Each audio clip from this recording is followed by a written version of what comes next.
offliners out pogo onliners, you look swole AF today, Hassel.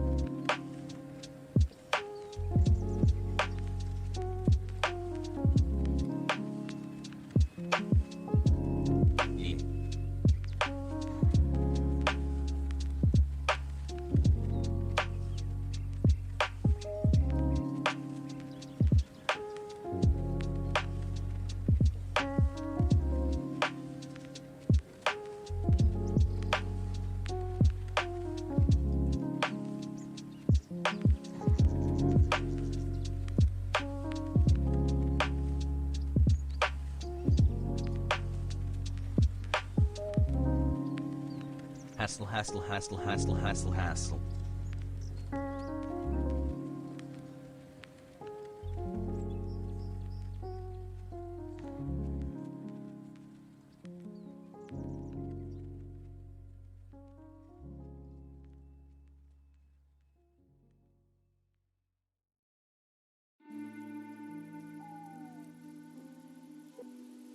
Mario Judah mod check.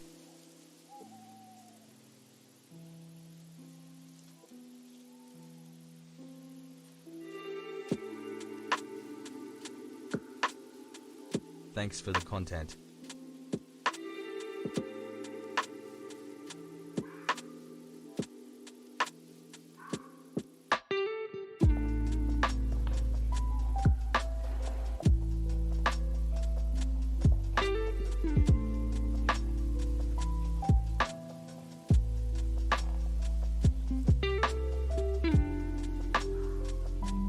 Thimbos and himbos must unite to defeat fascism.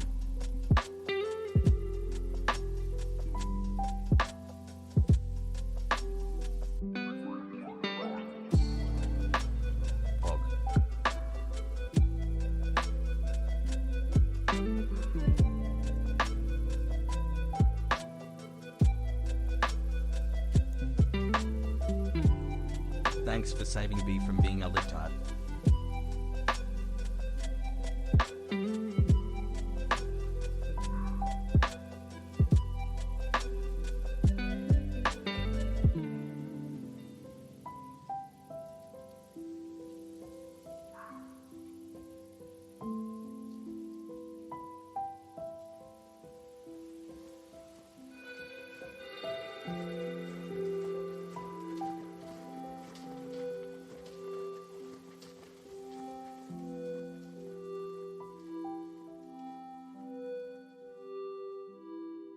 Smoke time.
Just her for the lo-fi.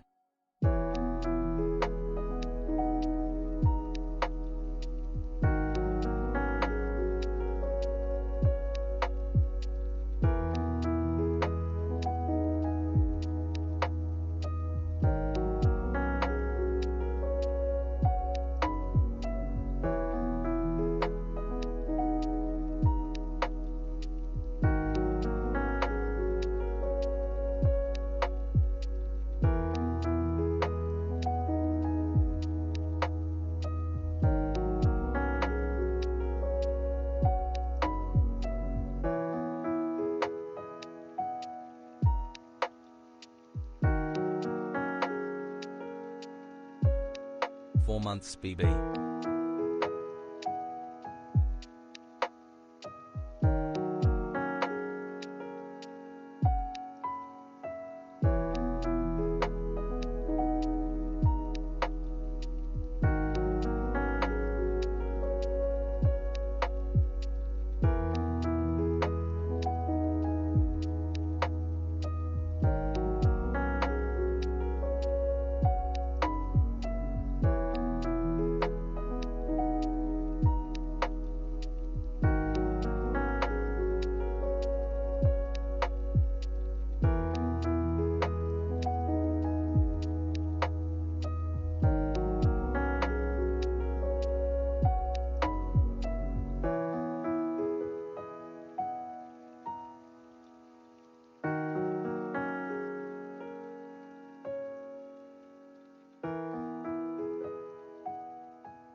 The year is 2025. Dictator Trump has just nominated his son Barron as the next leader of the United Fascist States. You take off your oxygen filtration mask after a long day in the coal mines and consume your daily Taco Bell rations. You are dead inside.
big fish.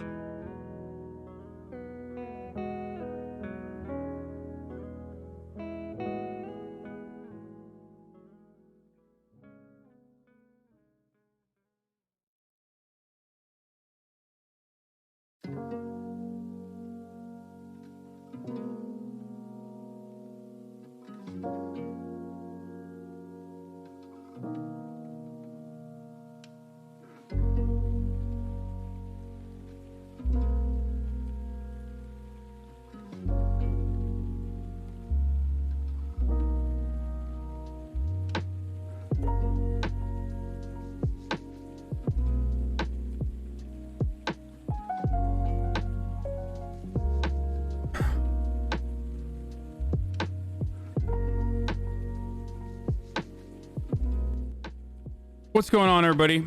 I hope everyone's having a fantastic evening, afternoon, pre-noon, no matter where you are in the world. I'm Hasan Piker, and this is the HasanAbi broadcast coming to you live from sunny California, Los Angeles. We are live once again, folks. I had to run back into the shower, the bathroom area, because I had I left my opticals, my optics, my shades, my glasses on top of the sink.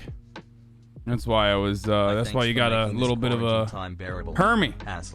That's why you saw Hermie for a second in the beginning. Anyway, ladies and gentlemen, I don't even know if I need to tell you this, but I mean, I guess it bears repeating, but ladies and gentlemen, it's October 30th, 2020, and it happens to be a Friday. You know we finally here, right? Well, It's Friday then, it's Saturday, Sunday, what? It's Friday then, it's Saturday, Sunday, what? It's Friday again, it's Saturday, Sunday,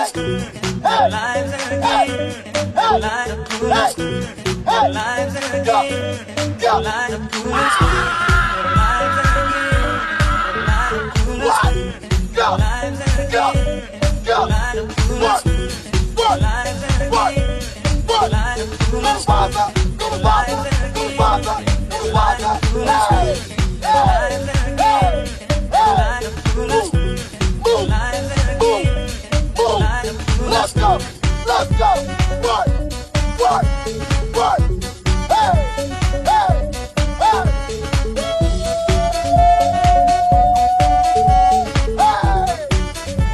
no you did. 4. Boys and girls, it's Friday. It's Friday, Dan. Saturday, Sunday. Anyway, of course, it's gonna be a great Friday. I hope it's 4 days out from the election. 4 days out till Bedlam. Ladies and gentlemen,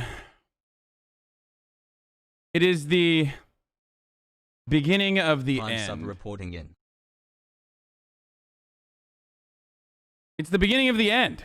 I think we are going to finally have this election cycle come to a close, and then hopefully I can return to irrelevance and play video games and have fun, watch 90 Day Fiance, do a whole bunch of stuff that is fun, but just us in the community. You know what I mean? Like the good old days when, like the good old days when we were a tiny but growing but powerful community. Of course, now we will have an audience that's even larger, a community that's even larger, but they will be able to join in on the fun. Do you understand? Okay, whatever. My hair is just so shit. I don't know what to do with it anymore. I've given up. This is what I'm gonna run with. I think going. Looking good today, chat. Peepo kiss. Mambo and Phase again? No. Anyway. Apparently there was a massive earthquake that happened in Turkey. I am I'm unfamiliar with what happened, but yeah, apparently a massive earthquake hit Turkey and Greece as well. I think maybe like the islands. So I'll take a look at what's going on there. We'll assess the damage. But other than that, listen, there is a million different things to talk about. We have. Did you Nona know has the word COVID? yellow is Italian in etymology? Thank you, Rakes, for the raid. İzmir deprem. Allah deprem oluyor. Deprem oluyor. 4 days before democracy dies. Sag. Oh, Jesus Christ. Okay, that's a 7.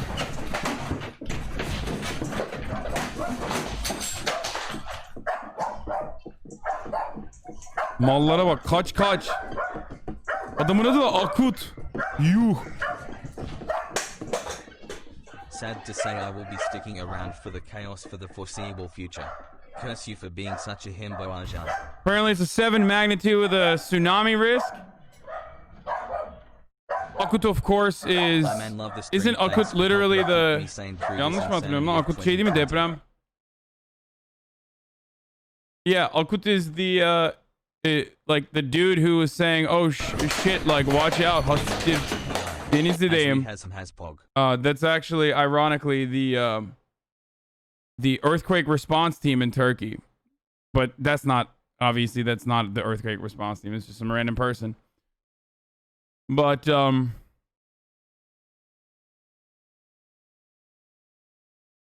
I've been watched all your debates, and honestly hate watching them. They are just large-scale conversations I've had with dumbass conservatives. The JLP one was hilarious, though. Yeah. Apologies if you were able to, if you weren't able to watch your the VODs. If you are a VOD viewer, and I know there are literally hundreds of thousands of you out there, I did not delete the VOD myself. It's either an error or a consequence of mass reporting from dipshits. We had a little baby hiccup when I was talking about. We had a little baby hiccup when I was talking about France and some free speech lovers. Some lovers of free speech decided to mass report my VOD, probably because of their love for free speech, of course. And in an effort to show how much they love free speech, they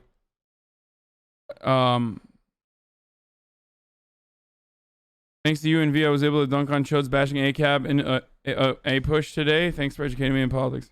I can't wait for your head to return to its normal small size after the election. All this attention has given you an inflated ego. Ajan Pogo, Ajan Pogo, Ajan Pogo. React playlist, JR, YouTube algorithm, new second thought, youth, Latino voters. Thank you, Popcorn Boy. What is this? The effects of YouTube recommendation algorithm with social dilemma Tristan Harris? Okay.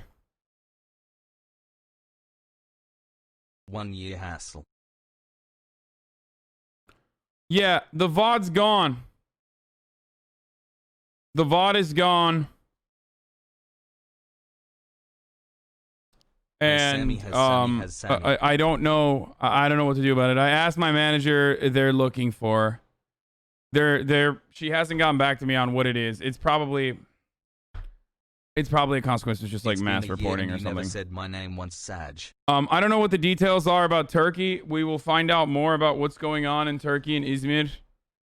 Apparently there is buildings were collapsing. Like entire buildings were collapsing. HasanAbi, love ya. It's a 6.6 earthquake in Turkey's Aegean Ege region on Friday. The nation's disaster agency said the quake occurred at 2:51 p.m. at a depth of 10 miles, 16.5 kilometers. Rocked the Greek islands, and it's rocked the Turkish mainland. And the person that we just saw was Ardacan Özel, a Twitch streamer. He's 22 years old. Hopefully he's safe. Seawater is now flooding into Izmir. Do it like Asman and Insta upload to YouTube, please. My morning was ruined. Working without your VOD is garbage. Look, guy. Do you know what happened to I'm Osita? sorry. Like, you're getting mad at me. We've never had this problem. Like, when I personally delete a VOD, I literally highlight it, okay? Like, I always highlight the VODs that if I'm going to delete a VOD because there's like something like sus or something TOS maybe, I literally highlight the VOD and then I delete it. This is completely outside of my control. If you want to figure out how to access the VOD, there are ways that you can do it, by the way. RTBA is helpful with that. Like, it's nothing I can do. It's completely out of my hands. Advocates of free speech reporting on free speech.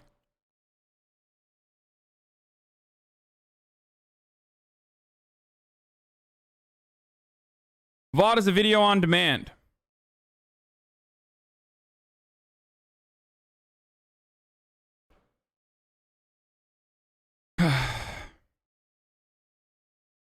Let's go, Texas.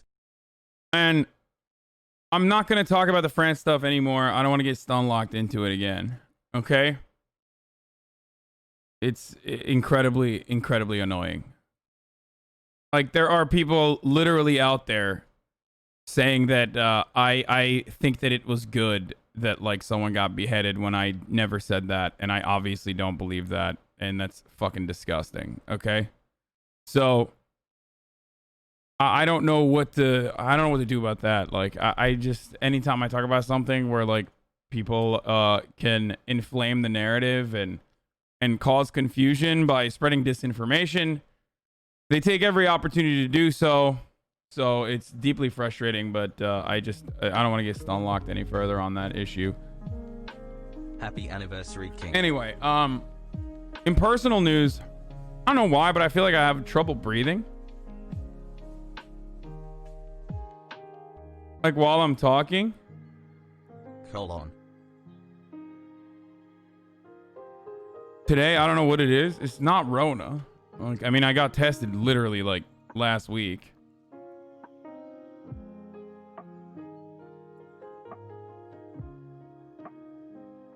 Will said the same last night. He thinks he has mono. I mean, I've been really tired lately, but maybe, I don't know what it is. We'll see what it is. It could be anxiety. You should get tested again. Also, thanks for all the politics. RTBA mods for you and Swetstany. Yikes. Yes, RTBA moderates for me as well as is moderation for Swetstany.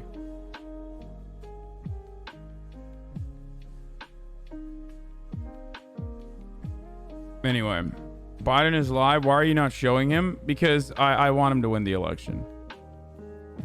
That's why I'm not showing him. So, that's why. Okay? If you're a Biden supporter and you're mad that I don't show Biden and instead show Donald Trump, it's because I want Donald Trump to lose. Okay? If you think that, like, 20,000 Zoomers that come in here every fucking day New Jersey governor is pushing for political commentary are going to be like, wow, I sure am motivated to watch Joe Biden or go and vote for Joe Biden because your fucking stupid boomer ass actually likes the kinds of malarkey statements that he makes. You're wrong. Biased content? Yeah, of course I'm biased.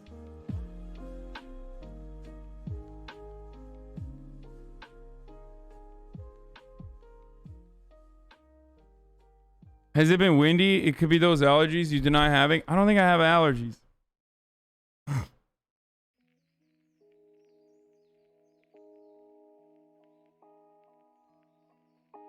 The reason why your last two lives are not up on your page? Are they? Both of them? No, just one.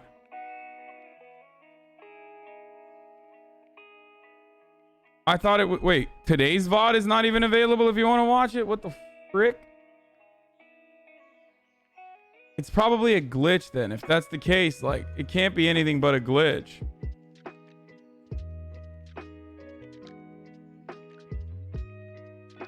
Oh, you see today's VOD? Okay, good.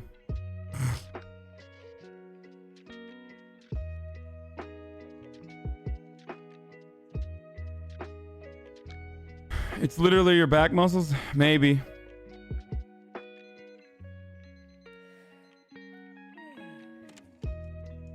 How'd you lose 2K subscribers in a day? It's been an interesting 7 months.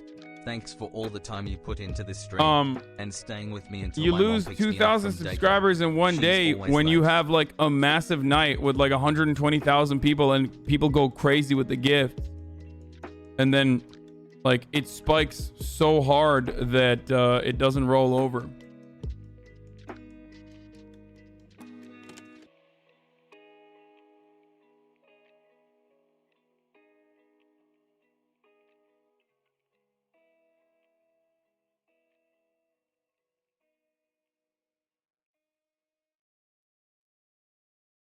As buff. Anyway, woke up thinking I was sniped by you in my sleep and banned without comment. Kind of weird, to be honest. Explain my dream. Yeah, you watch too much if that's the case. Just came across the news. GA's guys, Gov. Brian Kemp has gone to quarantine after possible exposure to COVID-19. Okay.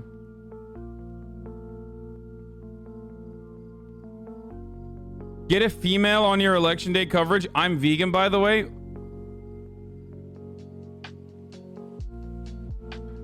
Guys, I watched... Oh, in personal news, before I get to the actual news. So I watched the Sarah Cooper show last night.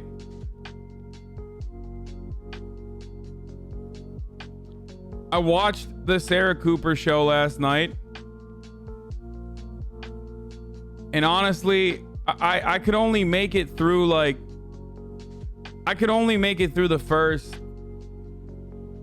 like 3 minutes, I think. And I have a lot of thoughts. I have a lot of thoughts on the Sarah Cooper show. Now, some of my thoughts on it are, I mean, none of them are good, I don't think. But some of my thoughts on it revolve around how they got so many massive, like, names they have. I mean, it literally looks like 30 Rock. The cast is like... They even got John Hamm. They got like every fucking comedic celebrity to be on it. Like, what is the reason? Like, am I missing something? I feel like I watched it, right? And I thought to myself, like, am I missing something significant here? Like, is my brain simply not wired in the same way? And that's why I am failing to comprehend. Because, like, obviously all these other people fucking like it. Like, otherwise they wouldn't, like, want to associate with it.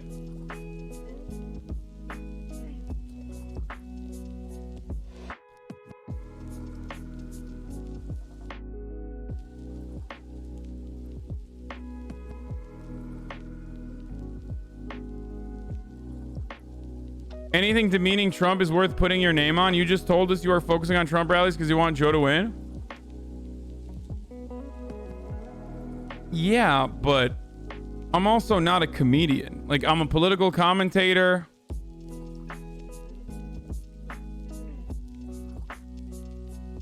And I also despise Joe Biden as well. But I'm still biased against Donald Trump for obvious reasons. Like, I don't want Donald Trump to win because, I don't know, I live in the real world. So, like, of course I don't want Donald Trump to win. So I don't understand, like, what you're trying to say. Regardless, though, like, someone being anti-Trump doesn't automatically qualify them to be humorous. I mean, the SNL is a perfect example of this. Anyway, it's 4 days out of the election.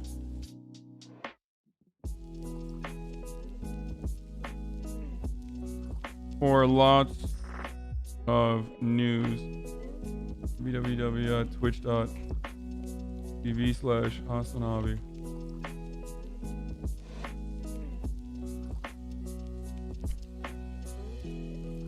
It really sucks. Like, hashtag resistance has... I mean, it's like it's a cliche at this point.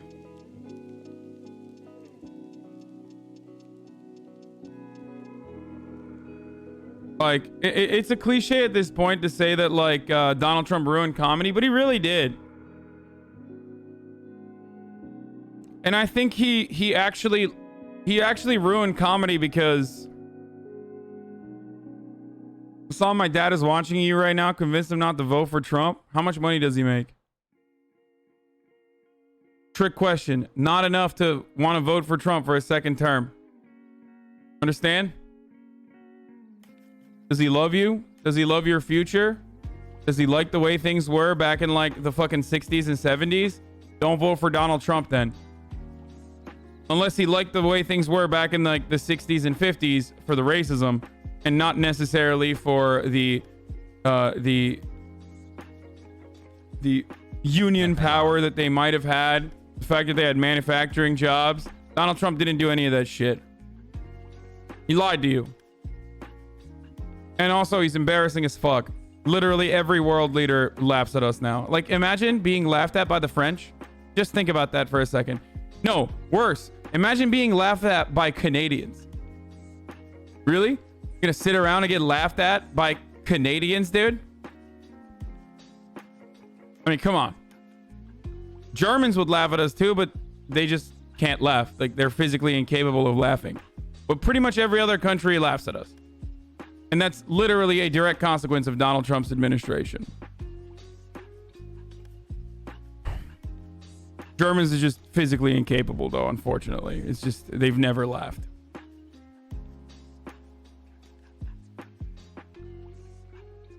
Anyway.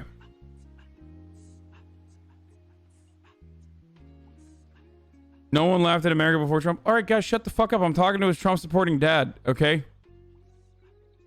Like, he doesn't need to know.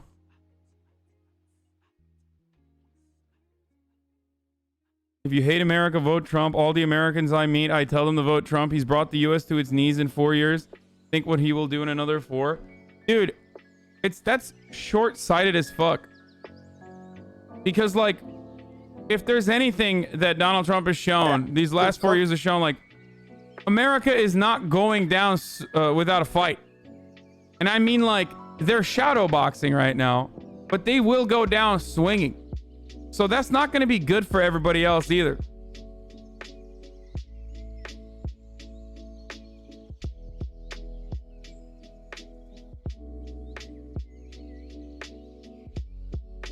Anyway.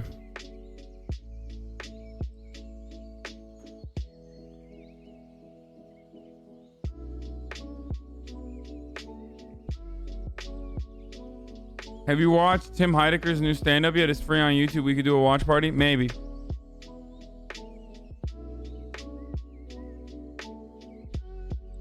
Literally just checked all the boxes for the open-minded boomer voter. I think you swung him. I doubt it.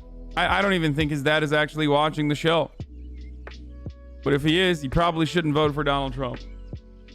I'm not going to sit here and be like, oh, Donald Trump is racist, so don't vote for him. It's like, you know, no. And also fuck the bi-coastal elite too, unless your dad is one of them. And he very well could be. Because I think a lot of bi-coastal elite unironically do support Donald Trump. I can tell you 4 million of them in California voted for Donald Trump. So that's more of the, that's 10 times more than the amount of, that's 10 times more than the amount of people that voted in Nebraska. Those, God-fearing patriots. Come on, man.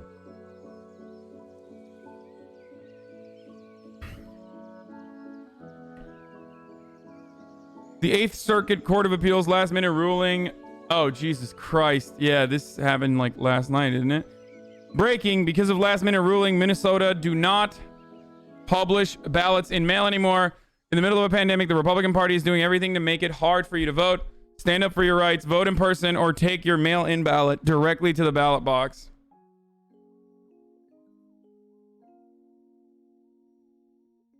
Nine months boggers.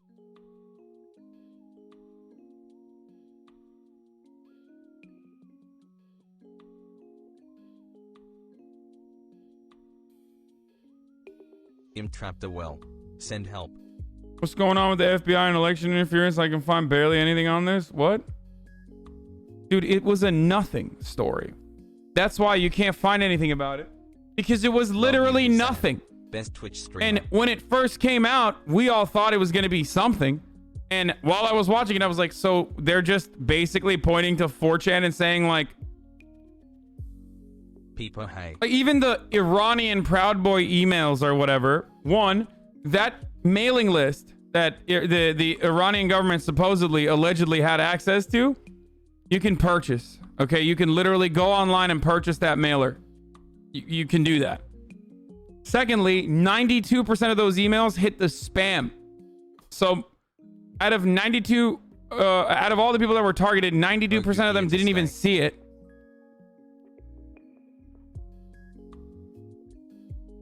Like, it's not the reason why you're not hearing about it, and don't be hysterical. The reason why you're not hearing about it is because it's just it's nothing. Iran is shit at this? No, man. It's because like there's no reason. There are more significant contributors.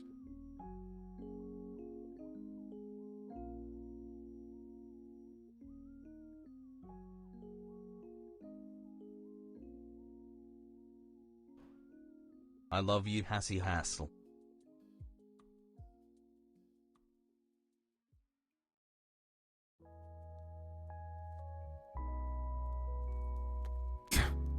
Chapo's. Yo, Hasan Hassel, you are one of the very few people on the internet I can watch and always love. Chapo's producer Chris just reached out to me and he goes, yo, it's Chris from Chapo Trap House. We're setting up guests for our election night stream as well. Would you be down to do a crossover at some point in the night? I'm like, dude, I know who you are. Like, like just scroll up to see the convos that we've had before. Like, we hung out for hours. We hung out for hours canvassing together in Nevada. Like, did you forget? What?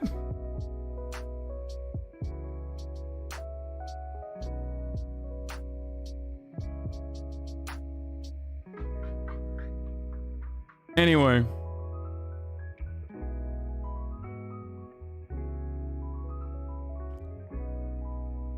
Might be a Control C, Control V, who knows?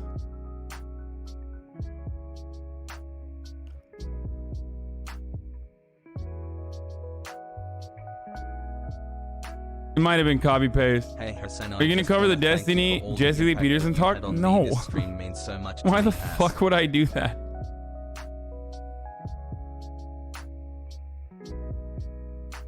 Absolutely not. Anyway, the 8th Circuit Court of Appeals ruled in Minnesota's absentee ballot deadline case that absentee ballots must be in by 8 p.m. on election day. There's no pandemic exception to the Constitution. They were being constitutionalists. Guys, I love the constitutionalist argument. Like, you could just do whatever you want. As long as you say you're a constitutionalist, it doesn't matter. Like, it's great, dude. It's really like a foolproof argument. First of all, there is no constitutional argument to that. Okay?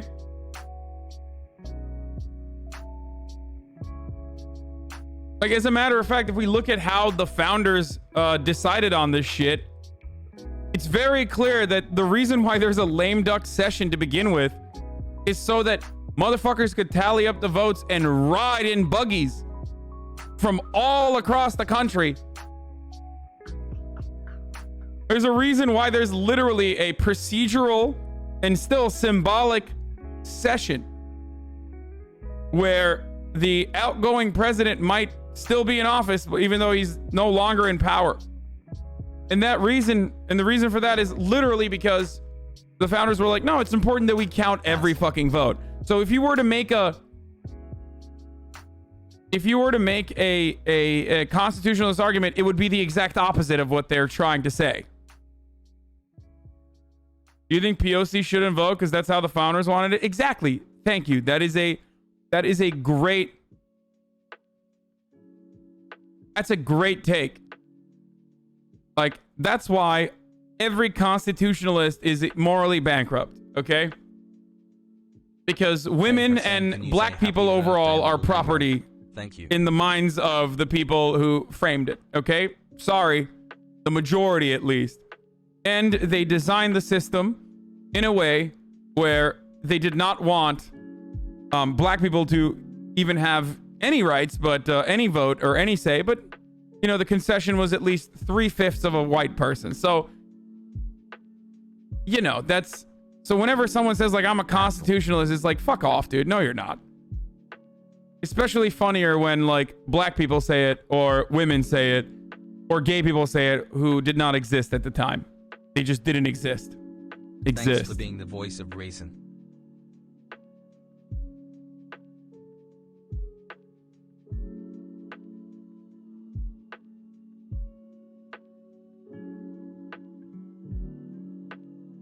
Yeah, if Constitution's so good, why no Constitution 2? That's the real question that we should be asking ourselves. Hey Hasan, have you considered at all ever playing Metal Gear Vengeance? It's a game about the 2020 election. If you have, my apologies. Also, do you think Trump will get prosecuted if he loses and leaves house? Yeah. Mashallah. Anyway, people actually believe this country isn't built on racism and it's silly as fuck. You are just silent when something happened, except USAA? Melancholy Mehmet? Dude, what do you want me to talk about? I don't know what the details are of the earthquake. I already mentioned it in the beginning. Like, what do you... I will provide updates around the clock when new information comes in. So far, only 14 casualties have been reported.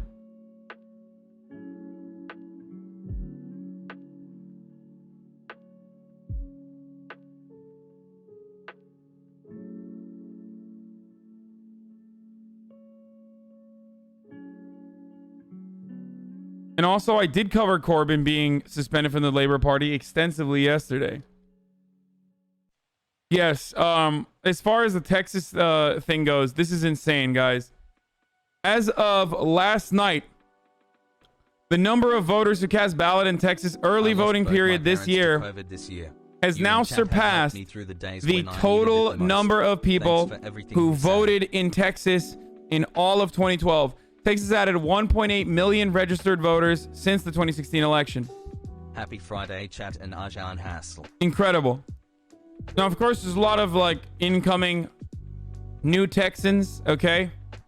Some of those incoming new Texans, those Texan transplants, are reactionary as fuck. Others are going to places like Austin, and they're not.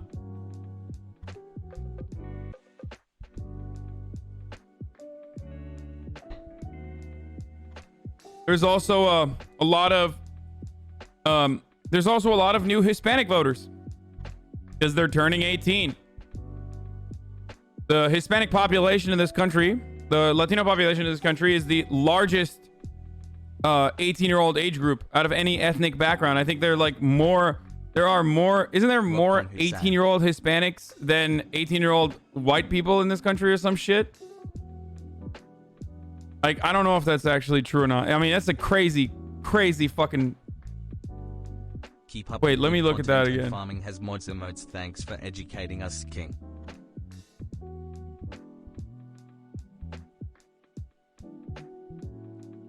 I think that just might be percentage-wise. Hassle.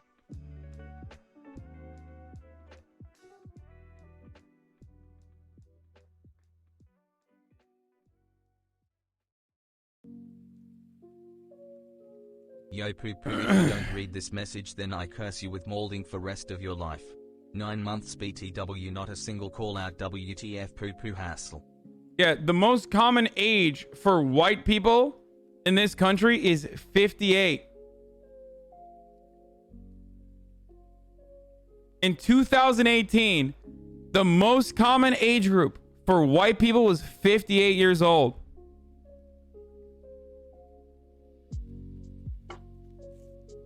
Most common age group for Hispanics was 11. And for black people it was 27, and for Asians it was 29. And the national, I guess,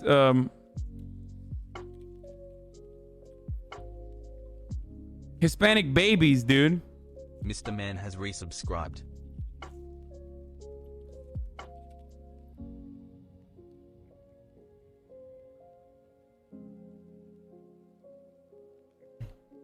Ignored.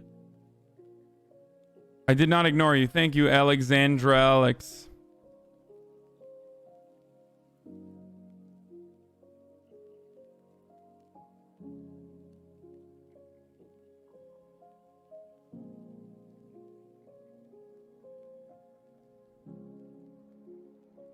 It's funny how the people who wrote the Constitution never thought they'd be seen as Moses coming from the mountain with the tablets that God wrote on. Pretty sure they would be down with throwing out shit that doesn't make any sense anymore. Adherents of the textualist sects are heretics.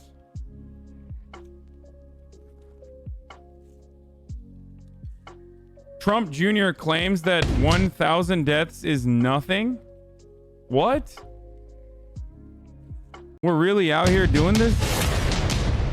But I was like, well, why aren't... I feel like he just does whatever. Like, I feel like maybe he's doing crack too now just to be like Hunter because he saw how much play Hunter was getting. And now he just does crack and goes on Laura Ingraham or Sean Hannity's show and just says crazy shit. But the difference between him and Hunter is that, like, Hunter is actually hot and cool, whereas he's just like a worm and greasy and anxious all the time. Aren't they talking about deaths? Oh, because the number is almost nothing. Because we've gotten control of this thing. We understand how it works. They have the therapeutics to be able to deal with this. That was the son of the President of the United States on Fox News tonight, Don Jr., DJ TJ, saying the number of deaths is almost nothing. Here's your second reminder during this hour. We lost over 1,000 souls just yesterday. Like, in the beginning of this month, the numbers of deaths were getting lower. Like, we had a lower count. We had a lower death count. Like, it was going down to like 700. Brother Hasan. And then, boom, second peak, or rather third peak, or first peak, if you will. Because we never really had a valley, I guess. Went from 700 back to 1,000, and it's growing again. That's insane to be like, it's almost nothing. Like, it's insane. It shows how big of a lie the pro-life movement is, right? It's obviously a very clear lie to drum up support from evangelicals. It's such a lie to say all lives matter. Like, no lives matter to these motherfuckers. Like, it's not even like white lives or black lives. It's like no lives except for my life.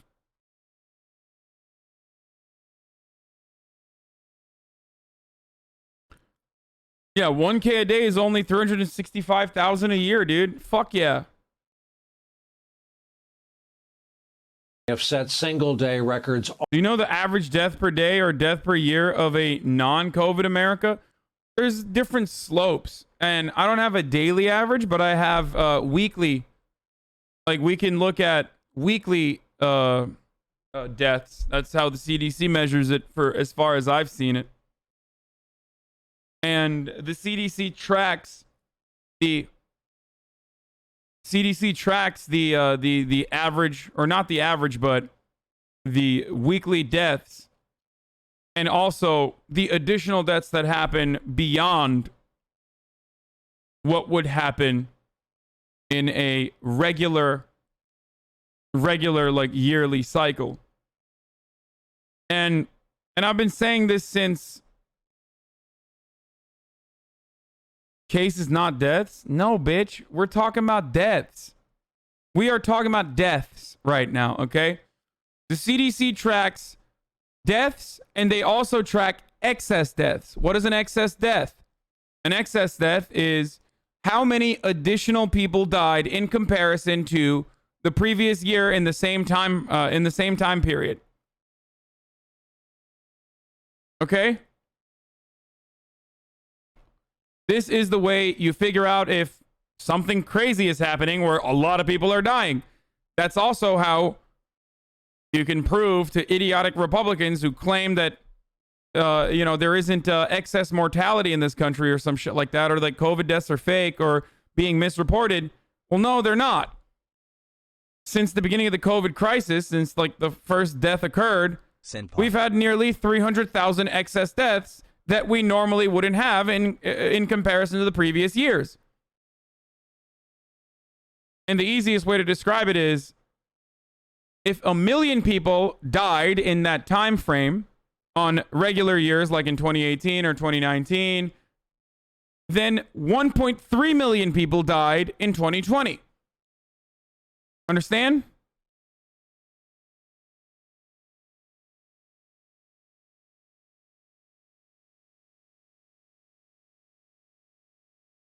As of tomorrow, we will be reaching a new high. We'll be reaching 230,000. We're slated to reach 230,000. Now, before we get to the top of the hour, 60-second ad break. 100 bet that Chuds respond those excess are from suicides being stuck at home? No. That's insane. You have no evidence for that, whereas there is very clear evidence for this being COVID. Like, you can't just make stuff up. It doesn't work that way. Okay? Here. This is where COVID deaths started coming in. March 28th, 2020. You start seeing a peak of extra deaths. It's like, what the fuck? What's going on here? Why do deaths always spike around January? Flu season.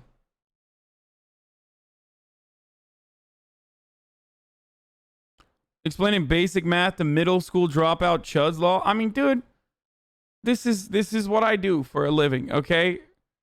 And I don't mind explaining it as long as people aren't being assholes.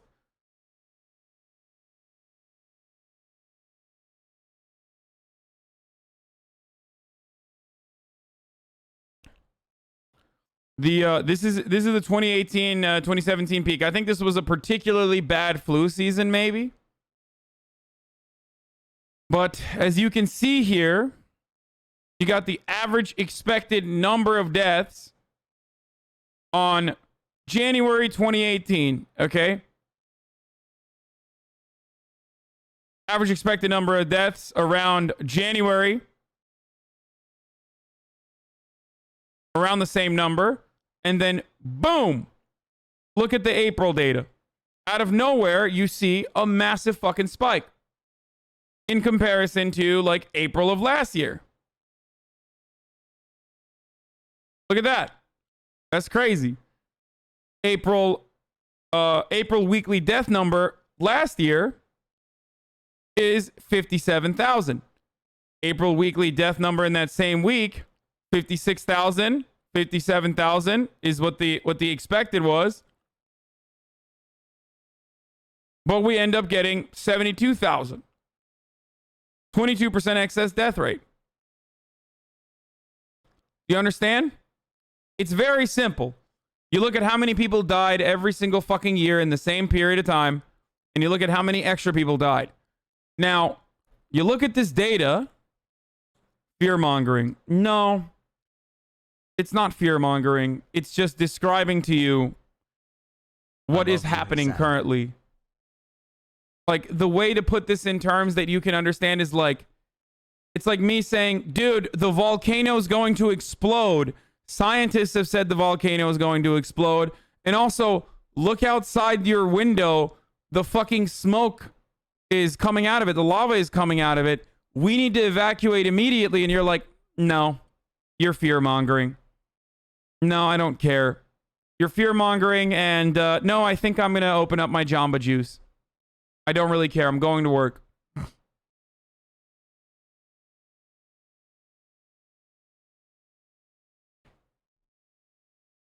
Also, volcanoes are fake news. I don't even believe it.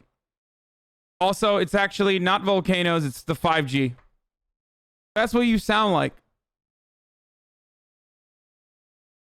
It's like, I'm telling you, like, this shit is about to explode, dude. Like, I'm not a fucking scientist myself, but that's what scientists are saying. And I can see it with my eyes, and I've seen what happens to, like, to areas where volcanoes have exploded before. Like, low-key kind of seems like we should evacuate. And it's like, nah, dude. Listen, the cure cannot be worse than the disease. Sorry. Like, we literally can't evacuate the area. Also, honestly, like, only 1% of people are going to die. It's like, yeah, but you're at the fucking bottom of the volcano. Also, people with pre-existing conditions are the only people that get impacted by the volcano explosion. It's like, okay, well, you have diabetes, Hank.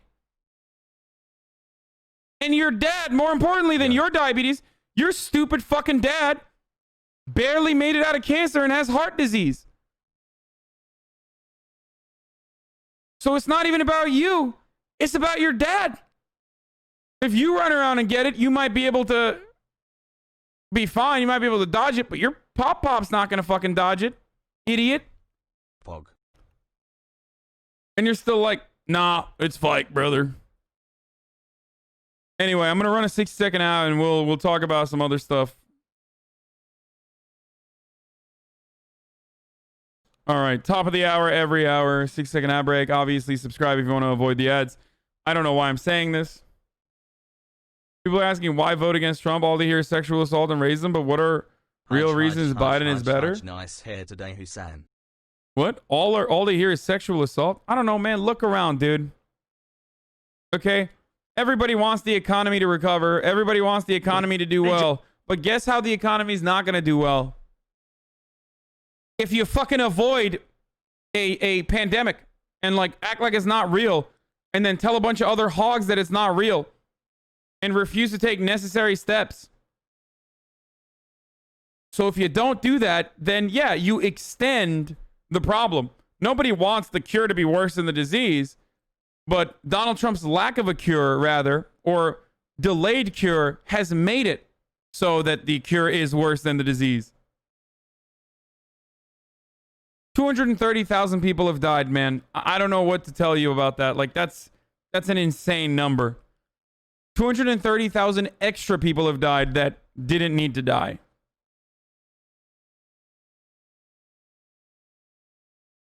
Germany, yeah, first of all, they have different ways of counting. You know, in Germany, if you have a bad heart and you're ready to die, or if you have cancer and you're going to be dying soon, and you catch COVID, that happens. We mark it down to COVID. You know, our doctors get more money if somebody dies from COVID. You know that, right? First of all, Germany, I think you're running for president in America. Two, what the fuck are you talking about? This is your administration, dipshit. And lastly, it's in the best interest of hospitals to go back to underreport so they can go back to regular order of business, so they can get elective surgeries out of the way, which is their moneymaker. And lastly, you're basically describing a broken for-profit healthcare system. Finally, that still does not account for external deaths, which is, I'm glad that I talked about it already. The number of additional, not external, sorry, excess deaths is unaccounted for then.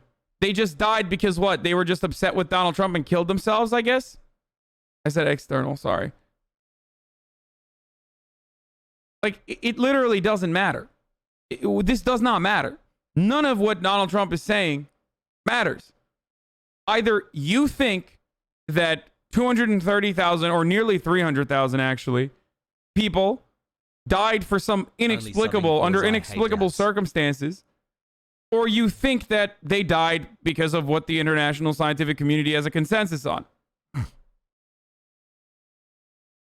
So you agree hospitals only do things to benefit their own profit and we should do something about that instead of telling people COVID is fake?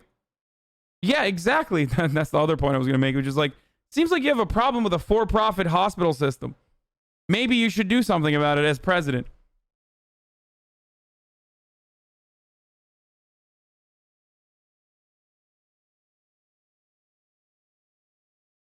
Lastly, you can't fucking fraudulently over-report COVID cases. You think this government is happy about just fucking pumping money to hospitals? Fuck no. They're not as big as an industry as the fossil fuel industry is. They would get significantly punished if they were just like fraudulently fucking beefing up the numbers. I really hate that. Like, I really hate this argument. It's such a stupid argument because there's no reason to have this argument, especially considering the reality that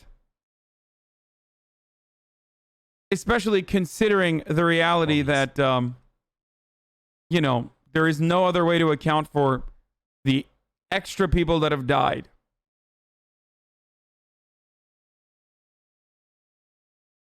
Hi, chat.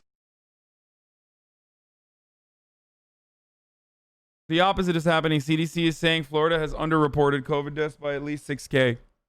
Makes sense. I mean, our doctors are very smart people. So what they do is they say, I'm sorry, but, you know, everybody dies of COVID. But in Germany and other places, if you have a heart attack or if you have cancer, you're terminally ill, you catch COVID, they say you died of cancer. You died of heart attack. With us... Wait, dude, that's bullshit. They write both causes. And it doesn't matter. Like, that still doesn't account for 200,000, like, the extra deaths. It literally doesn't account for the extra deaths. It does not account for the extra deaths. It doesn't matter. Unless you think everyone is just having, like, simultaneous heart attacks, which is unaccounted for, it doesn't matter. If 1 million people have died in that same time frame, when you look at that time frame between like fucking January up until now in 2018, 2019, and 2020, if 1 million people died in 2018 in that same period of time, and 1 million people died in 2019 in that same period of time, 1.3 million people died this time in that same period of time. There's no other way to describe it.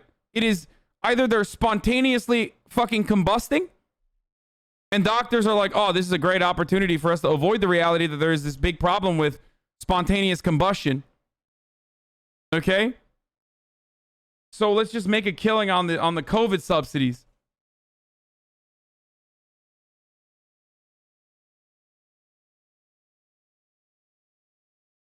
It just doesn't make sense. Yeah, see? Excess deaths are over 300,000. I thought our excess deaths were only at 300,000. We're over 330,000.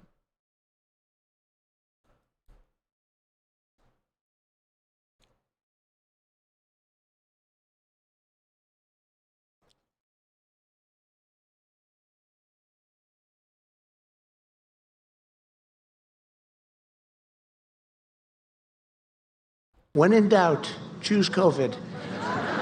It's true. No, it's true. Now they'll say, "Oh, it's terrible what he said," but that's true. You have inspired me to work this my way is to so become president and usher the US into this a new is true so golden age. pathetically Great content has. terminally brain dead that like this actually hurts my soul. Like seeing Republicans push this line, seeing Donald Trump say this shit legitimately hurts my fucking soul. Because you can't cure this level of stupid. Understand? Like this is brain poison. And you can't cure this level of brain poison. Like these guys are done. They're fundamentally broken. Their brains are completely broken. They've been taken advantage of. And there's nothing you can do.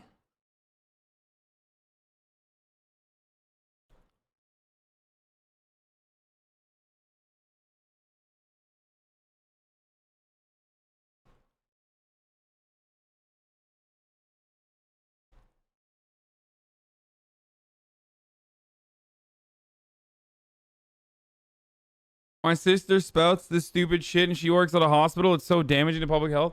I don't understand how, like, being a fucking Trump moron overwrites a part of your brain that, like, has all the medical information when you're working inside of a hospital. Like, that's the thing I don't understand. When you're, like, a doctor and you're pro-Trump, I'm like, you're such a scumbag, dude. You're literally, like, the worst scumbag ever. Like, I wouldn't trust you to heal shit.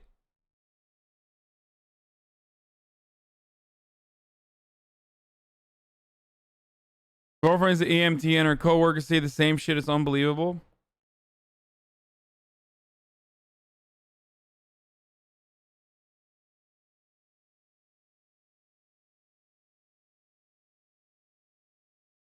There's a Vice article about Jim Baker really wants you to think he can cure COVID. Yeah, whatever. Raw footage of the mailroom post office here in Miami-Dade. Source revealed mail-in ballots are within these piled up bins on the floor. Mail has been sitting for over a week. I don't know what the... look, I'm sorry. I don't know who this is. This is not verified stuff. Once it is, I will... Once it's verified, I'll cover it.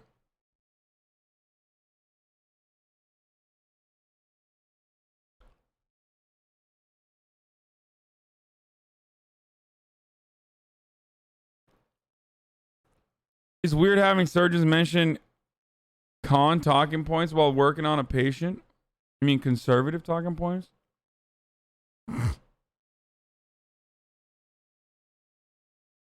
I work in hospital marketing and our administration is evil too. Oh no, hospital administrations are terrible people.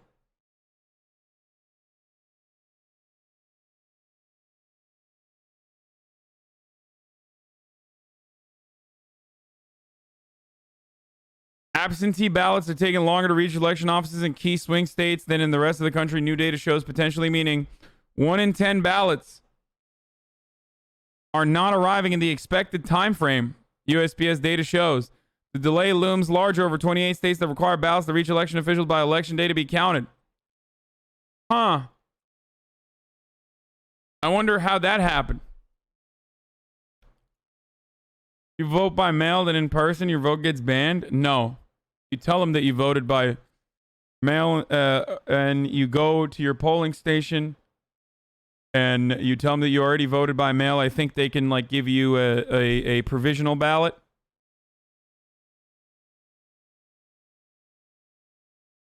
And they check it and they declare your previous vote void and they allow you to vote.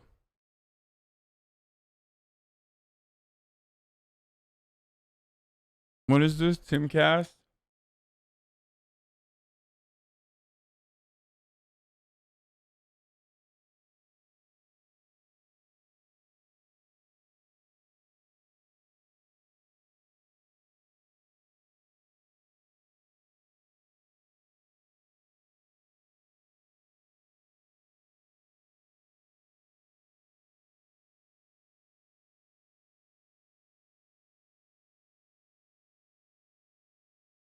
Oh, Jesus. I said, Tim, there are 330,000 excess deaths in comparison to previous years. How did they die? To Tim Pool's, because Tim Pool did that "our ruling true" shit on his profile.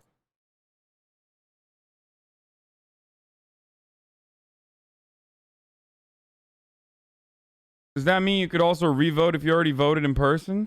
No, you can't re-vote if you voted in person already. Oh, yeah, I saw this last night. I thought it was fake. Louisville police officer is now suing Kenneth Louisville Walker. Police sergeant involved in the raid that led to Breonna Taylor's death is countersuing her boyfriend. One of the most Officer insane Jonathan things. Mattingly accuses Kenneth Walker of causing him severe trauma, mental anguish, and emotional distress. Mattingly was shot in the leg during the confrontation that killed Breonna Taylor. Walker is suing Kentucky's Attorney General, the Louisville Metro Police Department, and the city. Our national correspondent, Jerika Duncan, has a response from his lawyers. The law's not on their side, the facts are not on their side, and the truths are not on their side. Frederick Moore, one of Kenneth Walker's attorneys, says Sergeant Jonathan Mattingly's countersuit against his client is just the latest attempt to deflect responsibility for the events that led to the shooting death of Breonna Taylor. How can you sue Kenneth when he was acting lawfully? Mattingly's attorney, Kent Wicker, stated in the countersuit that Walker's conduct in shooting Mattingly is outrageous, intolerable, and offends all accepted standards of decency and morality. In a statement, he added that Sergeant Mattingly should use the legal process to seek a remedy for the injury that Walker has caused him. Walker maintains the police did not announce themselves when they executed a no-knock search warrant related to a drug case on Taylor's apartment back in March. He says he fired a single shot believing police were intruders. That single shot allegedly hit Sergeant Mattingly in the thigh. But a portion of the Kentucky State Police ballistics report obtained by CBS News says it's inconclusive who fired the shot that hit Mattingly. Walker spoke to Gayle King earlier. They just straight up were... that was insane that they just like post that video. A cub.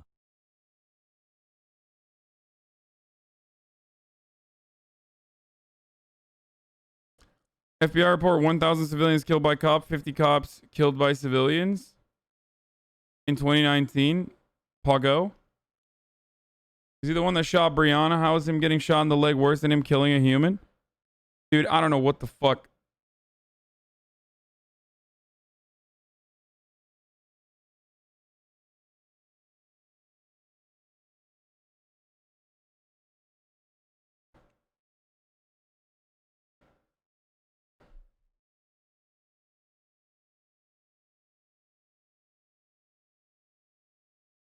Sorry, is he the one that got... Yeah, I've been searching nonstop for the hypothermia code copy box since yesterday. Can anyone in chat help me?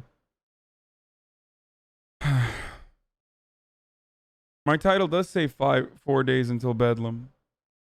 Stop spreading misinformation. I see people wearing winter coats and hats. Yeah, here. Here's the copy pasta for those of you who are wondering. I see people wearing winter coats and hats. What a bunch of fucking sheep. Lol. I did my own research and found out that only 1,500 people die from hypothermia in the U.S. per year. That's only 0.0005% of the population. They live in fear of something that 99.9995% of the population won't die from. It gets better. A lot of people who died from hypothermia were wearing coats and hats, and they still died. Coats don't work.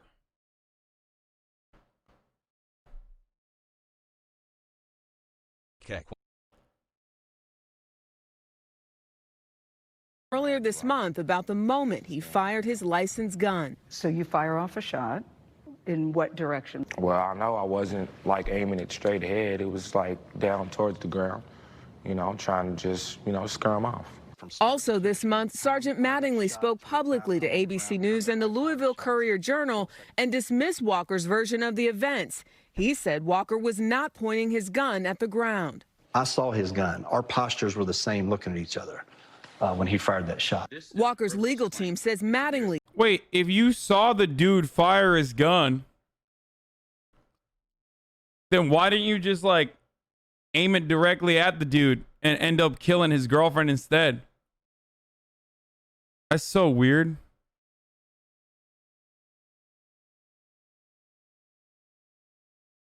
You literally murdered his girlfriend.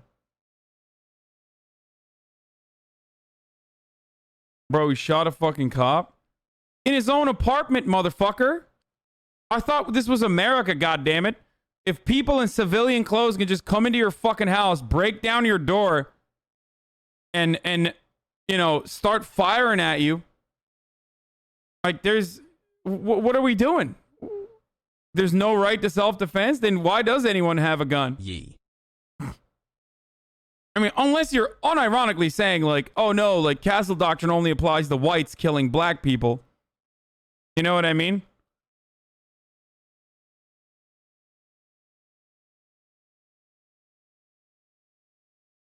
is attempting to further victimize and harass him. You kill the guy's girlfriend in front of him. You shoot at him over 30 times. You change his life. And then on top of that, when he tries to exercise his constitutional right and receive justice for what's happened to him, you then vindictively file a frivolous lawsuit against him. For CBS This Morning, Jerika Duncan, New York. I have to say, guys, when I first heard about the lawsuit, I thought I heard it wrong, and then I read it and thought I must be reading it wrong. I don't understand Officer Mattingly's strategy here. Well, you can file a lawsuit about almost anything, Gail. It doesn't mean... It's nuts. I mean, the gall, like, the indecency, the fact that you think you could even... The fact that you think you could even file this lawsuit, the fact that there's a lawyer out there who was, like, willing to follow through on this legal matter. Found out my brother subs to Arjan stream too, and he's having a new baby. Absolutely Hi, brother, insane. Hi, chat, hi, Arjan. I mean, it's disgusting.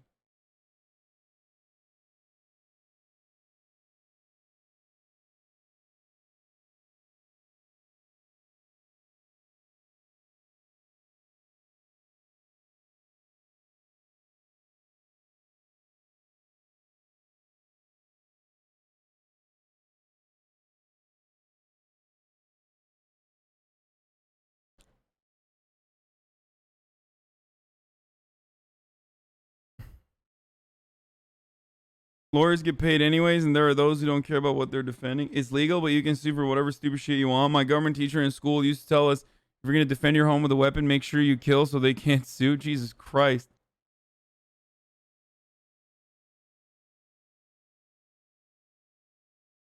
You're falling for the fraudulent framing. They literally can't prove that his bullet hit an officer because it didn't. The officer's just lying in this case.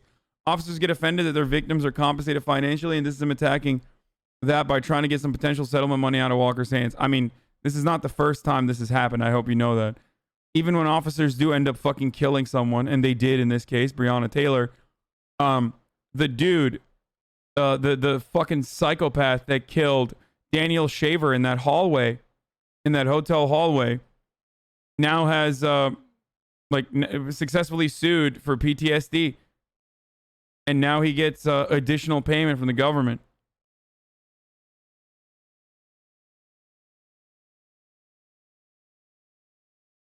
If it does, in fact, open up the cop for a suit and waiving his immunity, maybe his lawyer knew 9 that. months Pog, I got the hat hassle.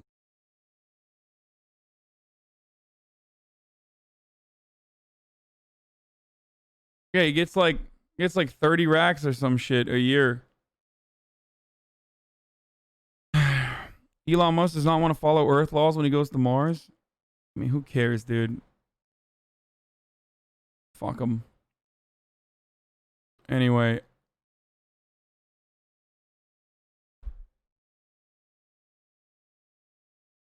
Obama and Biden are campaigning tomorrow. Get libbed up.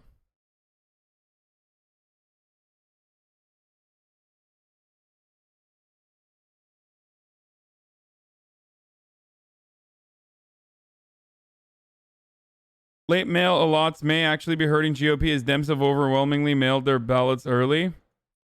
I don't know about that. Because, again, guys. I figured out all those excess deaths. It was you playing Sekiro. Shadows died twice. Let me tell you something. Okay? Like, we look at turnout. Okay? We look at turnout and we get excited about turnout and we're like, oh, turnout is so great. Turnout is so great.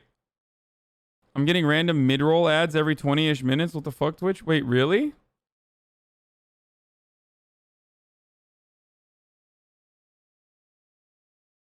Sekiro update is so good. What's the Sekiro update?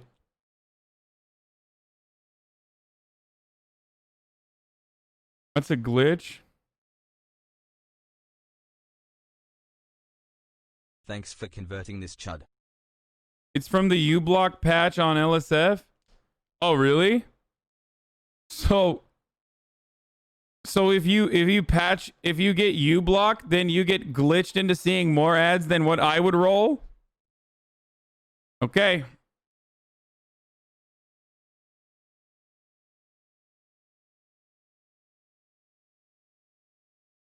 I forgot you're an anti-masker. Wait, what? No, I'm not. Why the fuck would you be following me if I was an anti-masker? Please leave if you think. Turnout in LA is finally top 2 million people, still under 50% of registered voters, still a large turnout gap to Democrats' advantage so far. Given the mountain of high-stakes county-level races, and then including the DA race, this matters a lot.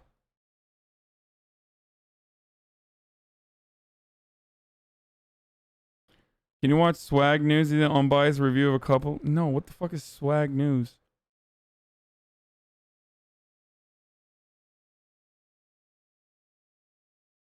Here's Donald Trump's schedule in the last few days.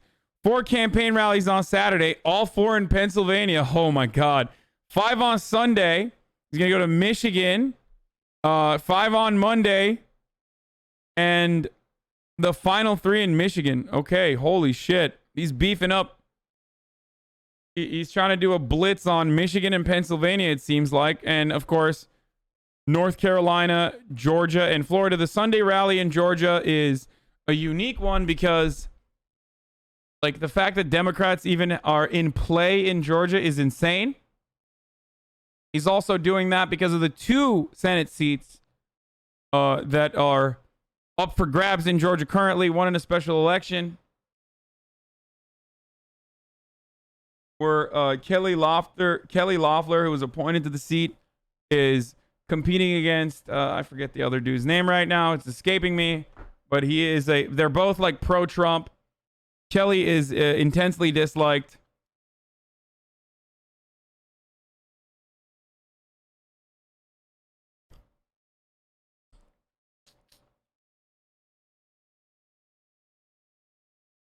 Oh, Doug Collins. Thank you, Doug Collins. Doug Collins is pro-Trump. Kelly Loeffler is pro-Trump.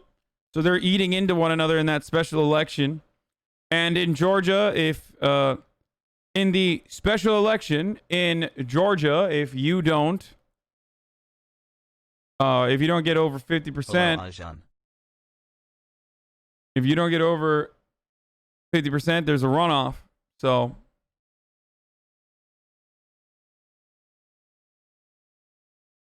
I think the Republican wins in that runoff.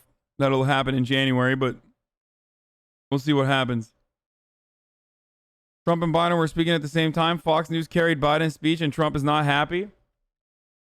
Biden's speech is 90% made-up stories and lies, only broadcast on Fox News. Interesting. Kelly bought the Atlanta WNBA team and proceeded to shit on the players' social justice protest efforts. Yeah, I know. She did that because she needs to increase the racism dial to try to win over Georgia voters. That's precisely what she's doing. Then in the other race, you have David Perdue going up against Jon Ossoff, and you already saw Jon Ossoff toast David Perdue. Perdue is literally refusing to debate Jon Ossoff and instead has retreated and will be, he died in the debate so hard that he fucking canceled after this incredible moment that we covered earlier in the week. And this dipshit decided not to do another debate with Jon Ossoff and instead retreated to do a Trump rally on Sunday. David Perdue also has never really been like outspokenly racist. I mean, he's a dipshit. But he's like a regular run-of-the-mill Republican. Like, he's just a vulture behind closed doors, not necessarily like openly racist. But you might remember him from going mask off on a recent Trump rally where he said, Kamala, Kamama, Mama, Mamala, like, or whatever he was saying. Here, let's run that again, actually, and then I'll show you the racist-ass shit that he said. Dude, this is like a peer of yours, okay? Well, perhaps Senator Perdue would have been able to respond properly to the COVID-19 pandemic if you hadn't been fending off multiple federal investigations for insider trading. It's not just that you're a crook, Senator. It's that you're attacking the health of the people that you represent. You did say COVID-19 was no deadlier than the flu. You did say there would be no significant uptick in cases. All the while, you were looking after your own assets and your own portfolio, and you did vote 4 times to end protections for pre-existing conditions. 4 times. And the legislation that you tout, the PROTECT Act, it includes loopholes that specifically allow insurance companies to deny policies to Georgians with pre-existing conditions. Can you look down the camera and tell the people of this state why you voted 4 times to allow insurance companies to deny us health coverage because we may suffer from diabetes or heart disease or asthma or have cancer in remission? Why, Senator? Well, perhaps... So he ripped them pretty hard. Like, he rolled them pretty hard. The issue is, of course, that, like, you know, David Perdue, what kind of ads is he running? Well, he's enlarging Jon Ossoff's nose to, like, be like he's a Jew. You know what I mean? Like, Like, that's the problem. The issue is, like, there's a reason why Kelly Loeffler is talking about how, like, she's gonna rape and pillage like Genghis Khan, and like her own fucking team are full of, you know, angry black people doing violence in the streets. Her own WNBA team that she owns, just like Republican senator deletes ad that made Jewish opponents' nose bigger.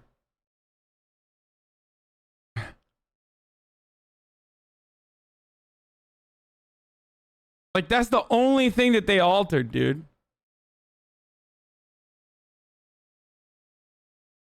Like, what are you doing? I mean, and now he fucking canceled it. But, like, that's the thing. Like, this is who you're competing against. Unfortunately, no matter what you do, the only way to defeat these people is by reorienting the demographics. Like, you're not going to fucking... John Ossoff is not going to debate lord his way to winning a Senate seat. There aren't that many people that are going to be like, oh, I'm upset that... I'm upset in fucking Georgia, at least. I'm upset that David Perdue made John Ossoff... portray John Ossoff as having a larger nose than he actually did. Like, John Ossoff has a decent chance, but it's not because he's debate lording well. He has a decent chance because the demographics in Georgia are changing. He has a decent chance because Donald Trump is unfavorable. Like, people just simply don't like Donald Trump, or as many people that like Donald Trump don't like Donald Trump to the same degree. You know what I mean? All of GA, I live in GA, all of Purdue's ads against Ossoff are just him being a boomer, calling Ossoff a commie and making boomer lies about him. I get mail. Yeah. Says that, like, he's a communist, says that he's like an Islamic terrorist or something.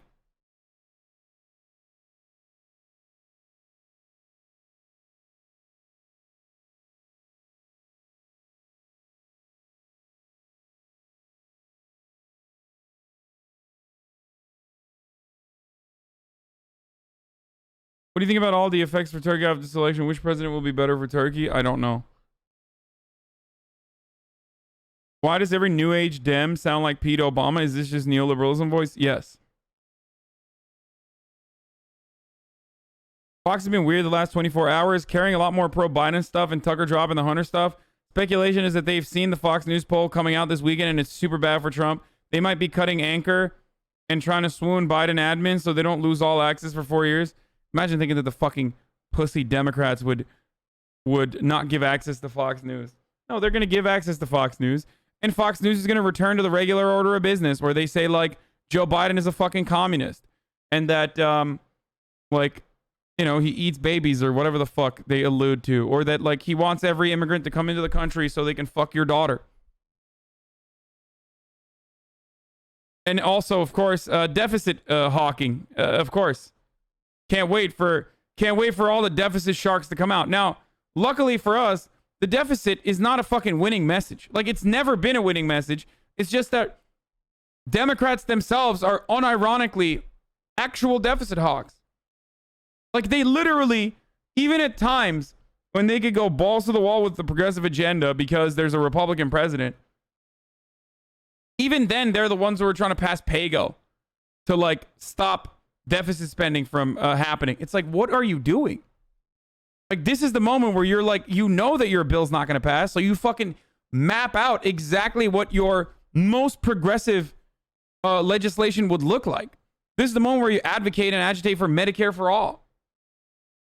This is not the moment where you say, all right, we're going to do, we're going to make sure that we can't have deficit spending.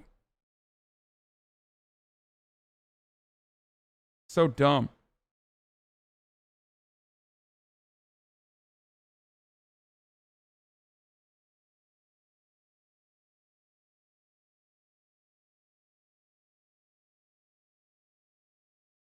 Fox will get big ratings under Biden. They will become the face of the opposition, and that's the plan according to Murdoch execs. Yeah. Well, the other problem there is that there will be a competitor to Fox News, and that will be Trump news. You understand?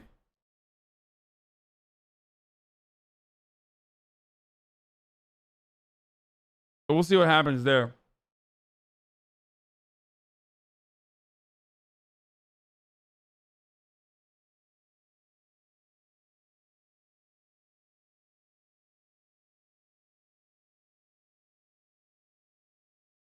I live in GA as well. The craziest thing I've gotten to Auntie-Asa was a lenticular print that showed a picture of Asa with his wife and his kids. When you moved it left to right, it changed, showing them in normal clothes and in radical Islamist clothing. Oh my God.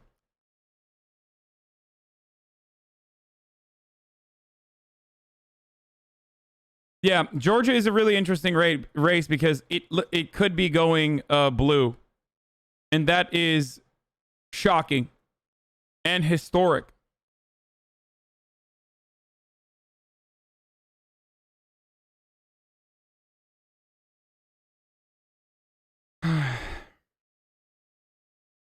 McConnell expects coronavirus stimulus in 2021 when Pelosi and Trump push for a deal sooner. Top policymakers in Washington weighed in on when Congress may be able to pass another COVID stimulus package.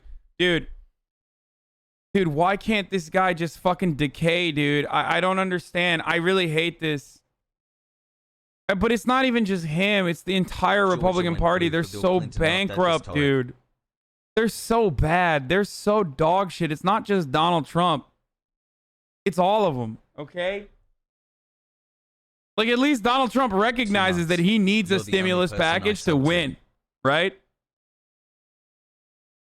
Because for all of his faults, he is very good at reading the fucking room, usually. We need to win the Senate? Yeah, absolutely.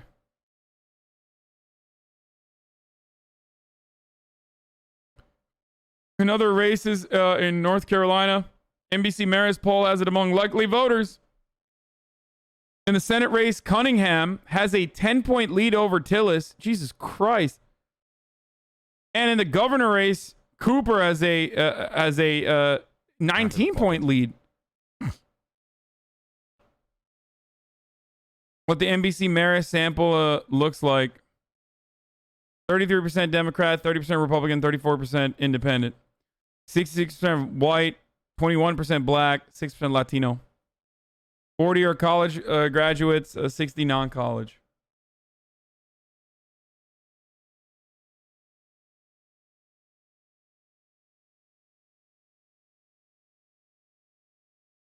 When all the boomers die out, do you think we'll have a more permanent liberal majority? No. No, we won't. They're still going. That's a dream. If that was the case, then why the fuck hasn't it happened already?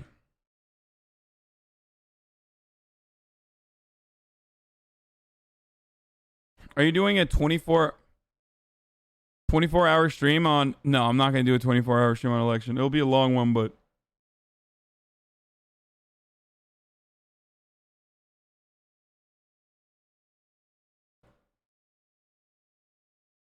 Antifa super soldier. If Biden got in, would he be any more powerful than Obama in his last year? What? We'll see what happens. I think that there is gonna be a... Dude, I can't even... Listen, I don't know. I don't know what Joseph Robinette and his administration is gonna do. I don't think they're gonna be progressive, though. That's for sure. But it doesn't matter right now. Rudy Giuliani is losing it. New York Times? You want proof? Twitter? You want proof? Facebook? You want proof? You corrupt, lying, whatever you are? Here's the proof. I didn't write it. Russians didn't write it. And I didn't get the 30 million. Your prince got it. The Prince of Darkness, Joe Biden. So Prince of Darkness? Bro, yo, these people have just completely, like... Bro, this shit only worked with Hillary Clinton because there was a pre-existing infrastructure to, like, that shit on Hillary Clinton for a very long time. You understand? Shit on the Clintons for a very long time. Like, you can't do that to Joe Biden like a week out of the race. Especially when like the media's not really covering it or paying attention to it either. Like people shit on me all the time, but like I unironically extend more coverage of this stuff than most of the media does. The guy who used his son, a drug addict, to be his bag man.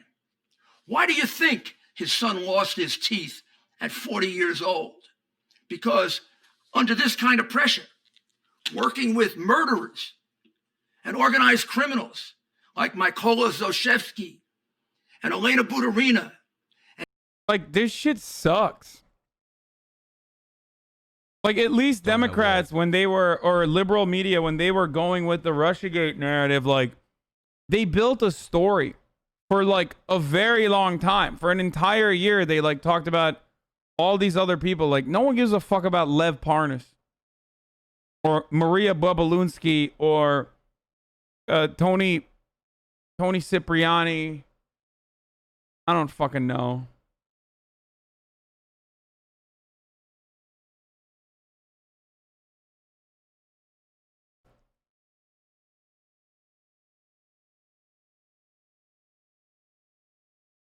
Are you gonna cover the day of the election?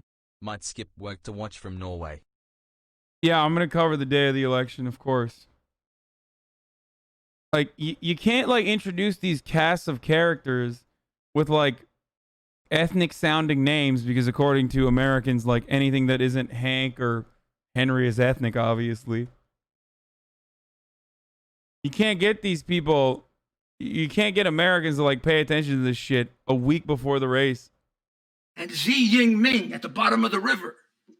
And Whitey Bulger's nephew. What do you think happens to a drug addict, Dad? When you put him in with people like that, he becomes a much worse drug addict. He becomes a degenerate drug addict. You couldn't find some bum in Washington to do this for you? You had to use your son and ruin his life? And you want to be president of our country? My goodness, you should check in to the local federal prison and start doing your time. That's where you belong, not in the White House. You use your family to pick up your bribes, hide your bribes, live the life of a billionaire. And by the way, I'm glad that Glenn Greenwald is elevating stories that actually matter. You know? Like what Rudy Giuliani's saying. Next week on my Substack, I will be writing pretty much exactly this verbatim. I'm Glenn Greenwald, by the way. I don't think you failed in all those negotiations just because you're stupid. I think you failed in those negotiations because you sold out the United States of America. That's what I think you did. And you were ready to do it again if we didn't catch you.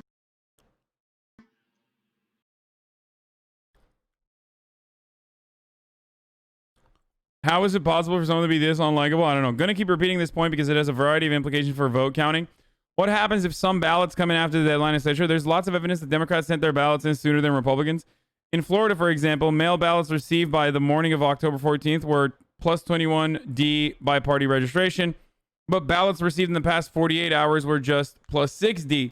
Particularly if Democrats with outstanding mail ballots are hearing messages from the Biden campaign, etc., and are also now more likely to use drop boxes or decide to vote in person instead, it's not clear what the partisan composition of late arriving mail ballots will look like.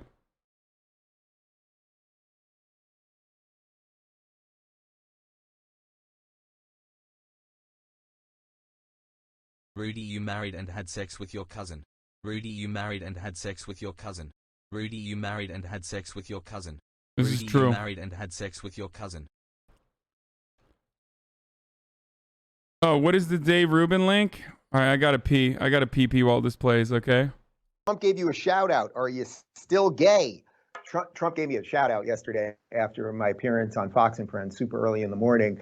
And then some idiot was tweeting that I'm a grifter, and if I was only given enough money, I would not be gay anymore. So I tweeted that, that all they got basically is calling everyone a racist and a grifter. But I said, you know what, I'll play your game here. And if you start a GoFundMe and it gets to $1 million, I'll bang a chick. I don't know that anyone started the GoFundMe, so it was a little unclear. Although I did have an awful lot of girls offering to do it for free. So that's always nice. And that shows that there's a warmth to the people on the right that just doesn't exist with the people on the left. Since Trump gave you a shout out, are you still gay? Trump gave me a shout out yesterday after my appearance on Fox and Friends super early in the morning. And then some idiot was tweeting that I'm a grifter, and if I was only given enough money, I would not be gay anymore. So I tweeted that, that all they got basically is calling everyone a racist and a grifter. But I said, you know what, I'll play your game here, and if you start a GoFundMe and it gets to $1 million, I'll bang a chick. I don't know that anyone started the GoFundMe, so it was a little unclear. Although I did have an awful lot of girls offering to do it for free, so that's always nice, and that shows that there's a warmth to the people on the right that just doesn't exist. What? Absolutely zero women want to fuck you, Dave Rubin. What the fuck? Bang a chick? Dude, you're like 45 years old, dude. What the fuck are you doing? Yes, I would bang a chick. Love you, Hasan and chat. Aren't I just like you? Actually, that's not true. He's a good-looking guy, but still, it's so weird. He's such a fucking weirdo, dude. I can't believe I know him personally and like hung out with him and played basketball with him every Sunday morning. Just like looking back at it, I'm like, ugh.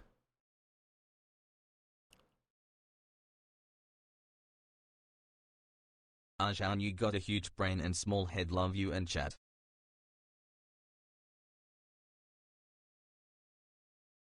Glenn Grew on the absurdity of ex-colleague smears. The Intercept is a place probably more so than anywhere else in the media where you make an obscene amount of money for doing very little if you want. It's so ironic because the Intercept is a place probably more so than anywhere else in media where you make an obscene amount of money, not just me, for doing very little. He's right about this. Well, not doing very little, but like Pierre Omidyar has deep pockets and deep love for Glenn and Scahill, especially Scahill. Like I hope he doesn't, I don't know what the fuck he's been doing. I feel like he had like some family stuff and he like backed away a little bit, but to resub and saw an ad by accident. Scariest shit I've seen this week at HasanAbi. Dude, he's out of his mind. I don't know what the fuck he's doing, dude. This is just like nuts. Little if you want, because of the way it's funded. It has no advertisers, no subscribers. People there are making hundreds of thousands of dollars a year. They write very little. No one reads what they write. It doesn't matter. They're going to be there for life if they want. Same with me. I was making a huge salary, but on top of that huge salary I was making, the Intercept pays my assistant. It pays all the huge team of very expensive lawyers in Brazil that I have to fight off the criminal case that is still pending. And most importantly, it pays all of my security needs in Brazil because of the threats that were provoked by my husband being a socialist member of Congress and the reporting we did last year. The chances that no matter how well my Substack does, I'll ever get to that level is extremely low. I was making not just a huge salary, more than I need in life, but the Intercept was providing enormous amounts of resources for things I need for my family and for my life. So that's why you're like, what? You're bravely leaving over the dumbest thing ever? Doesn't this just kind of... This is why I said it's because he's like, this is why I was confused when my friend told me Glenn will likely fucking leave and get into the Substack grift with Matt Taibbi, like following Matt Taibbi's footsteps. And I thought to myself, like, why would he do that? He has like, he literally has all editorial control if he wants to. Okay, for the most part. He has like Pierre Omidyar's love and affection. You're never going to find a fucking billionaire who's going to give you like unlimited funding pretty much to say whatever the fuck you want, do whatever the fuck you want to do. So it's so weird that you would like get into the Substack thing and like delegitimize yourself. Not that like there aren't incredible writers on Substack or whatever. Obviously there are plenty of great people on Substack. But like, if you're already the co-founder of Intercept, then you don't need to go to Substack.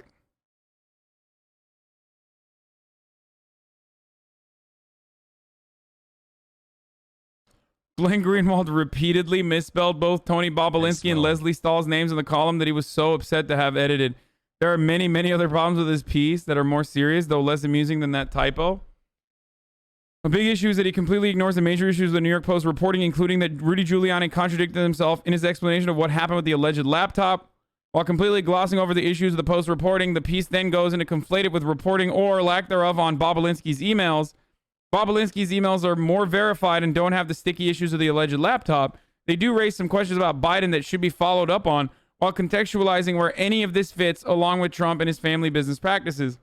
Greenwald's supposedly censored column also goes into all sorts of detail about the firing of the Ukrainian prosecutor without noting some crucial facts. It wasn't Biden's push that it was backed by U.S. allies and became a part of our policy. All of these major issues, yeah. All of these are major issues with this piece. The typos are minor, but they're evident. This is the most significant part. Guys, this is why I keep saying this Bobulinski, Baba Booey shit is so silly, so stupid. Like Joe Biden pressuring the Ukrainian prosecutor. This is where it goes, okay? This is where the story ends. No matter what happened in the beginning, the story ends with Joe Biden pressuring Ukrainian authorities to fire the prosecutor who had suspended their investigation on Burisma. Okay, Burisma, the company that Hunter Biden was working on the board of, that he definitely got a job at through nepotism by trading his last name for cash, okay? Maybe even claiming that he had access to the administration. It's implied. Hasan, is this a promise you intend to keep?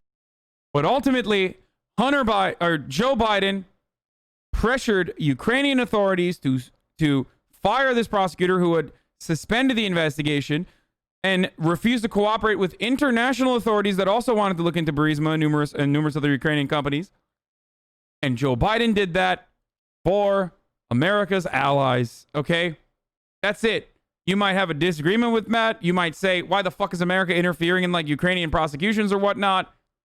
But to say that it was specifically because Hunter Biden worked there, well, that's just wrong. That's flat out fucking false, okay? And then to do it in such a public way, where you embarrass yourself by aligning with like Rudy Giuliani and like actual freaks on a story that even like some of the writers on the New York Post did not want to write, on a story that like Fox News has been able to, Fox News has even said they can't verify, on like basically what is fake news. Despite the fact that there are very real parts of it, okay? Where the most tangible parts of the story are still insane. Like Hunter Biden like fucked children or something. That's an insane thing. Like you can't, there's no evidence for this. Okay? Like at a time when even Tucker Carlson is like dropping the story. The fact that Glenn Greenwald would lose chunks of his credibility to go to Substack on this note and then kind of shit on like The Intercept in a way that is demonstrably false is so strange. Like he made it seem like The Intercept is a part of like the State Department propaganda. Oh shit, 2 months. And that they are also pro Joe Biden. I have a lot of friends there, as you all know. I don't think those motherfuckers are pro Biden, okay? Like, I think they're really good journalists there, really, really good investigative reporters there, and I wouldn't go out of my way to say they are openly Joe Biden. They're not pro-Trump either, but that's why I like The Intercept. So, it's just very weird for him to say this when there's so much evidence. There's just so much fucking evidence that is simply false. Help Ken get a job at The Intercept? What the fuck? He already works for the nation, dude. What is he doing? My man is horny for a paycheck. Hunter Biden is so hot and cool.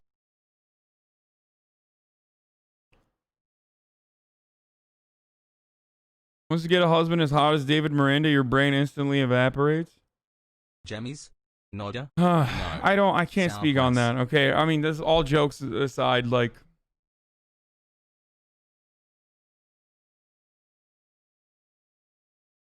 Hasana intercept simp?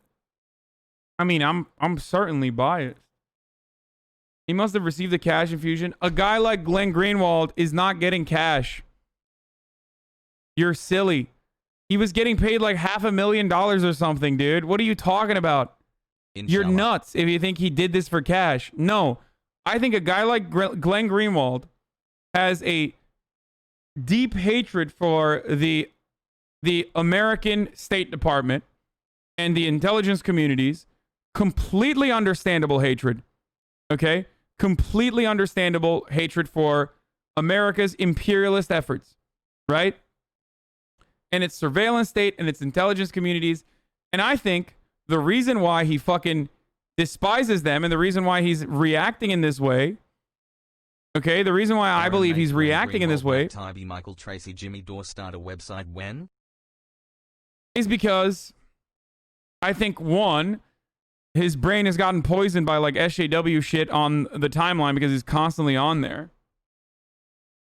Okay, it's constantly in front of his face, and it's like all of his like closest friends and allies in the all of his closest friends and allies are like deeply embedded with like anti-SJW rhetoric, but from the left, like stupid poll shit. But also because I think that he correctly believes that under a Democratic leadership, the American foreign policy is going to be kicked up to the highest degree. I've said this before. As far as like foreign policy in Latin American countries goes, Trump administration's incompetence has actually helped Latin America. It's actually helped South America. Like, a more competent administration would have probably successfully assassinated Maduro, would have not allowed a second vote to ever occur after the Bolivian coup, probably would have even killed fucking Evo Morales. So that's part of the reason why. That's part of the reason why I think like Glenn thinks that the media, in some ways, collaborating with the Democratic Party, and this is true, but you wore no mask? What?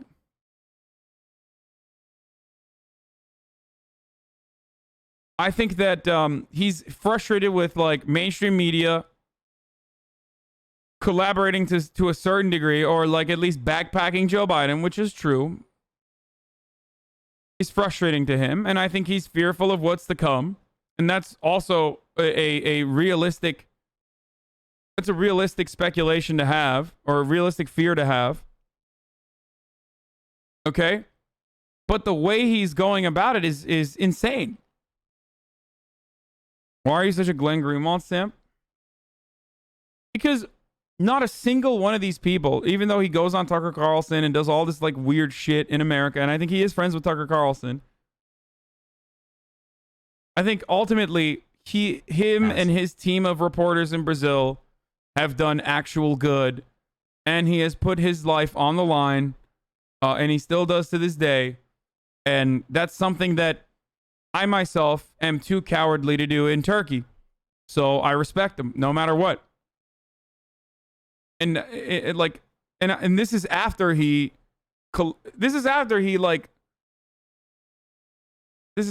covered America's massive, gross surveillance operation, both at the global level and domestically. So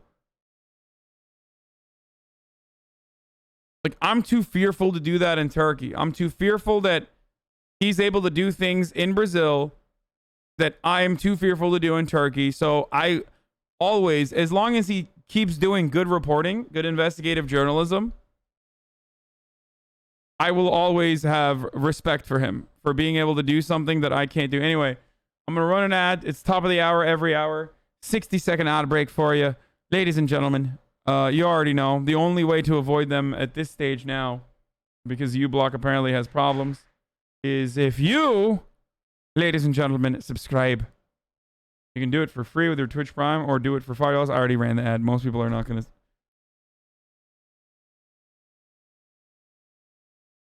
Yo, just admit that he's going to be washed up. Man, people are saying he was going to be washed up before the car wash shit too. So that doesn't change. Like,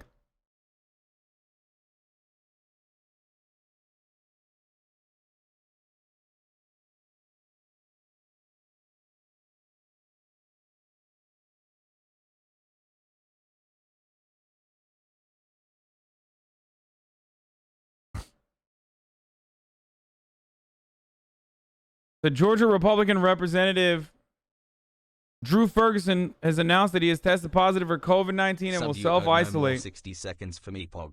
Shocking. What? Shocking. There are pro-Biden in the context of the general election. All media is biased. The Intercept is among the better ones. That there's no need to lie. What? They're pro-Biden in the context of the general election. Like, do you mean...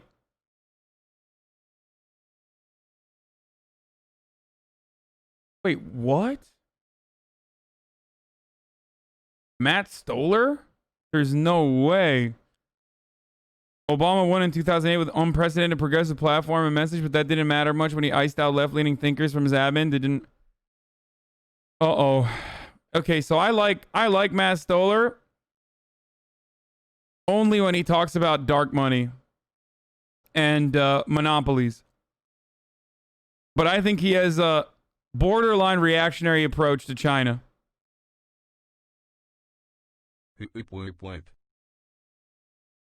Like borderline reactionary take when it comes to... did I just join with an ad and then instantly get hit at the top of the hour ad? Maybe. But he is very good. He's very good on his consistent, dedicated coverage to dark money and, more importantly, monopolies in America and like trust busting. So, I mean, I'll take it. Thank you, Red Jam. Also, thank you, Avelina, for the 10 tier 1 gift subs.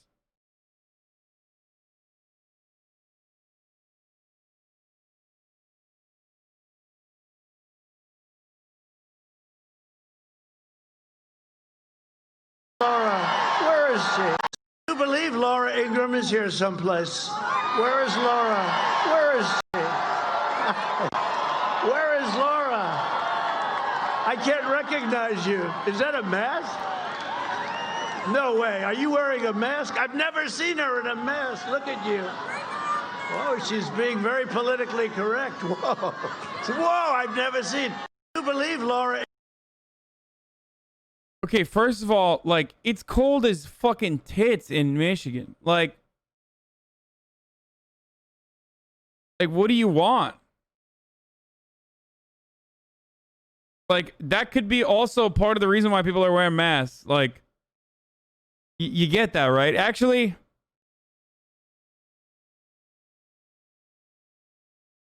it actually isn't. You are just a pansy. Dude, look at the people in the background.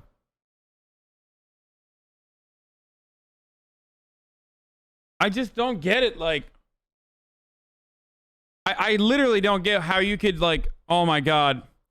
Trump supporters are so fucking dumb that they're literally going to start refusing to wear masks in the midst of the cold, even if they would wear it.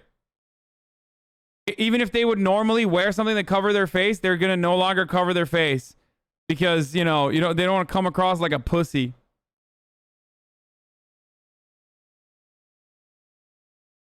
Because it's too PC.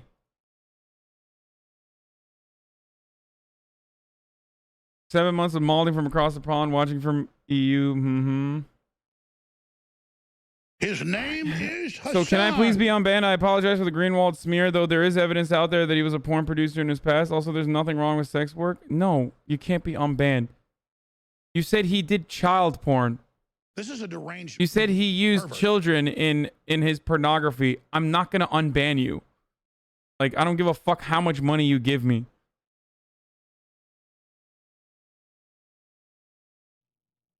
Isn't that just... No, it wasn't a fucking joke.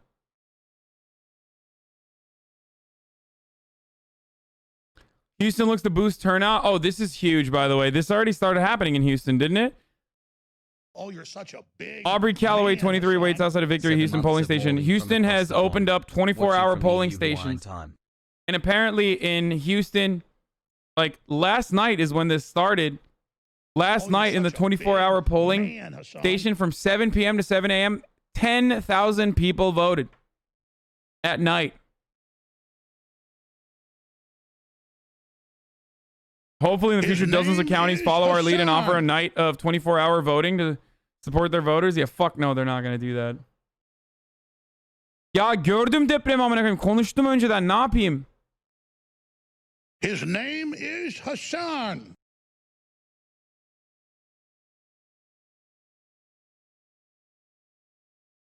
Why are red states being more supportive of voters than blue states? Because we're talking about Houston. His name is Hasan.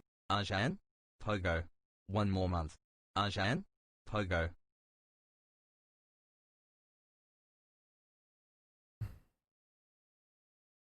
God, those communists are amazing.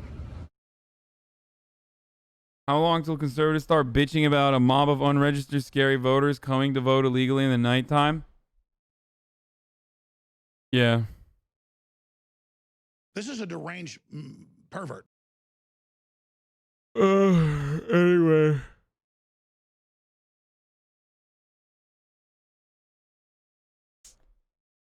Harris County is a great example of why down ballot voting matters. The Democratic upset in 2018 in a race for Harris County judge just might deliver Texas to Biden. Meanwhile, recent Dem wins in PA State Supreme Court races could thwart voter suppression in that tipping point state. Down ballot elections, they matter, folks. They fucking certainly do.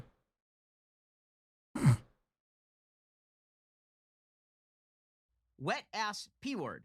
Make that the explosion of early voting in Harris County wasn't set off by Trump alone. In 2018, a 27-year-old Colombian-American immigrant named Lena Hidalgo narrowly defeated an 11-year Republican incumbent to become Harris's county judge, its top elective position. Pervert.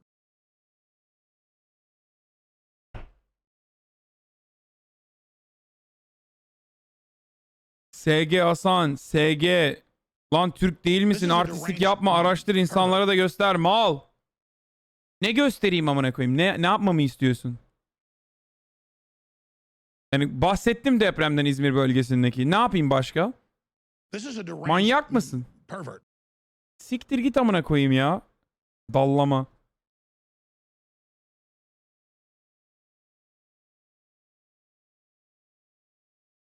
His name is Hasan. He's like mad. He's like, what are you, fucking scared of talking about the Turkish economy? It's like, dude, what do you... Like, what Wet ass do you want? Make that pullout game weak. Juice me, daddy.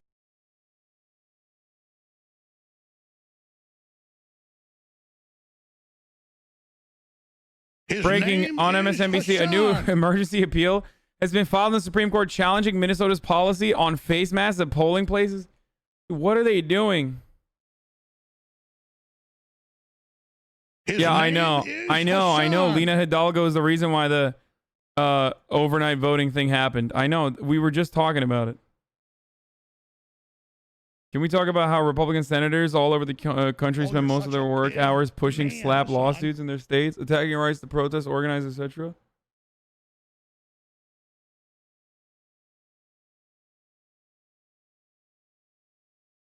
This is a deranged pervert.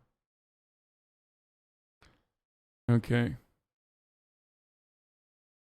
What else was there to talk about? There's some other shit that I wanted to talk about today. His name is Hasan. We can watch one of the the campaign stops if you guys want. He was asking to talk about the earthquake stuff. You can find everything on BBC World News. Geç olsun amına koyayım.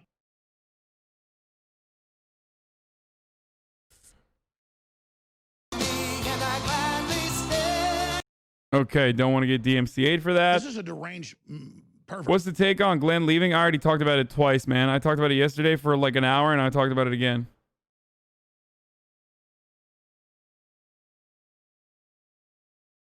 Whores in this house. There's some whores. The React Andy playlist is good, but I want to do more topical shit for now.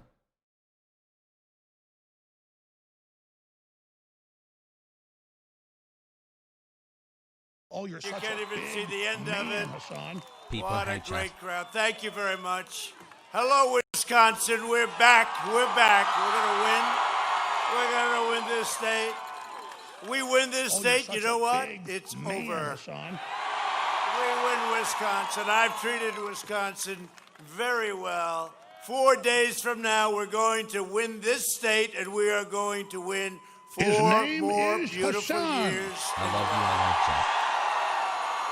With your support, we will continue to bring back your jobs, cut your taxes, cut regulations, support our great police. Oh, you're such a big defend our man, borders. Hasan. Without borders, we don't have a country, do we? Protect our Second Amendment, protect religious liberty, and ensure more products are proudly stamped with those beautiful words, Your ad made spam in the unironically made USA. me resubscribe just to save me from it. We're starting My to man, do my that. man is protecting the beautiful borders of Wisconsin, dude. Back the words, Merry Christmas, we did, right? Merry Christmas. Those big department stores, they're like Happy New For Year. Muslims I said, no, you can say them and both, Mexicans but you and can't Mexican do one Muslims. without the other. Merry Christmas is back. You notice that, right? Bitch, your wife literally said some shit that the Grinch wouldn't be on board with. This is so funny. Like, that would have been a massive story in any other election cycle. But, like, you can't do the war on Christmas narrative ever. Like, your wife literally was like, I don't like Christmas. Fuck Christmas. I don't like it. I don't know why. Private health care. 180 million people have private health care. They want to take it away and send your state into a catastrophic. Haspoggies, You want to use the word Haspoggies, recession or Haspoggies, depression? Haspoggies. Because the word is depression.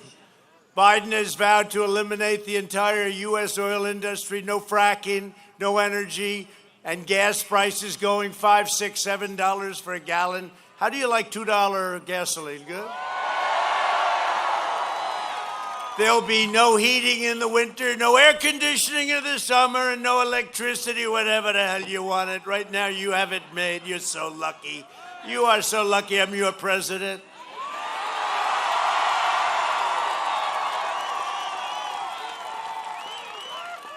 And your team's doing a good job, right? They're doing a good job, right? They're doing a good job. And while I'm president, America will proudly remain energy independent. How does that sound? First time. You're energy independent. We're the biggest in the world. Nobody close. Biden will deliver poverty, misery, depression. I will deliver jobs, jobs, jobs, and the greatest economy in the history of our country. That's going to be next year. You see it. Yesterday, it was announced last quarter, our economy grew at the astonishing speed, 33.1%, the largest GDP growth ever recorded, and not just by a little bit, by more than double. Right? And that was in 1952, but more than double. Think of it. It's never been anything like that for any country, not only ours, for any country. In the past 5 months, we've created a record 11.4 million American jobs. We have a super V. I used to talk about the V. This is no longer a V. This is a super V. This is despite the fact that the Democrat governors have states shut down, right? Gee, does that sound, hey, does that sound familiar to you? Middle-class family income is up more than $6,000 under my administration, far greater than the past administration. I mean, that was not up. That was doing very poorly. We created the greatest economy in history, and now we're doing it again. Make America great again, again. We did it once. That hat, see, that hat is now obsolete. It's called Make America Great Again, again. In a very recent poll, Gallup, they said 56% of Americans said they were doing better today than they were 4 years ago, and we're rounding the turn on a pandemic, and it's 56, and it's the highest number they've ever recorded. So we're doing something right. Joe Biden spent the last 47 years outsourcing your jobs, opening your borders, and sacrificing American blood and treasure in endless foreign wars in countries that most of When inflation is factored in, Americans are earning only 2.7% more than they did in 1999. Joe, why didn't you do it, Joe? That was an easy debate. 91% to 9%, they said. That was good. That's like a great football game. No, I said, Joe, why didn't you do it? Well, I don't. Also, the part that he's talking about with like American income, middle class income rising, where American income is like rising, he's actually referencing old data from 2019. I don't know what the new data is, but last time he said that was in 2019. This is a pleasure. This is a pleasure. That was cold. I said, let's cut this a little bit shorter. But we have a big crowd. You know, we had a big crowd no matter where we go. We have these massive crowds. And I'm going up to Minnesota. We're going to Minnesota, which we have a chance, not since 1972, think of it. So those are odds that aren't good, but they like us up there with the Iron Range, all the things I've done for them up there and helping them when the rioters and anarchists attacked. We took over and we did a great job, but they should have called us 2 weeks earlier, in all fairness. If they called us, federal government, if they called us 2 weeks earlier, that would have been nice, you know? You would have had no problem. It took us about, 25 minutes to solve the problem, right? Boom. They just marched down. But we're going, and the governor just informed us, though, that, so we have 25,000 people. 25,000 people, that's a lot. You got a lot here. 25,000 people in Minnesota. They said, we can only have 250 people. So they were hoping I'd say, oh, well, we can't do that. Let's turn around. No, we're going to go. We're going to go. Be a very interesting trip. Even if we see 250 people, can I be honest with you? Everybody understands. You can't play those games. That could very well, aside from Omar is our secret weapon. Ilhan Omar, that's our secret weapon in Minnesota. Ilhan Omar is so fucking popular. She has a 35-point lead. And the other, and you know all about this because you've had your things. The others, we want law and order. We got to have law and order. You look at what's going on in Philadelphia, you can't have that. You have to let the police do what they do. I mean, they have to do their job. When I watch that, again, Democrats, it's all Democrats. When I watch that, and people are looting stores, and you have the anarchists, the rioters, but they're looting stores, they're walking out with dishwashers. They're walking out, guy has a dishwasher, he couldn't even, he's pushing it. They're washing, they have television sets, and they're walking, and the police are standing there. And those police don't want to be standing there. They don't want to do that. They want to be able to do their job, but they're not. And you can't have that. We need law and order, as we had right here. As we did a very good job right here. We got the endorsement of everybody. Everybody in your state, every law enforcement group in your state endorsed us. Every law. I think every law enforcement group in the country endorsed us. I asked Sleepy Joe during one of the debates. I said, Joe. You know what? Joe. I like that he admits this stuff at least, so that maybe people will recognize that cops are just notoriously always pro-Republican. They've always been Republican. They always vote Republican in like insanely overwhelming numbers. I doubt he has any. I think we have everybody. We have everybody. Florida, Texas, Oklahoma, Chicago endorsed us. Isn't that nice? Chicago. With all the problems they have. This is false, though? They have a great group of people from law enforcement. According to a police magazine study, law enforcement officers voted or said they were voting for Donald Trump at 84%. Okay? 84% of law enforcement officers said that they were going to vote for Donald Trump in 2016. You understand? Over Hillary Clinton. And by the way, the other part of that, okay, the 14% or 16% did not say that they were going to vote for Hillary Clinton. 7% of that also said they would vote for Gary Johnson. So if you think that like law enforcement historically has not voted for Republicans, like even with Mitt Romney, it was like 74% or something. Deal ever made, and China's entry into the World Trade Organization, which cost Wisconsin 130 minimum manufacturing jobs. At every turn, Biden betrayed American workers and twisted his knife. Dude, stop sending me this fucking 52-minute Vic Burger video, man. What do you got, a burger brain? I'm not gonna watch a 52-minute Vic Burger compilation of Donald Trump. Stop. Devastated black families. I love Vic. With the I love Vic. I think he's great, but like I can't watch a 52-minute compilation. Youth super predators, a term that's a terrible term. Super predators over and over again. And then he wonders why they're not doing well with the black vote. You know, the black vote's not turning out for him. See, now we don't have to go by the fake polls. Now you see what's happening. He's not doing well with the black vote. You know why? Because they remember that, and they remember 1994, and they remember him calling everybody a super predator, and that's a term that... Okay, but they also remember 2020 when you literally said, when the looting starts, the shooting starts. Or they remember yesterday when you said Cory Booker is going to bring unfavorable people into your towns with low-income housing they're going to build in the suburbs. Like, does he think black people are too fucking stupid to recognize what that means? Like, I mean, this is why all this shit is not for the black people, okay?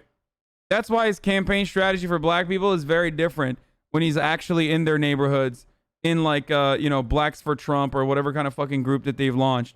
This is just for white people, okay? When he says he's the best for black people since he's the best president for black people since Abraham Lincoln, he's not talking to black people there. He's talking to white people, okay? Just like Candace Owens doesn't talk to black people. Candace Owens isn't there to like change black people's minds. Candace Owens is there to fucking make racist white people feel more comfortable about their racism.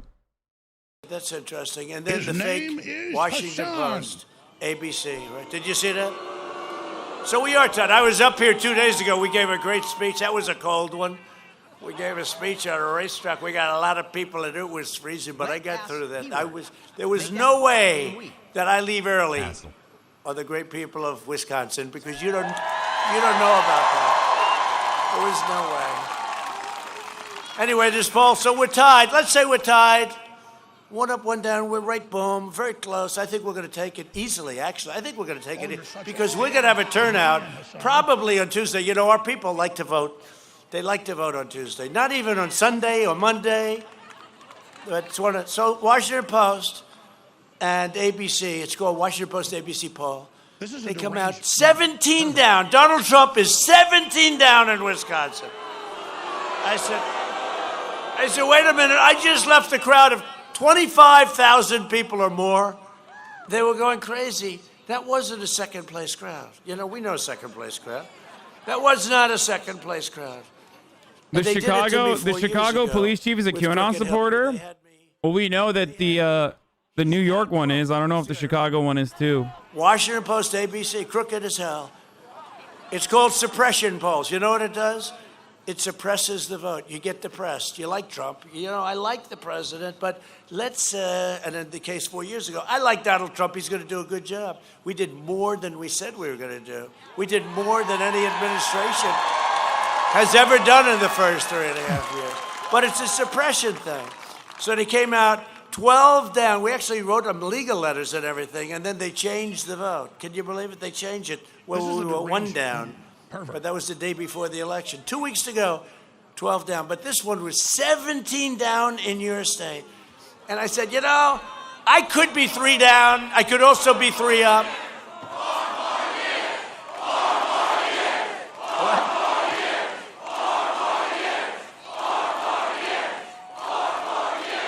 I could be 3 down. I could be 4 down. I could also be 3 up or 4 up. One thing I know, I'm not 17 down. So... Oh, the head of the So I called up the best pollster. Oh, the head of the police union is a QAnon supporter. Okay, got it. That makes sense. Of course he is. I just left Wisconsin. They're so dumb, dude. Tremendous crowd. It was like a love fest. And then I wake up, and then I wake up like 2 days later, and I see a poll, Washington Post, it's all over the place. You know, they love it, all the fake news. Look at all of them back. They're fake. Among the most dishonest people in the world. Now they have a new thing. They don't report. They don't report on, you know, criminality like with the Biden crime family. You know, they don't want to report. But fortunately, we have guys like Ron Johnson that are willing to say it like it is. It's true. It's actually very true what I just said. He's fantastic, but we'll get to him later. Your senator is fantastic. So you take a look, and I said, I'm not 17 down. And he's a really smart guy. He says, no, you're not. I said, but don't they have to pay a price? Like, you know, they did it 12 down 4 years ago, and now said, isn't it a bad thing? He said, yeah, but they want you to lose. I said, well, why don't they make it that I'm 3 down or 2 down, or, you know, make it like believable? No, 3 down or 2 down is no good. Because if they go 3 down, 2 down, 4, even 5, I said, make it 5. He said, no good. Because that means you have a chance. That might even bring people out. They want to make it so bad. And they said, no, they're very smart people. They're very vicious people. And they purposely make these polls phony. They're phony polls.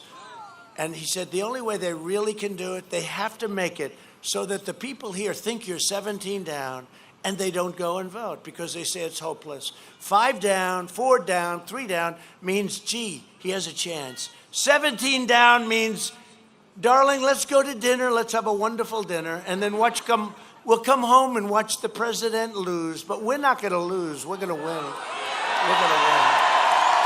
True story. Isn't that some story? Isn't that sad? Listen, man, if they were that confident they were going to win, they wouldn't be fucking actively trying to suppress the vote or purge additional votes by, one, making it harder for those votes the votes that were cast and postmarked before November 3rd to arrive at commissioners' offices, and then simultaneously purge those votes by a Supreme Court or federal court decision. Like, if they were so confident, if this motherfucker was so confident about the leads that he actually has, despite the fact that, you know, Wisconsin is showing a giant swing for Biden, they wouldn't be doing all this shit. And that includes big tech. So Dude, you know what they're I'm doing? so stupid. Like, it just sucks. Like, Republicans are so fucking delusional, dude. His name is They're Hasan. so fucking delusional. Like, the entire policy of the Republican Party revolves around literally hurting the people directly behind Donald Trump. Like, completely, like, their election policy revolves around making sure that as many people don't vote as possible, like stopping as many people as possible from voting. Their entire campaign, all of their campaign promises are built on lies like the border wall is going to fix your economy. No, it won't. Hasan. Tax cuts are going to help you. No, they don't. It's just all fucking silly shit. And Democrats lie too. Of course Democrats lie.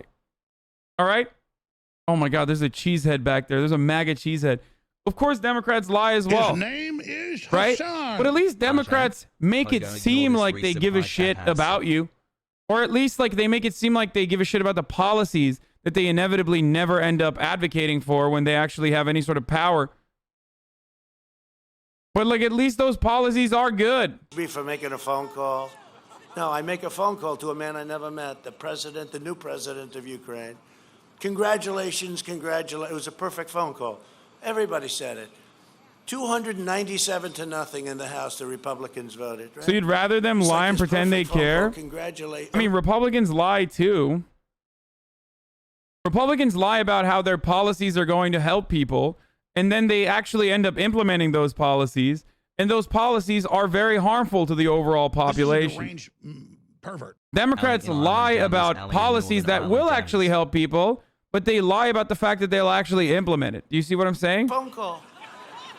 But they didn't know we had the call essentially recorded. Thank goodness we had, because they were making up stories, right? They died when they heard we had it transcribed by very professional people. They died because it had already been way down the track by the time they found that out. I had to do that. We called up. We said, do you mind if we put your phone call on public record? They said, why would that be? It was just a congratulatory call. I said, well, you'll find out. These are bad people. So here's what we have. We have the Democrats. Now we have big tech. Now we also have the rhinos. Now the rhinos in many ways are worse than all of them. I hate the rhinos. And most too. of the rhinos I beat because, you know, they were all representing one of the 17 because we had 18 running. But they were most of whom I get along with. Some of them I don't like. I could tell you the good ones and the bad ones. But I beat all of these guys. And they end up being rhinos and bad people. And here we are, and we're president. We're going to have, I think we're going to have something that's even better than what we did 4 years ago. I really believe that. I really believe it. Because you don't have crowds like this and be on the losing stick. You know, you leave here and you say, gee, that doesn't sound like a second place. You can't even see the end of the crowd. That doesn't look like a second place finisher. So when you hear about suppression, you have some very nice people up there, about 2 of them. But when you hear about, that's right. I know every one of them. Some of them are great, actually. But we're going to have a big victory. And this election is the most important election of our lifetime. This is a more important election than the last one. And I never thought I'd say it because they have gone so far radical left and we have to make this final step. And we're going to be normalizing our country, really normalizing our country. And you know what else normalizes its success? I'll tell you, before the plague came in from China, they should have never let it happen.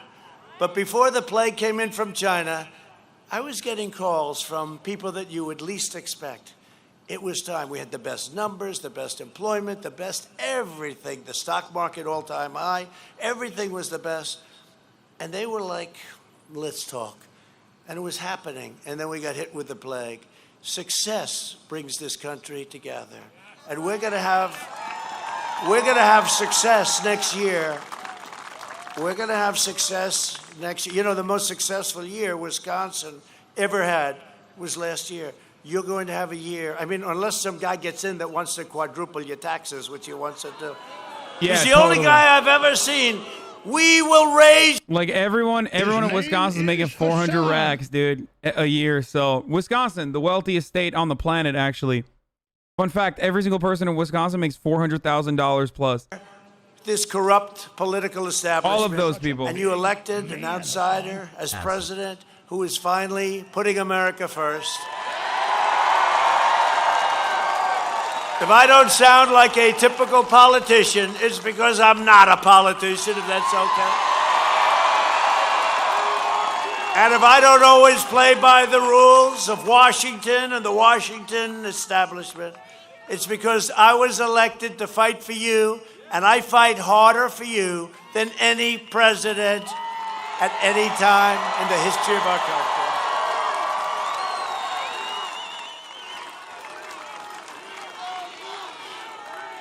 A rhino is a Republican in name only. They're like the Never Trump Republicans and shit.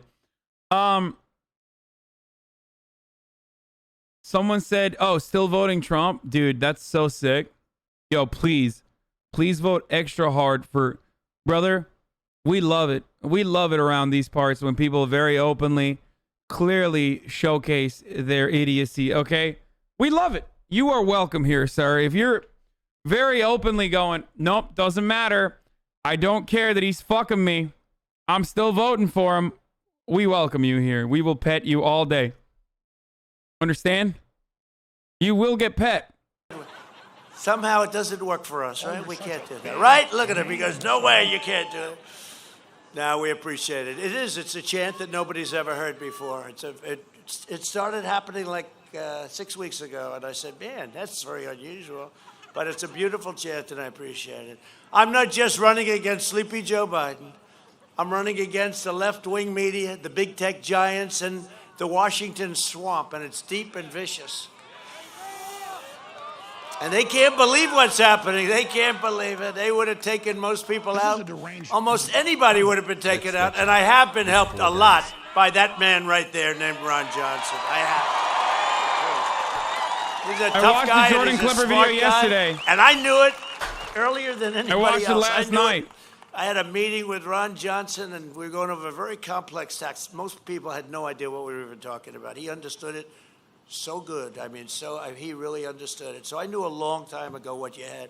Don't lose him. Don't ever lose him. You need to show up.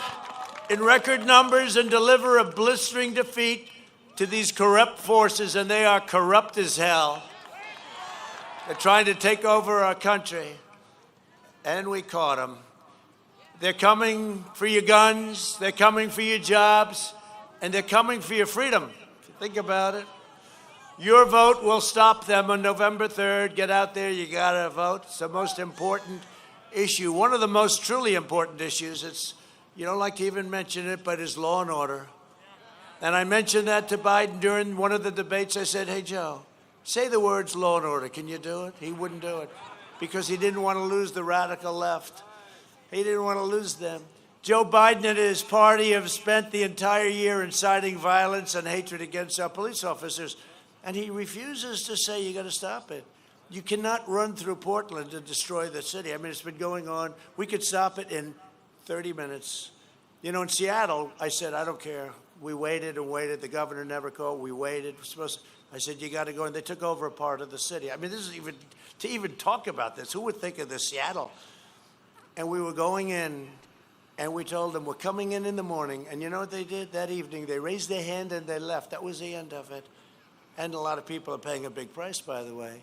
But they raised their hands and they left. Or the statues. We signed a law. You knock down statues. They were knocking down statues all over the country. You knock down statues, you go to jail for 10 years. It's an old law. Sick, dude. That's such a... That's necessary legislation. You know what I mean? Like, in a time of crisis, in a time of economic crisis followed by a disastrous coronavirus plan, when 1,000 people are dying a day again, when every 3 days we got a new 9/11, at that point, I think the people, what they really want is some legislation that will lock more people up for fucking defacing a Confederate monument. That's what we're looking for, dude. I want a president that has his priorities in order. I mean, how pathetically privileged do you got to be like, yep, that's it. That's my president. That's good shit. Monument. They want it renamed or taken down. This was their recommendation. Don't worry about it. We're not doing it. His name is Hasan. They don't like the Thomas Jefferson Memorial because they don't like it. They don't even know why. Tell me why. And they don't like even the Lincoln Memorial, right? They don't like the Lincoln. So they wanted recommendations to change the name or take them down. And I said, I think this commission should be immediately disbanded because it's not going anywhere. Be immediately disbanded. This is a fact. Take down the Washington Monument. These people are stone cold crazy. You have to go out and you have to vote. Biden stands with the rioters and looters, and Biden wouldn't say anything about the report. They asked him about the report. He didn't want to comment. I have no comment. Do you want to take down the Washington Monument, sir? I have no comment on that. He has no clue. He never had much of a clue. Now we know he. I stand with the heroes of law enforcement. These are great people, and we have to help them. If Biden wins, the rioters and the streets, they'll be running your federal government. They'll be running your government. No city, no family, and no community will be safe. The Biden-Harris, how about Harris? Kamala.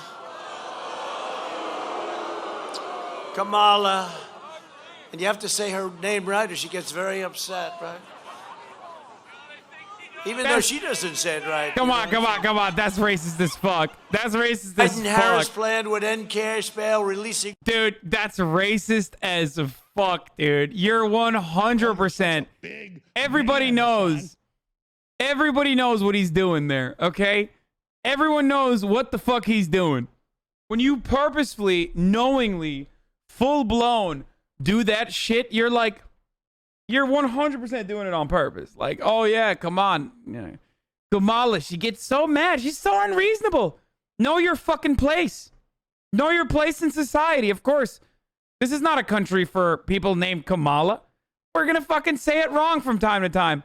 And there's a lot of people in that crowd that also fucking feel that way too, where they're like, yeah, damn right. Why are you getting so mad anyway? Meanwhile, you say AR stands for fucking assault rifle 15, they will literally genocide. What the fuck are you talking about? It stands for Armalot, motherfucker! Stop calling it a clip, it's a magazine! Well, like a person's name is just like completely unimportant. It's like, huh, come on. Who gives a shit? Know your fucking place. Like they did in Minneapolis, and then we went in and it took place very quickly. Like usually if it takes like more than a half an hour to wipe the whole thing out, I say you're not doing a very good job.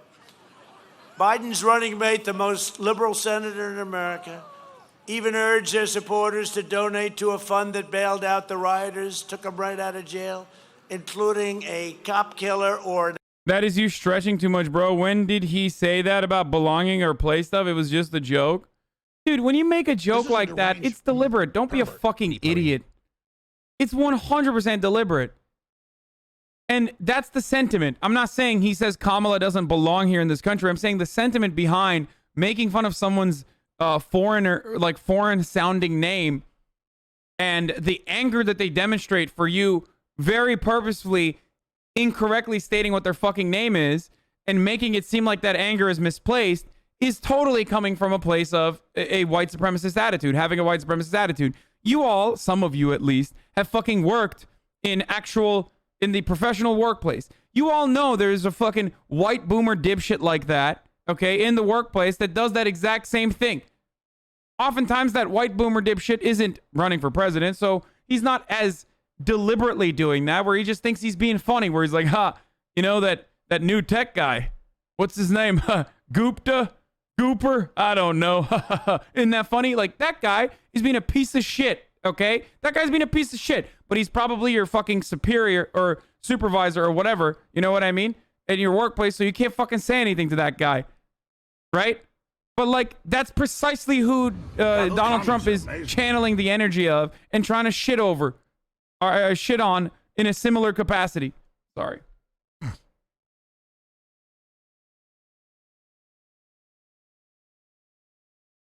Oh, you're such a big man, Hasan. Love you, Hasan less. Anyone who's worked in like a fucking workplace outside of, I guess, like marketing agencies in New York and shit has had a situation like that that's incredibly fucking racist and awkward. Okay? Donald Trump is signaling to those dudes, and the motivation behind that kind of joke, even if one of them is like well-intentioned yet misguided because they're like kind of racist, this one is totally motivated by galvanizing those opinions that that person has, and it stems from white supremacist attitudes. So let me tell you, if Biden was in charge of this vaccine, just like the swine flu, he was in charge of H1N1, it's like childish, dude. It's literally fucking childish. It's like a way that a child would make fun of someone, like in a racist way. It's almost like pure in that sense. Do you understand? Well, like when Alex Jones says his name is Hasan Pecker. Huh, can't make up that name. Like, what do you think he means? Hasan Pecker. It sort of was because we have therapeutics now that are incredible. In fact, here I am. I'm here. Right? They gave me a shot. Regeneron, it's called. And others, it's racist when Trump makes fun of Kamala's name, but it's not racist when you call French people pedophiles and say, fuck your culture? Are you butthurt? I think you should take it up with Foucault and maybe other postmodernist French philosophers if you're upset about what I said about pedophilia, even though it was a joke. Also, have I been oppressing the Francos here or something? The race of the race of French? His name is Hasan. Love you, HasanAbi. Is there worldwide oppression of the French that I was unfamiliar with? If Biden makes a racist joke, you protect him, dude, come on. No, the fuck I don't. I shit on Biden all the time. Also, I don't give a fuck about Biden's racist jokes more than I give a shit about what Biden has done, which is infinitely worse than making a racist joke. And he's a good kid, but he's a strong kid, but he's a kid. His name is Hasan. So they said, 5 months of getting Dr. Sean, he's great. He's fantastic, White House physician. And he said, Barron tested positive. I said, for what? He said, for COVID. You know, there's like 30 different names. I happen to call it the China plague or the China virus. Because it's more... Sick! It's more accurate, right? And like, you know, about 14 minutes later, I said, how's Barron doing? Oh, he's recovered fully. I said, Barron, were you feeling bad? I didn't know anything, Dad. I didn't. What was wrong, Dad? No, they, you know, they have a very strong. By the way, speaking of that, get back to school. Get back to school. Okay? Get back to school. Right? Look at Ron saying agrees. What about you calling Seniors Obama Obabe is on? Yeah, that's literally me making fun of the racist morons that do exactly that to Kamala. Whenever I say Obabe, I'm directly making fun of idiots like this. Bardock, no bummer. For like 8 fucking years, they just couldn't say the president's name right. Like, get the fuck out of here. Thanks for the leftism.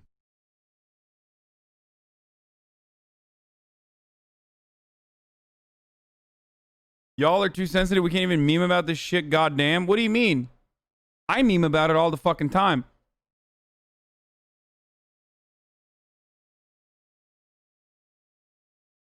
What about us calling you Hasan? No, that's entirely different because it comes from a loving place. And I clearly don't have a problem with it. Okay?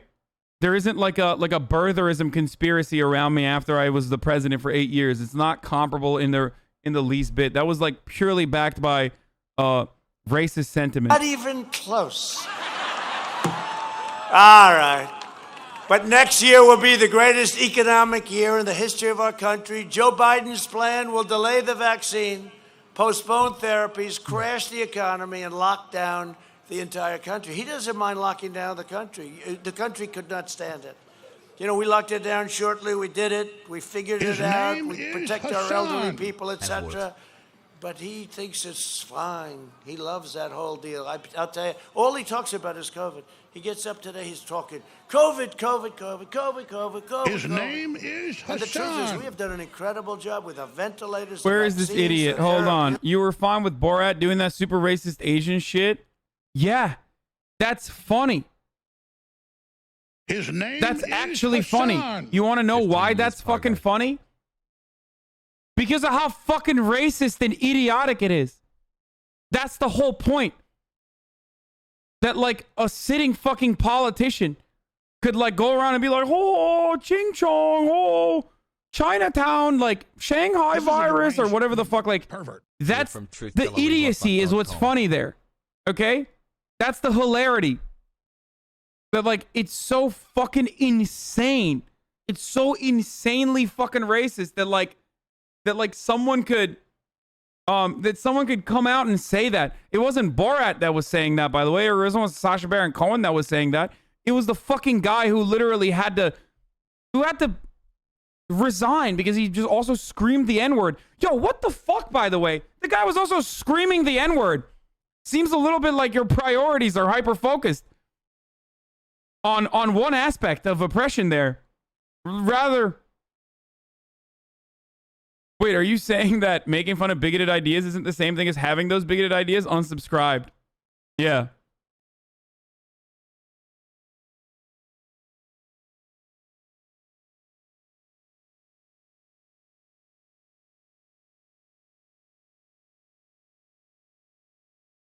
Oh, you're such a big man, Hasan.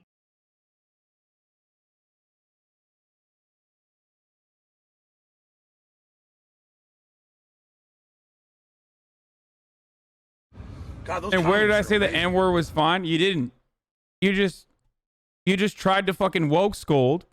Okay? You just tried to woke scold and be like, and express an attitude that you think I have, which is anti-Asian sentiment, or at least alluded to it, and you fucking failed. And now I'm calling you out for hyper-focusing on a comedic scene that's supposed to heighten how fucking racist someone is and laughing at it. But because you're your butt hurt when you probably yourself laugh when other races are fucking laughed at, or other races are fucking attacked by racist people, but in a hilarious fashion. But because I assume your background is Asian, you're like, oh my God, I can't believe you laughed at that shit. Again, to allude that I have some sort of like anti-Asian attitude or sentiment. 6 months ago. Now, if I said, let's cut the testing down in half, you'd have half. I love the system. I can now remove the tinfoil hat. But you know what? It's good because we know if there's a problem, Yeah. etc. We know if I'm there's Mr. Cinephobe, as you know. That's exactly what it is. I mean, but what we do and what we've done so well are the therapies. And if you think of it, the fatality rate is down 85% and more now. Think of that. Few good voices in politics. But they talk about cases because, you know, when you hear 3% of the emergency rooms are devoted, you know, it's supposed to be 100% and the hospitals are going to close. They don't know what's going on. It's been amazing what we've been able to do. But you don't hear them talking about death. You hear them talking about, because as a percentage, what we've done compared to other countries is incredible. And now, especially with the explosion that you see taking place over in Europe. So we've done a great job, and I'll tell you what, our vice president's been fantastic. And you compare vice presidents, and if you don't mind, I'll take the one we have, okay? You talk about a victory at a debate. That was one of the greatest victories at a debate I've ever seen. That one wasn't even close. Our excess mortality rate is 42% lower than Europe's. Think of that, where cases are now surging despite very powerful lockdowns that they've had very powerful lockdowns. Thank you, Kel Draft. But don't take my word for it. I want to just show you something on a screen. I got people in here that have been fucking subscribing for 20 months. That's crazy, dude. Fight against the China virus and a couple of other quick things. Again, we only do this for extremely important states and people. Go ahead. Fact is, every time I've called the president, he's quickly gotten on the line. When we asked to get support for that Mercy ship in Southern California, he was able to direct that in real time. What the federal government did, working with states, was a phenomenal 24 months. We've got 2,000 of 2 these years of bagel and coffee medical sites that are up, almost all operational now in the state because of his support. Hasan. Those are the facts. His team has been on it. I know a team when they're on it, and I know a team when they're not on it. His team is on it. They've been responsive late at night, early in the morning. Hasan. We are working very well with FEMA Region 2 and with the Army Corps of Engineers, building 4 field hospitals. That was a decision the president himself took, and I'm grateful for it. These were just extraordinary efforts and acts of mobilization. And the federal government stepped up. We needed help, and they were there. He said everything that I could have hoped for. And we why aren't they showing the screen? And every single thing he said, they followed through on. We've got to have double the number of ventilators that we requested for that area of the state. And in fact, we got them in, frankly, short order. Have we lost anyone because we didn't have a bed, or we didn't have a ventilator, or we didn't have healthcare staff? No. The president was extending support for new swabs. So conversation, commitment, promise made, promise kept. Mr. Streamer, please change scenes. We can't see the video. My problem is I voted for NAFTA. I'm supporting NAFTA because I think it is a positive thing to do. And I do not pretend to be an expert on international trade matters.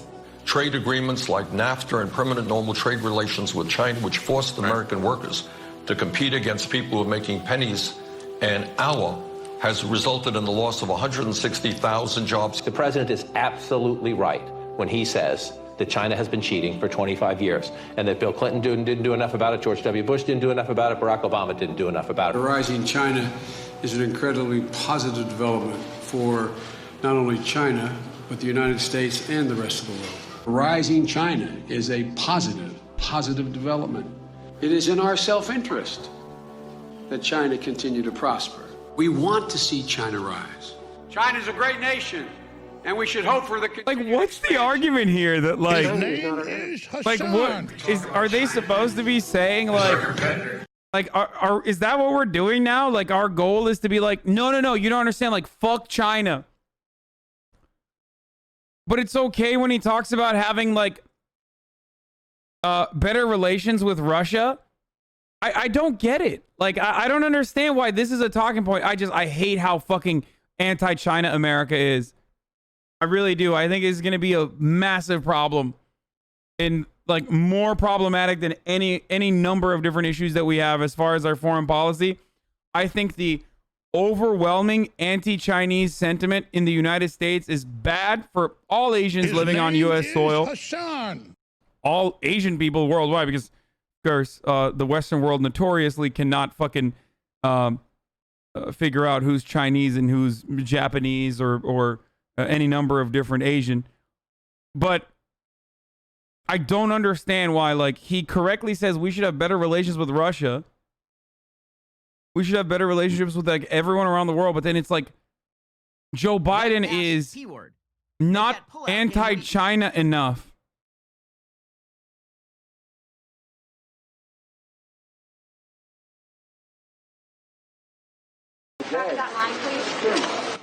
That was terrifying. What kind of country we're going to be? 4 more years of Georgia, he's going to find ourselves in a position where if Trump gets elected, we're going to be in a different world. All right, I'm going to run a 60-second ad break, of course. Top of the hour, every hour, 60-second ad break. If you'd like to avoid the ad, you already know what the fuck to do. Ladies and gentlemen, if you no longer want to see the ads, of course, you can subscribe. You can do it for free with your Twitch Prime or for $5 the regular tier 1 sub. Every moment that you don't use your Twitch Prime, ladies and gents, is a moment that you're wasting. His name is Hasan. So we're joined today with some really great people, and a man that's right at the top of that list for me is Senator Ron Johnson. I'm telling you, you're lucky you have him. He's a fantastic man, and he's done an incredible job, and he's got a lot of courage, too. And in Washington, he's respected by everybody. Man, Hasan. Also, Congressman Glenn Grothman. Glenn? Good, Glenn. Thank you, Glenn. And Mike Gallagher. Mike. Thanks, Mike. Great job. Great guys. And somebody that's done a really good job for us, GOP Chairman Andrew Hitt. Thank you. Thank you, Andrew. How we doing, Andrew? Because we're not going to fire you so damn fast. You'll be out of here, Andrew. No, I think we're doing great, yeah. I think we're doing great. I also want to thank a legendary champion and a Green Bay Packer personified Hall of Famer Brett Favre for his endorsement. He's a tough guy. He's great. But 2 days ago, I saw that he endorsed me, and I just want to thank him. He's a hell of a champion. He's a great champion. I look at some of his records. You don't even realize it, but when you look at passing yards and touchdowns, and one thing about him, tough as hell and great and really talented. So I want to thank Brett Favre. Thank you very much. Yo, fuck Brett Favre, dude. For decades, our politicians spent trillions of dollars rebuilding foreign nations. Now we are Washed rebuilding, Andy. if it's okay with Listen, motherfucker, CT is devastating, okay? Okay? CT is devastating, don't you know? Hasan. Maybe Brett got hit in the head maybe too many times, don't you know? All right? Who I knows? only ran because of them. I said that during the debate, too. I said, Joe, His never name thought of is this. I ran Hasan. because of you people, because you did such a bad job. He had no response to that. With the USMCA, our dairy exports to Canada are expected to surge by more than 100%, okay? Just went into effect. And we're not going to be losing our companies to Mexico and Canada. We're not going to have our companies close up and get rid of everybody, fire everybody, His name is Hasan. and move and do the same product in Mexico. You saw that it's probably the #1 reason I ran. I couldn't stand watching it. And it's going to be, now they're going to pay a tremendous economic price if they do that. Joe Biden is a corrupt politician. They took millions of dollars from the Chinese Communist Party while Vice President Biden shipped your jobs to China. His name is Hasan. How the hell can he negotiate with China with the money they take? And the news, they don't want to cover it. The fake media, the lamestream media, and the and the companies, right? These wonderful companies that obviously don't love our country. It's suppression. They don't want to cover it. If Biden wins, China wins. His son walks in, takes out $1.5 billion to manage, billions of dollars a year.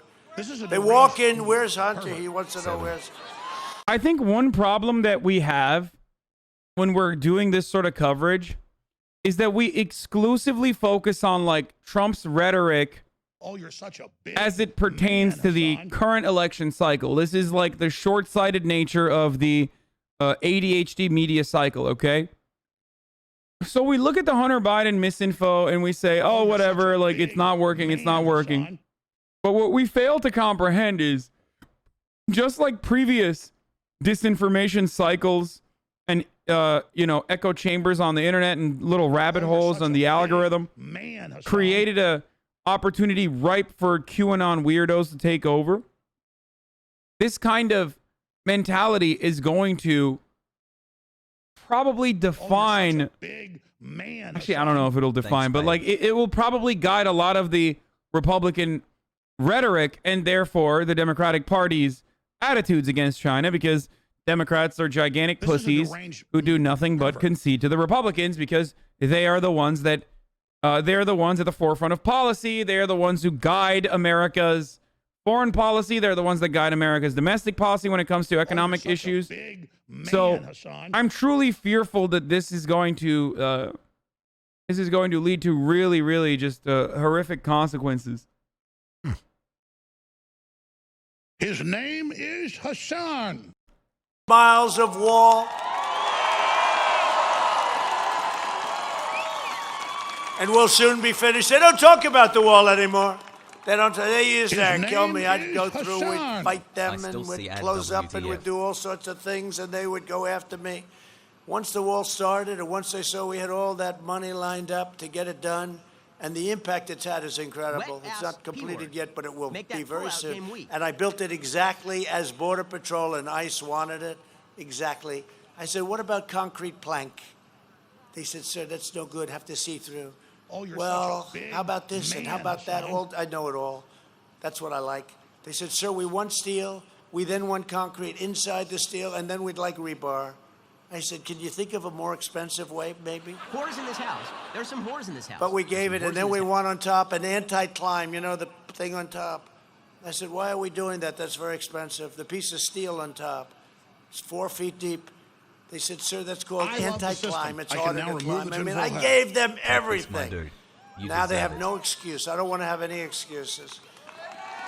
And our numbers on the border are phenomenal, the best we've ever had.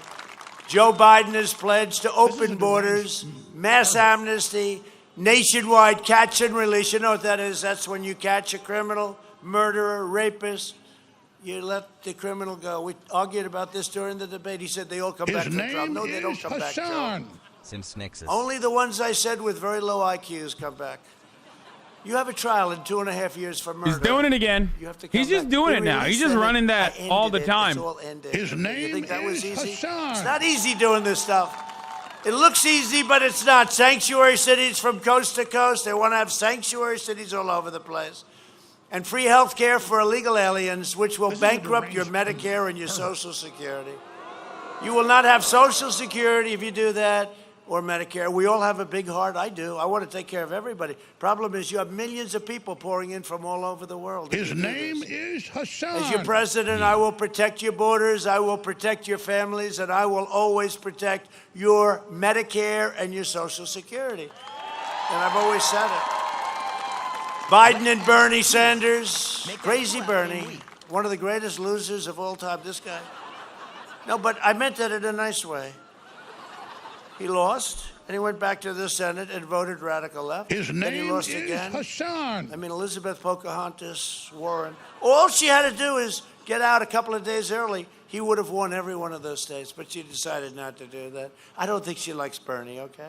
This is a deranged... But Biden will increase refugees. This was agreed with Bernie and the group, and AOC +3, right? Highly educated person on the environment, AOC. Have you ever taken a class on the environment? I don't think so. Big man, Hasan. Increase refugees by 700% from terror hotspots. So think of that, a 700. This was agreed to. I don't think Bernie was that bad. I think actually Bernie went further left after they made the deal.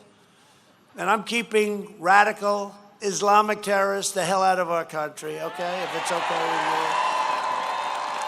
you. Look at what's gone on in France over the last 4 days. What's happened in France? We invested $2.5 trillion in the U.S. military, including nearly $6 billion to save the historic shipyard, Marinette Marine. His name is Hasan. And even more money for combat vehicle manufacturing in Oshkosh. You know, Marinette's doing a great job. I went to Marinette 4 or 5 months ago, looked at what they were doing. We gave the contract to them, which cost me a lot of states, but that's okay. But we gave that to Marinette. They do a great job. They do a great job. They were ready to close.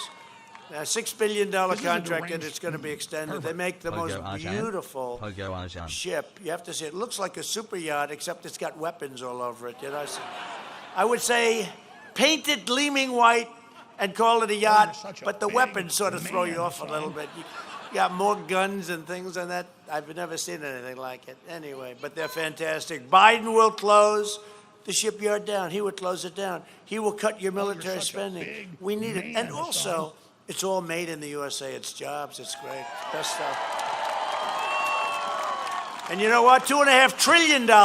We're the envy of the world. We're the envy of Russia and China. Nobody has the equipment that we have. Nobody. I apologize for that. Stealth fighter jets, F-35s. Can't see them. Tanks. We have tanks. We have submarines. We have everything. What we've done, and nuclear, we've upgraded our nuclear. We have new nuclear. And all you do is one thing. You pray that we never have to use it. Okay? That's the big thing. But having it and having it in tippy-top condition is the best way that we will never, ever have to use it. Oh, you're such a big It's the best way. The last administration's cruel VA policies resulted in deadly wait lists. Under Biden and Obama, 300,000 veterans died on a waiting list. Man, Hasan. To fix this travesty, we passed Veterans' Choice and VA accountability. Accountability for firing bad people that don't love our vets and take care of our vets, which you could not do under any circumstances. Civil service, unions, whatever. And now you can do it. Jim, you're not treating our vets right. Get the hell out of here. Get fired. Okay, get it. This is a deranged pervert. Sad election day either way is sad. And we took care of now our vets, instead of waiting for weeks sometimes to see a doctor. It was under Obama, we pay the bill. but, you know. And it's actually, it's probably less expensive. It's probably less. I won't even get into the underlying problems with VA choice because it's too long, but it was under Obama regardless. But VA choice was created by, it is technically a right-wing concept. The reason why VA choice is ultimately a bad thing is because the VA is underfunded significantly. What the VA should have done, what the Democrats should have done, is beef up funds to the VA that has a massive pool of people that need health care no matter what. At the lowest entry point, most veterans still need health care. Okay, they're in the highest level of need. And it's an ever-growing pool of people that have injuries, people that are sick, people that need health care, right? But what did Republicans do? Instead of adding more money into the VA and funding instead of funding the VA, they pushed for VA choice, which then allows people to go out and get treatment wherever they want. So it's inherently still a free market policy. It's like a pro-free market policy. The underlying consequences of that, of course, the underlying consequences of that is that in the long term, they can still say the veterans, the VA just still sucks. It still doesn't work. That's why socialism fails. That's why that's why it's just not working. We need to privatize it in its entirety, which will ultimately lead to like horrific care for veterans, like even worse care for veterans. Because VA care is good if you can get it. If you're lucky or very unlucky. To do it for decades and decades. I've done more in 47 months than Joe Biden has done in 47 years. What do you think about a second lockdown? A vote for Republicans is a vote for the American dream. And remember, the Republican Party is the party of the late, great Abraham Lincoln, right? Got to remember that. People forget that. Over the next 4 years, we will make America into the manufacturing superpower of the world. And we will end our reliance on China, which has already started. We will hire more police, increase penalties for assaults on law enforcement, and we will ban deadly sanctuary cities. They're dead. They're gone. We will end the big tech monopoly and restore freedom of speech. We will defend the right to life, religious liberty, and the right to keep and bear arms. We will maintain America's unrivaled military might, and we will ensure peace through strength. We will end surprise medical billing, require price transparency, already signed, starts January 1st, will be bigger than healthcare, you watch. Lower drug prices even more, and they'll be down 50, 60, 70%, because I've invoked favored nations. The drug companies, Big Pharma they call it, does not like me too much. They have more ads than Sleepy Joe has against me. Every time you see one of those ads, remember, your drug they're just plummeting. Those prices are coming down. His name is Hasan. And we will always protect patients with... How's this reactionary motherfucker running to the... Like, is able to successfully put together an anti-Big Pharma, like, message? It makes me so angry that, like, Republicans get to do this shit. It frustrates me to no end when he says he's, like, anti-war, when he clearly is very much pro-war. In his first 4 years, he's done more drone strikes and killed more civilians in Yemen than Obama did in 8. Okay? So whenever he says shit like, oh yeah, no, I'm a peaceful dove, I'm so fucking mad. He's like, dude, you're facilitating Saudi Arabia as they continue to do genocide in Yemen. Like, fuck you. Okay? Not true. It's 100% true. What I just said is 1000% true. Donald Trump killed more civilians in Yemen in the first 4 years than Obama did in 8. That's 1000% true. And guess what? Here's another problem.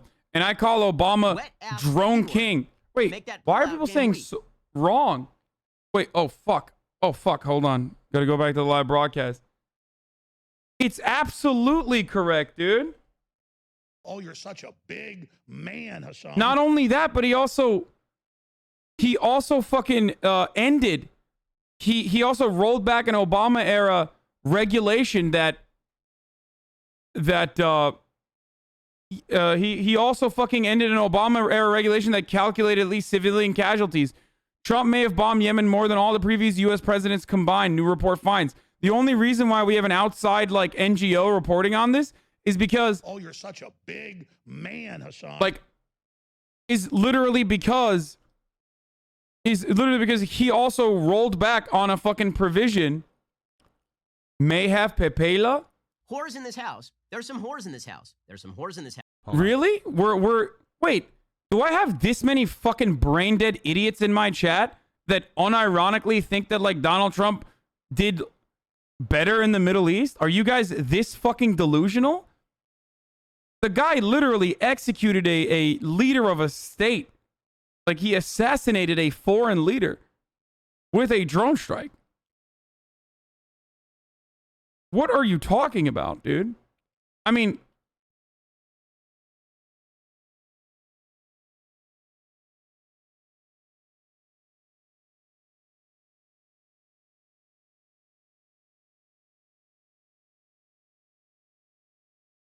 this is a deranged person. Yeah. What the fuck? We call Obama drone strike king and fail to mention how horrible Trump has been? Yeah. I mean, I've talked about this before. Executing war criminals is bad. Yeah. If we're executing war criminals, are we going to kill the entire fucking executive office? Like, everyone in the White House gets executed then? Is that okay? if Iran executed literally every single politician and every single general tomorrow, would you be fine with that? No, you wouldn't. So shut the fuck up.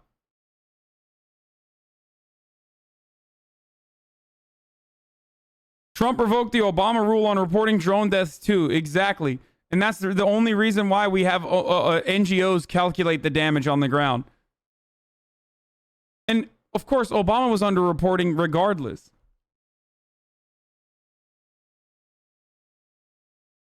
Was Soleimani anti-ISIS? Yeah, no shit. Qasem Soleimani and the Iranian government toppled ISIS alongside the Kurdish militias that America didn't fucking topple ISIS. It was Qasem Soleimani and fucking Kurds. Okay? So like when Donald Trump says like, I defeated ISIS, like, no, the fuck you didn't, you stupid orange bitch. You didn't do shit. It was literally the fucking Kurds and the Iranians, okay? They're the ones who fucking toppled ISIS. Shut the fuck up. The American people are tired of women. 16 months of premium news like coverage this dude and reacting. This dude is Qasem Soleimani, not a good dude, obviously. Hasan pro ISIS? What? Pervert. Hey, Hasan is pro ISIS and terrorist. Shocking. Most likely be cancelled this year. Will you be going what? to SawCon instead? Wait, I'm pro ISIS. What are you fucking saying? His name How is brain dead Hasan. are you? Oh my god, my chat has lost its mind. Knowing anything about Iran as being pro-terrorist. Yeah, exactly. Mods, can you get that? Can you clap the dude who said I'm pro-ISIS, please? Yeah, but unlike Iran, the United States doesn't sponsor terror. We just fund freedom fighters and they fight them for 30 years later, and then we discover that they have oil. Yeah. Yeah, we don't fund terror. No, we do, actually. We literally do.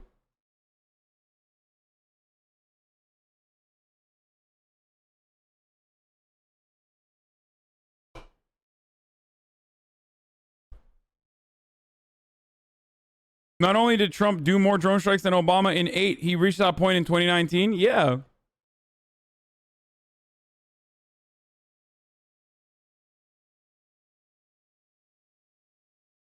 If Biden wins, do you think he'll pardon Trump preemptively like Ford did with Nixon? Probably not, but I don't know. We'll see.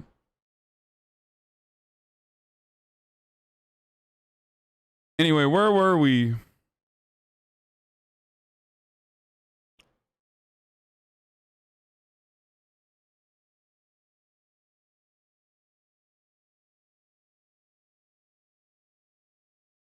If you are white and vote Biden, then you are a cuck. Wow, there's a lot of fucking idiots in here, dude.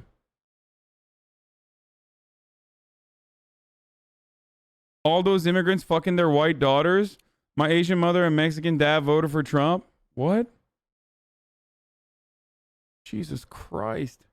What is happening in my fucking audience currently?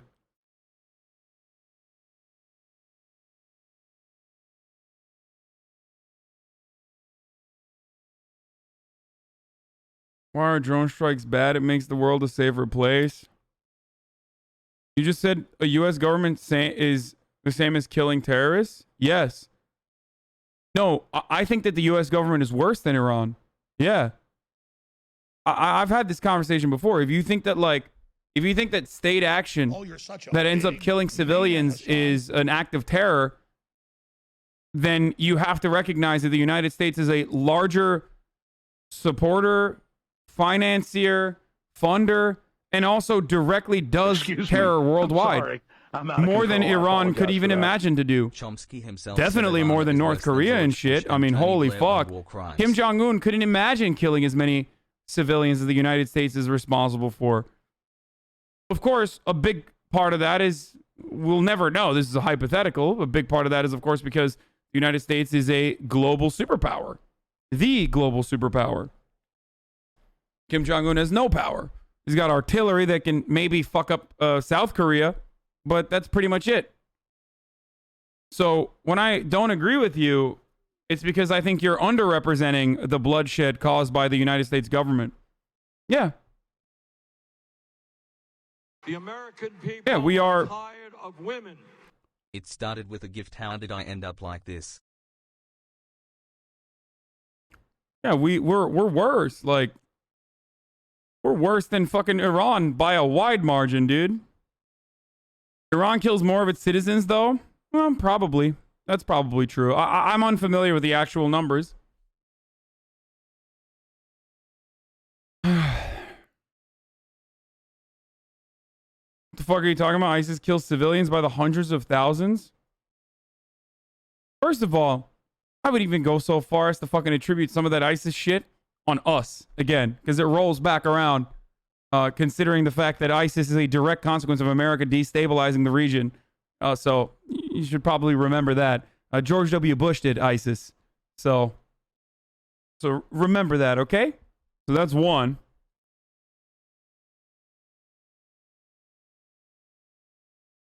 It's also weird when it's like, yo, the Iranian government does poorly by its own citizens. They absolutely do.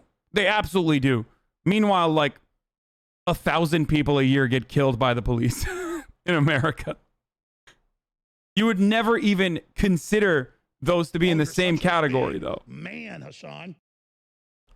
Like, it's okay when the American government does this, right? It's okay when the American government does stuff, and it's not okay when any other government does the exact same thing. And that's what's really concerning, because it's not okay when China has concentration camps. Certainly not okay. It's unacceptable. It's a gross violation of human rights. And I tell people to shut the fuck up all the time whenever they tell me it's like fake news or imperialism or imperialist propaganda. But the same goes for us having concentration camps.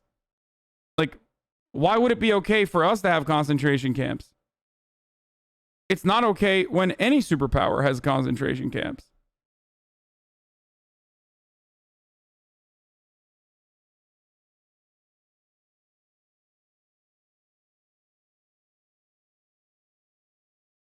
You are literally full of shit, dude. You should go poop. Take good care of your metabolism. Whores in this house. There's some whores in this house. Iran executed 30,000 leftists and anyone really in the 80s and 90s. Sag.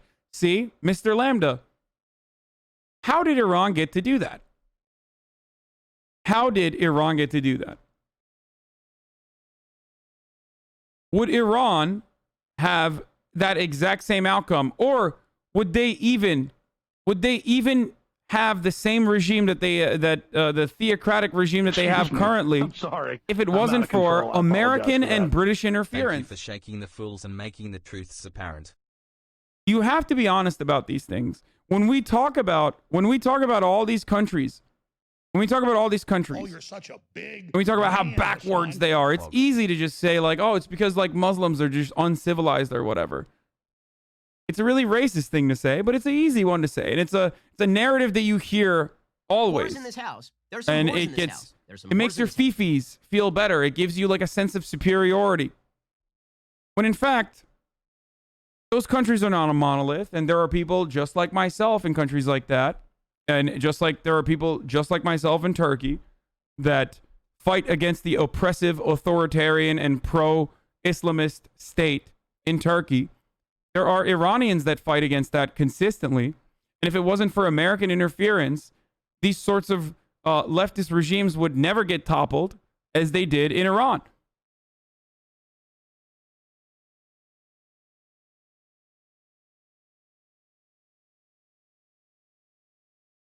If you understand that, like, I don't know, a white kid in Idaho could turn into a Nazi because Lara Croft's titties are smaller in the upcoming rendition of Tomb Raider, and now he thinks blue-haired SJWs are controlling the country or whatever, then you should be able to comprehend in that same framework why someone whose entire fucking family has been executed by American drones that has absolutely no future because the infrastructure is just completely fucking crumbled, the government toppled, and being led by American puppets with the only interest of like extracting natural resources and selling it off to Western companies. In a country like that, when you have no fucking future, no opportunity whatsoever, the only thing is a righteous cause that these psychotic fucking mullahs are advocating for by using also a religious framework.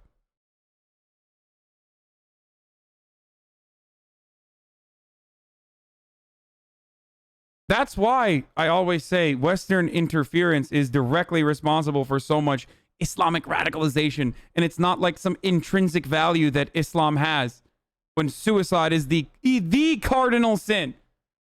Maybe not so much, or self-harm, not so much in the Shia interpretation, but ultimately in the Sunni interpretation, self-harm is such a sin that you can't even get fucking tattoos. It's haram to get a tattoo. You understand?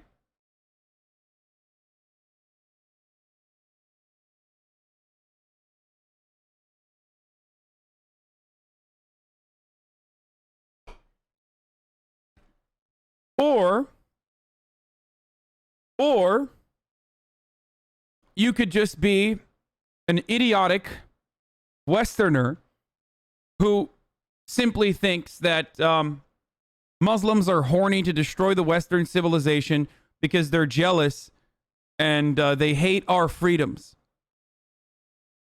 You know? They hate our freedoms, brother. They hate us because they ain't us.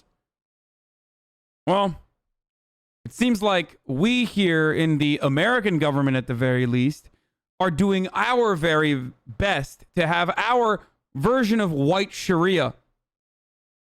So maybe they'll stop hating America when the Republican Party successfully dismantles all power that the Congress has and all checks and balances, so that we can have our very own version of white Sharia, where you get punished for having an abortion, or you get punished for being gay, and you can't adopt children. Or where your doctor can tell you, fuck off, I'm not going to treat you because you're gay or because you're trans. You know? Finally, religious freedom for Al-Qaeda. And then maybe the Muslim nations will stop hating us for our freedoms when all of those freedoms have been revoked successfully by the Republican Party.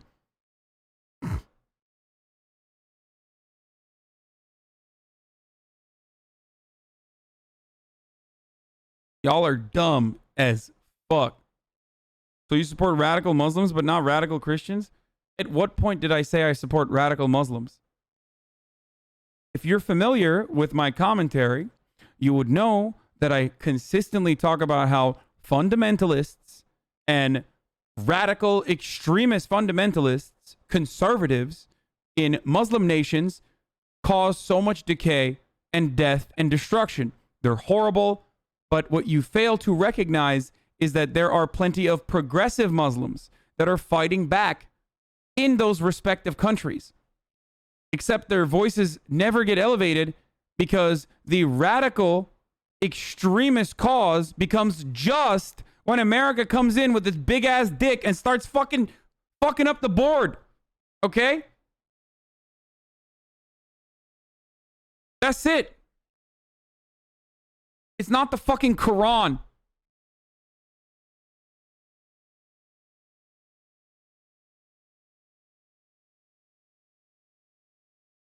If they do not want to assimilate and conform to Western culture, then they can go home. First of all, let's talk about Western culture for a second. The entirety of the West was in the Dark Ages dying because they didn't know how to wipe their asses when, you know, the Islamic states were creating math and medicine. Things that you still take advantage of to this day. Do you like algebra? You can thank the Islamic Golden Age, okay? So shut the fuck up about this, like, if they can't assimilate to Western culture. There is no such thing as like Western culture versus Eastern culture. It's all culture. It's a consequence of trade and even war in certain circumstances, but it's a collaborative effort. You understand?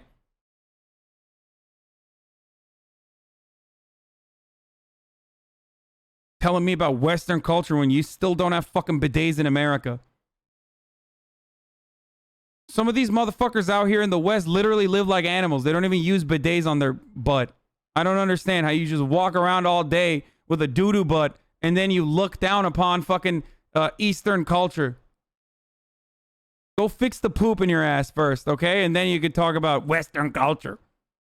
Western culture is about getting demolished by a fucking virus that you could absolutely prevent the spread of, but instead you take it on the fucking chin, bruv. That's Western culture. That's Western superiority.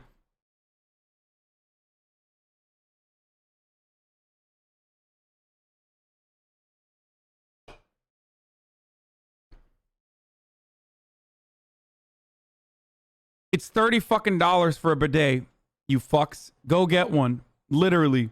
Not sponsored, but like, if there's one lesson you should learn from me, it's that Republicans are scum. Professional Republicans, of course, like, you know, politicians and whatnot. They're immoral vultures. And also, you should purchase a bidet to wash your ass. It will literally change your life.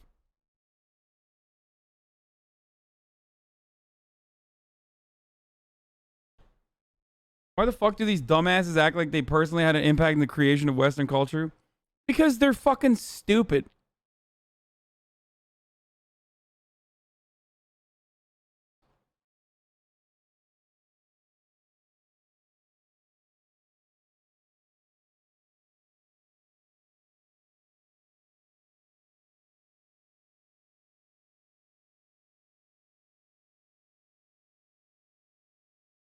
What? So you're fine with Gaza sending missiles like every day to Israel and Israel can't do anything? You're fine with that? Really?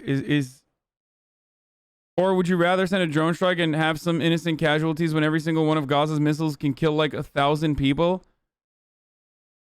What happened? Did they dismantle the Iron Dome in Israel or something? Like, I didn't know that 1,000 Israelis were dying a day from some fucking dumbass with an RPG. Also, I love when like Zionists come in here and they're like, we have to do a final solution. Bro, listen, bro. You don't understand. We got a final solution, the Palestinians, bro. You don't get it, bro. So my dad can open a falafel shop in Gaza Strip, bro, overlooking the sea. You don't get it. We make better use, bro. We make better use of land. Some motherfucker tried to tell me yesterday, like, you don't understand, you know, apartheid state? You're not educated on apartheid state. Oh, apartheid state? Try being a Jew and buying land on Palestinian soil. It's like, dude, you really want that, dude? Like, first of all, imagine being a Zionist and acting like there isn't already settler terrorism happening in the Western Bank. Like, that's pretty fucking chill. Pretty tight. Okay? Yes, my Israeli accent is identical to literally every fucking every other Middle Eastern accent.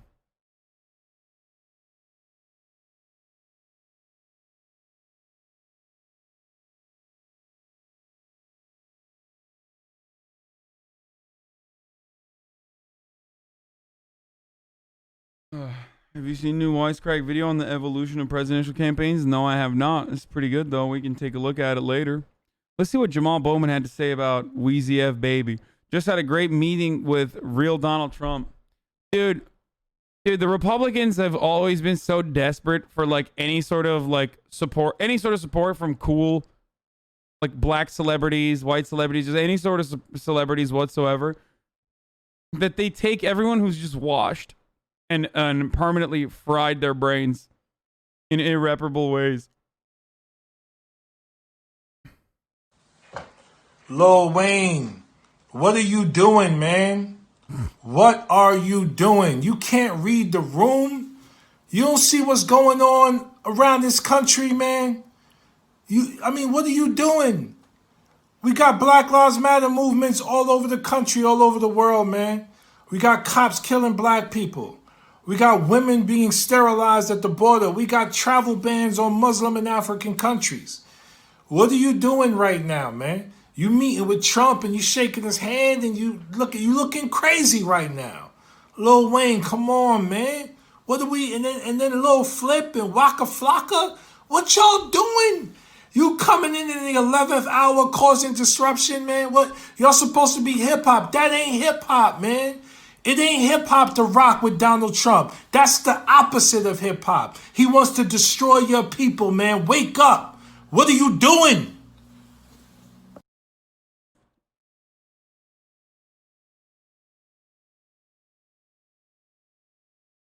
A few weeks ago, lots of Muslims chanted they will not replace us when rioting in their neighborhood because Nazis burned the Quran. Why must people be so fucking dumb? What are you saying, bro? What? Viking Akungen. What?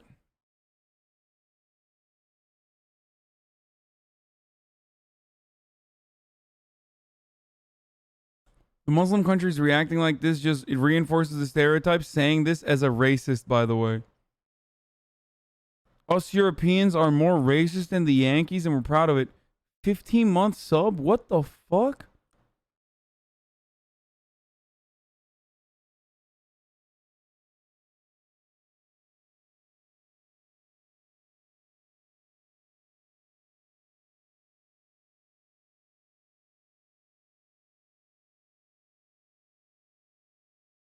You're being posted on Poll Daily now. Got to get a purge the actual racist bad faith actors going.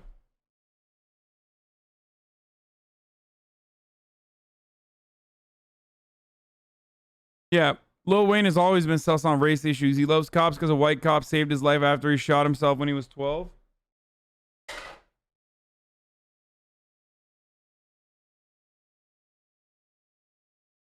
I don't get it.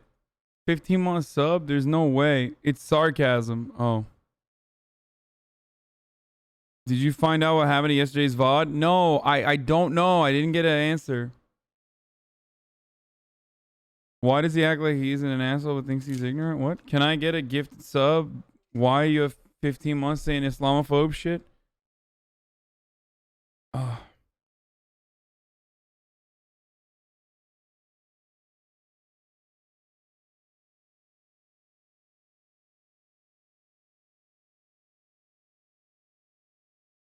To be fair, what? Trouble for Biden? In Pennsylvania, nearly 75% of registered black voters have not yet voted, the data shows. Here's what you should do. Well, first, you should go back into my VOD from like 3 months ago when I said, I think Donald Trump has done a successful job of like deterring black voter turnout and Latino voter turnout. First of all, you should go back and look at all the conversations I had with Austin where I was like, I think Donald Trump is doing a decent job of like capturing a larger percentage of the black vote and a larger percentage of the Latino vote from the year past, and also doing a good job deterring black people from going out and voting. The only reason why Biden is winning right now, and this is like an alarmist one, this could be totally wrong, but this could be totally alarmist. But what I've seen so far from all the data is that the reason why Biden is winning is not because of the black vote or the Latino vote, but because of the white vote.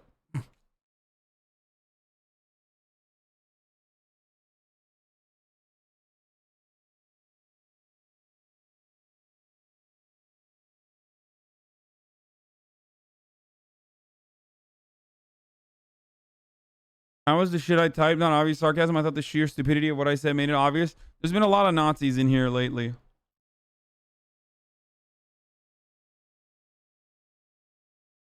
They posted you on poll. I strongly urge you to watch Hasan Poker on election day. This libtard has extreme anger issues and rages when things don't go his way. When Donald J. Trump wins his re-election strongly, I believe he will scream himself into a stroke. You don't want to miss him dying on live stream, do you? I can't look at this Hasan pig-er. He's going to shove a binky light keyboard up his ass when Donald wins.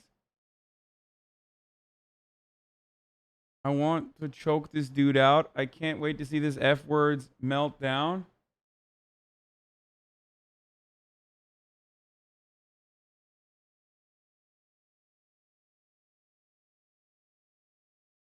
I'll be watching him trying to exploit his short temper, bait him into saying things that might get him banned, and then report him. It probably won't work because he's Twitch's darling, but it's going to be fun regardless.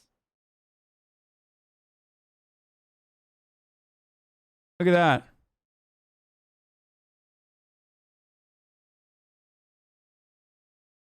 Because they're soulless inbreds with double-digit IQs. They call a murderous desert caravan bandit and child molester the perfect man. Being a materialistic, image-obsessed dipshit comes as naturally to them as it did their prophet.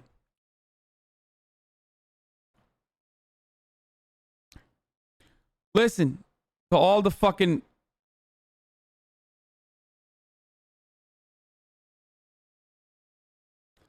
To all the fucking idiots.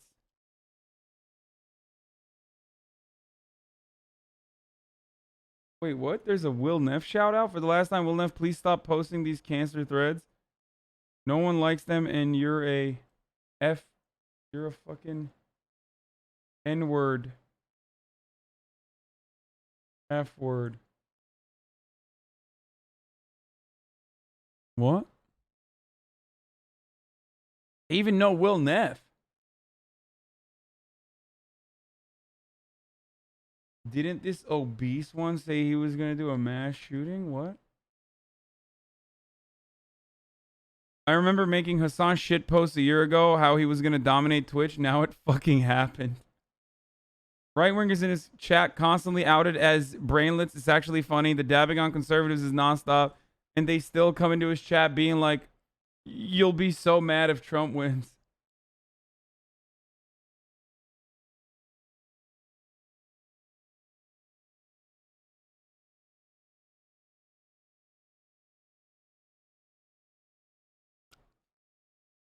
Dude, how the fuck are you still? How are you still on 4chan, dude? That's so pathetic. All right, let's watch Malarkey Jack. White House Counsel, Chief of Staff, he said the following: we're not going to control the pandemic. At the debate last week, Donald Trump turned to me and said, we're rounding the corner. It's going away. We're learning to live with it. But as I told him, no, he's asking us. I was an undecided voter, but your constant whining and nonstop coverage of Trump putting on good rallies, he's convinced me to vote Trump. Hell yeah, brother. I love that. Have fun. Have fun with your vote. Over 1,000 lost their lives, are putting their lives on the line, busting their necks, making up. He said, but they're making up. I too admit that I have no backbone, no moral consistency, no intellectual integrity, honesty whatsoever, and vote because my fifis got hurt, or vote because I got upset. I do. That's why I tell you guys to vote out of spite.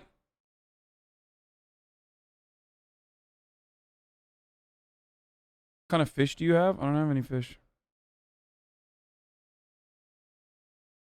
4chan desperate for 4chan desperate for fucking any mention. Gets excited. Remember what he said? He said it is what it is. That's thoughtful. Well, it is what it is because he is who he is. Donald Trump has waved the white flag and surrendered to this virus. But the American people don't give up. They don't cower. Neither will I. Remember when he did that interview, he told Bob Woodward that he knew about the virus and how deadly it was at the end of January.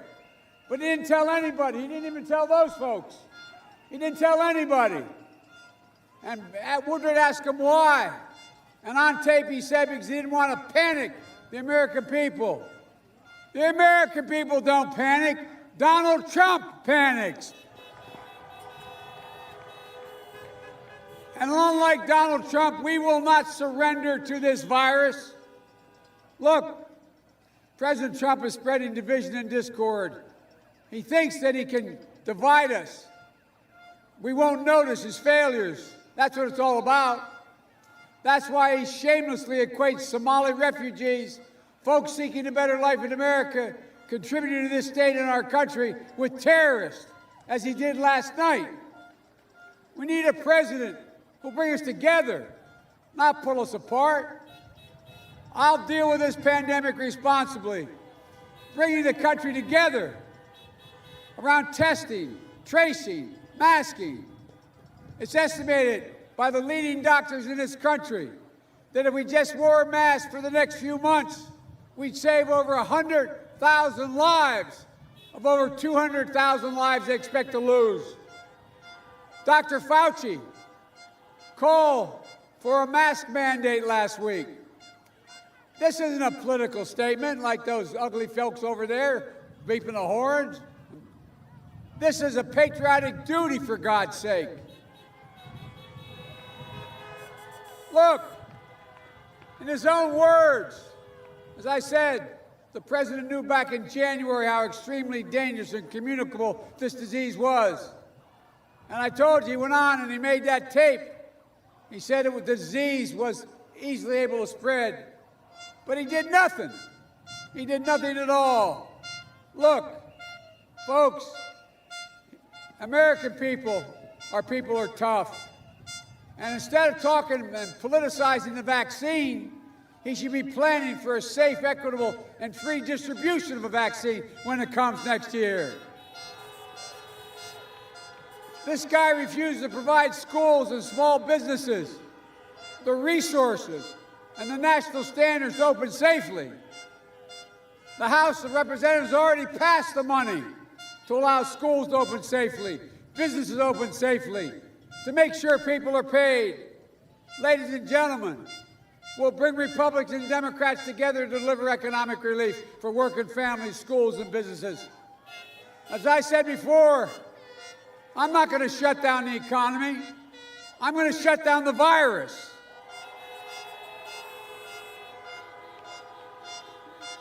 Donald Trump inherited a counter strong protester economy there. that Barack and I gave him. But guess what? Like everything else he inherited, he squandered it. Like everything he's inherited. But we can build back, and we can build back better with an economy that rewards work, not wealth. We can do it without raising taxes on the middle class and working families. I promise you, you have my word, if you make less than $400,000 a year, you won't pay a penny more in taxes. But I tell you what, for the first time in a long time, the wealthiest and biggest corporations are going to start paying their fair share. 91 out of the Fortune 500 companies paid zero in taxes last year. Why? Why should a firefighter, an educator, even that guy blowing that horn, why should he pay? Why should a nurse pay higher tax rates than the super wealthy? Why should you pay more taxes than Donald Trump pays?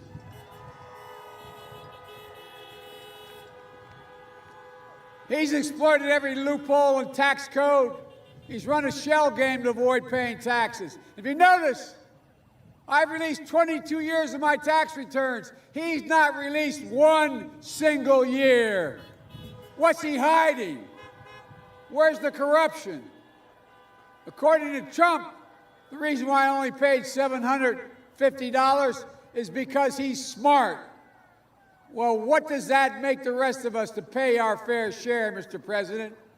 We're going to deliver tax relief for working families in the middle class, help you buy your first home, pay for health care premiums, or child care, or care for your aging parents, or be able to actually pay for school. Trump got a Supreme Court justice. First time it's ever happened while elections already started. For one reason, he's determined to do what he's been trying to do for 4 years, destroy the Affordable Care Act. If they get their way, 100 million Americans will lose protections for pre-existing conditions. Complications from COVID-19 will be the next pre-existing condition, allowing insurers to jack up your premiums or deny your coverage. And women will again be able to be charged more for the same health care as a man just because they're a woman. Donald Trump thinks health care is a privilege. I think it's your right.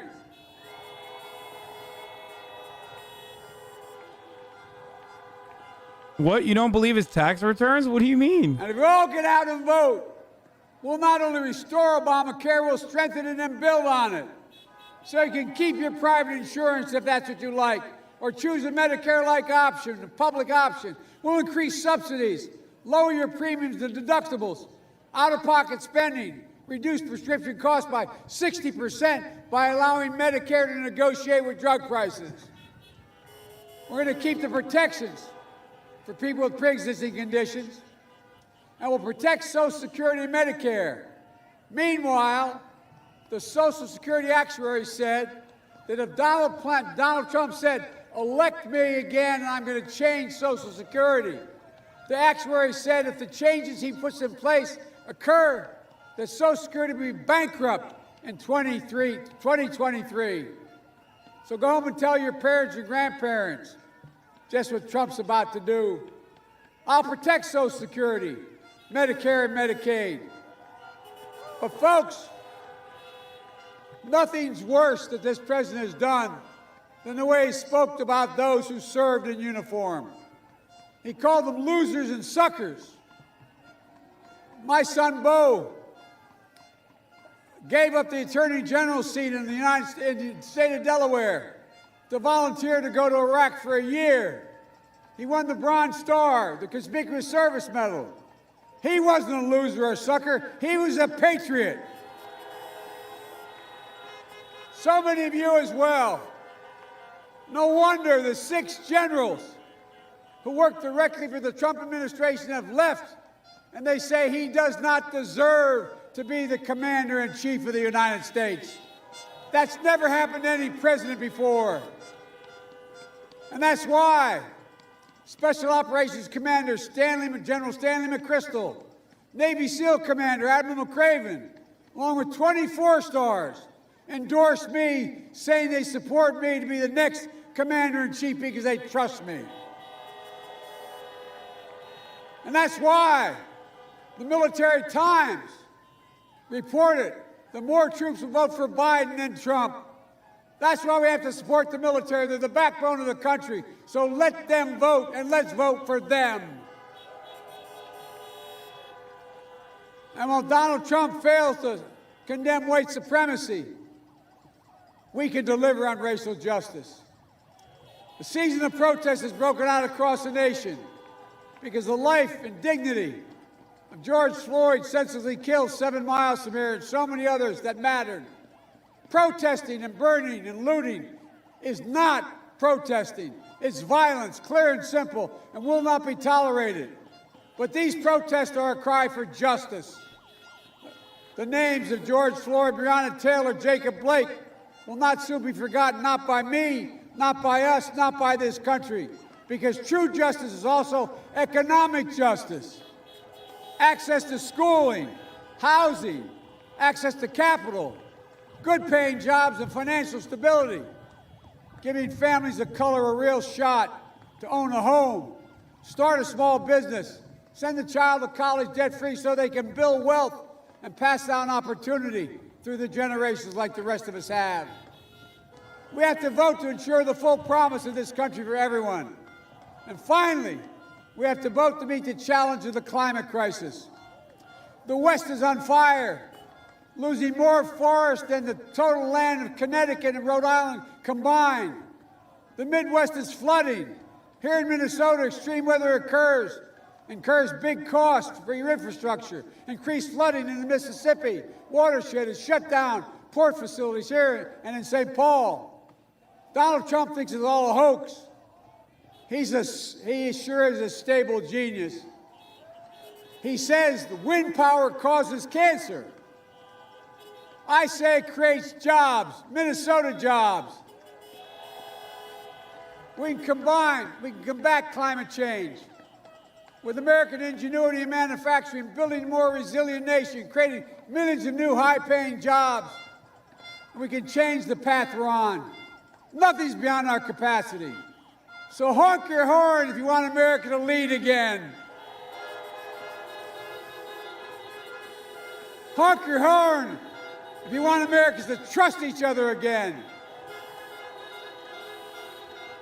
Honk your horn if you want to have civility again. And honk your horn if you want America to be united again.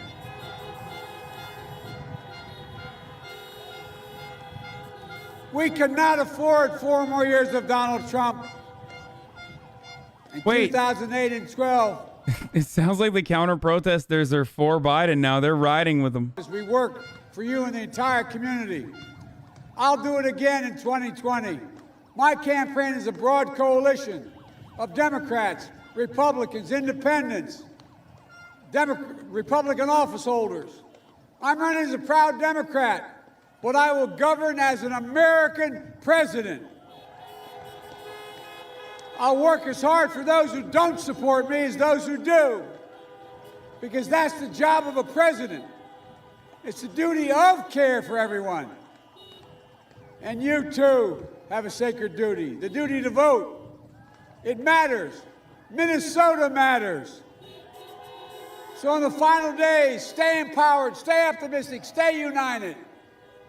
Make a plan to vote. Help get out the vote. As Amy said, go to iwillvote.com/MN. Yesterday, the Federal Appeals Court forced a last-minute change in the rules. Absentee ballots have to be received by Tuesday. So if you want your voice to be heard, drop off your ballot. Don't put it in the mail, or vote safely in person any day up through Election Day. But you've got to get it done. And make sure everyone you know votes as well. So they'll not be able to stop us. Despite Trump's efforts, a recent press article points out that, quote, never before in modern presidential politics, I'm quoting now, never before in modern presidential politics has a candidate been so reliant on wide-scale efforts to repress the votes as Trump, end of quote. We will not be silenced. Over 85 million people have already voted. 85 million. They've had enough. Look, I'll never forget the words. He's President riding Kennedy now. He said changed when his mind. He's promised to riding. Send us to the moon. He said we're doing it because we in America, we refuse to postpone. I refuse to postpone the work America must do. There's nothing beyond our capacity. There's no limit to America, including guys like that. The only thing that can tear America apart is America itself. And that's exactly what Donald Trump has been doing from the beginning. Divide America, pitting Americans against one another based on race, ethnicity, national origin. That's wrong. That's not who we are. Everybody knows who Donald Trump is. Let's keep showing them who we are. We choose hope over fear. We choose unity over division, science over fiction. And yes, we choose truth over lies. So it's time to stand up, take back our democracy. We can do this. We're so much better than this. We can be who we are at our best, the United States of America. God bless you all, and may God protect our troops. Thank you, thank you, thank you. Okay, so first of all, I'm going to run an ad, and then I also, because it's top of the hour, every hour, 60-second ad break for you. Coming to you live, laddie. But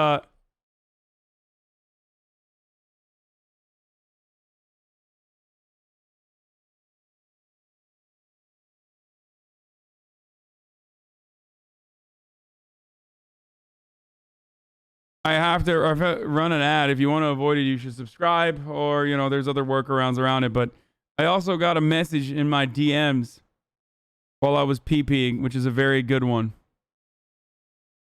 Anyway, now that the ad is running, and people who the plebs don't know, I'll tell you. Alex Jones's producer DM'd me on Instagram saying, Alex Jones would like to be interviewed by you.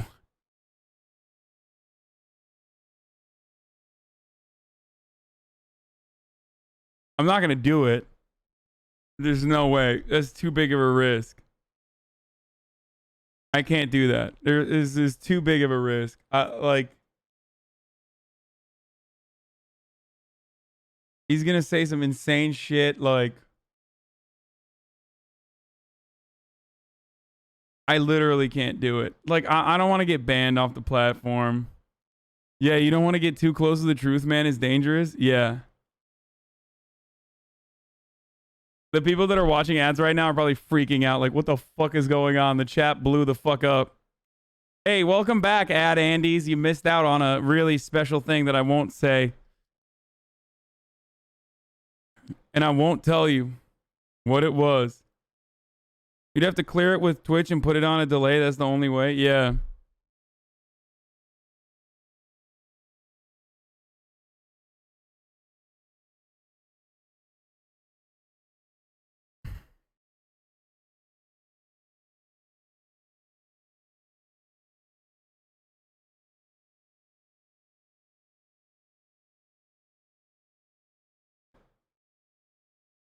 I dropped that right before an ad break. Yeah, that'll show you.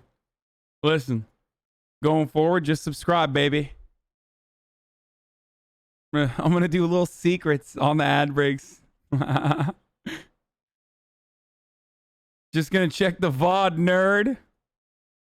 Did he insist he has to be live? No, he didn't insist on anything. That's fucking unethical. Man, shut up. I'm fucking joking.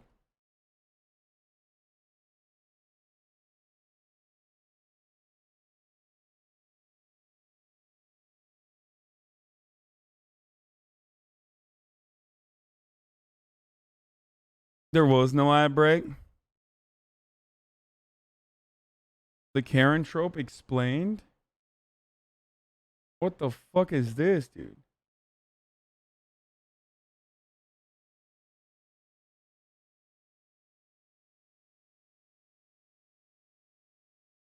Is this even good? Like, is this a good thing to watch?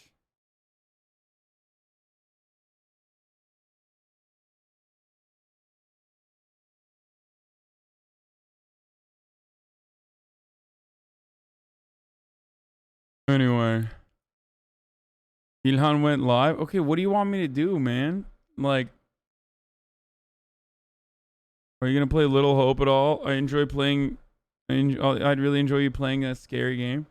Why won't you tell us? Alex Jones, one of Alex Jones's producers, reached out and said that Alex Jones wants to be interviewed by me.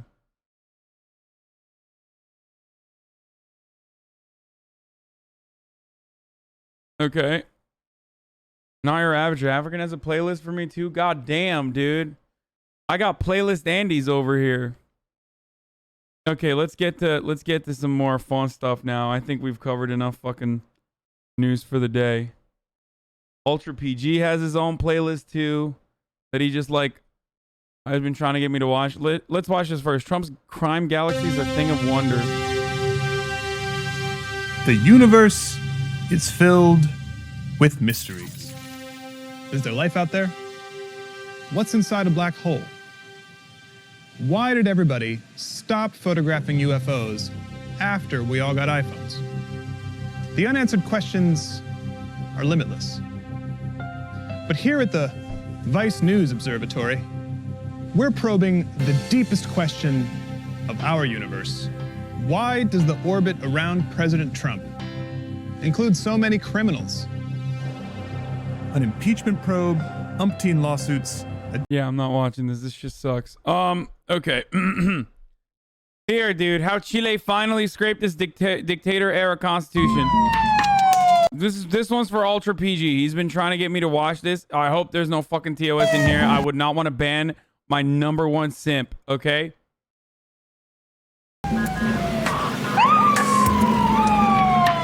Mira los huevones, ahí cámara, los culeos no te tiran el gas pimienta. O sea que hay cámara. Dale, ahora. Señorita, me sigue gritando la tomar detenido por impúnico, me Pero porque soy un violador igual.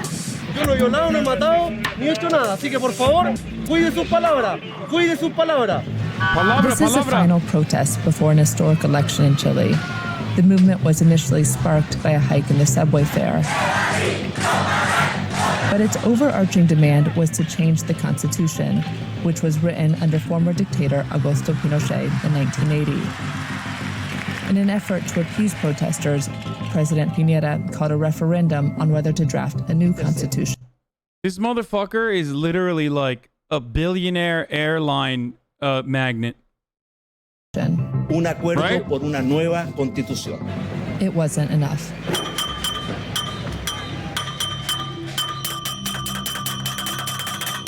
Magnate.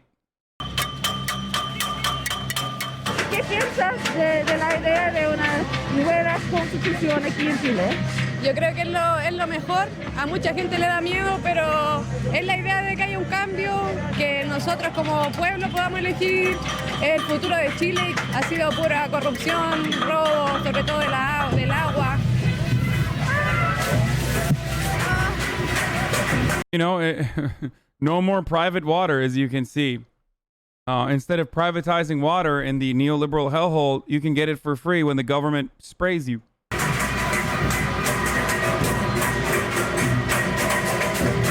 We were blasted with water laced with chemicals, just one of the ways that police have forcefully tried to put down the protests that erupted a year ago.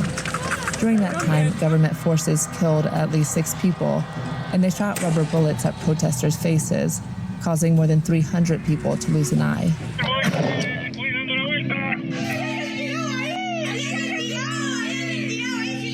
Fabiola Campiai had a tear gas canister shot at her face. She lost both her eyes and her sense of smell and taste. She's become a symbol of police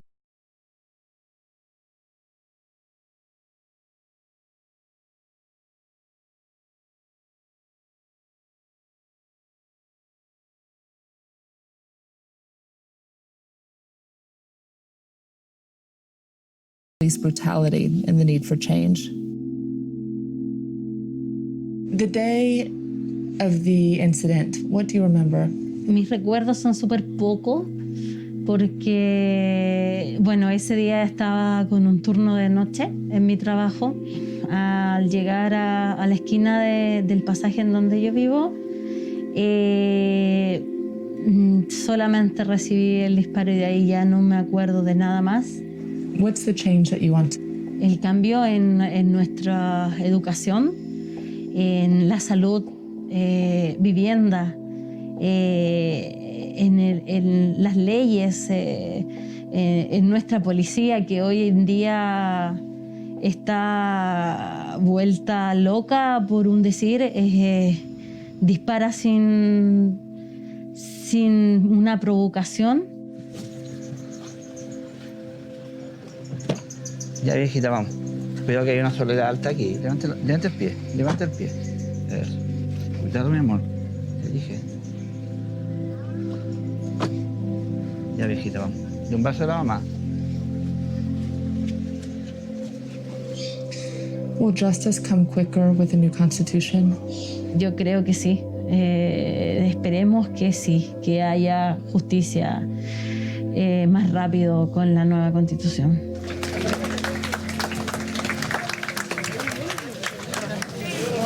Acá le vamos a hacer el bote, ¿ya? Porque ok. Todo asistido.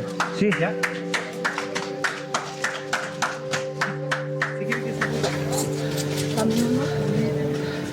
Ya. Ahí. Ahí.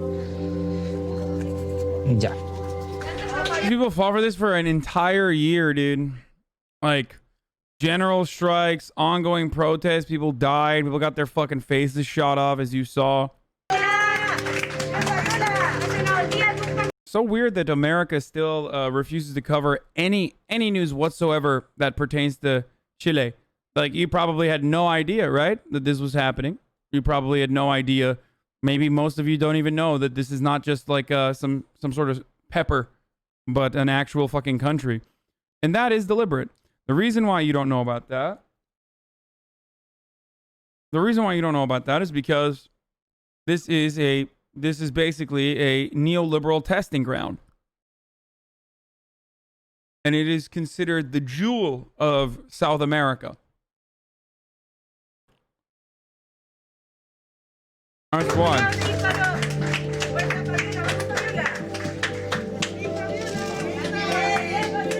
¿Cómo te sentiste? ¿Qué tal esta experiencia? Muy lindo el apoyo de toda la gente. Con el apoyo de ellos hemos podido salir adelante. Ay, gracias. Gracias. Critics of the current constitution say it codifies conservative policies. The constitution has been amended dozens of times, but people like political scientist Claudia Hayes take issue with its very legitimacy.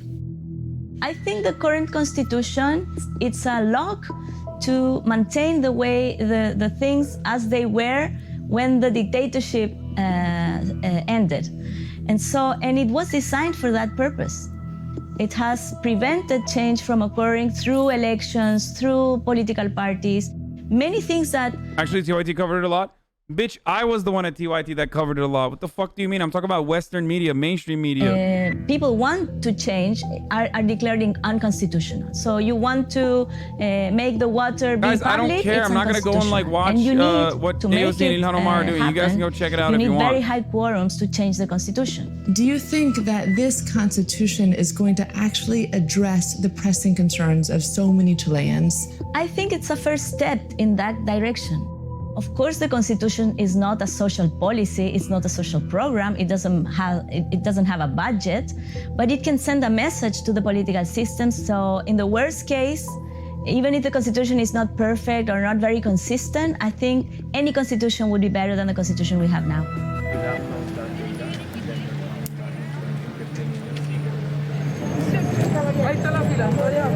Chileans were voting on two issues, whether to create a new constitution and also who should write it, either a newly elected body or giving half of sitting legislators a hand in drafting it, an option known as mixta.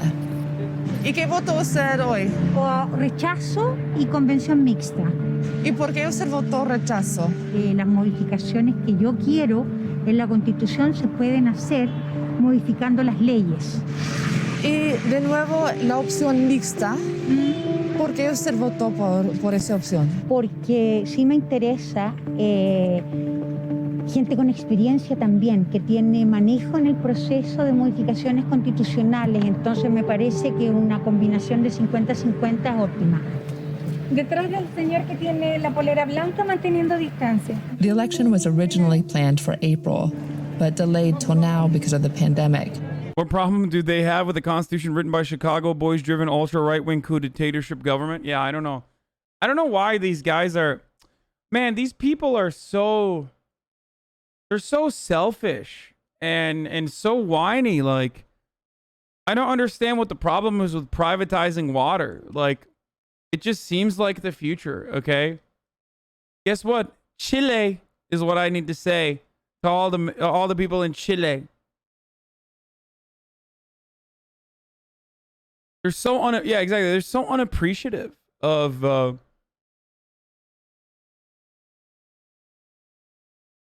yeah, woo, Chile.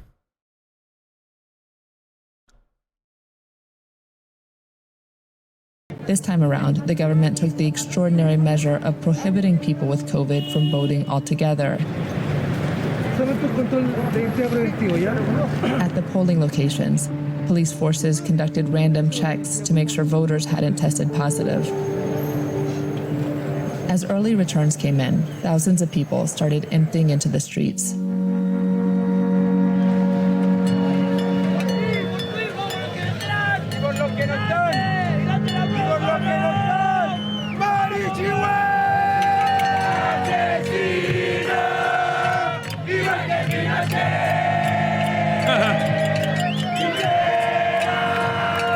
I don't get it. Why don't they like Pinochet or Pinera? Like, this doesn't make any sense to me.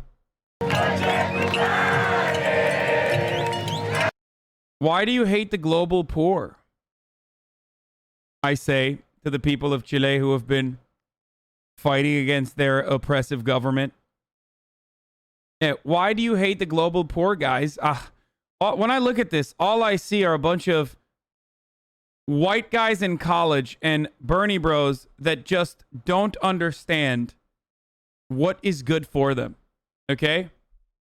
Sorry, if you want to participate in the global marketplace and you want foreign capital to continue coming into your country, well, what you have to do is simply concede that the IMF will absolutely, without a doubt, exploit the fuck out of your country and offer you conditional loans that you can only use on Western corporations that will set the terms of how we allow you to develop nationally.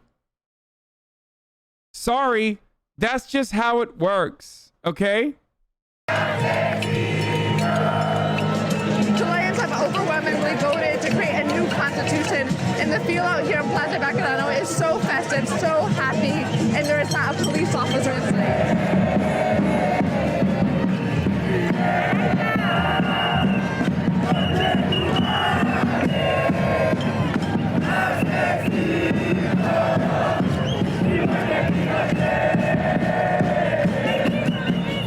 there's another. Wow, these guys must be Bernie bros. Look at them. Look at them burning their leaders. I really have a problem with this. I mean, look, privatizing water, I don't really have a problem with that. I mean, of course, like that's just how capitalism works. Okay? Like that's actually good. Like revoking access to what is otherwise declared a resource that like every human being should never be separated from. Like privatizing that is actually a good thing, obviously, but lighting the guy that's advocating for that on fire, a puppet of that, that's not a good look, Sweaty. This is not how you do it, okay? Are you trolling? Everything I'm saying is sarcastic. Literally everything I've said is sarcastic. I'm making fun of annoying fucking like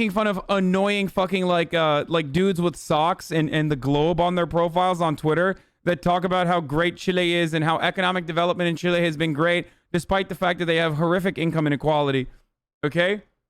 That's my lib voice. I'm doing my lib voice.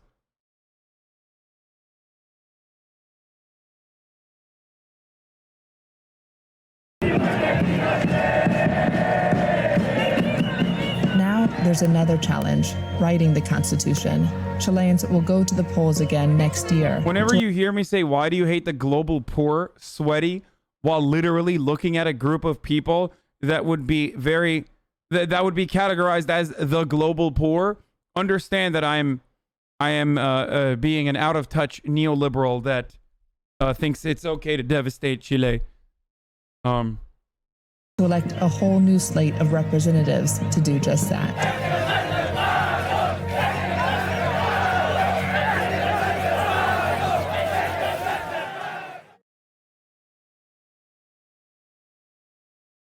All right, America compared. Why other countries that treat their people so much better? Why other countries treat their people so much better? This episode and others like it are made possible by the generous support of my patrons on Patreon. If you'd like to help me make more content like this, consider becoming a patron at patreon.com/secondthought.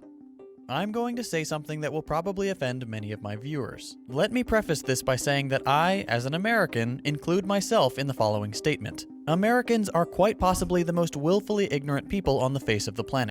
Why would anyone get triggered by that? It's literally true. If you get mad at this, you're a fucking idiot. Like, we are literally the dumbest hogs. We have the most resources. We have the most capability of helping our own and refuse to do so, and very clearly advocate and agitate for a government that won't, like, that will openly refuse to do that. We have access to the sum total of all human knowledge, yet our understanding of the world rarely extends beyond our own country. And even then, the majority of Americans believe in a vision of the country that does not actually exist.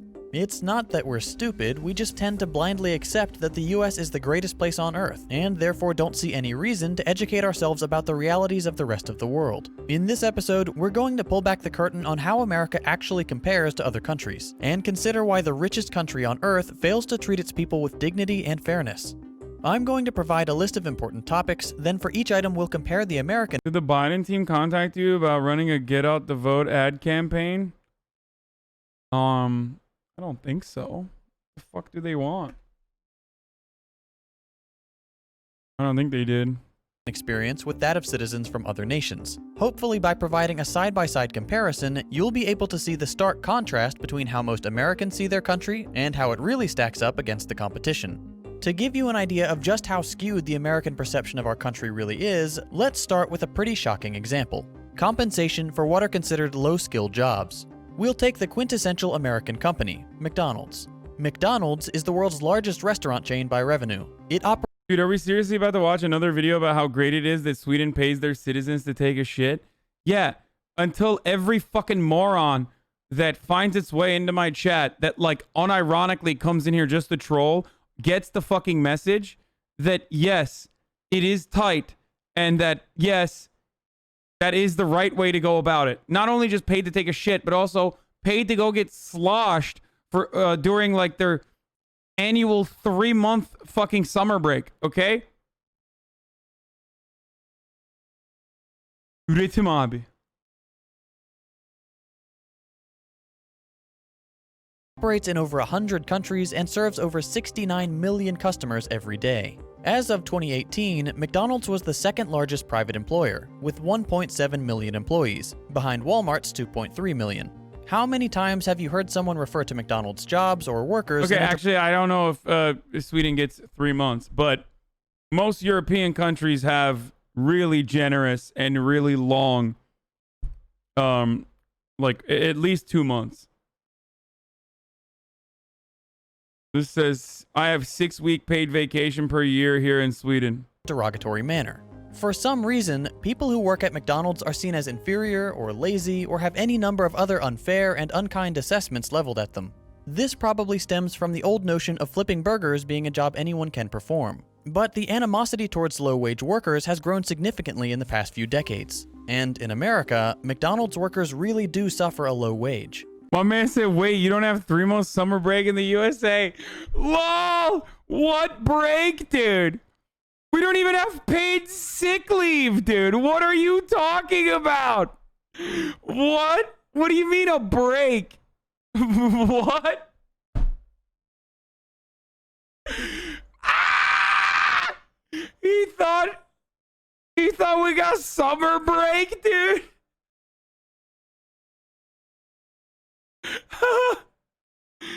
Oh, Jesus Christ. Oh my God, that was a good one. Fuck. Oh, he meant for school? Yeah, no, schools have it. Wait, you don't actually have paid sick leave or paid vacation at all? It just depends on your job, but most jobs don't, no.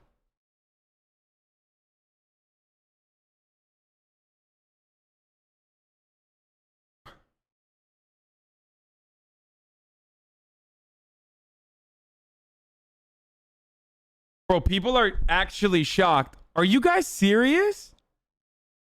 Wait, oh my God, motherfuckers are shocked. They're like, wait, you don't have paid break? Are you serious or are you trolling? You didn't know this?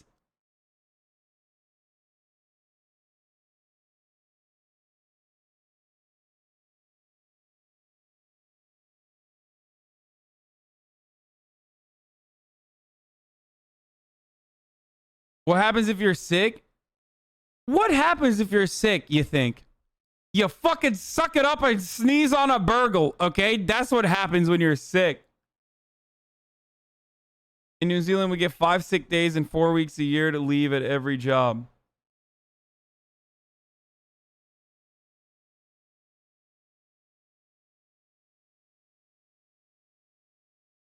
Yeah, what do you mean what happens when you get sick?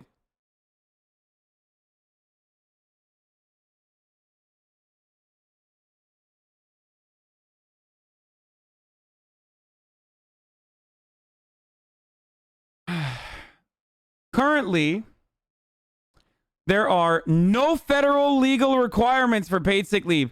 For companies subject to the Family and Medical Leave Act, FMLA, the act does require unpaid sick leave. Okay?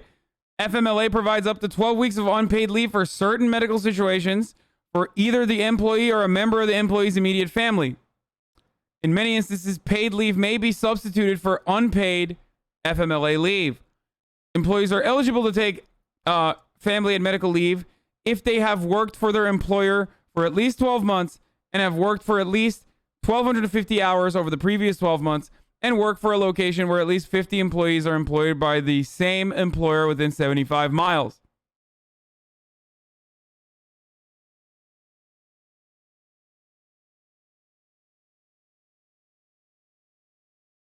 Keep voting for Republicans, baby! Woo! Right to work, baby! I love the way that sounds, motherfucker! Hell yeah! Why the fuck would I pay union dues when I can get a new TV? That's what Big Boss Daddy told me. Bitch, in America, even if you get pregnant, like... we only have recently secured, like, maternal leave. And even that was up to question. My girlfriend's a nurse and didn't even get paid time off when she had COVID because she had only been there for 3 months. Oh yeah, wait till you find out about pregnancy leave. Like, it's like it's like 3 months, right? If you can get it.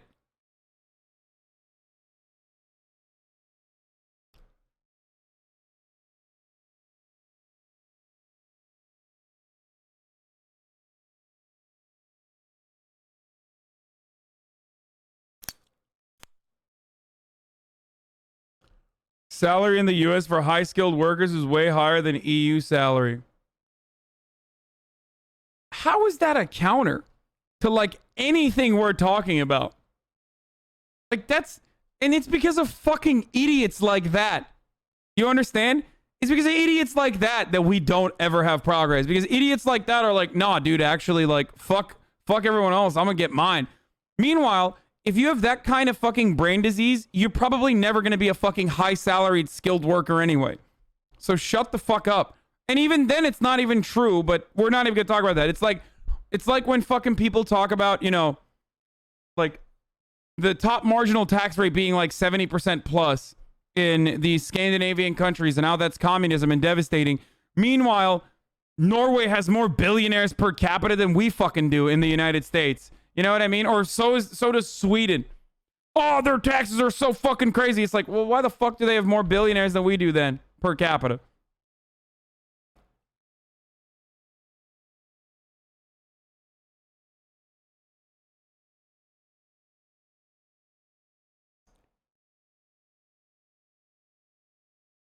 List of minimum annual leave by...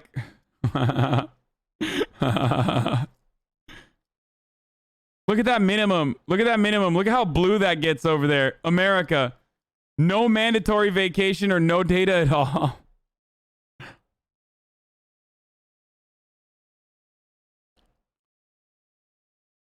USA, baby. Oh, shit. In the majority of nations, including all industrialized nations except the United States, advances in employee relations have seen the introduction of statutory agreements for minimum employee leave from work. That is the amount of entitlement to paid vacation and public holidays. Several companies will offer contractually more time depending on the sector. Companies in the law may also differ as to whether public holidays are counted as a part of the minimum leave.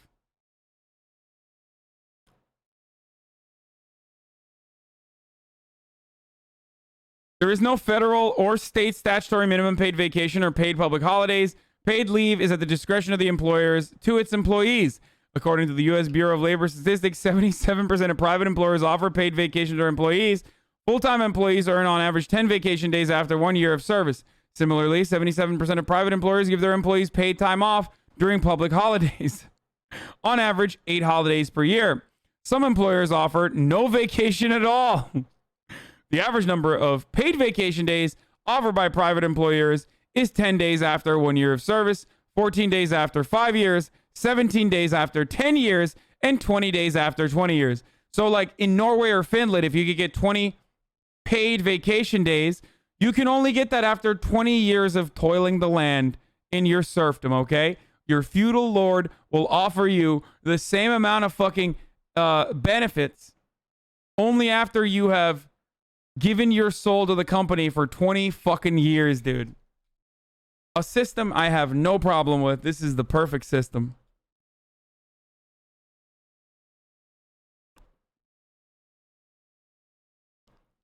Most jobs in the U.S. with both paid sick leave and vacation are management or jobs that require 4-year degrees. Oh, for sure.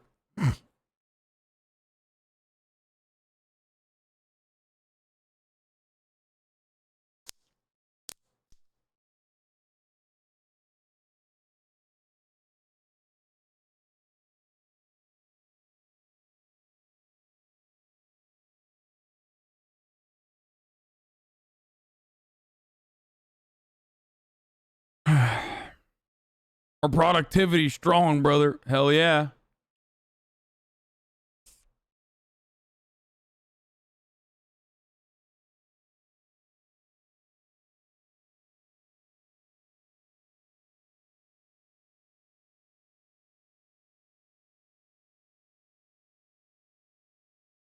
Even my child neolib hellhole is better than your shithole. Hey, Rumbo's party. There's a reason for that, actually. The reason why Chile might come across, despite like being destroyed by neoliberalism, the reason why Chile comes across as having stronger labor protections in certain fields is because you have a higher rate of unionization in your country that has been devastated by our economists and our economic theories, okay? Even in your country of Chile, your unionization rate in your workforce is 15%. That's 4 percentage points higher than the American unionized labor force. In our country, we got 10%. In Chile, they have 15%. Just always remember that.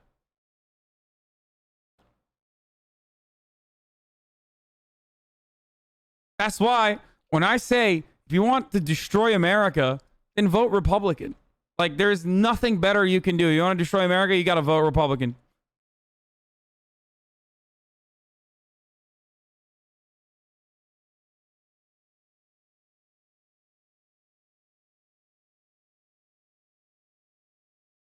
And it's not an accident.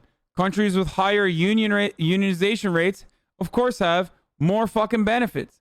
But here in America, unions are demonized. As of 2020, the average crew member at McDonald's makes $9 per hour.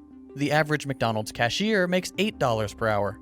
The federal minimum wage in the United States is $7.25, a rate which has not been raised in over a decade, and which should not be considered a reasonable wage for any position, considering the fact that a full-time minimum wage worker cannot afford to rent a 2-bedroom apartment anywhere in the United States, and can't afford a 1-bedroom apartment in over 95% of US counties. Now, the all-too-common response to data like this is something like, well, yeah, it's not a hard job, you should just find a better one. Here's a simple question. Should any job, regardless of technical skill required... Republicans would literally melt the poor. No matter what race they are, by the way, white too. They have so much disdain for the poor whites. Like, they're hogs. They are literal vote pigs for them, right? Like, they would literally melt the poor for biomatter if they could make a tidy profit off of it.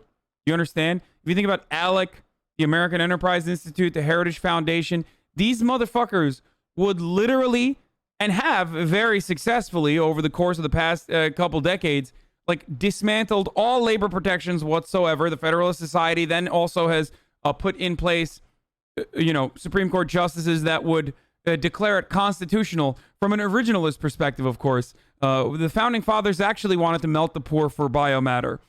You don't understand this. You just don't have the big legal brain that I have. I'm a constitutional law professor and an originalist. Like, they would literally do that if they could. Okay, if they could get away with it, and they, in a lot of circumstances, do get away with it, they would do that.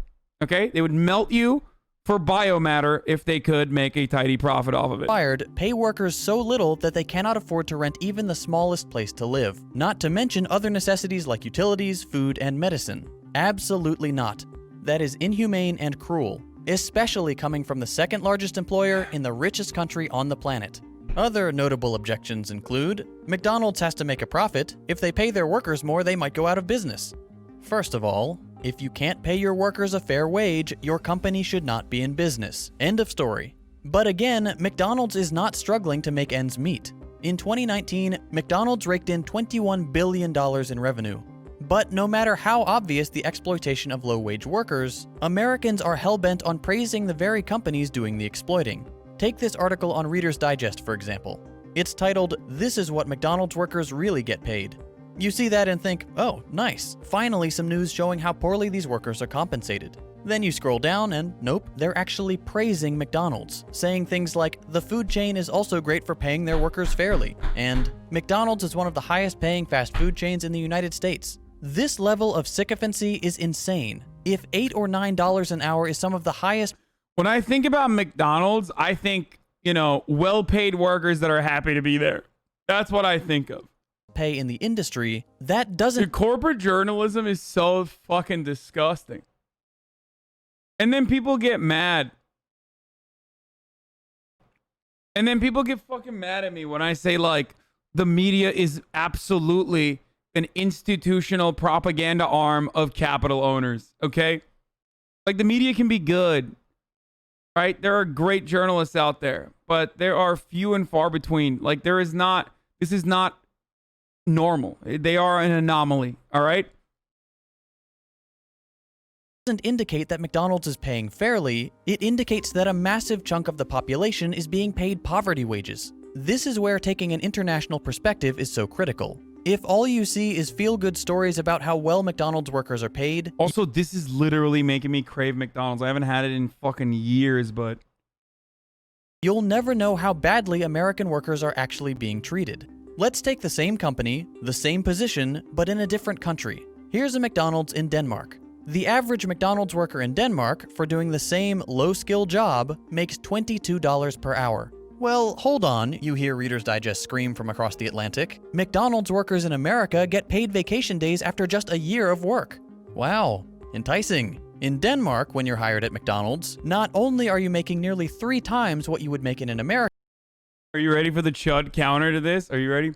Well, actually, it's only off the back of our workers that McDonald's, the great American corporation, is able to offer benefits to those goddamn socialists over in the EU. Understand me? Because that is unironically the argument that Steven Crowder and other idiotic Americans, and neoliberals for that matter, actually, I've debated neoliberals on the subject as well, make about why we pay 10x the price for insulin here in this country, when if you go over the fucking border to Canada, you pay like a fraction of the price. And they say it's because we're subsidizing the rest of the world. This is how devastatingly cucked the American working class is. This is how devastatingly cucked Republicans are. America first, baby! We will allow an American corporation to exploit our labor force so they can go and do, so they can go and abide by the labor protections overseas, brother. American Mickey D's, you also instantly have access to a full year of paid family leave and a pension. No slaving away for a year to prove your value to the company. You're hired and you're treated fairly. Simple as that. McDonald's can afford to compensate all their workers like this, but they won't, because US laws allow them to exploit American workers to the point where they're basically slaves, earning the bare minimum to survive, paying all of their income and often going into debt just to pay rent, and having no way to escape this vicious cycle because they're working such long hours.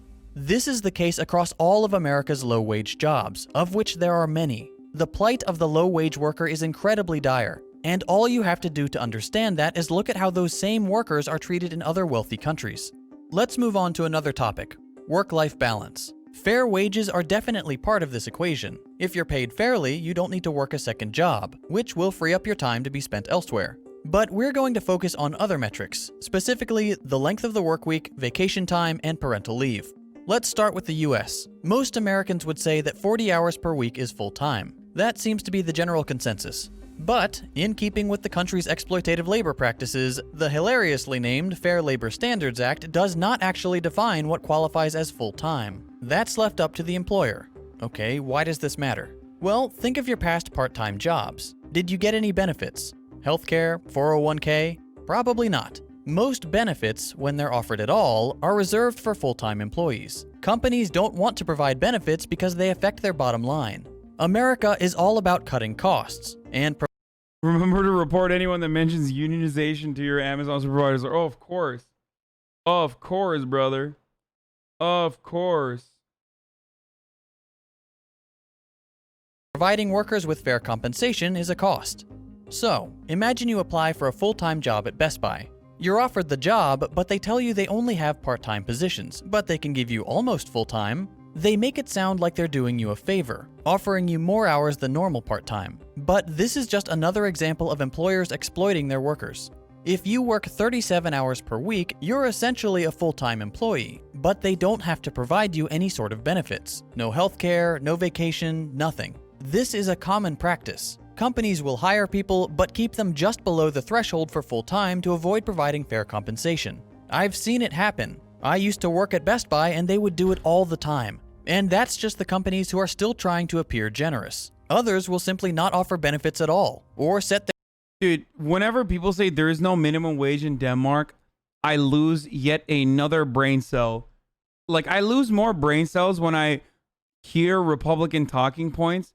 I wonder why there aren't technically any like federally mandated minimum wage restrictions in countries like Finland, for example. I believe Finland doesn't have a minimum wage either. I wonder why there isn't like state mandated minimum wage. Oh, because when you look it up, the union contracts actually encompass nearly the totality of the labor force, if it's not already 90% plus that's already unionized, and therefore a minimum wage would actually lower the fucking the price that unions are able to contractually get through collective bargaining agreements with their capital owners.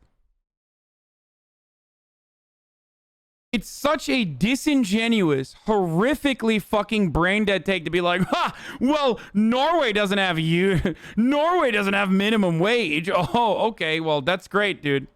You are comparing an empire versus a village. Yes, here's the difference, though. That village is happy, and this empire has slaves, and you are one of them, and you're literally defending the empire right now that is enslaving you. That's the difference, you fucking moron. Okay? And it's not a village in Denmark either, but it doesn't matter. I just like, I'll go on your fucking terms too.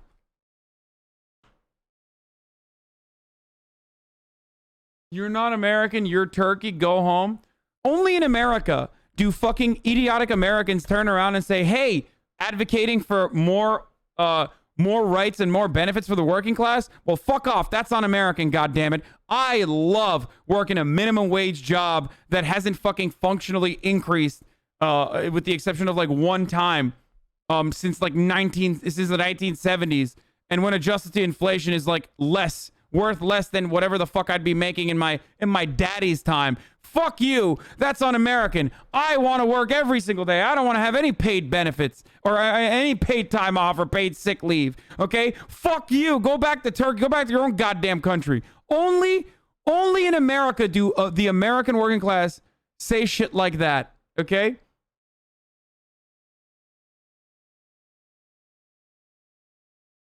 Their full-time positions at 50 or 60 hours per week. Sales positions are notorious for this. They'll often say, well, we expect you to work 40 hours, but all the top sellers are working 60 to 70 hours per week. This is coercion. They're trying to pressure you into working more hours to benefit them, and the compensation is never what they claim it will be. By allowing employers to define full-time work, American workers are held captive by corporations, forced to either work absurd hours to qualify for full-time benefits or find a second job to help cover the cost of things like health insurance. Both of these options lead to a terrible work-life balance, and as real wages have decreased and benefits have been offered less and less over the years, huge numbers of American workers have developed an unhealthy work-life balance. For example, in 1960, when workers had real bargaining power, only 20% of American women worked. Today, 70% of children live in households where both parents are working full-time. Where does all this lead? As of 2020, over 85% of American men and 66% of women work more than 40 hours per week. We work 137. Not true. There are chuds in every freaking country. USA is their perfect world they would like to have locally. The difference is the chuds are louder here in the United States, and our fucking capitalist media actually heightens their voice. Okay, that's the difference.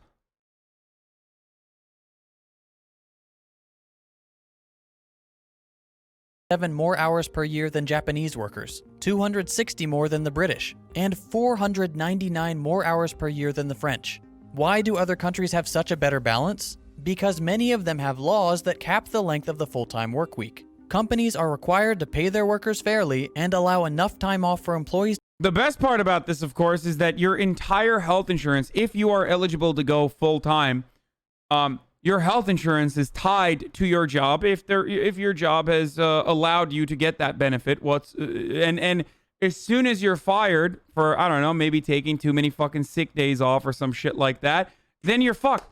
You don't have health insurance. Oh wait, but the Democrats have a perfect solution for that. That corporate health insurance that you were literally paying with your paycheck. Well, now you can pay for that corporate health insurance in order to not get kicked off your coverage by what is known as COBRA. Let me tell you how much I pay for my platinum healthcare package that I got from the Young Turks. $666 a month. That's exactly how much I'm able to pay for my Cobra benefits so that I don't get kicked off my health coverage that I already had. Yeah. If I didn't have Twitch, I'd be so fucked. I would be perma-fucked. Forever. And I almost got kicked off that coverage too.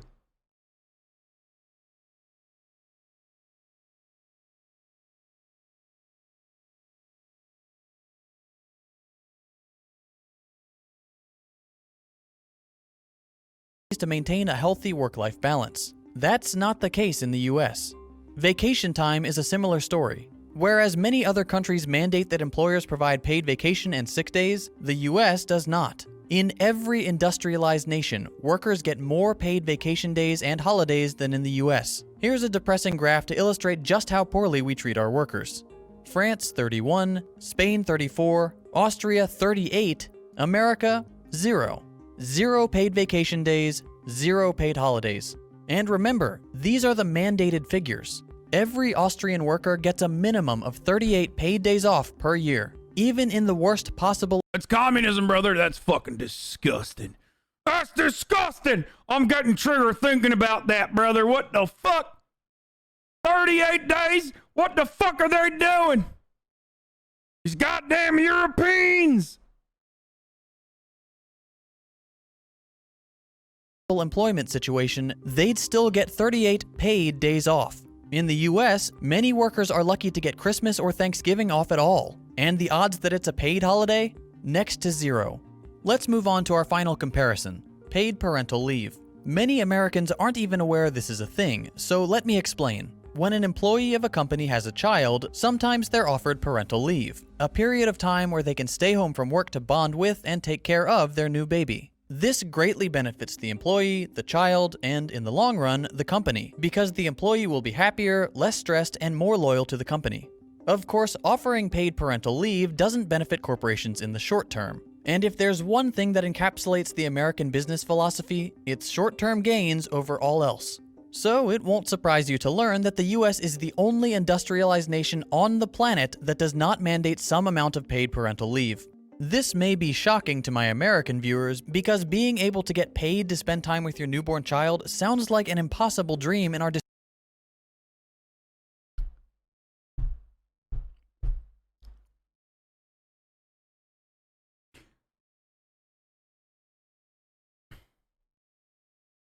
We literally made fun of a baseball player for wanting to get paternal leave.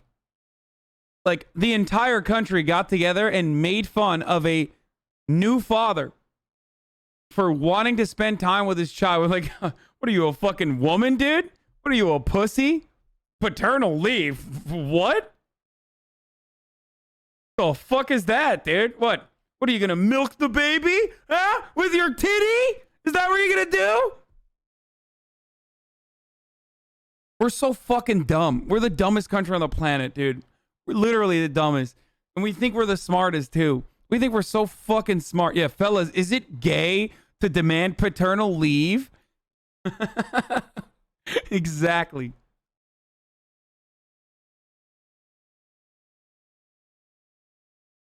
Or maternity. It's not paternity leave, isn't it? Isn't it like when the fucking father asks for maternity leave?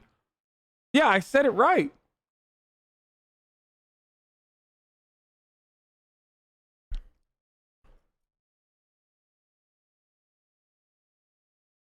Lol, you want free healthcare? Be a man, pussy. Imagine eating doctors. Exactly.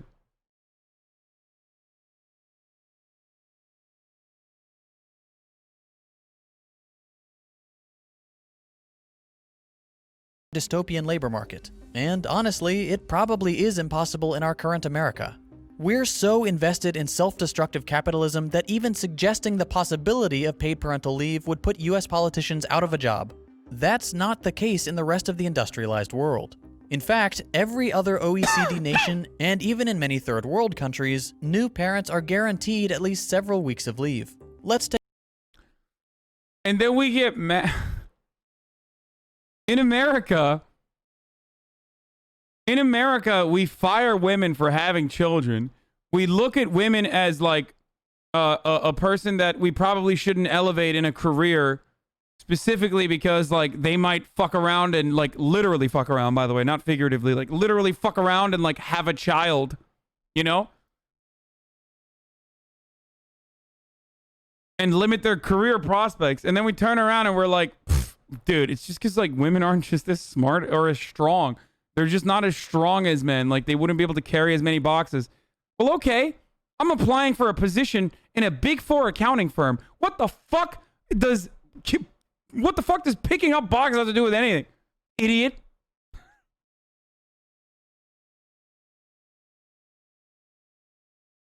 Take a look at a few of them. Ethiopia, a country with an annual gross national income of under $900 per person, offers 90 days of leave with 100% pay. Madagascar, 14 weeks at 100%. Afghanistan, 90 days. Denmark, 52 weeks. Norway, 56 weeks. France, 16 weeks at 100% pay for your first child, up to 26 weeks for your third, on top of 104 unpaid weeks. Lithuania, 52 weeks at 100%, plus an additional 52 weeks at 80%.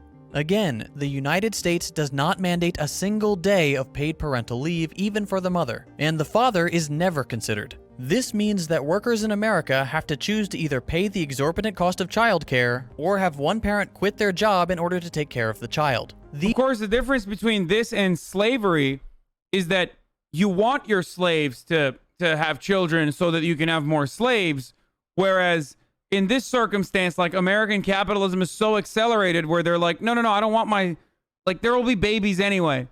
Like I'm going to make sure that like, the people that are working are productive and so productive that they can't even go and fucking have a child.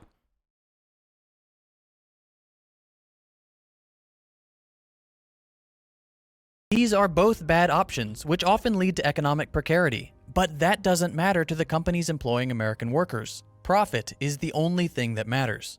Hopefully, seeing these labor practices compared like this has made it clear that not only is the US not living up to its claim to being the greatest nation on Earth, but also that it consistently ranks poorly and often dead last in terms of labor metrics. Why is it that the wealthiest, most powerful nation on Earth can't pay their workers a fair wage, or provide healthcare, vacation time, or paid parental leave?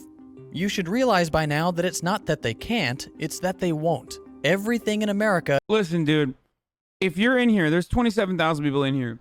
If you're watching this and you're seeing all these fucking Europeans in the chat, like, freaking the fuck out, and you're an American, and you weren't even aware that a better future is possible, I hope this is a radicalizing moment for you, okay? I really hope you just, like, sit down, take a deep breath, and recognize that, like, oh my fucking God, we really do fuck our working class harder than any other country with the same kind of capabilities, okay?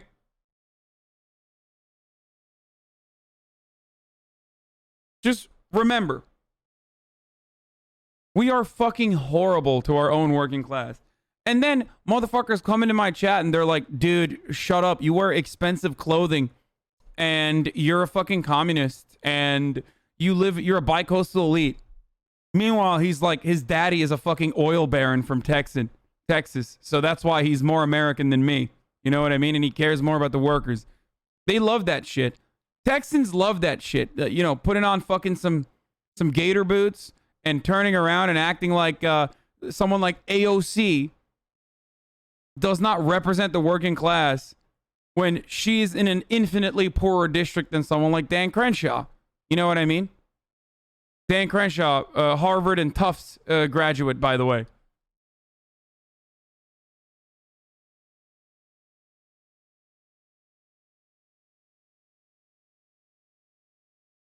Maybe some of the things stated are why America's considered the greatest. Dude, America's not considered the greatest. If that's a fucking metric of success, then holy fuck, the USSR blew America's back out with its acceleration and its advancement in over such a short period of time. Like, if we're not gonna factor in conditions, happiness, like benefits that you fucking get, then you sound like a fucking Stalinist, unironically. Like, what good is it if the wealth and prosperity doesn't trickle down to you?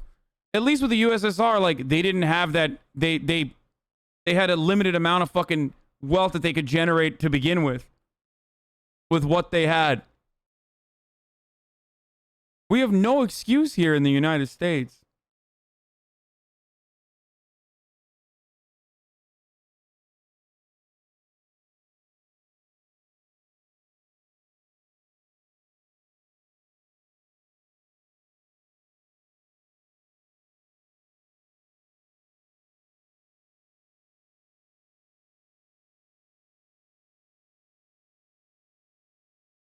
America's not considered the greatest. Americans consider themselves the greatest. Why do people keep coming here? Because, first of all, it's not like people from fucking Norway are coming here. People from countries that we've devastated are coming here. You understand? Like, because a part of the reason why we're the wealthiest nation on earth, or well, that's not in air quotes, that's literally true, is because we keep long dicking every other country on the planet. The ones that we can, at least. So then those people are like, holy shit, I would rather risk it in America and make nothing, like barely make ends meet, and live under the fucking radar at the constant threat of like the Gestapo force knocking down my door and kicking me out of this country, than live back home in a country that America has already devastated. Okay? That's why people keep coming here, because we are demons, okay? We fucking destroy every other country. We destroy every other country, either directly through direct conflict or indirectly through our enforcement of global, our control over global financial markets or foreign capital, our prevention of foreign capital from entering your country or foreign capital pulling out. Like, we put embargoes on people all the time. Or we literally are just like, oh, really? You decided to nationalize your extraction industries? Well, very cool. Here's a coup for you. Here is a paramilitary death squad that is fascist that we're going to train with our own military and destroy your country. And inevitably overtake. Because in the eyes of America, Batista is better than Castro. That's just the fact. Okay? They would rather have a violent military dictatorship, a far-right, fascist, violent military dictatorship control the natural resources and be favorable to the American government and American capital than a communist or a socialist. They would never do that. They don't want that. It's not good for our bottom line.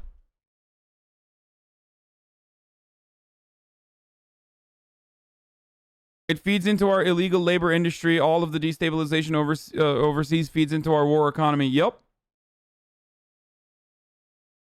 Also, the second part about it is cultural imperialism. Hollywood is very good at making America seem better than it actually is. The land of opportunity, the American dream. In the words of George Carlin, the American dream is only a dream because you have to be fucking sleeping to believe it. Okay? To ever realize it, you have to be literally sleeping. Anyway, top of the hour, every hour, 60-second ad break for you. Coming to you live. Top of the hour, every hour. And then we'll finish off this video. If you'd no longer like to see ads, you need to subscribe, bucko.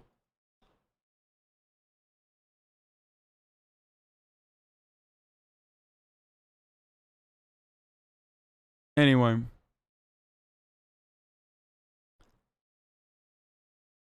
I think India is the best example of American British cultural hegemony and colonialism. Yeah. A house, a car, and a family, the American dream. So, well, oh, Trump War Room is crying about Joe Biden's take. Like those ugly. This isn't a political statement like those ugly folks over there beeping the horns.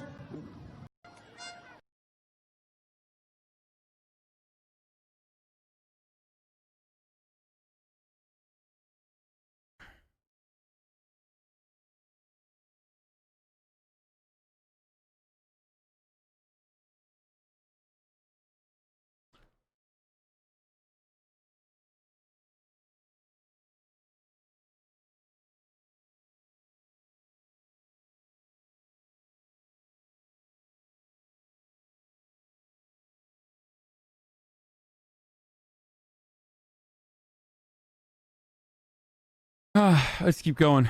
Is beholden to the almighty dollar. Profit is the only motivator. If an action does not produce a greater profit, it will not be considered. Over the last few decades, Americans have watched as our livelihoods, our quality of life, and our dignity have all been stripped away by those who already make obscene amounts of money. Those in power say we're all in this together, but that couldn't be further from the truth. The ultra-wealthy and the world's largest corporations rely on Americans remaining ignorant. They rely on us accepting the lie that America is the greatest nation on earth, that it couldn't possibly get any better. All you have to do to shatter that lie is to take a look around the world. Other nations take care of their citizens. Even impoverished nations, or nations that we've bombed into oblivion, take better care of their people than the US does. American workers need to relearn the language of class struggle and work together to break the wheel of the capitalist machine. If we want to claim that the United States is the greatest place on earth, we need to make it that way. I mentioned at the beginning of this video that this kind of content is supported by my patrons on Patreon. This type of video, while very important, is something that sponsors won't touch. In order to pay the bills and keep this channel running, I rely on AdSense revenue, sponsors, and donations from generous viewers. By producing explicitly anti-capitalist content, I lose out on both sponsors and AdSense. If you enjoy the kind of videos I'm producing and you're able to chip in even $1 a month, I would greatly appreciate the support. You can find my Patreon page and join our growing Discord server at patreon.com/second.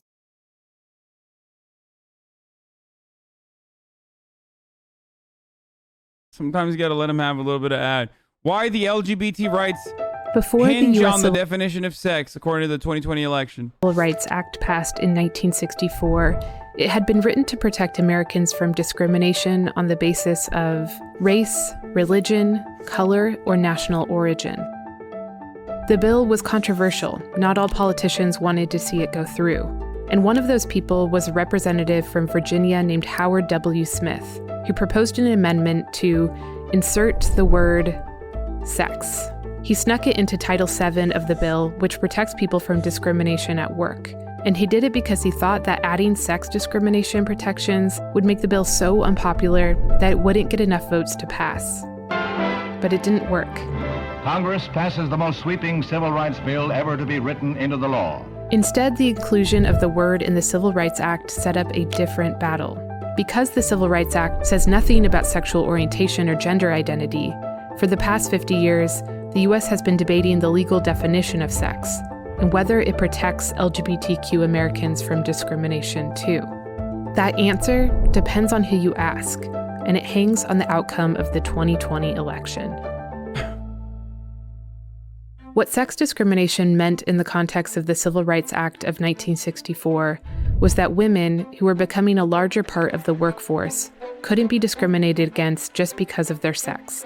At the time, it didn't explicitly protect LGBTQ people, but over the years, a wave of activism and a string of legal battles helped interpret the Civil Rights Act to include protections for LGBTQ Americans. And it all came down to the word sex and what it means to discriminate on that basis. It's been a way for us to obtain protections, through litigation that we have not been able to obtain explicitly through congressional action. This is Sasha Bookert. She is a senior attorney at Lambda Legal, which litigates sex discrimination cases for the LGBTQ community.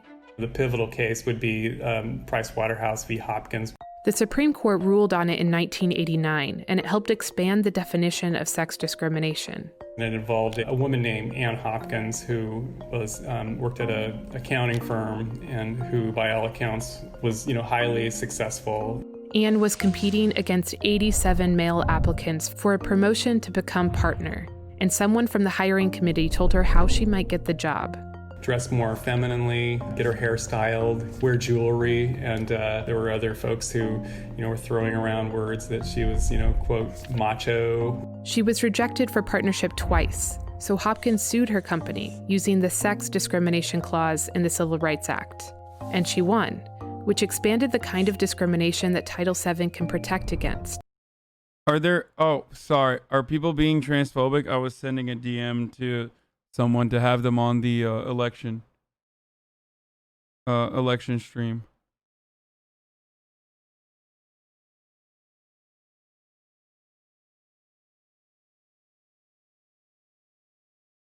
based on something called sex stereotyping. The court ruled that an employer who acts on the basis of a belief that a woman cannot be aggressive, or that she must not be, has acted on the basis of gender. And in 2004, another court ruling expanded this logic even further to explicitly protect a trans person. The Smith decision involved a firefighter in Salem, Ohio, who came out, had a pretty stellar record. She began her gender transition, meaning that she was born male and was transitioning, to live in accordance with her female gender identity. Ms. Smith sued her employer for sex discrimination when she found out she would be fired. And she won, based on the argument that discrimination against someone who doesn't identify with his or her gender is no different from the discrimination directed against Ann Hopkins, who, in sex stereotypical terms, did not act like a woman. So that was a significant victory, especially at the time. I think it's important to remember the courage, of someone, to take that step in a, in the early 80s in a firefighting outfit. These cases have helped protect countless members of the LGBTQ community who have had to fight these legal battles in the absence of a federal law that grants them protections. There's no substitute for those explicit protections. I lived in California and I lived in Oregon, and, there's just no ambiguity about the fact that trans people are protected under the law in those states, and that's the way it should be federally. Oregon and California are two of the 27 states that have non-discrimination laws based on gender identity or sexual orientation.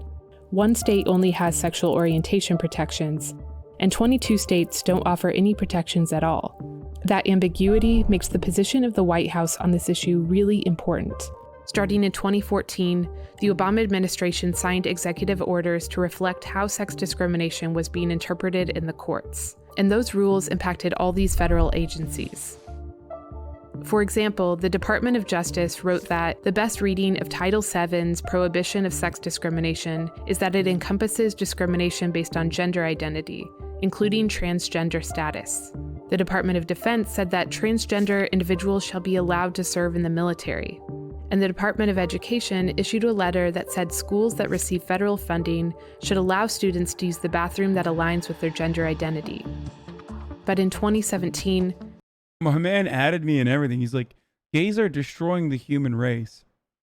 All gays should be locked up in an island so they can slowly decay away. Like, he added me. Like, he thought he was like doing something. Like, he thought he was writing like a well thought out, well-intentioned essay in the chat.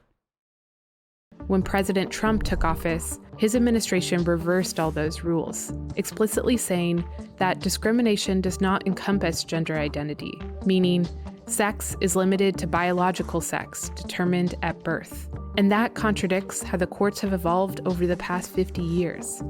If you're going to just decide to take steps like that without complying with the rule of law, that that's really dangerous for our democracy. Then, in 2020, came another Supreme Court case that made the court's interpretation even clearer. A major civil rights decision out of the United States Supreme Court. The biggest opinion for gay rights in this country since 2015, when, of course, same-sex marriage was legalized. The case involved a juvenile court employee in Clayton County, Georgia, a state that doesn't offer LGBTQ discrimination protections. It was my dream job, doing what I loved and making a difference on the lives of children that came through the system. Then one day, after 10 years of employment, I decided to join a gay recreational softball league. And within 6 months of making that decision, I lost my job. I lost my job because I'm gay. I was devastated. I lost my income. I'd lost my medical insurance, and that was a time when I was still recovering from prostate cancer. So it was a very difficult time. A man who says he was fired from his job because he's gay takes his case to the U.S. Supreme Court tomorrow. As I started seeing it on television, the Supreme Court has ruled that LGBT Americans are protected by the anti-discrimination laws. My heart stopped for a moment. I was just elated. A landmark ruling for gay and transgender workers. The LGBTQ+ community celebrated outside the Supreme Court today. It opens a door for all kinds of lawsuits against discrimination. This decision made the court's logic on LGBTQ protections explicit. Sex discrimination includes discrimination for sexual orientation, too. The legal fight for LGBTQ people to be protected from sex discrimination took until Amy COVID reverses it. Amy COVID Barrett. My man said Amy COVID. I love that.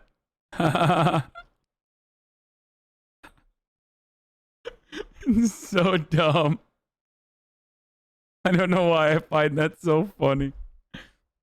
Amy COVID. Half a century in the courts, but whether the White House acknowledges that evolution will depend on the outcome of the 2020 election. It does send a message, to people in the community that they're not protected, and it invites people to discriminate and just creates a hostile environment. Joe Biden has given every indication he plans to reverse Trump's rules on his campaign site and in town halls. How will you, as president, reverse this dangerous and discriminatory agenda and ensure that the lives and rights of LGBTQ people are protected under U.S. law? I will flat out just change the law, eliminate those executive orders.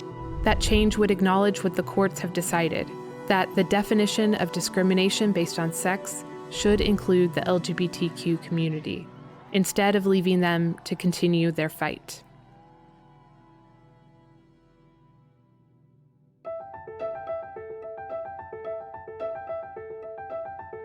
Thank you for watching this episode of our 2020. The fight to reclaim the Southwest? Indigenous tribe, geoengineering, Oregon on fire, states of unrest.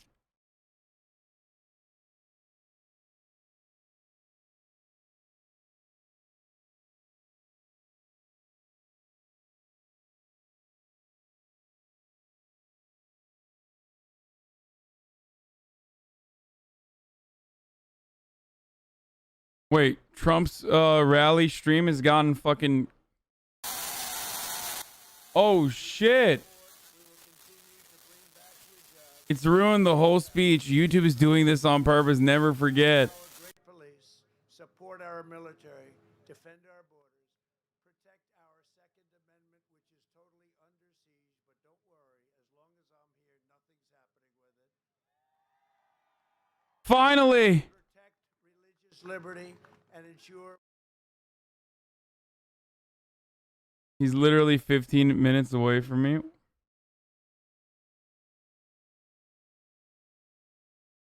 Yeah, as soon as I joined, I fixed it. I'm sorry.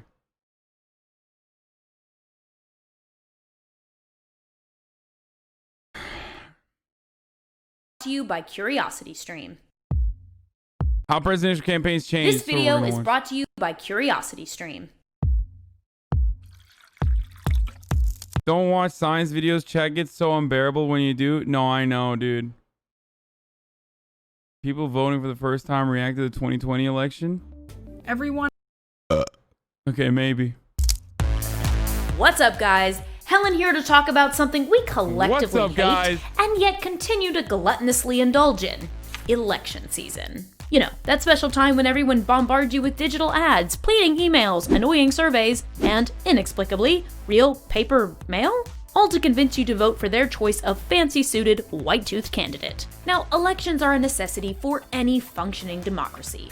But nowhere in the Constitution does it mandate that the media spend 2 full calendar years pumping America's homes full of speculation about likability, electability, presidentialness, and, so very occasionally, policy issues. In fact, it kind of makes us freaks on the world stage. Canadians consider 11 weeks to be a long election cycle, while in France, campaigning can't last more than 2 weeks before the first round of voting.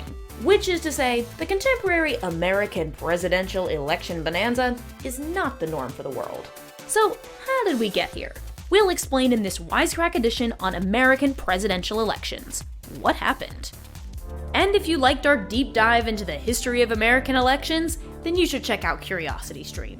CuriosityStream is home to thousands of non-fiction documentary and movie titles about science, nature, food, technology, travel, and, you guessed it, history. Their different series cover all eras of American history, and last night I checked out JFK Fact and Fable. It's a fascinating look at the mythos behind JFK's iconic presidency, and examines why he remains such a powerful figure in American culture. I can't wait to check out everything else they have to offer, and if you want to see for yourself, then you should click the link in the description now. If you use the code WISECRACK, you can get a whole year for just $14.99. That's less than $2 a month for thousands of hours worth of content.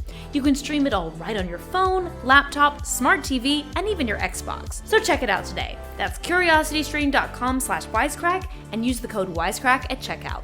Thanks to CuriosityStream for sponsoring this episode, and now, back to the show. And now, we gotta talk about a major political heavyweight. You know, President William Henry Harrison. Okay. He's not exactly the sexiest name in politics. If you know him at all, it's because he kicked the bucket almost immediately after becoming president. There's William Henry Harrison! I died in 30 days! But his short-lived tenure in the White House was made possible by a pretty radical decision. He campaigned. That's it, that's the radical decision. William Henry Harrison campaigned for the presidency. It sounds totally bananas, but for the first 100 years of American history, it was pretty taboo for a presidential candidate to publicly try to become president. No, really. As Richard J. Ellis and Mark Dedrick explain, for close to 100 years, the prevailing norm was that the presidency was not an office one should actively seek. This precedent dated back to 1789, when George Washington very reluctantly accepted the gig after a unanimous vote by the young country's electors. After years of war and presumably bad food, all this tired general wanted was to chill at home. Instead, he humbly accepted the call of duty.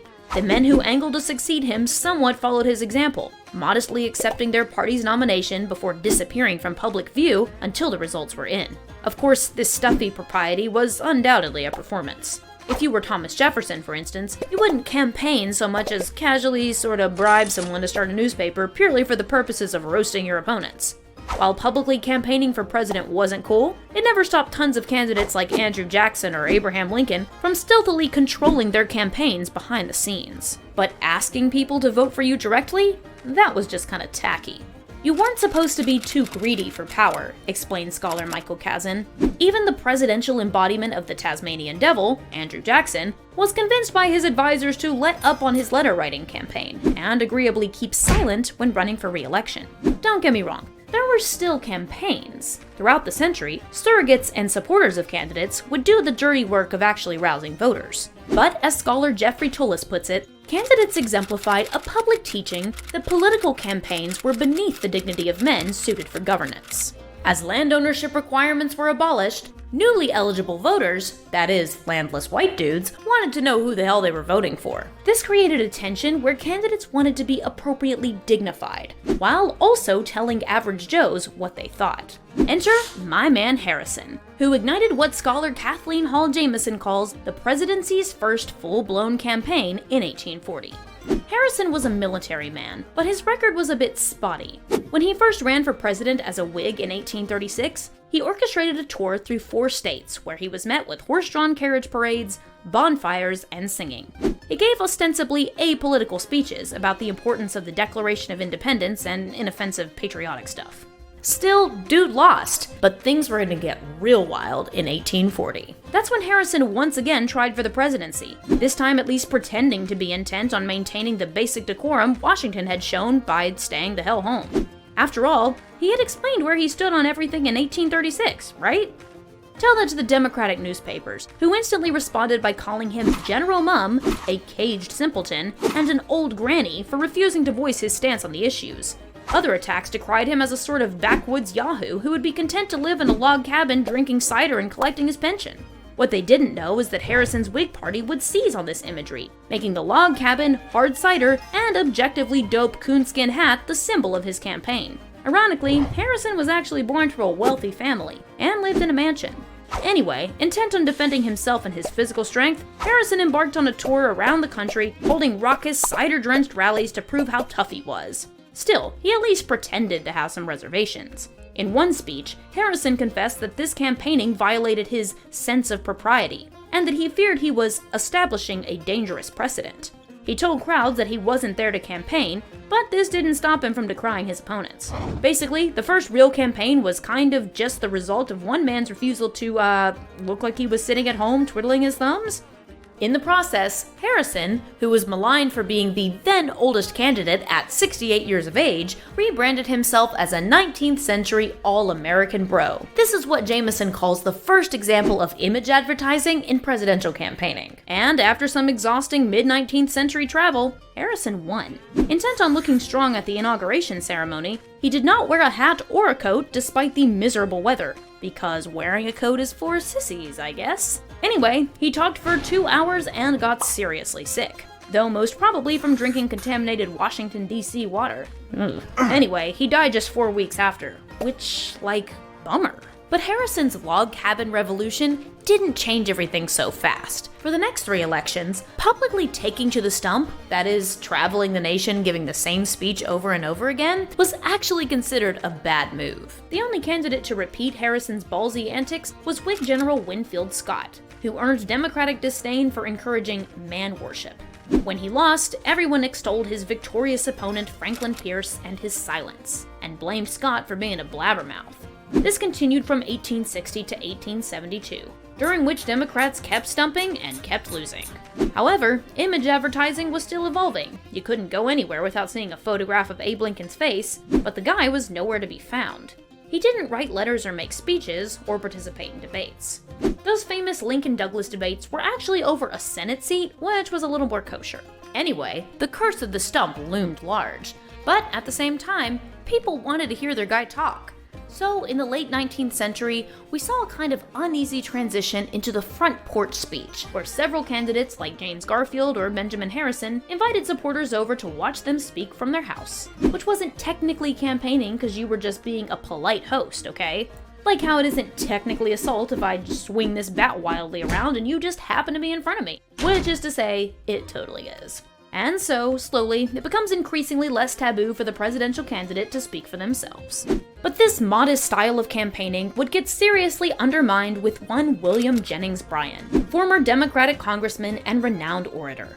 Bryan never won the presidency, but he'd go down in history for revolutionizing the modern campaign. A pioneer of the Whistle Stop Tour, which used the fledgling railway system to traverse a nation, Bryan embarked on 4 big trips, giving stump speeches at nearly every railway stop. His regimen of 600 passionate speeches in 3 months reached, by some estimates, 5 million Americans. Meanwhile, his opponent, William McKinley, stuck to the chiller front porch campaign, while letting a sprawling network of surrogates do most of the campaigning for him. At the same time, Bryan encountered pushback from Republicans who criticized him for begging for the presidency as a tramp might beg for a pie. But Bryan knew he was playing to his strengths as an incredibly effective orator known for rousing crowds to mania with lines like, "You shall not crucify mankind on a cross of gold." Though Bryan lost, he marked an important moment in campaign history, when, according to Ellis and Dedrick, the nominee was expected to be the primary spokesman and central figure of the campaign. This is the world we exist in today, of course. But with this change came another development, the rise of the personality, or more specifically, the packaged personality for candidates. And the greatest. And we're coming to the greatest president of all time, my president. Nothing but respect for him, of course. Speeches would start moving from stump tours to your home, via radio and television. People began to care more and more about what their favorite candidate was like. Are they a huge dweeb? Can I have a beer with them? Do I get the vague sense that they moonlight as a serial killer? Franklin Roosevelt, like his Uncle Teddy, seemed to recognize this instinctively. And his ability to project warmth, likability, and supreme competence in newsreels and over the radio encouraged a nation. While an incumbent president campaigning for re-election was still generally frowned upon, FDR, for the most part, spun himself more diplomatically as a president of the whole people, and got away with it. Of course, Roosevelt was consciously doing some major image advertising a la our boy Harrison. The guy was savvy about the way he packaged his own brand, always campaigning with his same cigarette holder, jaunty top hat, pince-nez, and smile. He effortlessly exuded a compelling personality, equal parts jokester and calming voice of reason. Stricken with polio, Roosevelt was determined to portray physical strength in the media and developed all kinds of sneaky ways to hide his paralysis. In his political career, he'd pull stunts to emphasize his strength, like flying to the national convention to accept his candidacy back when air travel was dangerous, and embarking on railroad tours where he was able to appear to be standing on his own while secretly being supported by a steel bar. Overall, Roosevelt used campaigning to prove he was presidential, both in its assumed norms of health and this whole personality-driven "I'm a man" shtick. Of course, we can see similar themes rippling into today, when our current president works overtime to stress his vigor and health after contracting a deadly virus. I feel much better now. So, in some ways, the quest to prove yourself tough, healthy, and manly has been something of a constant. But a lot else has changed. Of course, the difference between Roosevelt and Donald Trump is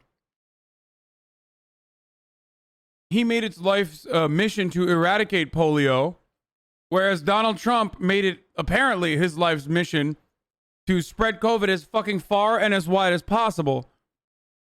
So there's that difference there, where like when Trump got it, he was like, no, this is fucking tight. I just want to spread it. I want to give COVID to every fucking person in America. Oh, fuck yeah.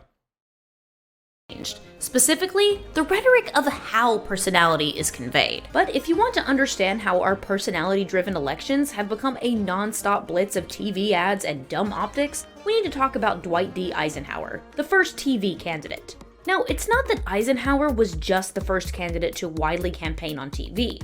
It's that he handed over a big chunk of his strategy to ad men. It was 1951, and though he was the most popular man in America, Eisenhower had no government experience outside the military, and so sought to convey legitimacy. Instead of counting on the lengthy speeches of yore, he hired ad men to produce several dozen short TV spots of him answering advertiser-penned questions recited by average Americans with advertiser-penned answers. To say these were light on policy, or any substance for that matter, is an understatement. Eisenhower initially worried that these ads were undignified, but was convinced to give it a shot. At the ad men's behest, he removed his glasses, changed his clothes, and talked faster.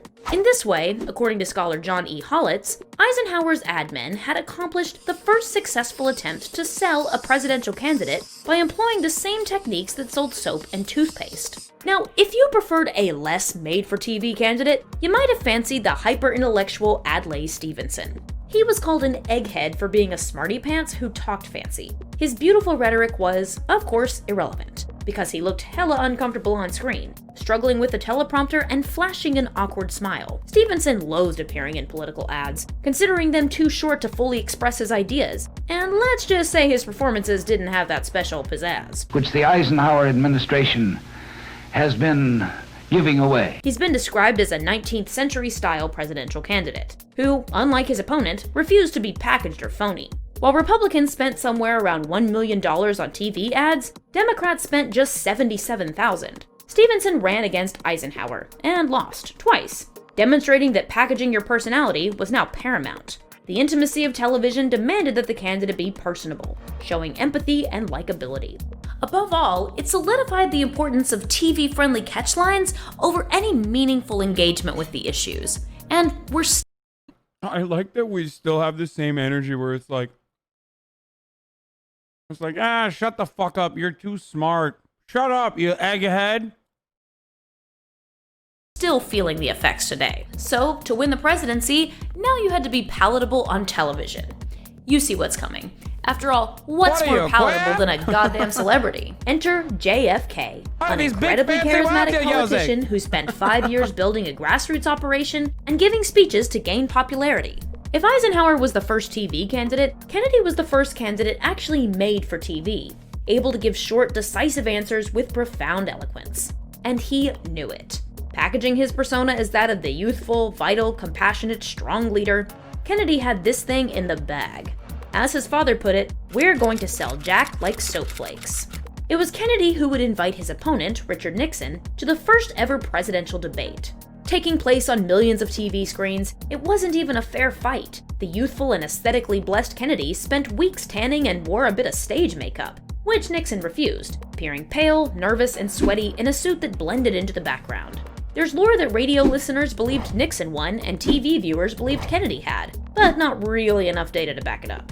Still, what we do know is that the debate was so decisive in boosting Kennedy's campaign, eventually to victory, that no sitting president agreed to participate in debates for another 16 years. The presidency had now, in many ways, firmly become a bona fide popularity contest. Once a candidate becomes a packaged personality, it becomes very easy to become obsessed with anything that might tarnish that packaging.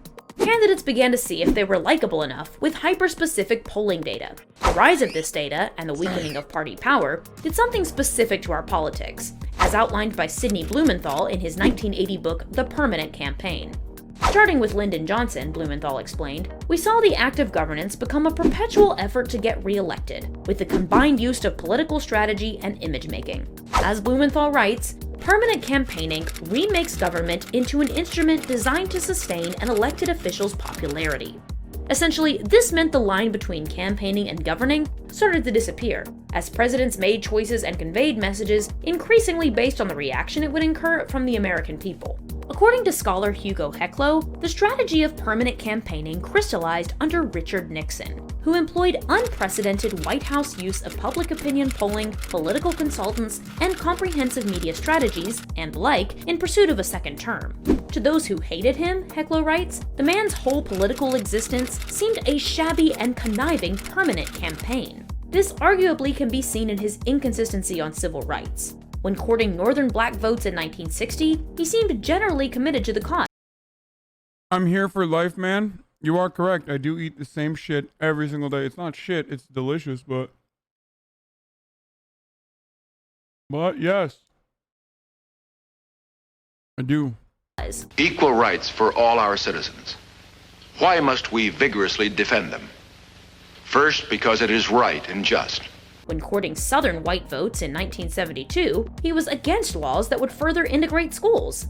I do not believe that busing to achieve racial balance is in the interest of better education. And, by admission of his own campaign, invoked racist anxieties with dog whistle rhetoric. By 1968, you can't say that hurts or backfire, so you say stuff like forced busing, states' rights.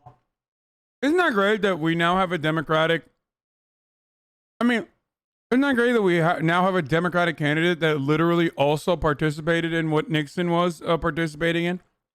Just think about that. That's true bipartisanship, actually, in America. The beauty of American governance. All the way from Nixon to Joe Biden coming together to say, you know what, fuck black people. Beauty of America. Rights and all that stuff. The permanent campaign and paramount importance of political celebrity continued with literal Hollywood/political celebrity Ronald Reagan's rise to power. After easily beating incumbent Jimmy Carter, Reagan did something unexpected. He brought all of his campaign's best pollsters, media masters, and tacticians with him to the White House. There they were. For those of you who are unfamiliar, Joe Biden also utilized the term forced busing and was anti-busing and said that busing was bad. So,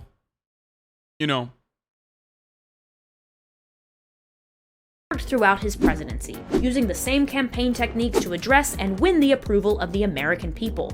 As a 1981 New York Times article put it, for the Reagan White House, every night is election night on television.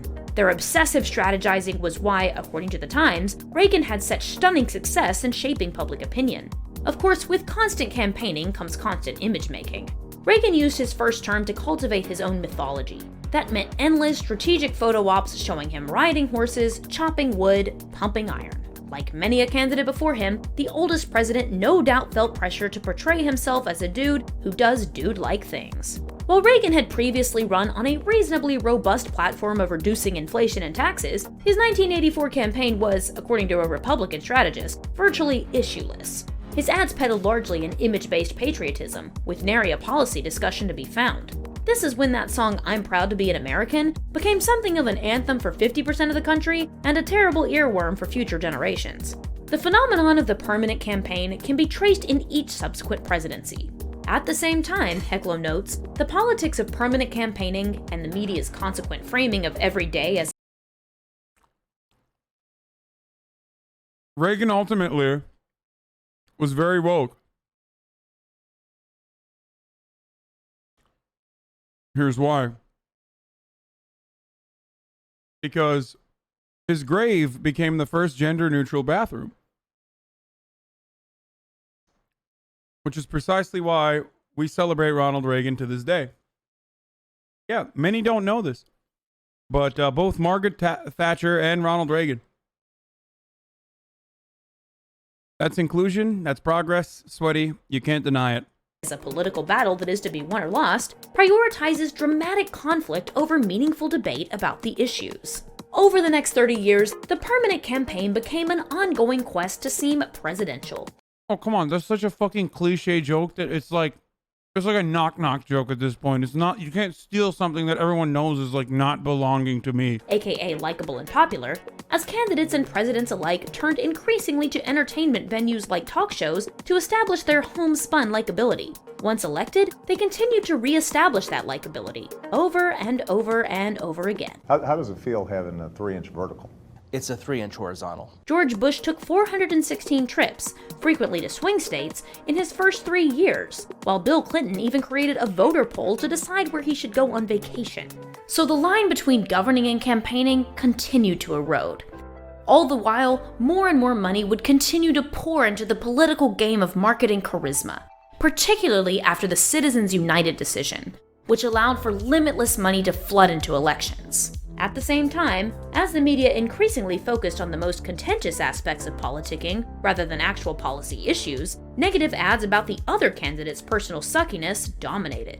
By 2012, only 14.3% of ads were positive, according to a University of Mississippi study. Which brings us to today, when presidents must seem presidential, but no one can seem to agree what that means. While eschewing many norms of running a campaign, Donald Trump is paradoxically the natural extension of years of increased obsession with presidential personality.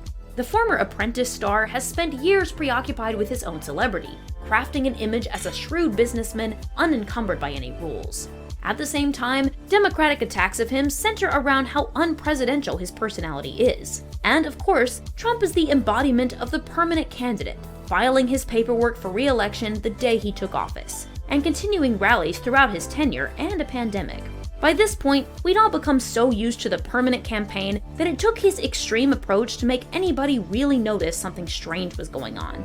After one more campaign season that seems to stretch on for eternity, and a series of debates that could only be described generously as hell on earth, Will you shut up, man? we're left wondering if keeping up to date on campaign news is making us less rather than more informed. Maybe our fixation on the personality and personal proclivities of any individual candidate hasn't just become inane, but dangerous. When we're obsessed with someone's likability, we can find ourselves lulled into supporting the most grotesque policies. Political campaigning began in the first place because people wanted to know where their candidates stood on the issues.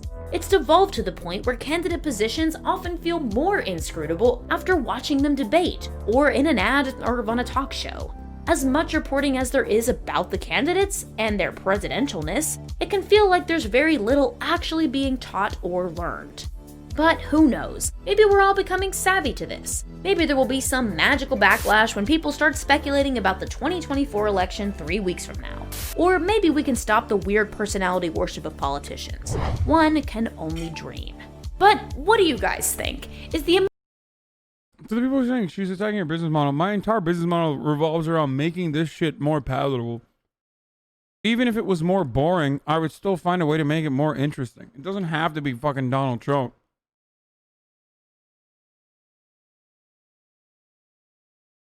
I feel like I have kids in my chat. You should marry this girl. That's like what a kid would say, I feel like.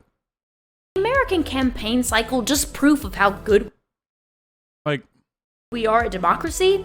Or is it a literal scourge in our nation and also raising my blood pressure for no reason? Let us know what you think in the comments. Big thanks to our patrons for all your support. Slam that subscribe button like it's your worst political enemy. And as always, thanks for watching. Yeah, she's cute, but like, it's just weird that, you know, you're just, I don't know. All right, let's see what the fuck? Why isn't this working? Oh. The effects of YouTube's recommended algorithm. Youth activists, Latino voters address their priorities ahead of election day. Actually, I shouldn't shit on the shippers because that's like...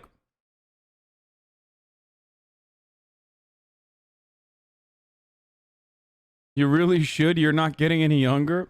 Don't worry. I fuck your mom hard enough that it's all good.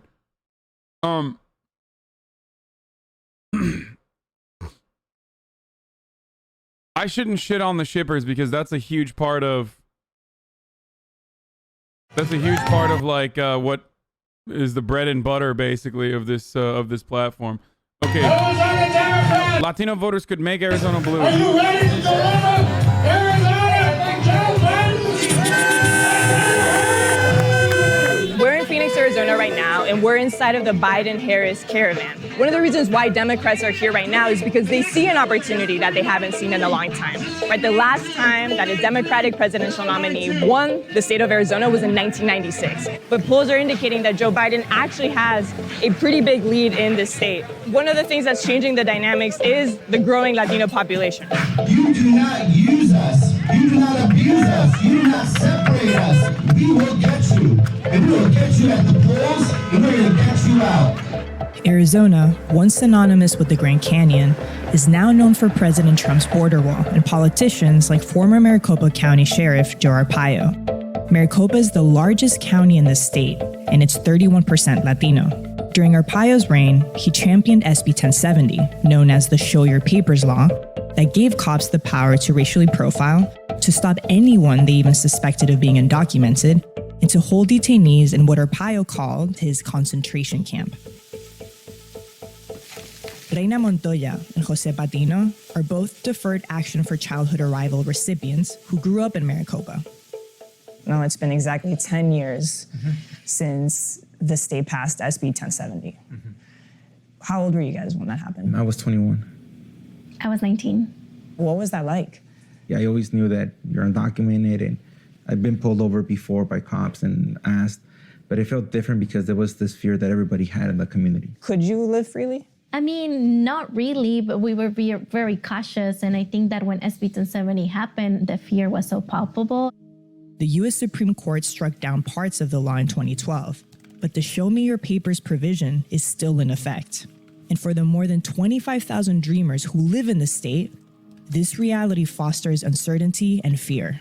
Pieces of legislation like SB 1070. You know what that is, right? For those of you who don't understand, in the state of Arizona, if you're brown, you're automatically suspected of being undocumented. And therefore, cops can harass you, discriminate against you legally pretty much. And they can come up and be like, show me your fucking papers. And if you don't have your documentation on you at that moment, like, they can arrest you, detain you. It's just legal racial profiling. Are designed to keep people like yourselves in the shadows. Like, why are you speaking up today, with days before the election? Because it's painful to be in the shadows. It's painful. You think less of yourself. You don't think you're equal to your peers. So for me, it was like, enough is enough. I'm gonna go and tell it, and hopefully it changes. I felt like so much lighter. I didn't carry this burden, and my anger started to go away. How did SB 1070 and living in such an anti-immigrant environment, how has that affected your advocacy? It's this understanding about the power of stories, and when you get to talk to people and like coming out of the shadows and letting them know like, this is my truth. And people, it's so hard to demonize one person. It's so much easier to demonize like classes of people. Montoya founded a local nonprofit in 2016, focused on helping undocumented families with everything from scholarships to leadership trainings. Patino works there too. The work is deeply personal for Montoya. She's a dreamer. Her sister's a U.S. citizen. Her father's in the process of getting a green card, and her mother is still undocumented. Son ustedes? Sí. Wow. When they were dating. ¿Was esto en México? Sí. Wow. ¿Qué sueños tenían ustedes para sus hijos? Darles pues las carencias que teníamos nosotros, ¿verdad? Entonces que no les faltara nada. Entonces más que nada ese era el sueño, que nunca les faltara nada, que se prepararan. Cuando yo les digo SB 1070, ¿qué les viene a la mente? A mí lo primero que yo recuerdo es manejando y sentir que un policía está detrás de mí o a un lado y sentirme nerviosa y estresada y mis manos sudorosas y con mis hijos más chicos llevarlos a la escuela y dejarlos a la escuela y que, por ejemplo, me tocó con mi hijo Mario que tuviera el pendiente de que quizás mi mamá no pueda venir por mí a recogerme después porque la pueda parar una patrulla y eso es suficiente para preguntarle su estatus y que la deporten. Los últimos 4 años bajo la presidencia de Donald Trump, ¿cómo les ha impactado su vida? Pienso que el racismo se incrementó más. En las casas, los cartelones y las señales de odio que hay para los inmigrantes. ¿Lo veían? Se miraba, ajá. Ahora mismo toda la atención está en el voto latino aquí en Arizona, ¿no? ¿Creen que va a ser un voto decisivo? Pienso que es más de lo mismo, desgraciadamente. Entonces, Obama, ¿qué es lo que hizo también de For those of you who don't know, this is Jorge Ramos' daughter, by the way. For all the fucking tankies to fume over it. She does do a lot of great coverage for Vice.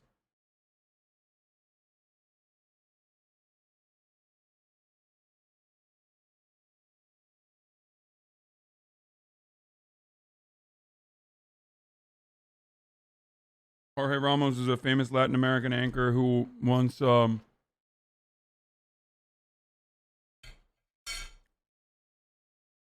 debate lorded Maduro. A mucha gente no le han dado una solución a los latinos. Nos han agarrado como un juego político nomás. No ha habido ningún partido que tome acción realmente y que quiera legalizar a todas las personas. But this feeling of being used as a political pawn could change as Latinos push the electorate to the left. Traditionally, what makes Arizona such a strong Republican state? I think what has made the state a Republican state over time is a deep commitment to Republican values that many people in Arizona think they've made it on their own.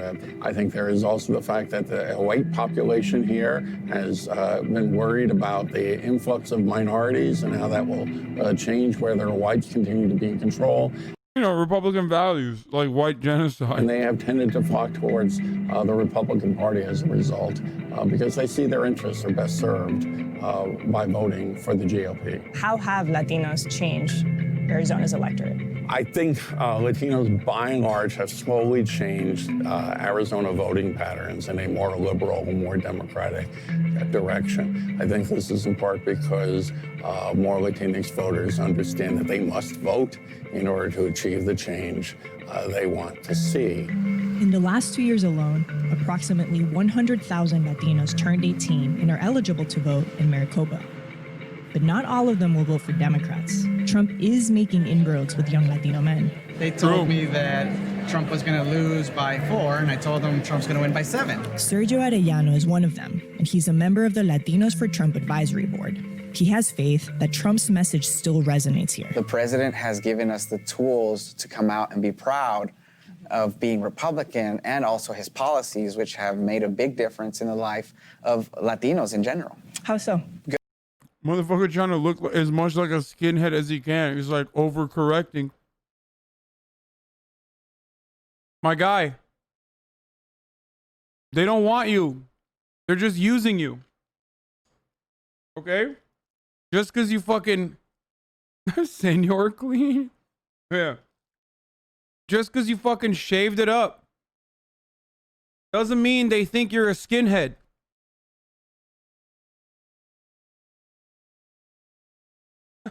Pendejos for Trump. Oh, Jesus Christ. Good example would be jobs and the economy. It's something that's on the top list for Latinos. We, by culture, are entrepreneur-driven. We want to have our... Bro, Latinos for Trump tilt me more than fucking like black people for blacks. Sorry, the way that they write it is blacks for Trump. It's just like, what are you doing? Like, what the fuck are you doing? This guy, at least this guy, like, we know he's racist. We know he's racist against black people and stuff, but like, he's definitely racist against Hispanic people. Like, what are you doing? That's kind of his whole thing. You're so fucking stupid.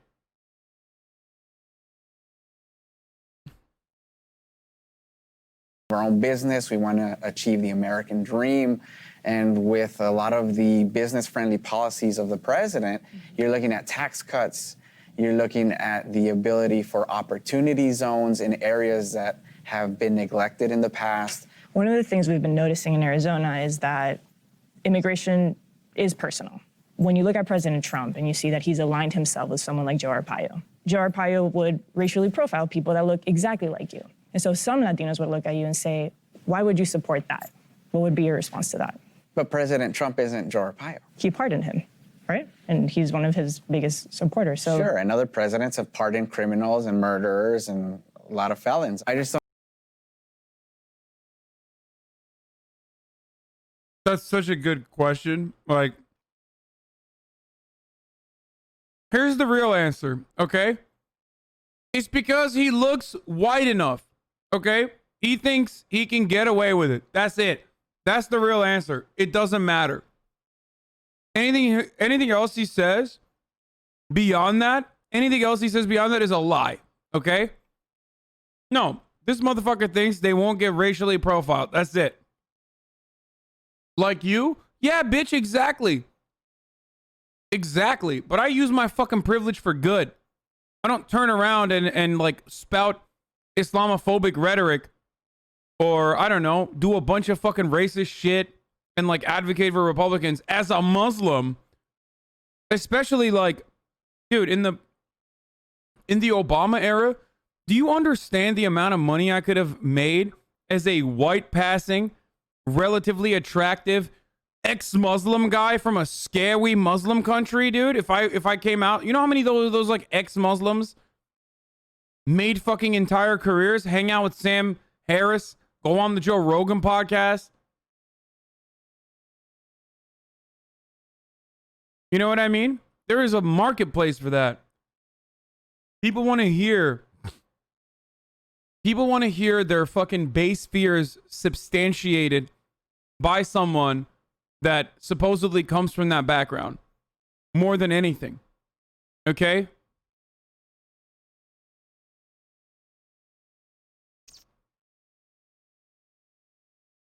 Don't understand how you're trying to fit racial profiling with Donald Trump. Like, it's not there. How is it not there? It's not there. Look at his policies.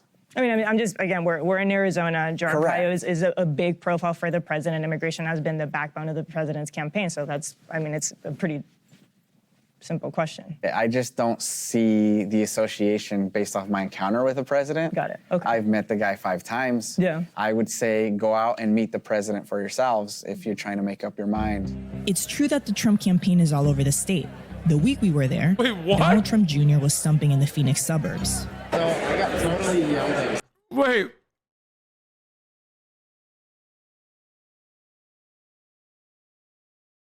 It doesn't matter. It doesn't matter. Hitler was personally kind to me. Would be a hilarious thing for like a Jewish person to say in the middle of the Holocaust or leading up to the Holocaust. Like, oh, it doesn't matter. He was like, you should go meet him personally. Okay. It's not whether he's nice to you individually that we are talking about. It's his fucking actions, dog.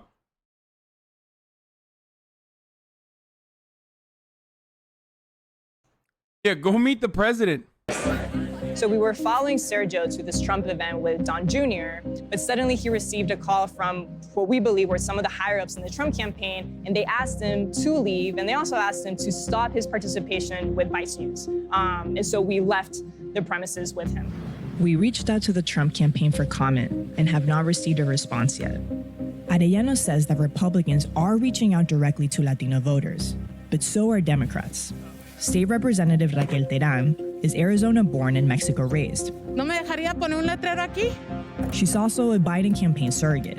How has Joe Biden's campaign organized around Latinos this cycle? The best thing that they've done is invest in Spanish language media. Okay. I think they've had a good team that has engaged the Latino community. What is the biggest misconception we all have about the Latino vote?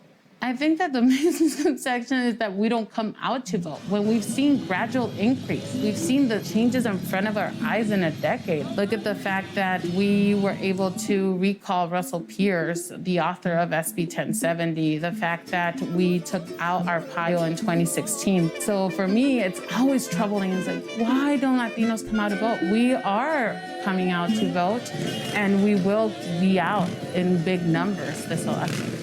Over 4 million Latinos nationwide have voted early this cycle. That's way higher than 4 years ago. But who this bloc votes for could mean everything for families like the Montoyas and the Patinos. I'm hopeful, but at the same time, it's nerve-wracking. And if I can be very honest with you, I don't know what the outcome of the election is gonna be. I don't know what's gonna look like. And I'm really worried that people are gonna put, once again, all their faith in a one event time. And the reality is that there's so much work to do after the election, no matter what the outcome is for immigrants and for Latinos. I was gonna get mad at the mariachi shit because it's so fucking played out. But then I saw the lowriders and I was like, never mind. This is a legit campaign event. And it's not just like some fucking white campaign advisor from like Iowa flew down to Arizona for like the weekend and be like, yeah, whatever, just fucking mariachi, whatever these Mexicans like.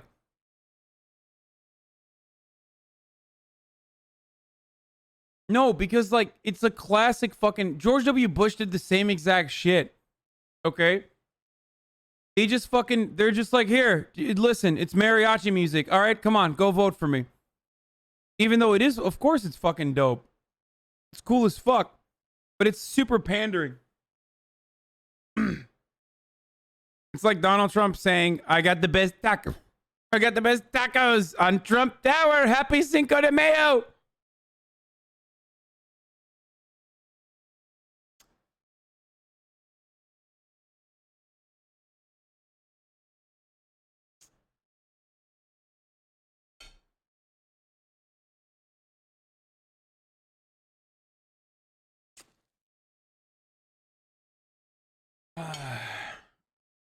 Ladies and gentlemen, 60-second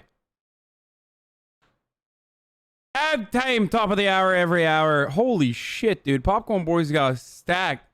The effects of the YouTube algorithm is what we're going to be watching after the 60-second ad break. Top of the hour, every hour, 6-second ad break. Subscribe if you no longer want to see the ads, all right? Use those Twitch Primes.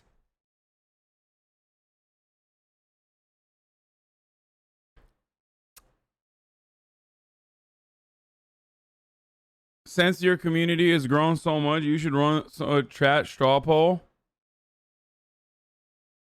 No. I'll do it after the election.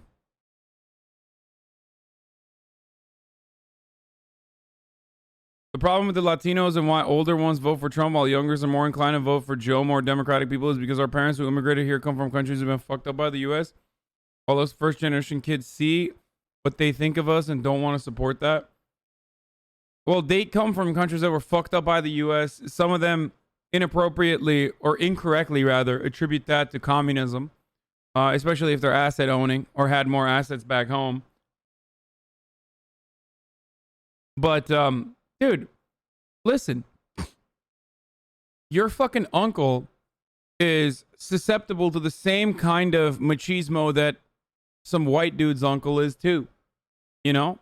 Just because someone is from a Latino background doesn't mean that they don't like Trump and his like bravado and the way he carries himself. You know what I mean? There's also then the religious, the social conservatism that comes from being religious. The Joe Rogan experience. The thing we have to hone in on is the asymmetry of power. As I say in the film, it's like, we're bringing this ancient brain hardware, the prefrontal cortex, which is like what you use to do goal-directed action, self-control, willpower, holding back. Marshmallow test. Don't get the marshmallow now. Wait later for the 2 marshmallows later. All of that is through our prefrontal cortex. And when you're sitting there and you think, okay, I'm going to look at this one thing on Facebook because my friend invited me to this event, or it's this one post I have to look at. And the next thing you know, you find yourself scrolling through the thing for like an hour. Right. And you say, man, that was on me. I should have had more self-control. But there, behind the screen, behind that glass slab, is like a supercomputer pointed at your brain that is predicting the perfect thing to show you next. And you can feel it. Like so this is really important. So like if I'm Facebook, and when you flick your finger, you think when you're using Facebook, it's just going to show me the next thing that my friend said. But it's not doing that. When you flick your... I want the social dilemma guy to tell Joe Rogan his moral culpability in radicalizing millions of people, or at the very least introducing them to white supremacists online. Your finger, because you bet your fucking ass he's aware of it. Okay, you bet your fucking ass he knows. I wonder if he'll have the balls to say it to his face. Actually literally wakes up this sort of supercomputer avatar voodoo doll version of Joe. And the voodoo doll of Joe is, the more clicks you've ever made on Facebook is like adding the little hair to the voodoo doll.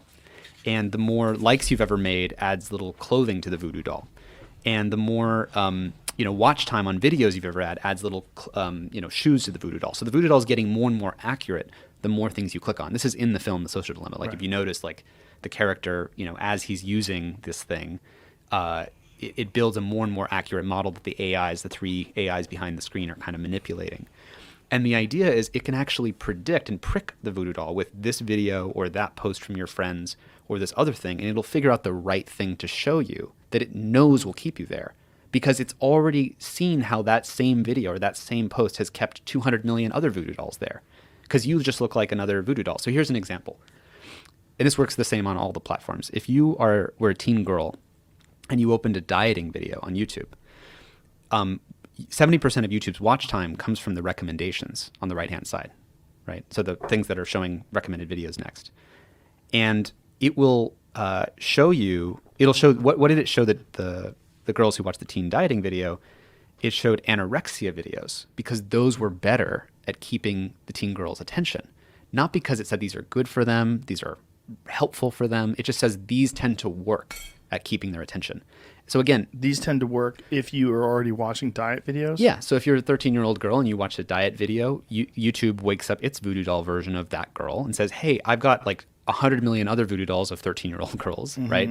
And they all tend to watch these other videos. I don't know I just know that they have this word thinspo. Thinspiration is the name for it. Come on, dude. Talk about the Joe Rogan voodoo doll. Why is he talking about anorexic girls? Why isn't he talking about exactly what you and I both know he should be talking about? I wonder why he's talking about YouTube algorithm rabbit holes, and yet for some reason we're not talking about the main voodoo doll YouTube algorithm rabbit hole that so many have been subjected to. To be inspired for anorexia. Yeah, it's a real thing. YouTube addressed this problem a couple years ago, but when you let the machine run blind, all it's doing is picking stuff that's engaging. Why did they choose to not let the machine run blind with one thing, like anorexia? Well, so now we're getting into the Twitter censorship conversation and the moderation conversation. So this is why I don't focus on censorship and moderation, because the real issue is if you blur your eyes and zoom way out and say, how does the whole machine tend to operate? Like, no matter what I start with, what is it going to recommend next?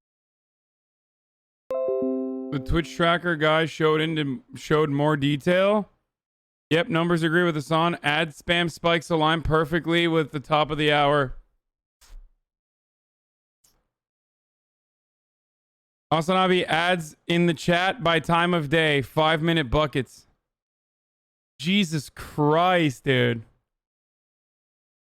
Also, offliners. Look at that. People, hey, offliners. That's you.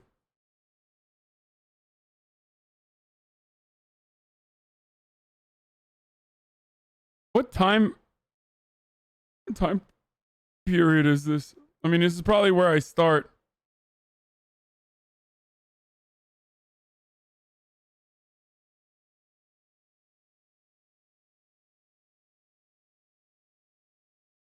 Why would offliners be talking about ads? No, that's what I'm saying. They like very limited mentions of ads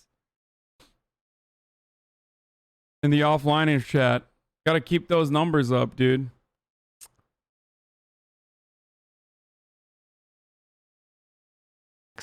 So, if you started with, a World War II video, YouTube would recommend a bunch of Holocaust denial videos, right? If you started teen girls with a dieting video, it would recommend these anorexia videos. In Facebook's case, if you joined, there's so many different examples here because Facebook recommends groups to people based on what it thinks is most engaging for you. So if you were a new mom, you had Renee DiResta, my friend, on this podcast.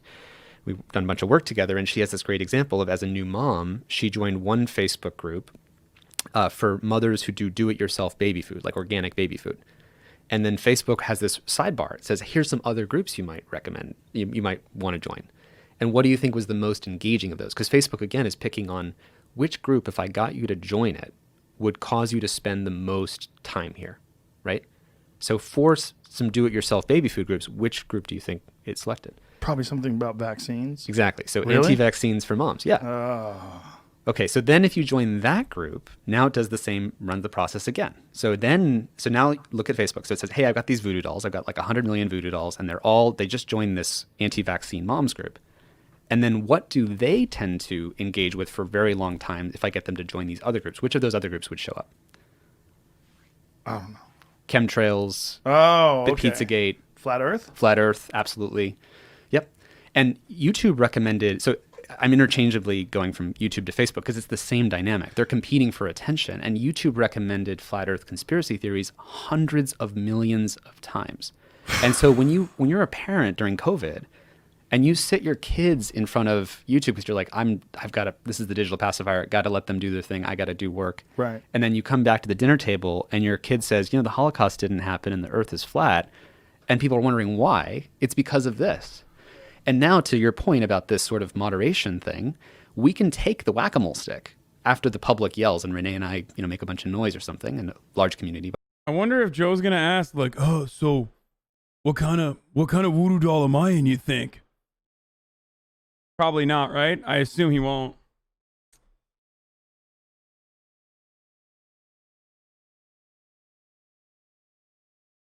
By the way, of people making noise about this. And they'll say, okay, shoot, you're right. Flat Earth, we got to deal with that. And so they'll tweak the algorithm. And then people make a bunch of noise about Yes, I am a voodoo inspiration doll. videos for Of course I am. anorexia for kids. And they'll deal with that problem. But then they start doing it based reactively.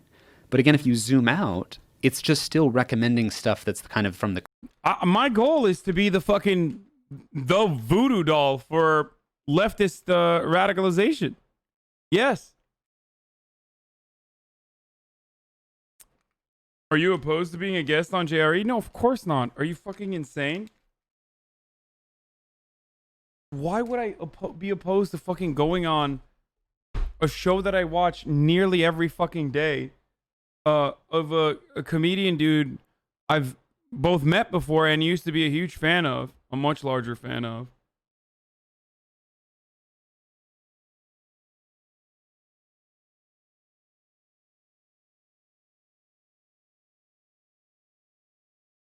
Amidst all the things happening in France and the Muslim world, Joe decides to bring the most Islamophobic piece of shit to enlighten us about how Islam is incompatible with Western civilization. Oh yeah, he had God Saad on, right? Yeah, he knows what he's doing. Joe knows what he's doing. He can't stop himself, dude. He can't stop himself. The crazy town section of Is YouTube. the problem the recommendation?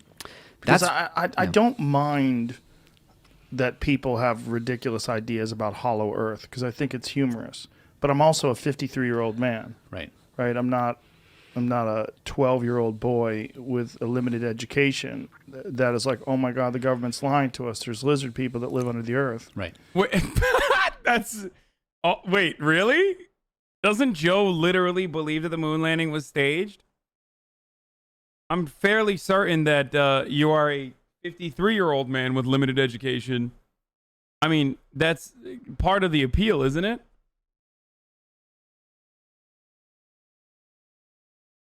He used to. Oh, he used to think that the moon landing was fake. Okay, he doesn't anymore. Sorry. But if that's the real argument about these conspiracy theories, is that they can influence young people or the easily impressionable or people that maybe don't have a sophisticated sense of vetting out bullshit. Right. Well, and the algorithms aren't making a distinction between who is just laughing at it and who is deeply vulnerable to it. Exactly. And generally, it just says who's vulnerable to it. Because another example, the way I think about this is if you're driving down the highway, and there's Facebook and Google trying to figure out like what should I give you based on what tends to keep your attention. If you look at a car crash, and everybody driving on the highway, they look at the car crash. According to Facebook and Google, it's like the whole world wants car crashes. We just feed them car crashes after car crashes after car crashes. And what the algorithms do, as Guillaume Chasleau in the film says, who's the YouTube whistleblower from the YouTube recommendation system, is they find the perfect little rabbit hole for you that it knows. Literally every single person that he had on the Social Dilemma, like every single one of those people would be like, if you ask them, who is the most responsible singular independent media entity that played a foundational role in these rabbit holes or these like voodoo dolls or whatever you want to fucking call it across, especially on YouTube, but across like multiple platforms, they would say Joe Rogan. Every single person that this dude had on. That doesn't mean that Joe Rogan himself is like personally a bad guy or personally bigoted. I mean, there's definitely some bigoted takes that he has or bigoted opinions that he has, certainly. But Joe Rogan, and I say this as a person who used to be a huge fan of his. Joe Rogan's the only reason why I know about Milo Yiannopoulos or knew about Milo Yiannopoulos before anyone else. He had that motherfucker on like 3 times, okay?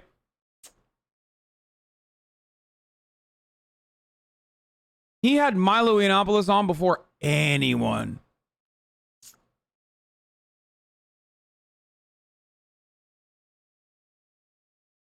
Knows will keep you there for 5 hours. And the conspiracy theory, like dark corners of YouTube, were the dark corners that tends to keep people there for 5 hours. And so you have to realize that we're now something like 10 years in to this vast psychology experiment where it's been, in every language in hundreds of countries, right? And in hundreds of languages, it's been steering people towards the crazy town. When I say crazy town, I think of, imagine there's a spectrum on YouTube and there's on one side you have like the calm Walter Cronkite, Carl Sagan, slow, kind of boring, but like educational material or something. And on the other side of the spectrum, you have, the craziest stuff you can find. Crazy Town. No matter where you start, you could start in Walter Cronkite or you could start in Crazy Town. But if I'm YouTube and I want you to watch more, am I going to steer you towards the calm stuff or am I going to steer you more towards Crazy Town? Crazy Town. Always more towards Crazy Town. So then you imagine just tilting the floor of humanity just by like 3 degrees, right? And then you just step back and you... He did push back on Milo fairly well. No, he didn't. Shut up. You are literally a Joe simp. The first time he had Milo on, he did not push back on him at all. Okay? That's bullshit. Milo just called you out on Twitter. And who gives a fuck? Let What society... do you think this is? The DGG podcast or something?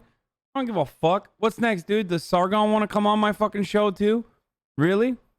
Yeah. Guess what? Not happening. Run its course, as Jaron Lanier says in the film. If you just tilt society by 1 degree, 2 degrees, that's the whole world. That's Oh, the joke is that you can't because he's banned. My bad. I thought you were like linking to a fake account that he had or something, like a sock account. One is thinking and believing. And so if you look at the degree to which people are deep into rabbit hole conspiracy thinking right now, and again, I want to acknowledge COINTELPRO, Operation Mockingbird, there's a lot of real stuff, right? So I'm not categorically dismissing it, but we're asking, what is the basis upon which we're believing the things we are about the world? And increasingly, that's based on technology. And we can get into, what's going on in Portland. Well, the only way I know that is I'm looking at my social media feed, and according to that, it looks like the entire city's on fire and it's a war zone. But I called a friend. Yeah, like if you're watching the Joe Rogan show, where he routinely makes it seem like the entire city of Portland is on fire, and then we'll go and have fucking Andy NGO on. that will then also lie about how the entire city of Portland is on fire. There the other day, and he said it's a beautiful day. There's actually no violence anywhere near where I am. It's just like these 2 blocks or something like that. Right. And this is the thing, is warping our view of reality.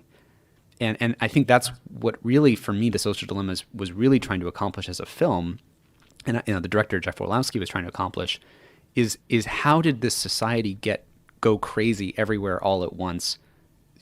Seemingly, this didn't happen by accident; it happened by design of this business model. When did the business model get implemented? Like, when did they start using these algorithms to recommend things? Because initially, YouTube was just a series of videos, and it didn't have that recommended section. When was that? It's a good question. I mean, they originally YouTube was just post a video and you can get people to, go to that URL and send it around. They needed to figure out, once the competition for attention got more intense, they needed to figure out, how am I going to keep you there? And so recommending those videos on the right-hand side, I think that was there pretty early, if I remember, actually.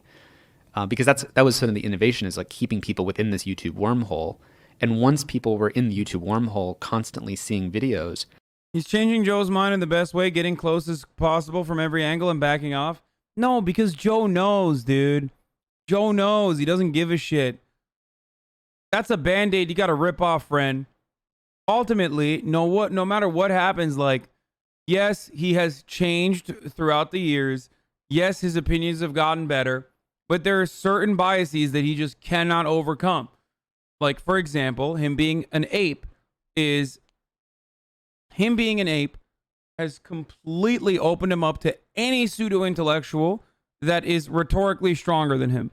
He gets rhetorically overpowered and immediately he's like, yeah, well, if I agree with the smart guy, then probably he's probably right. He's probably smart. And I get it because I'm a fucking ape too, okay? I get that. I personally get that. I'm a fucking dumb himbo. So I understand why it's so alluring. I think that's the right word for it. But like, those guys have fucking broken his brain on a multitude of issues that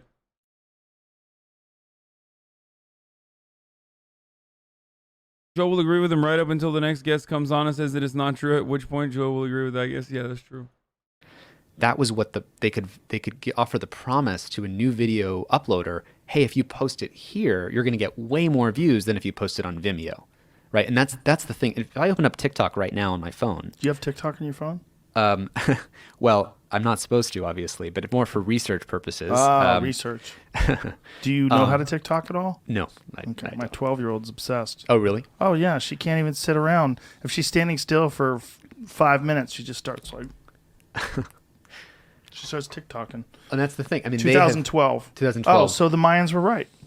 Right. 2012, the platform announced an update to the Discovery system designed to. Yeah, I think we got too close to the rabbit hole thing.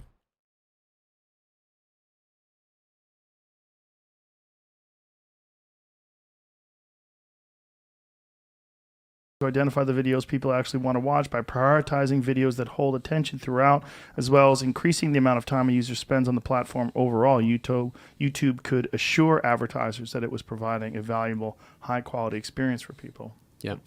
So that's beginning of the end. Yeah. So 2012 on YouTube's timeline, I mean, the Twitter and Facebook world, I think, introduces the retweet and reshare buttons in the 2009 to 2010 kind of time period.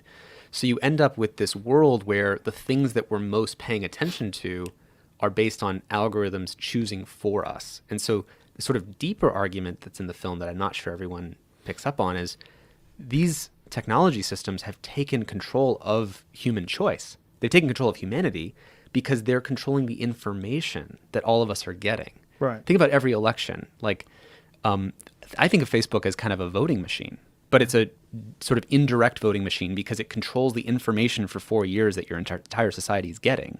And then everyone votes based on that information. Now you could say, well, hold on, radio and television were there and were partisan before that.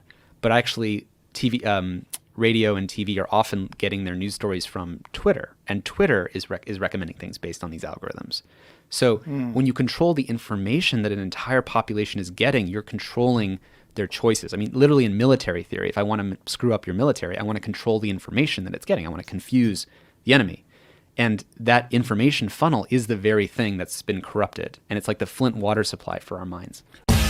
Episodes of the Most watch, a really nice moment. Hey, it's an old Jewish white guy. What does he have in common with these young people? Women of color. What? Somebody looking and say, hey, it's an old Jewish white guy. What does he have in common with these young people? Women of color. What? And the answer is, I have more in common with you than the overwhelming majority of my colleagues. Why is that? Because we come from the same place. We talk, we understand each other. We all come from similar, different, but we all come from working class backgrounds. We know what it's like to struggle out there. So you're right, you make me feel less alone. It's true. And I love each of you, I really do. You guys are extraordinary, each in your own way. And just thank you so much for what you're doing. And we're gonna go forward together. Yes, love you. After the election, we're going to squad up and continue to fight every injustice out there. Thank you so much for being with us. And I love the fact that Rashida let you get a word or two in tonight. Oh, yeah. Don't even start. Don't even start. Somebody looking and say, hey. The New York, the Brooklyn speech that he gave, or was it in, I don't know, the speech that he gave in New York, when he said, I look around and I no longer feel so alone. That's so powerful. That's some powerful shit. It still gives me goosebumps when I think about it. Oh, fuck.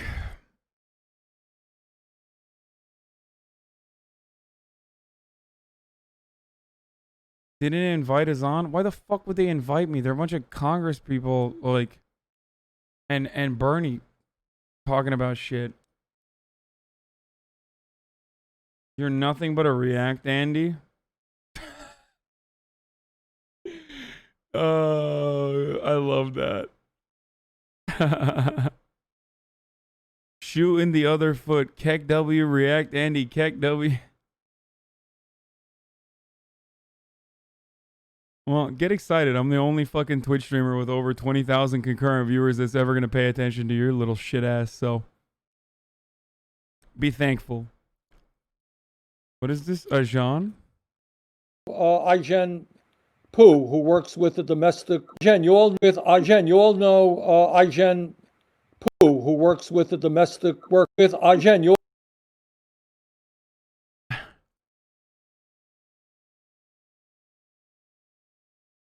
We'll be on next time? No, we won't. That's me. I'm Ajan Poo. Ajan, the chat started saying Azam Pooper after that happened.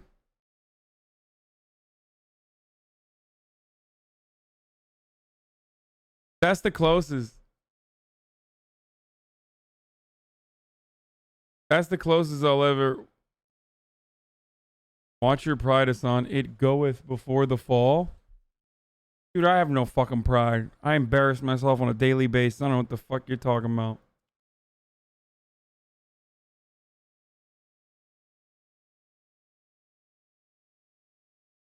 You think that Bernie Sanders could become president someday? No. No. Bernie Sanders, unfortunately, will not be becoming president. I'm sorry. That's just the truth. Rip that Band-Aid off, too. Felons in Florida can vote if they pay. The people battling voter suppression in North Carolina. U.S. elections. Do you need Jesus to win the White House? Okay, this is an election. This is the last one I'm going to do, and then fun stuff. That could change America, and at the heart of it is religion. We put our faith in Almighty God. I'll be an ally of the light, not the darkness. Nearly 2/3 of Americans are Christian, and more than half say they'd be less likely to support a candidate who didn't believe in God. White evangelicals. I wonder when the last time we had a president that like actually believed in God.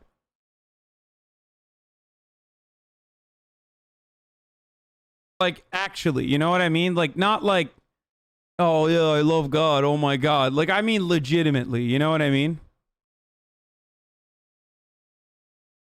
Like George W. Bush doesn't fucking believe in God. Get out of here. Maybe Carter? Like No, these dudes all are fucking agnostic as shit. Don't be an idiot, dude. Yeah, just like Trump. Trump loves God, right? Like, get the fuck out of here. The only difference between Trump and Joe Biden and any number of these like different people is that at least they do the reading so they can fake like they love God. You understand? Trump is just too lazy to do the reading. That's why he comes across like a fucking idiot when he's like, oh yeah, the Bible is my favorite book. Oh, what passage do I like? I like all of them. Impossible. Obama seemed pretty sincere. I don't believe that either. Bush absolutely believes in God. Are you insane?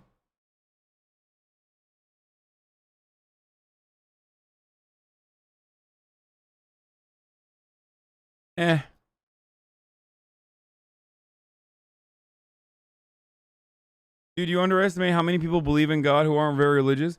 I just think that their religiosity or the way that they like showcase their religion is fucking totally fake. Like contemporary politicians, especially ones who became president, I don't believe that they like. I'd want to know, is Bill Clinton going to church every Sunday? Not now because of COVID.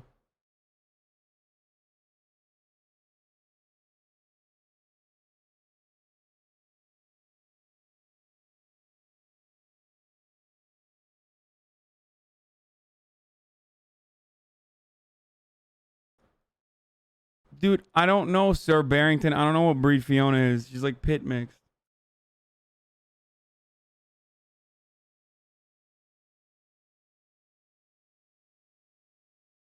HW did that in the classic If I Masturbate an Angel Dies weirdo southern kind of religion.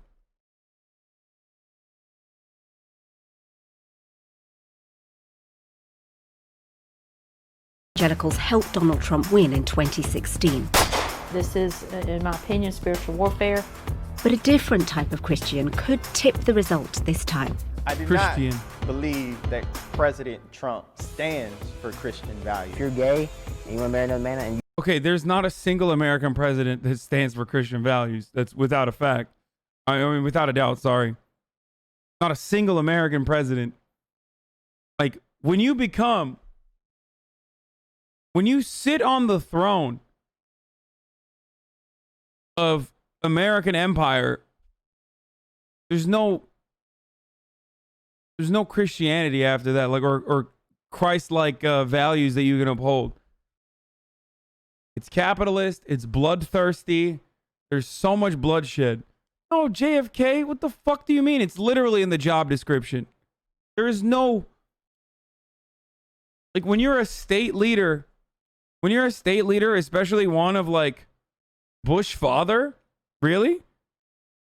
You're telling me Bush 1, Bush Senior was a Christ-like or actually fucking followed through in the way that he was a president, he was Christ-like? That's not even like Bush 1 literally did war crimes, dude. I mean, the highway of hell was Bush 1. He did that. And also, yeah, like he was also in charge of the CIA, so before that. So good luck on that take.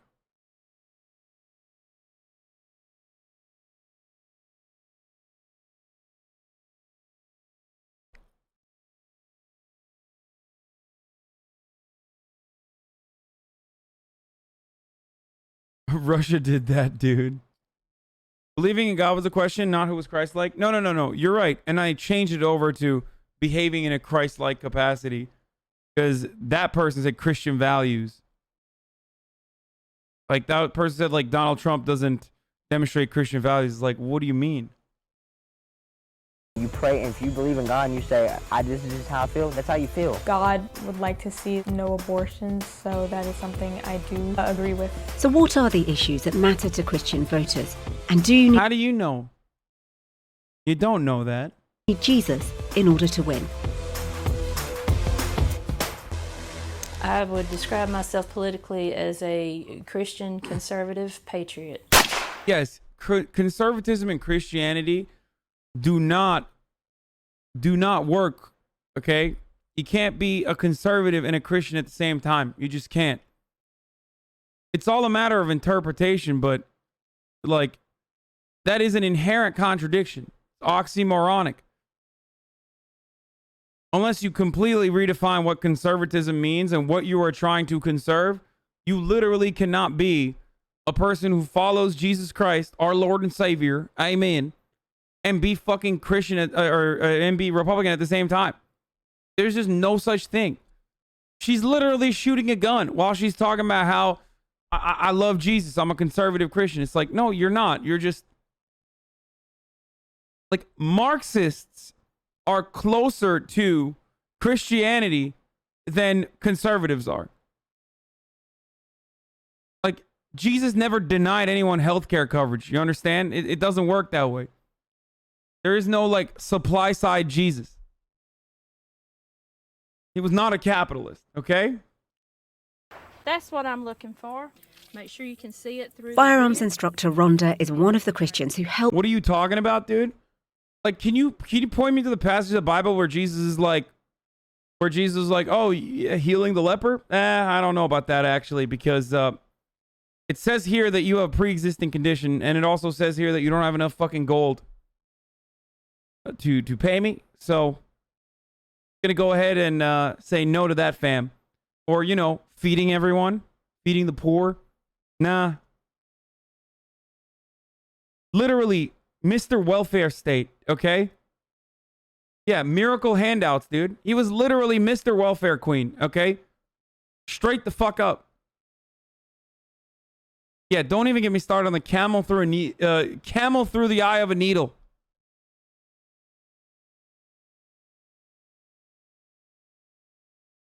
Shows how uneducated you are. Jesus was notoriously pro-gun.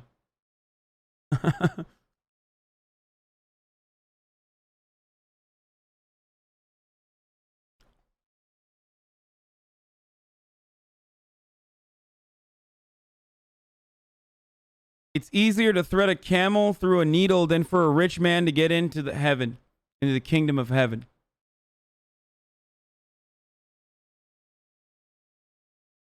Yeah. Fucking put that up next to the prosperity gospel, okay? How does that work? Televangelists are like, yeah, if you give me money so I can buy my third jet, my third private jet, hallelujah, then you too will also heal yourself. Don't pay for health care. Pay for my third private jet. Jesus was crucified for breaking the law. Hell yeah, thin blue cross, brother. Helped Donald Trump into the White House. Exit polls. Moreover, Jesus was subject to the death penalty because he didn't have the rights of a Roman citizen. His horrible conditions are blatantly allegorical to the second-hand citizen status we subject to immigrants today. Yeah. Some of those immigrants are literally named Jesus. Because that's the level of irony we're on right now. It's Christ-like to throw a brown man by the name of Jesus in jail for the crime of traversing the desert.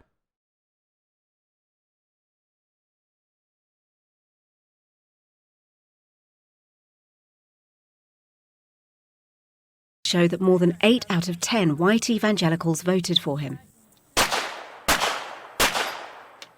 My faith and my relationship with Jesus Christ is paramount. It is the utmost importance. It is number one priority. It rules my decisions. Our leadership dictates the society that we live in, and I would prefer that it continue to stay the God-centered country that it was originally created to be. She believes having a gun is a God-given right. This is good against evil. We are God's army. The Christian is God's army on earth. Rhonda's what? I mean, this is just... I'm sorry, dude. This is just arming the fucking mujahideen, okay?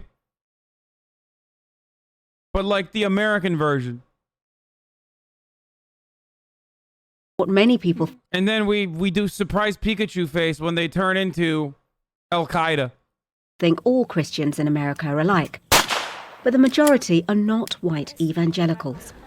I'm a Christian, so I know that the church is diverse. There are black people like me, Latinos, and also an increasingly vocal Christian left. So I wanted to speak with people we don't usually hear from in a state that could vote either way.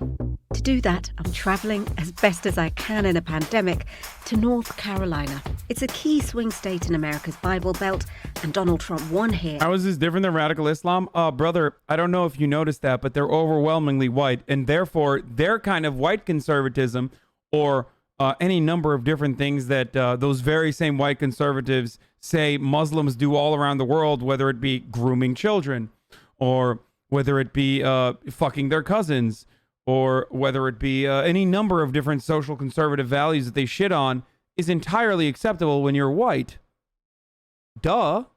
It's okay when we do it, which of course is also exactly Jesus-like in that regard as well. Jesus, gigantic hypocrite, by the way. In 2016. This time, the two candidates are running almost neck and neck in North Carolina, and the arguments playing out in the state reflect those being had right across the country. COVID-19 and the job losses it's brought have hit black and Latino communities disproportionately hard. We started this about March 15th. Pastor Brickhouse runs a drive-through giving free meals in the state capital Raleigh. The pandemic saw demand increase tenfold. So this is one of our sites in Morrisville. Individuals come up, they let them know how many meals they need. But he's offering more than food. And then at the end of the table, you'll see the information for school supplies, as well as information for the census data and voting. His church has set up a voter education war room. So if you just make a mark by his name, I'll be sure to mail him one. Okay. I believe that the black Christian vote is more energized this election cycle because what we have seen is that lives really do depend on it. I do not believe that President Trump stands for Christian values. I believe that President Trump preys on the Christian faith. I mean, look, the Basque region is famous for having the Mondragon Corporation, which originally started inside of a monastery, didn't it? So, like, please explain how Jesus is a hypocrite. No, I'm saying that these people are fucking hypocrites, not Jesus. Look, if you've been watching me for long enough, you know that I'm not a fucking tip milady r/atheist, okay? I believe, personally, that religion and spiritual guidance, despite the fact that I don't really have any of that in my life, I believe that religion can be good. It's just like any other ideology. It can be used for positive role models and used for positive messages and a better way to live your life. It can provide comfort in a time of need, or it can be weaponized cynically, okay, by bad faith actors who only care about fucking lining up their own pockets or, I don't know, making you do shit or vote a certain fucking way. All right? Like, there are plenty of good things that Christian movements have done, whether it be political correctness check. What do you mean political correctness check? Dude, I am not a politically correct person, okay? If you consider me to be a politically correct person, you must be delusional. I talk about fucking your mom every goddamn day, okay? You and other gray name chatters like yourself, your moms have only been able to reach orgasm because I have had sex with them. And they love it. So shut the fuck up about political correctness. That's one. And two, back to what I was talking about. Black liberation theology and other forms of Christianity, other sects of Christianity, like they've been foundational in pushing for civil rights, equality, justice in this country. Okay? There's some dope ass fucking preachers out there. For sure, 100%. Same with fucking Islam, same with every other religion. All right? It's just the material conditions and what people do with religion. That's what matters. The interpretation. Okay? The Constitution can be a good guiding document, or it can be some bullshit ass shit that someone wrote that motherfuckers still use to this day to justify some of the most horrific things you can do to another human being. That's just how it is. It's just the interpretation. Slave masters force convert slaves as well as make them submit by destroying their faith in their original God. Yeah, also slave masters justified white supremacy by using the Bible too.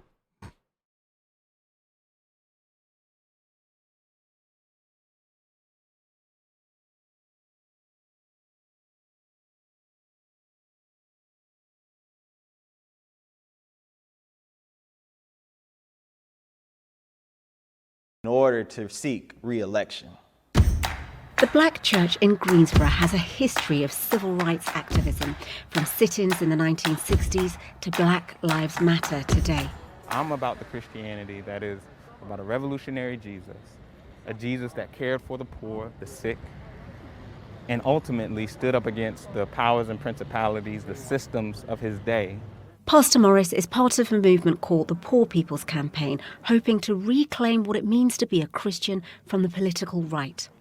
I've been harmed by unjust police practices. I've tried to fight for my own. What's with chat's animosity to atheists? Most historical leftists were. The animosity to atheists comes from the fact that a lot of people, whether they realize it or not,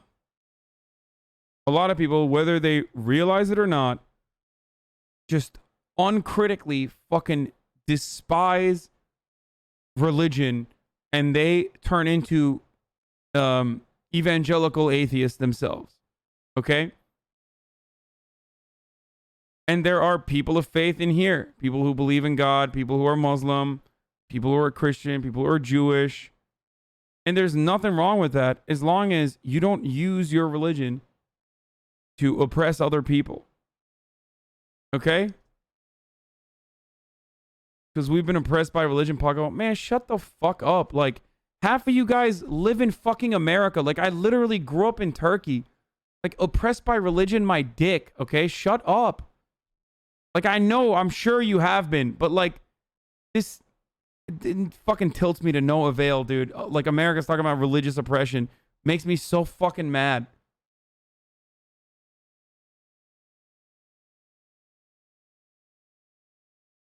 You all sound like fucking weird fedora-wearing Andys the way that you've been oppressed by religion.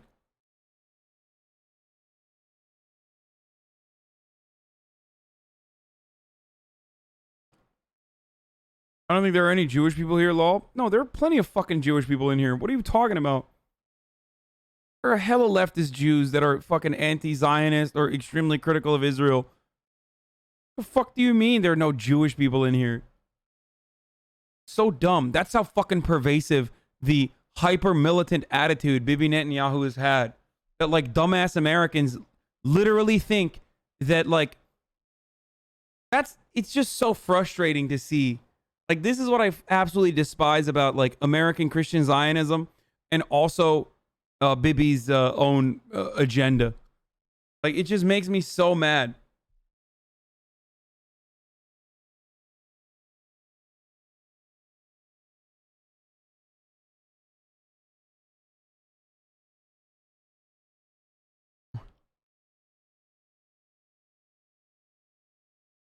Religion is literally oppression. It tells you what you can and cannot do. But most religion also tells us what gave us free will. Tells us that his gave us free will, yet the religion fucking oppresses that free will. Okay, brother.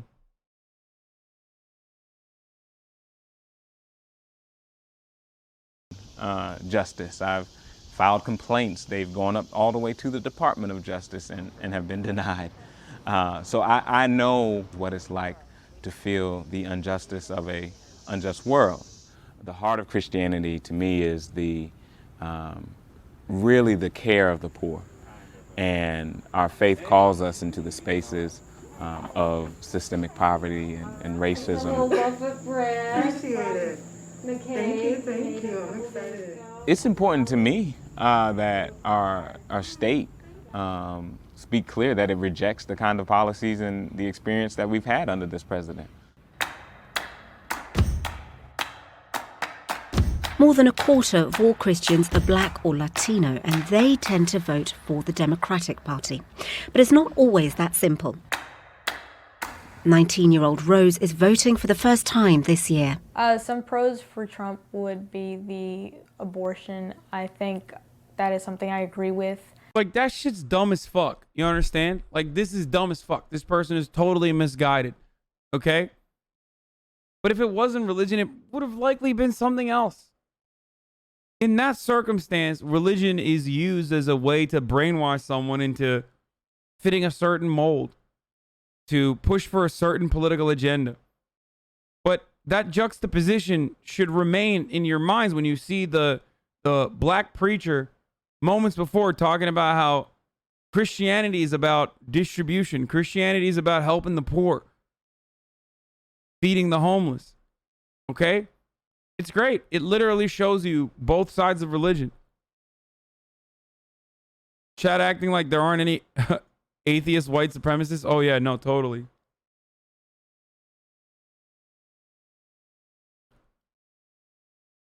You know, as a Christian, that is something that God would like to see is no abortions. So that is something I do agree with on Trump's side. Latino Christians have been called the ultimate swing voters. Nearly half are Catholic, and they're often more conservative when it comes to issues like abortion. But Donald Trump's immigration policies can make things difficult. Rose's mum is from Honduras. My mom, she's got this temporary status which allows her to stay in the country, but it's just temporary for now. I'm not sure what the future may hold for me and her or for our family because of that. If I could choose what I would like to see in a candidate, I would really like to see him give a chance to immigrants. Faith and religion is a huge aspect of everything we do. Everything that our life revolves around is really around faith, and we show that by not only having a church right here behind me that's so beautiful, but being surrounded by churches, this whole area. I mean, you can't go a corner without seeing one. It's quite awesome. In the small town of Granite Falls, Tristan will also be voting for the first time. I do believe for you to win the American election, you do need Jesus, and you do have to have a Christian value or a Christian belief. Tristan and his friends are socially liberal. The older generations, they grew up in that strict Christian community. He's got good salad, yeah. He's got good head lettuce. Gay marriage, no, none of that. I mean, that's just how they grew up, and I feel like that generation pushed a lot down. But this generation is the first one I've seen kind of step against that and say, like, no, like, this is meant to be interpreted as things change. It's not up to me as far as, like, with the abortion stuff. I might not necessarily support the idea of it, but at the same time, I'm never going to tell somebody that God told them not to get it. You know, that if they believe, I just want them to pray to God for it. And if they pray to God and they say, I think I'm going to have the abortion, I talk to God, then that's what God told them. Who am I to say that God didn't tell you that? If you're gay and you want to marry another man and you pray and if you believe. What do you say, chat? Oh, what happened? Chat turned on him real quick. What? Oh. Believe in God and you say, this is just how I feel, that's how you feel. And there's nothing I can do about that. And I believe that's what Christianity is learning to accept others. And stop fucking assuming that just because someone's fucking religious that automatically they're like disqualified from being a normal person or a good person. Okay? We live on a planet where there are billions of fucking religious people. Even when you consider just the Abrahamic religions.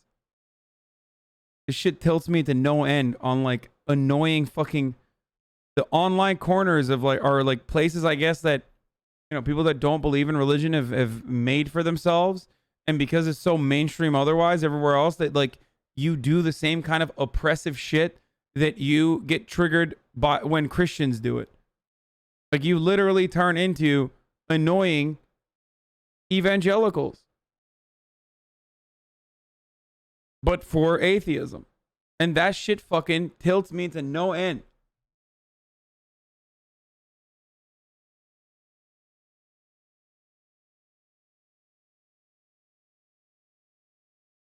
And we all get a different message from God, and who am I to tell you that yours is wrong? But they do like how Donald Trump speaks about faith. And I feel like he's going for a lot of the young vote, especially whenever you're going against somebody like Joe Biden that's not very good at I guess you would say captivating people, catching people's attention. I mean, I've seen him like post scriptures and stuff on Twitter, and he even prays before. My man said, my man said Donald Trump posts scriptures on Twitter. Get the fuck out of his here. Rallies and stuff like that. So, I mean, it's getting a point across to me that he really like wants the Christian votes. There's another Christian who has a huge influence in his life. They're both saying stupid stuff. Right. So don't, I mean, as much as you need to watch both. I will. You need to watch what Joe Biden's saying. I will. Just so you know. I will, I promise. See, he's smart. I love him. I am for Joe Biden. As far as my faith values go with supporting him, would be simply that we both do believe in God. I know he is Catholic, and that is different than me. But the idea that we both believe in God and we have a lot of the same values, from me listening to him talk, I feel like we have a lot more in common than I definitely have with Donald Trump. Tristan supported Donald Trump in 2016, even though he was too young to vote. At 2 o'clock in the morning, in my ears saying, drain the swamp, because Trump had won. And then my husband was so excited he couldn't believe it. And I was devastated because I really loved Hillary Clinton. But we just all came together, you know. Another figure. When I think of Christ-like, I think of Hillary Clinton. Yo.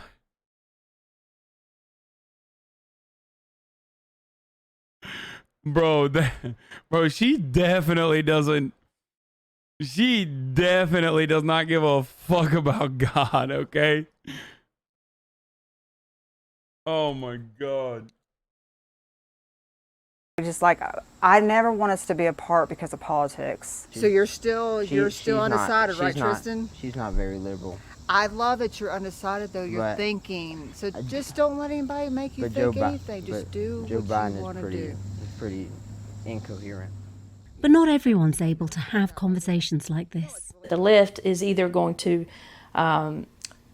make us pay or in retribution for the last 4 years, or they will become even more violent than they are now if they don't win. When I first started working on this film, I could not have imagined that I'd be making it during lockdown. And I also could not have anticipated America's racial reckoning and the impact that would have on me. Some of the things that people shared really helped me at a time that my own faith was challenged. And others helped me see the fears behind the divisions that we see. What so many Americans have in common is that faith will shape their vote. And that is why Jesus could be the key to winning this election. I'm putting a lot of faith into God that at the end of this, no matter who wins, that the right person comes out. And how confident are you in those prayers? I'm very confident in that.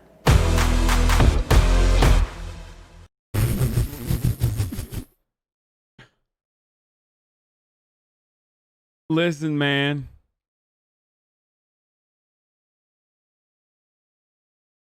If God gave us Donald Trump, then that's a shitty ass God. You hear me?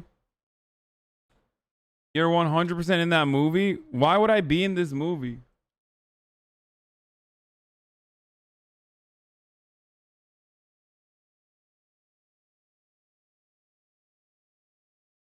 I think Hasan the Hun should be a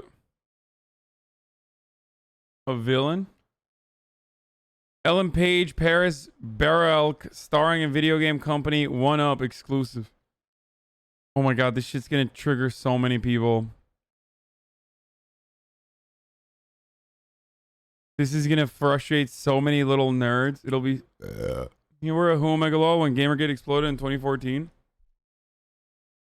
Yeah, good.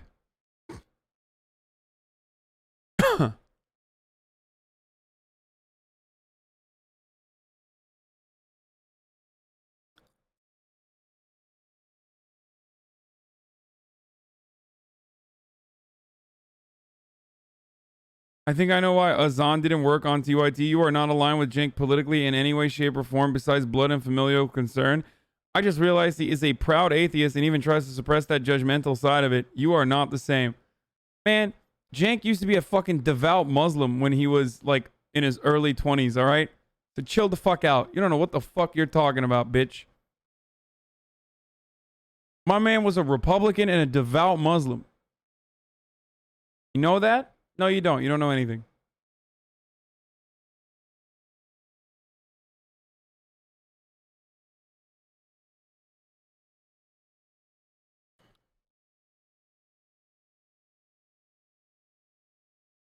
Oğlum ağzımız götümüze kaydı depremde. Biraz da ondan konuş.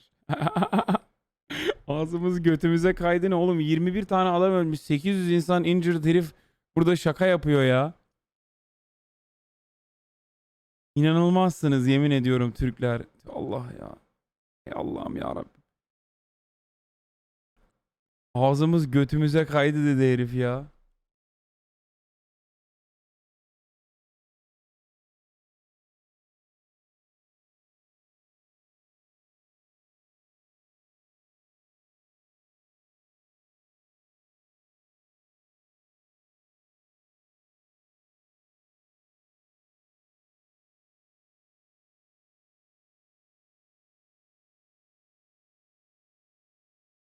Jordan Klepper went to the last rally. I know.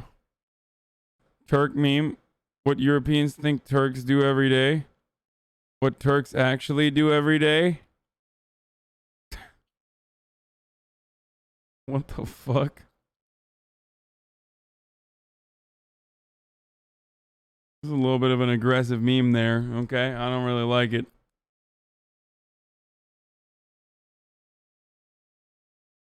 Why are you so handsome and your haircut is so fucking bad? Is it a meme? Yo, fuck you. My haircut's fine.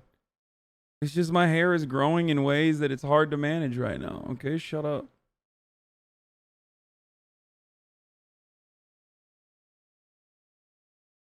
I asked my mom if you had intercourse with her and she was confused. Did you do a lie to me?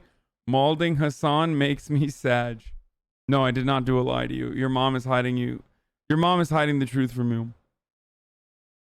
By the way, have you ever had a strong faith in Islam in your life, or have you always been secular? No, I've never been like a religious person ever.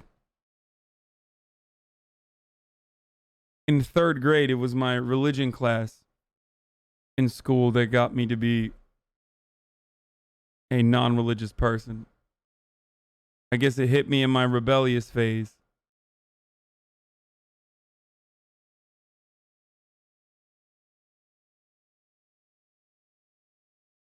I was definitely more of an annoying Reddit debate lord like when I was younger, for sure.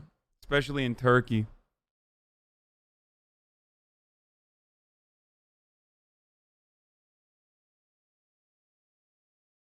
Tolerating the intolerant is not that easy when you live in a redacted majority country. Man, shut the fuck up.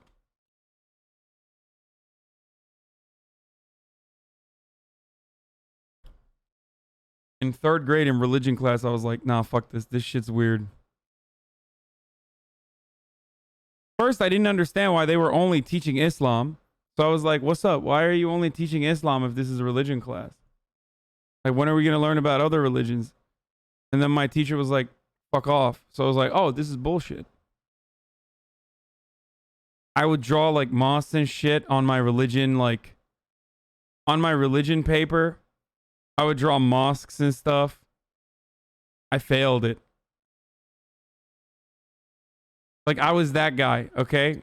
Like I was annoying atheist Andy. Fake stories? I mean, religion class didn't start in 3rd grade. It kept up. Baksana orospu çocukları fake story diyorlar bize. Anlamıyor gerizekalı Amerikalılar, görüyor musun? Din dersi olduğunu tabii nasıl anlatacaksın Amerikalıya? Anlamıyorlar amına koyayım. Bak bak. Göt laleleri bana gelmiş sahte diyor ya herif. İnanamıyorum.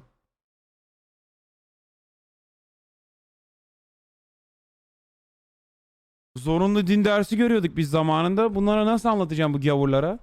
Biraz kendileri de zorlu din dersi görseler belki daha az gavur olurlar. Amına koduklarım. Anyway.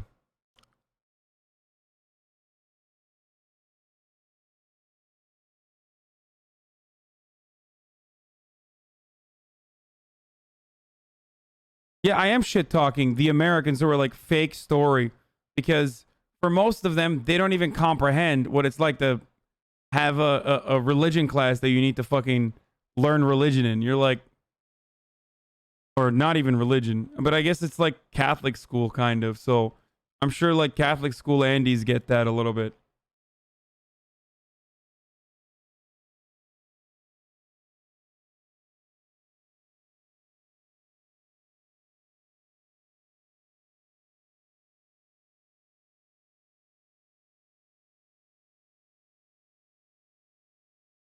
Yeah.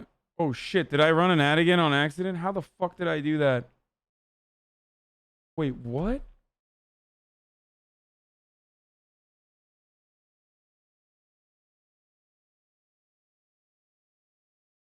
No, I mean, it was ad time anyway. That's so crazy that I ran a fucking ad.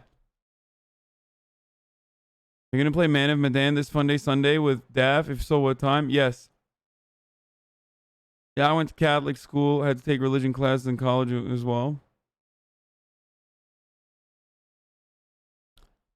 Final Fox poll of the election. Joe Biden 52%, Donald Trump 44%. Independents favor Biden 54-32. Trump won that group by a single point in 2016. Seniors favor Biden by 10 points. Trump won that group by 9 points in 2016. Oh my God, that's not good.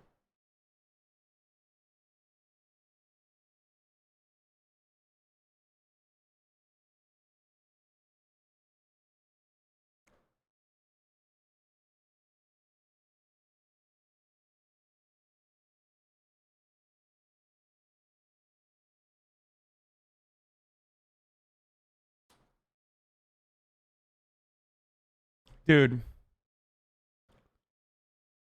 I'm terrified of the media, dude. I'm really, really terrified of the media. After seeing how much power they have and like changing and like being able to make even a dull candidate like Joe Biden look palatable. It's very hard for us. It's very hard for a leftist to fucking win in this country. Yeah, they made Bernie into a sexist overnight.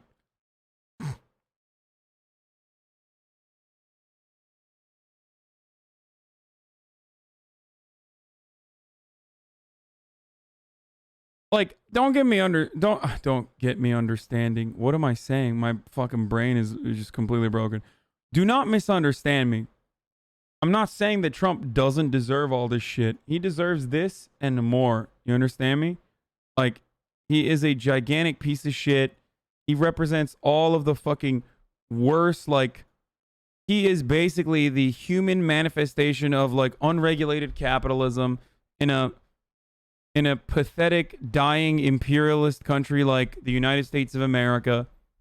Okay? Like, he is the perfect human embodiment of all the scummy, gross things. And I'm not gonna say we deserve him, but it kind of makes sense that, I mean, it totally makes sense that he's our president, right? And therefore, he, of course, deserves all the fucking criticism that he gets from the media. Of course, he deserves it. He deserves that and more. But, having said all this, what's going on? Having said all this, that doesn't change the reality that the media can make or break an election. Makes me think about, like, what would have happened if the media didn't consistently cover the Hillary Clinton email scandal? You know what I mean? Yo, dude, I'm not going to cover the U.S. soldiers looking the other way on, like, Afghan pedophiles in the Afghan military, okay? I don't care. It's not even a new story. It's an old one. Like, not that I don't care, but, like, it's not surprising. Okay?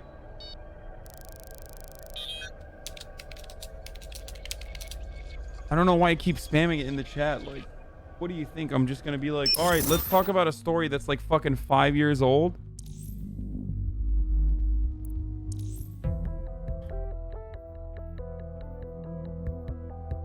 The article is from when? 2017? Like, it's an old ass story.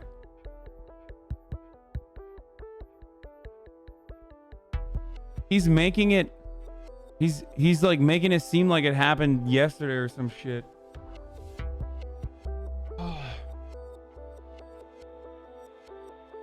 Sorry, just trying to get your attention. That's good. Let's go. Moving out. All right, ladies and gentlemen. All right, then. We're back on the fucking mission, bro. Get paid to be the best in Albion. Time to investigate the Mary Kelly residence. The accents are back. The alpha males are back. The accents are back too. I'm traveling to Farrington first.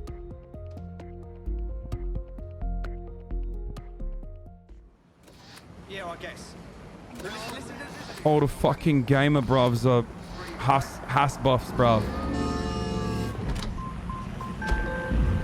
Almighty car.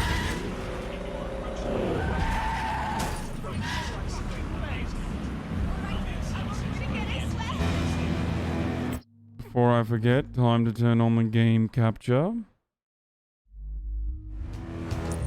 And ask to fight me like a brav.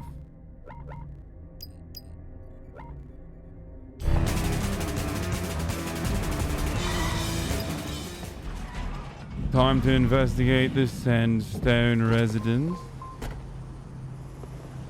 What the fuck is this? A delivery?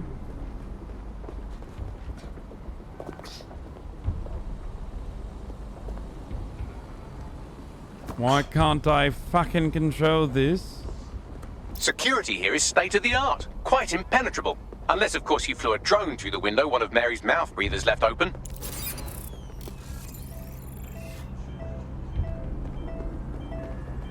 Impenetrable, you say? On time to hijack one of these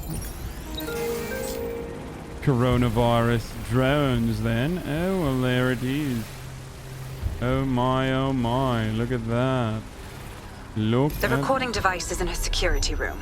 Getting there should be a simple matter of navigating the vents. What the fuck? She's using these people as house servants, against their will. Horrible in itself, but a million times worse knowing they end up as unwilling organ donors. Hello, hello. Better get yourself together, mate. I'm this way in front of the missus, and you're on the chopping block. I don't know what you want. I just want to go warm. Home. This is your home. Now, when the price is right, you'll get another home. Huh? Are you praying? Forget about the whole life. This is your life now.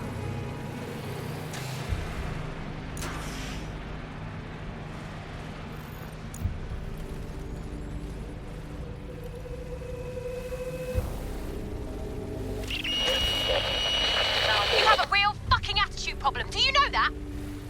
Please, I need help. Were they talking, bruv? Fucking idiot. Do you piss everyone off the way you're pissing me off, you wanker? Stupid git. What was she fucking saying then, bruv?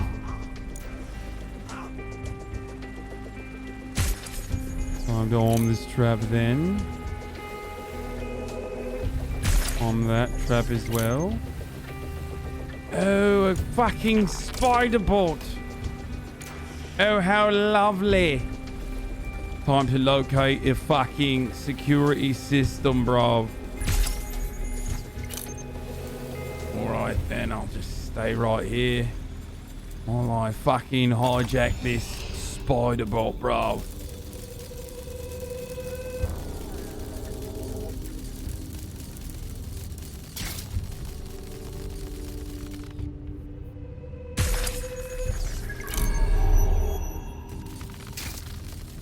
What the fuck is this?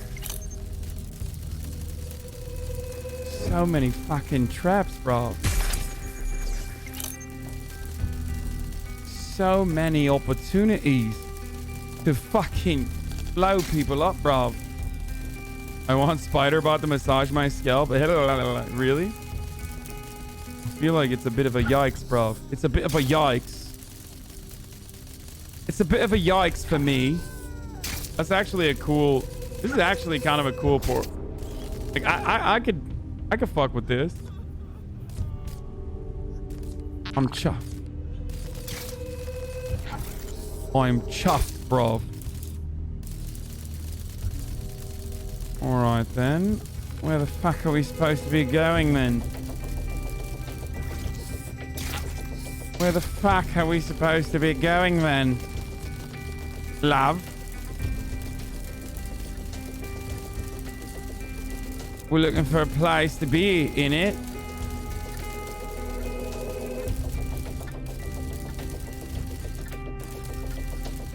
Should I go into one of these fucking vents, you wanker? What was this? Can't make it through this one.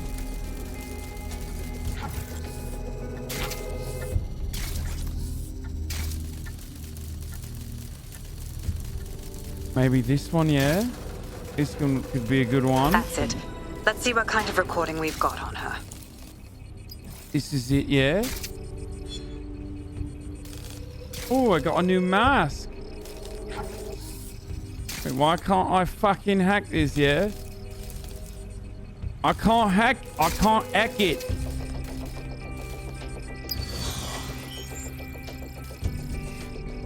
I need to complete the laptop. Just look at this place.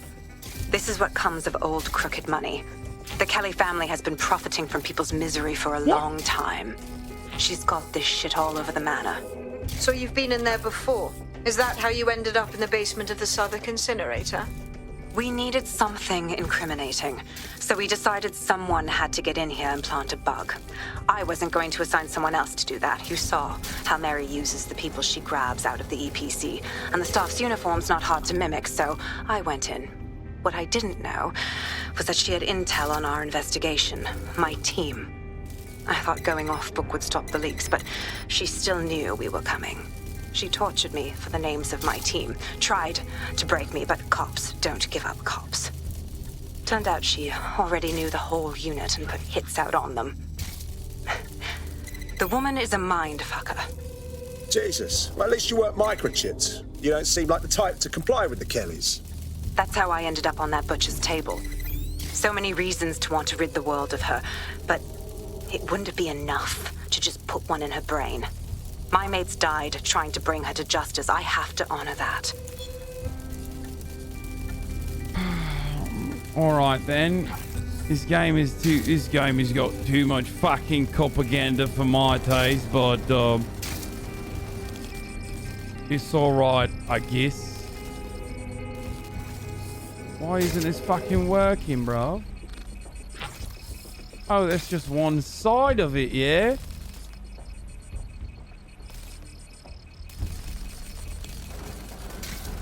I'm hacking here, bruv. I'm fucking hacking over here, bruv. Oi, I need help.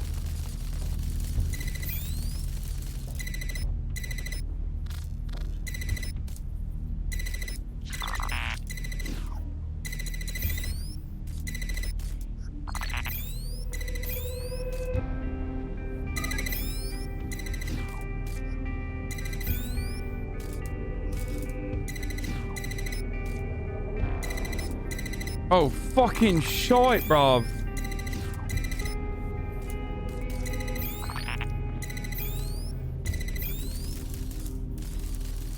This is a fucking big one, yeah? It's a big one, innit?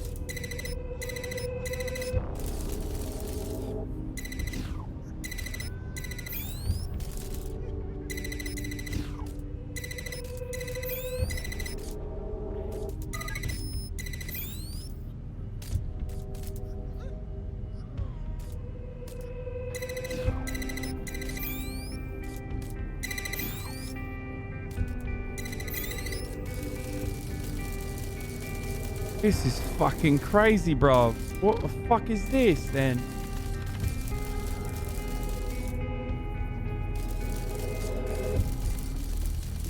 What the fuck?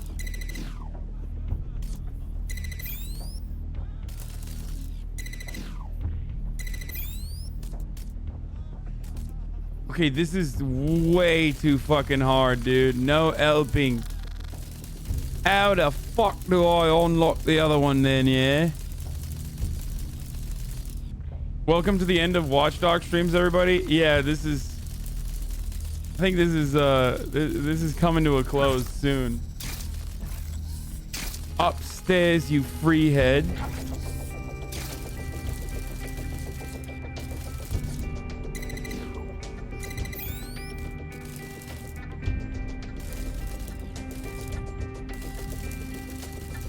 This is the most unnecessarily difficult puzzle I've ever encountered in a game.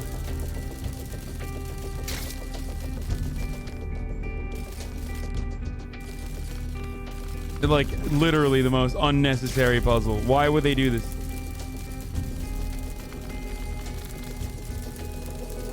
I have no clue how to activate this part.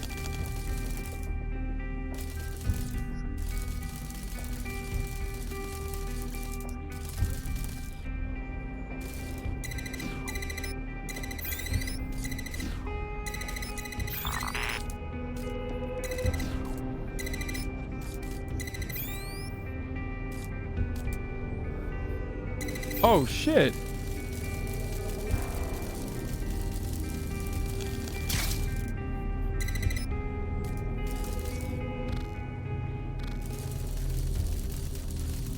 Dude, are you joking? Are you fucking joking?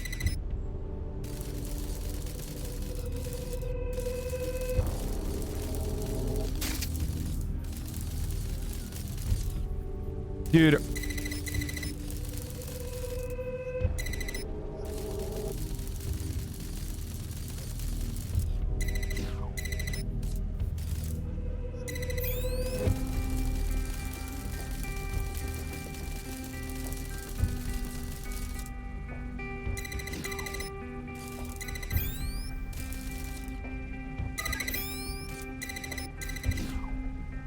Dude, come on, dude. Really? Really? I mean, this shit is fucking crazy, dude. This is just absolute madness, dude.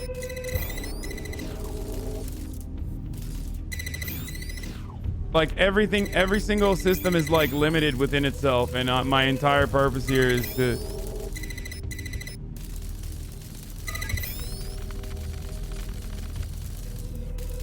Wait, did I do all of it? I think I did.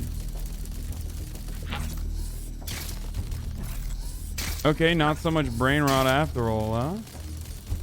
Not so much fucking brain rot after all, yeah? Innit? Oh no, there's red over there. What is that? Uh-oh.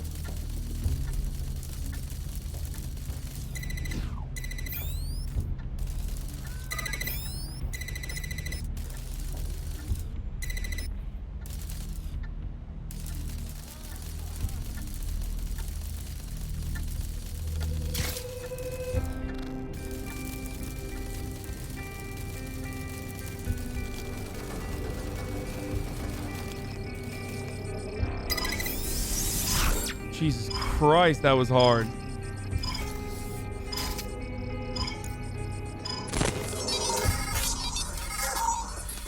Christ on a biscuit, yeah? Roger! Yeah!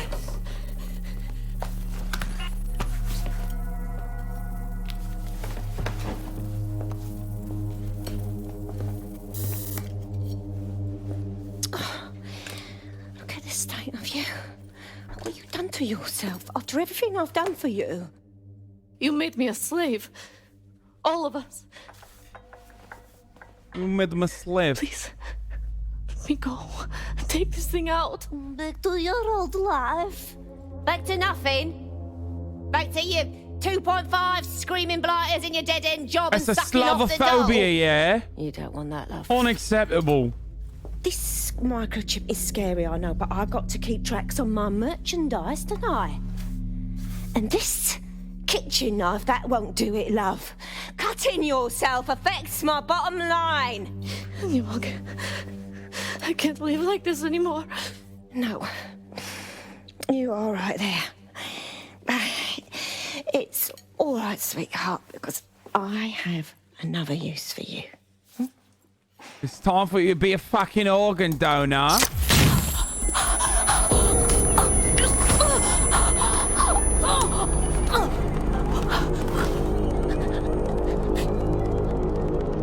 Ooh, paying attention, are we? Good. Be sure and spread the word. You know where this one goes. Get these two and all the others over to their venue and ready for the sale. Right away, Mum. Also, the foreign investors have already landed and the drones are programmed, ready to deliver the invitations and the coordinates to all the guests. It's fucking unacceptable to see an Irishman participate in human slavery. Can be a dangerous thing. When all people were enslaved. Misinterpreted. Out. I don't know if is he Scottish? All right, whatever.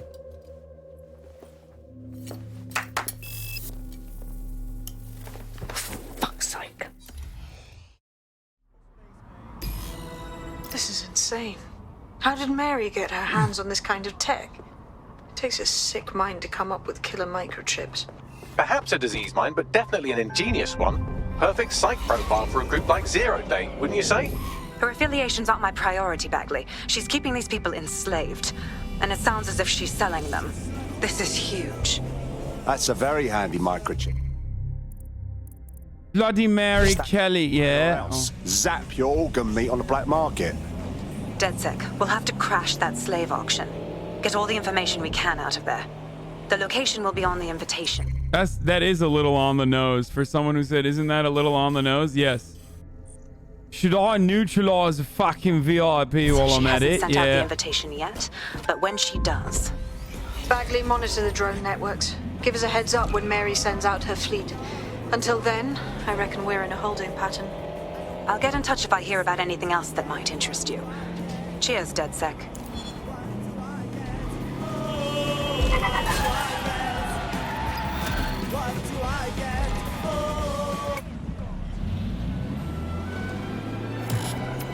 Kelly chapter complete, yeah? Body snatchers. Since we're waiting for our cordial invitation to Mary Kelly's tasteless theme party, we can finally get back to what really matters, solving the mystery of Zero Day. Who are they, and why did they frame DedSec for the bombings? What have we got, Bagley? Glad you asked. Today, the great AI detective has 2 leads for his dog's body politic. Obviously, Albion needs looking into, but I also have a more unusual thread for you to pull on. There's a new hacktivist group on the dark web scene called the 404. But instead of being in it for the lulz, this lot seems to be in it for the brutal reshaping of society by any means necessary. Sound like anyone you know? Sounds like we have some options. I've marked both on your optic.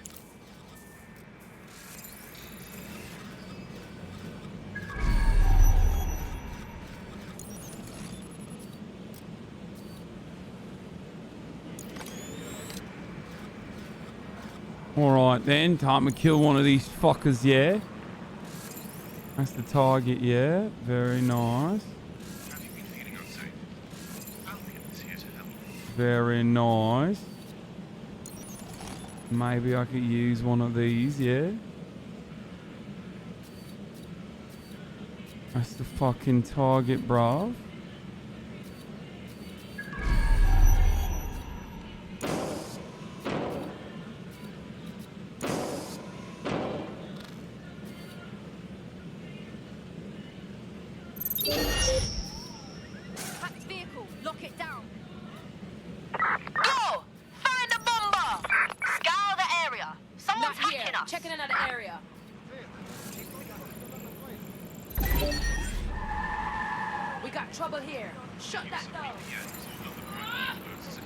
What?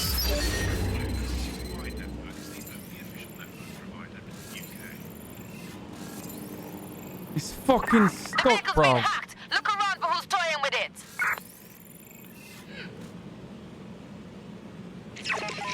Don't see anything here.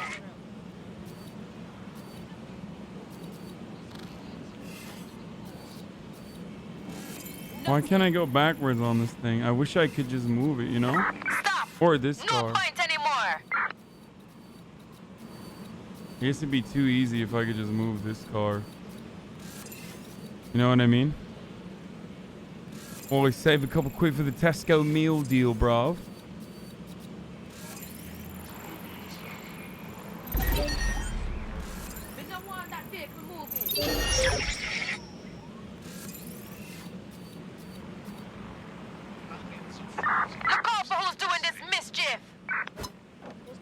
At the Tesco chickies, yeah? I'll keep looking.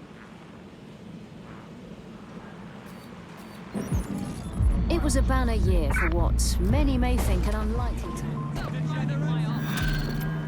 Citizens are advised to exercise caution due to heightened criminal activity. Here's something fun. I was doing one of my routine head counts, and it turns out one of you is completely unaccounted for.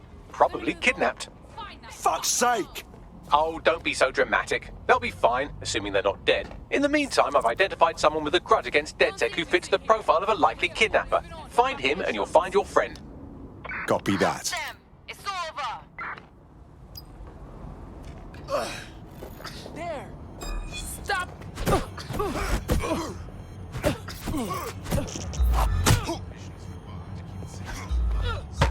Oh shit.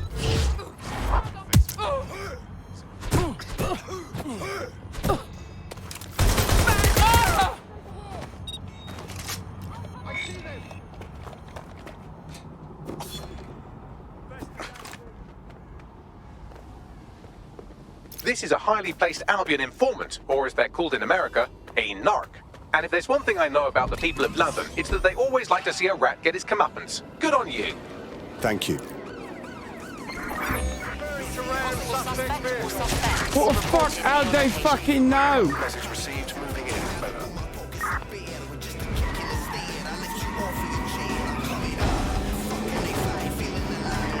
Control, I've lost sight of the target. Over. How'd they fucking know, innit?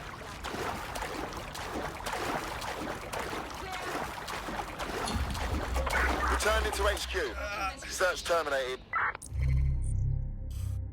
Target fucking neutralized, yeah? Alright, where the fuck is the next mission then? Gap in the armor. With an investigation into Mark Kelly's operation put on hold. DedSec opted to look into Albion's role in the zero-day terror attack. Which one should I do, chat? Chat? Oh, Gabrielle Clark has been fucking kidnapped, bruv. Motivation. Culprit is Derek Long, an avowed enemy of the resistance with a personal grudge against DedSec. Bagley has tracked him back to the world of tomorrow. Go there, hack their optic to find where Gabrielle's being held, and then do with them as you please. Which one should I do?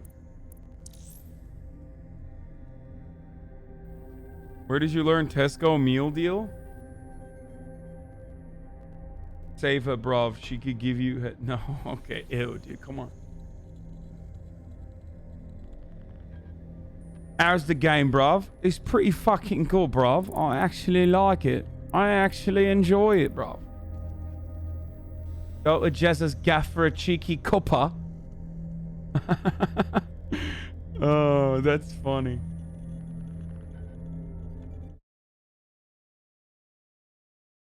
For a cheeky cuppa, bruv.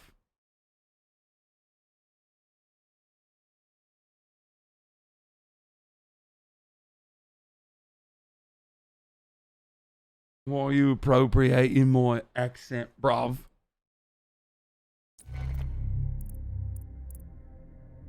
When those accents are the worst, I struggle to understand those. Do whichever one gets you the most ass, brother.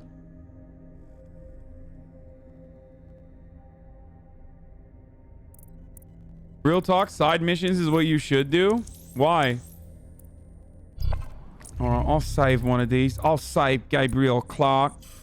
She got herself fucking proper kidnapped, innit? I'll bust in there with my fucking AK and I'll say, you got a license for that kidnapping, bruv? Huh? You got a fucking license for that? No? Whoa, what the fuck? Got a potential recruit for you. I'll mark them on your map. Fuck was that? Perform a search. Check your doors and corners. Drone, search the vicinity. What the fuck was that? Searching the area. sharp. Search the area.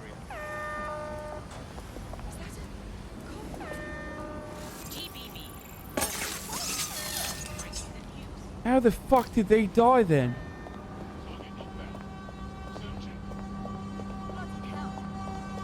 Oh, this is a specialty person. Don't you know crime is on the rise? What's a potential recruit that I will not be working with for the time being? What the fuck is going on? It's absolute bedlam. This is the future that Jezza wants, bruv.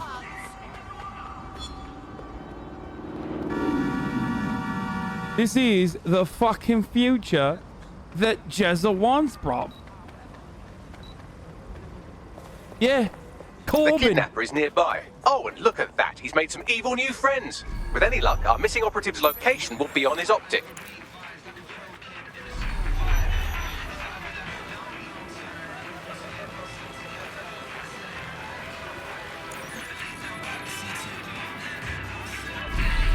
This is fucking Corbin's London, bruv. This is exactly what the fuck would happen. This is what would fucking happen if we didn't get Brexit, bruv. Thank God Boris got Brexit fucking done. Thank God he got it fucking done, bruv.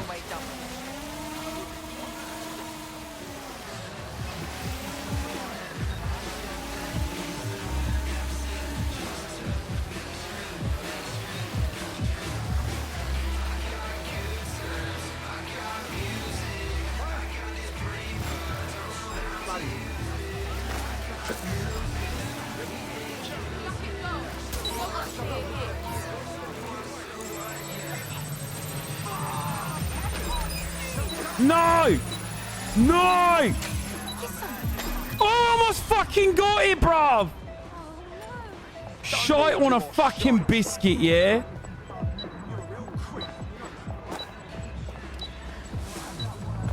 GPS analysis complete. Oh. I've got a bead on our kidnapped operative. Nice! Drop location on my map. Nice! Fucking did it, bruv.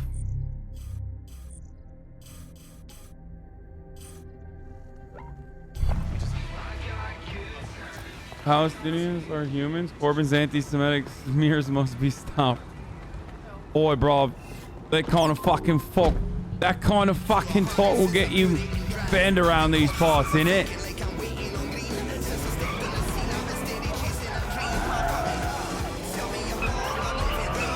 Acknowledging Palestinian autonomy, not on my fucking watch, bro.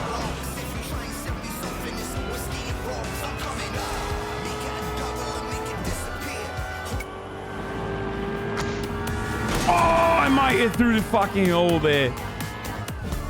Our kidnapped operative is here. Find the hedge people on your way in. Did I just kill someone right in front of a cop?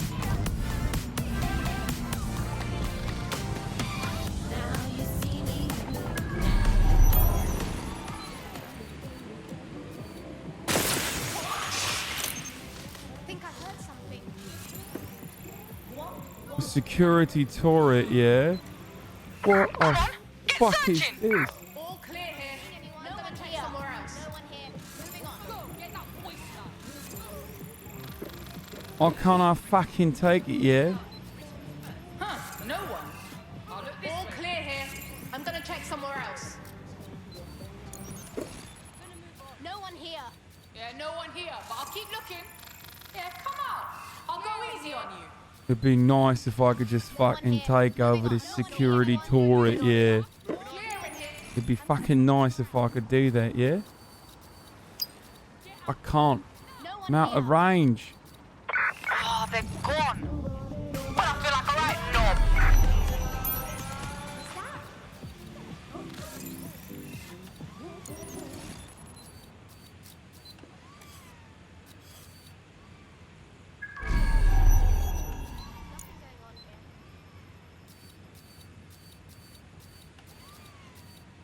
Opening fucking doors then. You're not supposed to do that. Where the fuck is she then? Oh, there she is.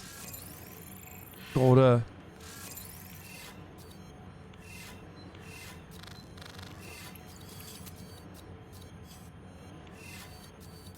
Alright. Are we Canadians? You don't need to start every conversation. You don't need to fucking end every statement with a fucking yeah. We're not Canadians, bruv.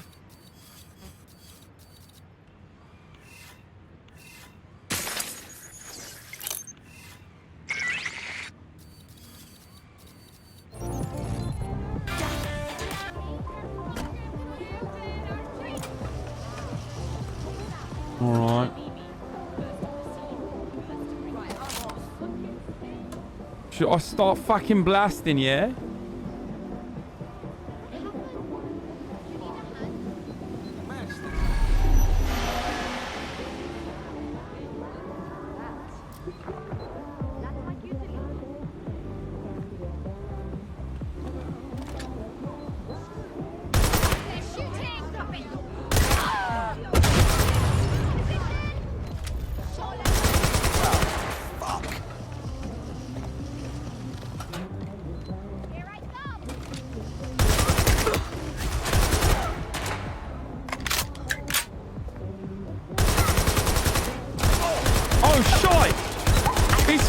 Gobshite! Clan Callie's called reinforcements, bruv. Not good, innit?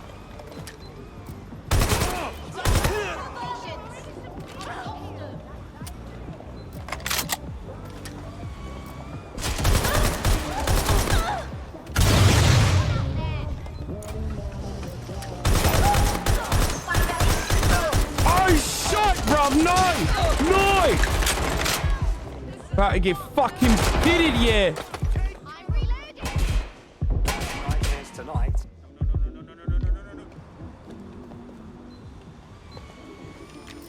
Back up! I need backup!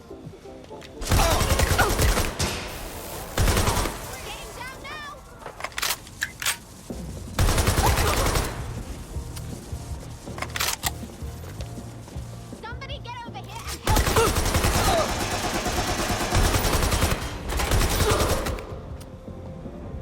Fuck up! Fuck! Yeah, what's up, reinforcements? Reinforce this fucking dick, bruv. That's what I fucking thought, yeah? Alright, let's see how this fucking shite does it. Not good enough.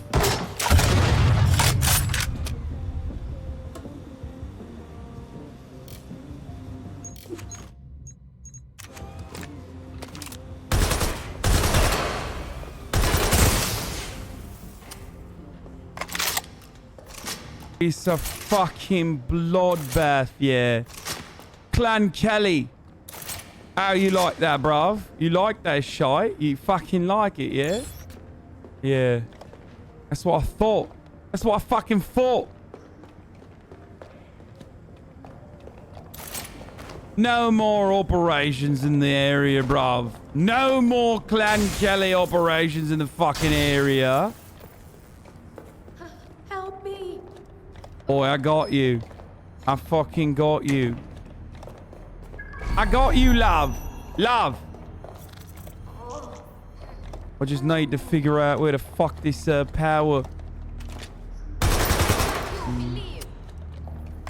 No, that didn't fucking work so great, did it? That didn't work so good, did it?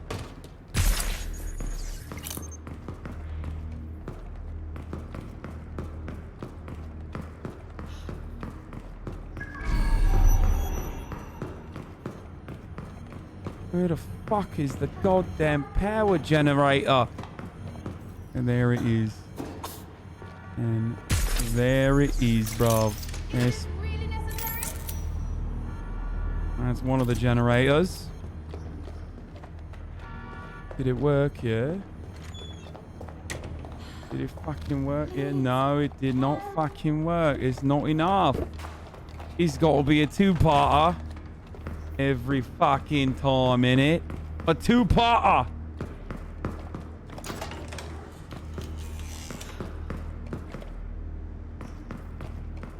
Ali in an island. Ali in another island.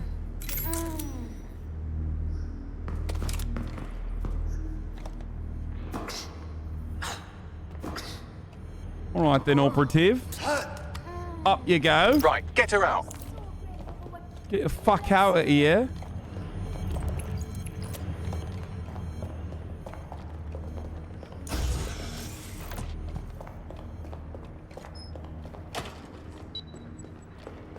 What? Oh. Come with me. I'm gonna go up here for a second. See if you got some tech points up in here. Pick up the fucking tech points, yeah? Alright, operative.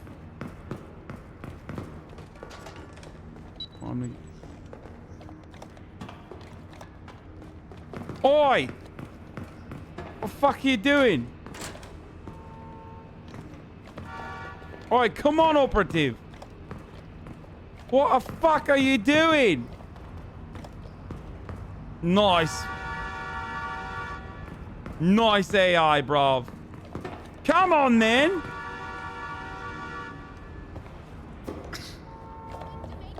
I'm trying to trick the... Oh, there we go. I'm literally trying to trick the operative to following me. Good AI on that. They did a good job with that one. Get in, then. Get the fuck in here.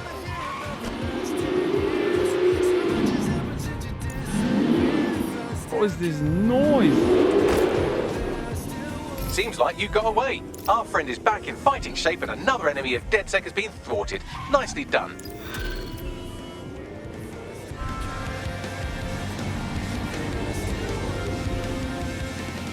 Alright, I fucking thwarted that kidnapping effort, yeah? Nice. Rescue freedom fighter. City of London town, yeah? Lambeth. Okay. Should we do gap in the armor or initiate sequence? I'm gonna go shopping in game in a second.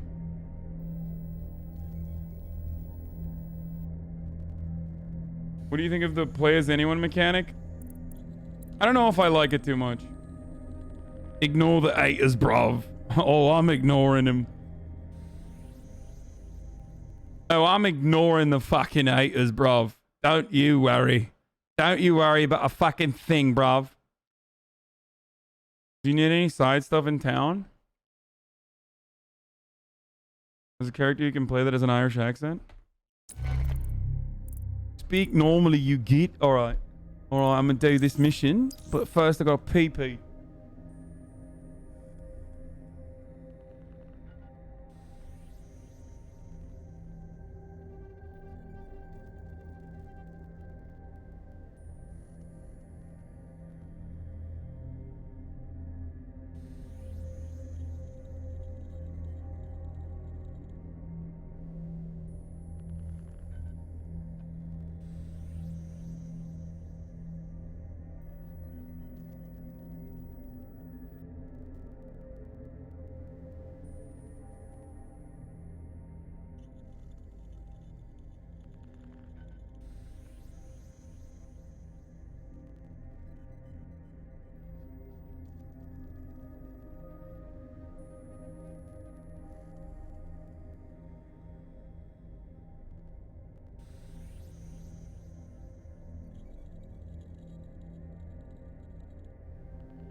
Oi, I'm hungry for some...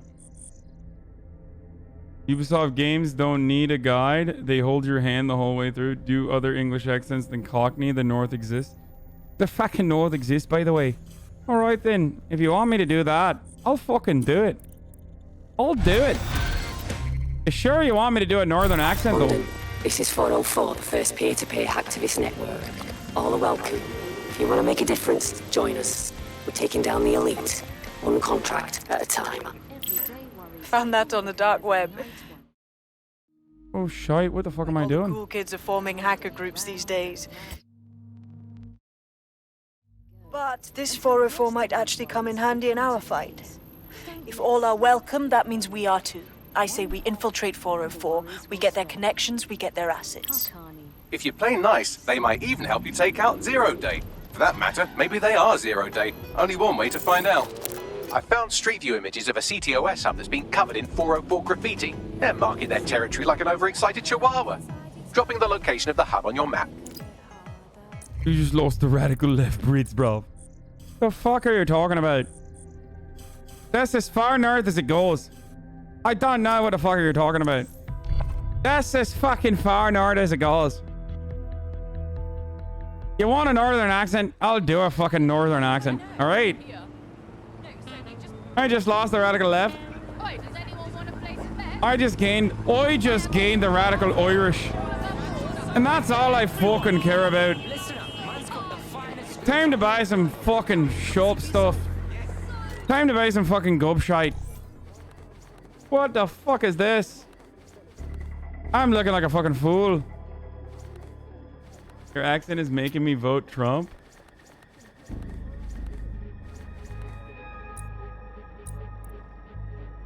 Out away, in away, out away, in away.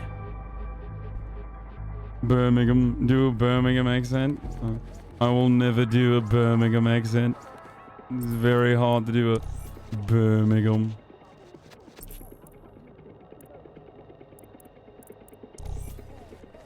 Tim Pool! This is the hat you wear when you're like, ha! Actually, Islam is not a race, by the way. Can you point to me why Islam is a race? Can you point to me where Islam is a race, please? Yeah, I forgot that Islam was not a race, actually, so you can't be racist against Muslims.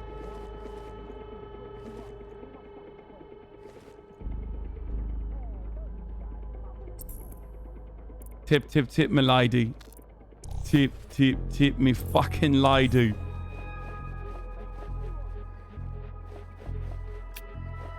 What the fuck I got?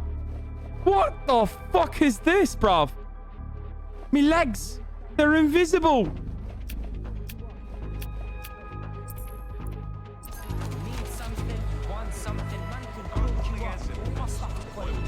Gotta fucking hit the hit the old leg day, innit?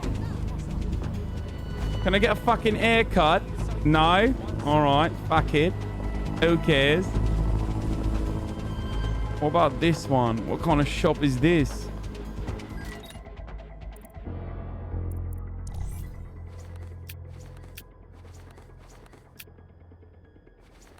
Is this what chuds wear?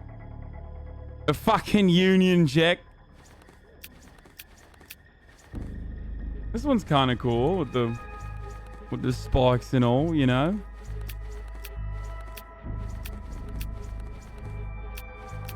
With fucking spikes and all, yeah?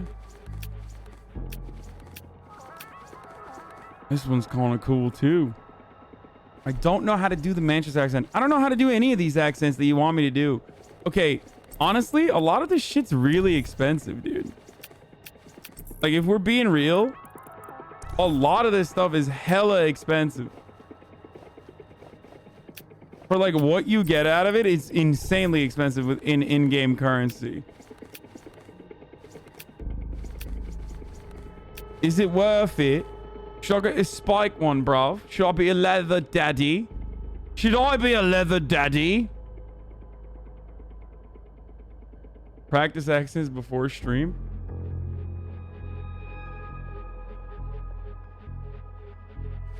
If I'm gonna be a leather daddy, do I be this kind of leather daddy or this kind of leather daddy? Leather daddy.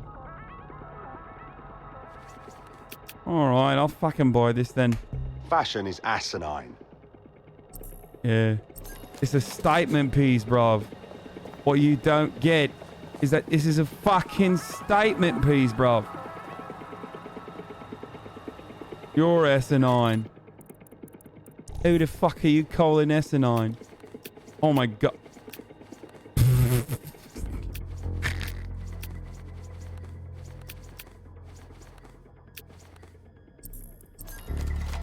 Alright, I'm not doing a fucking femboy shite. Alright, chill. Alright then. That's the CTOS up there. Let's start the fucking interaction with this thing. Let's deploy the rootkit. you were listening to this, it means you want to learn more about 404. Know what we know. Do what we do. Make your way to the Walkie Talkie Club. It's no big secret that the club is a front for Clan Kelly, but the place has other secrets too. More will be revealed there. The hub just dumped a massive load of data into your optic. How forward? I won't take that fucking massive data. I'll take the data. And I'll fucking go there. I'll take the fucking data. And I'll go there. Alright then, is there anything near this thing? No. There's fucking nothing near it. Alright, I'll go to the old gate. I'll go to the old gate and drive on over there. It's Femboy Friday. It's Femboy every day for a lot of you in the chat. It's fucking Femboy every day. Femboy this, Femboy that. I'm sick and tired of hearing about it. Femboy fishing.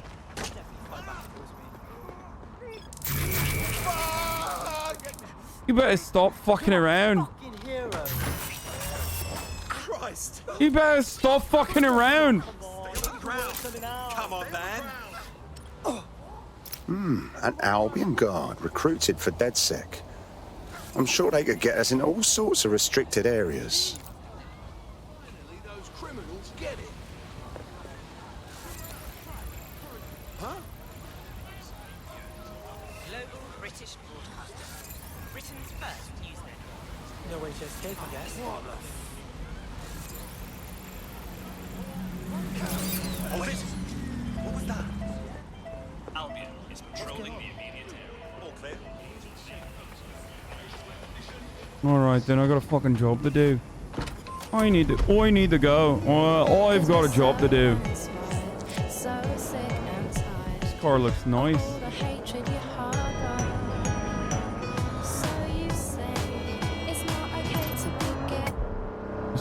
Yeah, that's what I'm talking about. Here we go. Put this fucking spider right in here, innit?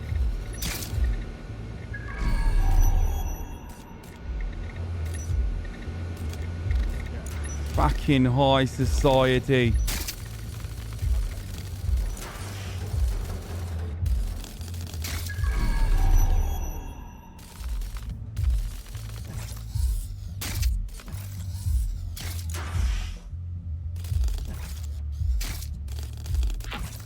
What? Oh, come on, dude. This game's got to do more with the jumping stuff. If we're going to be doing jumpies, it needs to not fuck it up. Yeah? I'll need to do the jumpies, yeah? Alright, that's what I'm talking about. Alright, interact with that, yeah?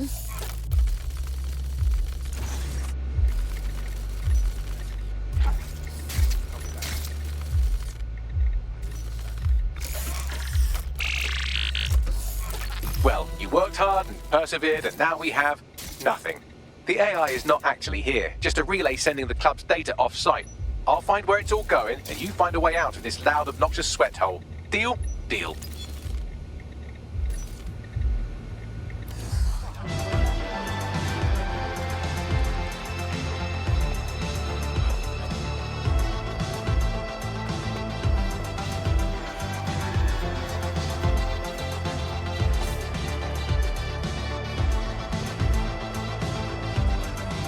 Why do we do this then? This is a rather weird mission to do. Rather weird mission to complete. I've done some digging, and it looks like the facial recognition AI was created by Broker Tech. Broker Tech? They're one of the biggest software companies on the planet. Always keep their noses clean too. If they're buying blackmail material from the Kellys, that's big news. Everything the AI is collecting here is being sent directly to Broker Tech HQ. We have to go there to get the data.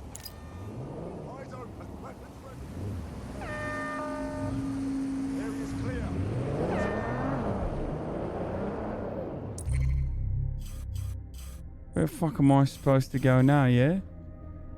Alright, fast travel to St. James Park then.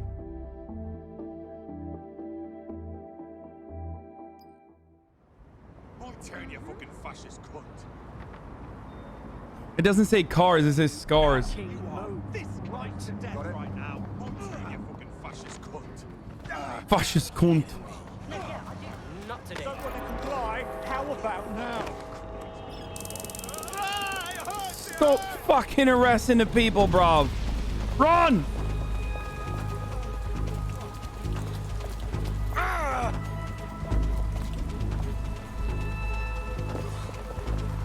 Fine, I'm going. Fuck's sake. Steady yourself. Shite.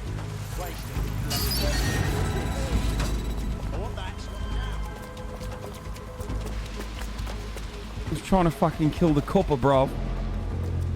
Turns out I heard an innocent. You have arrived at Top of the hour, every hour, 60-second ad break time. Lead innovators in software and AI technology, founded by its CEO Sky Larson when she was just 25. Talk about an overachiever. Think to all the blackmail and secrets hidden in there. Real shame if it leaked. You with me? I believe that's exactly what our 404 friend has in mind. Copy that. Moving on.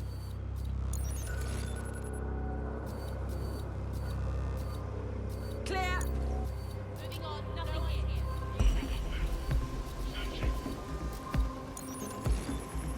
Nothing here.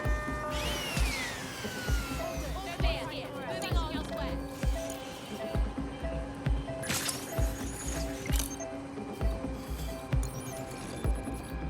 Ali in an island. Ali in another island. Alright, well, I'm fucking hijacking, yeah, but it's not working. Not a lot of shite to fucking...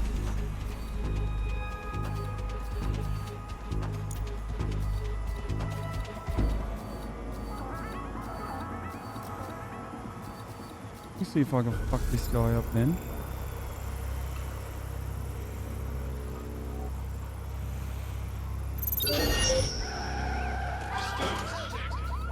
I guess not. I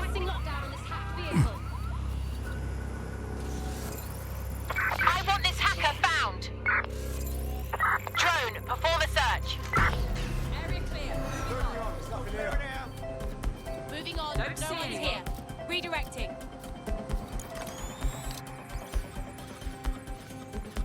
Oh, there it is.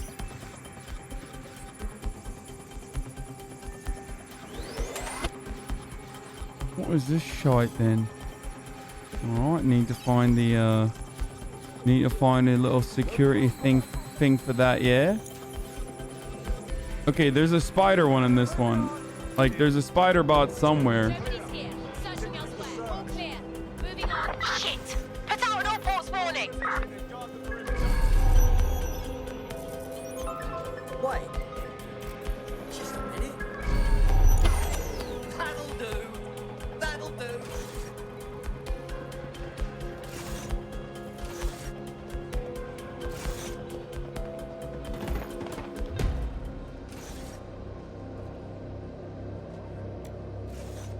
Why do the civilians never give you away?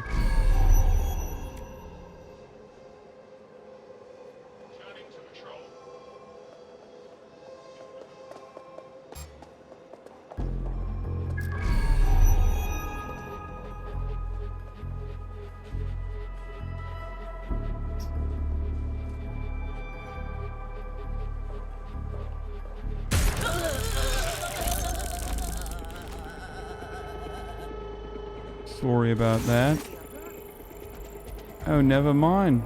You had a fucking silenced weapon.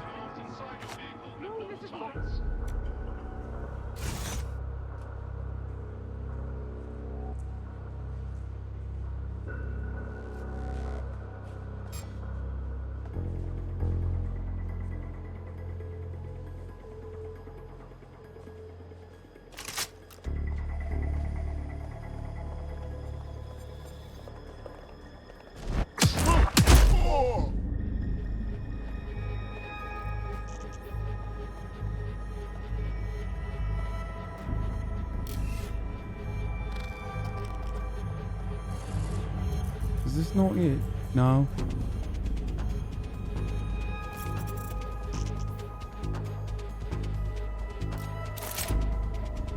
Alright, I gotta find one of these.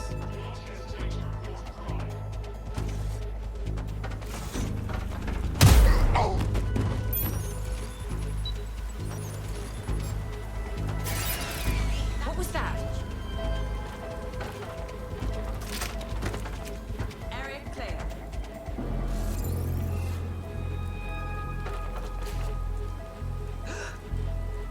Oh, hell! What was that? Shut the fuck up, then. That's what I thought. That's what I fucking thought.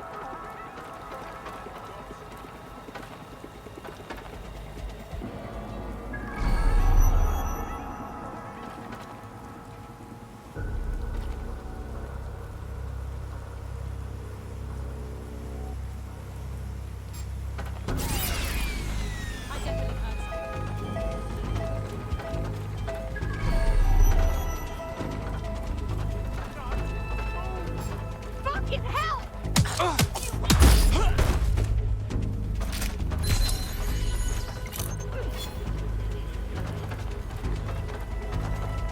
What is this then? What is this? What do with this? What? Nothing.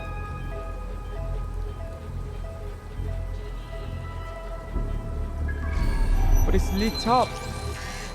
Area for suspicious behavior.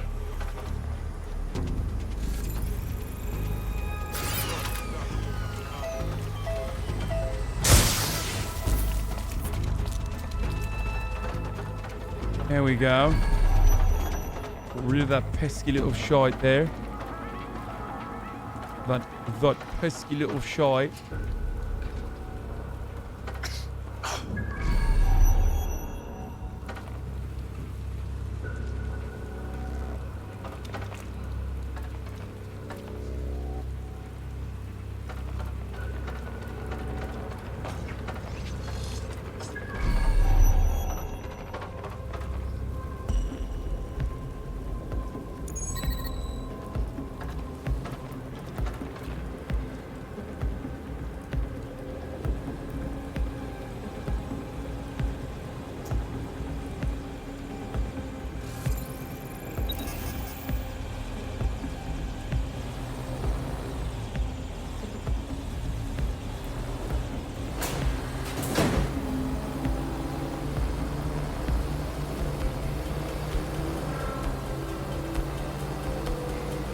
Oh no.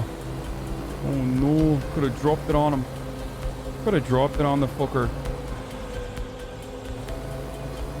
There's still time. There's still fucking time to drop it.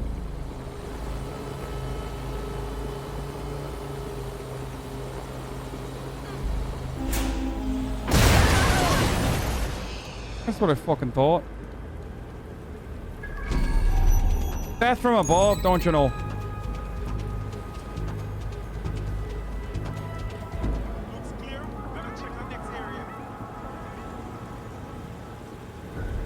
I'm the fucking drone king, not Obama. I'm the real drone king here.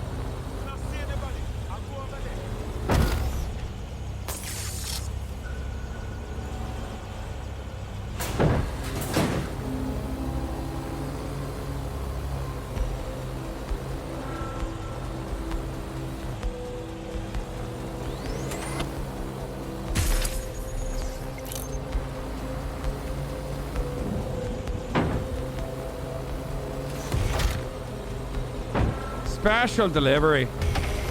Let's see if I can... Oh, I'm a bit spatially challenged. Doesn't seem like I'll fit through there. Let's see if I can get through this one then.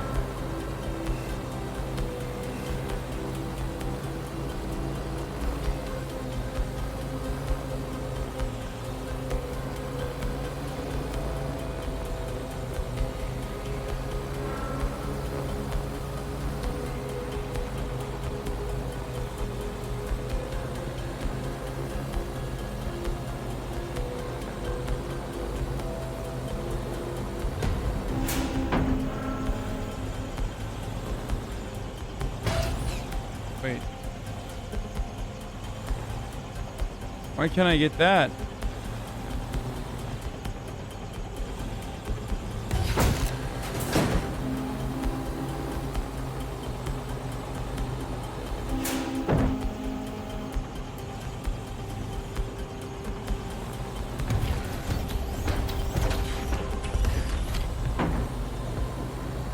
Okay, whatever, dude.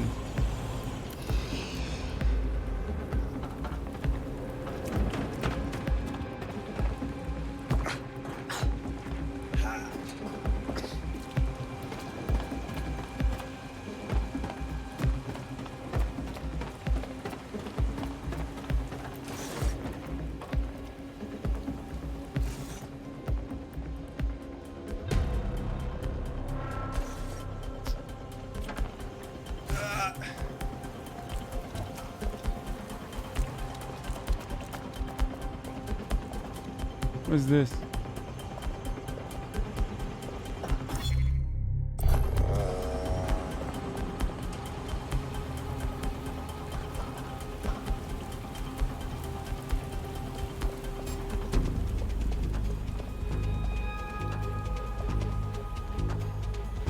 Yes, open the fucking door then.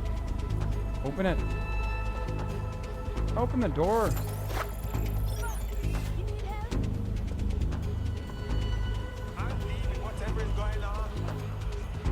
Can I get her to open the door? Wow. Okay. Why won't it show me where the grid for this fucking thing is? Like, usually it shows me the grid.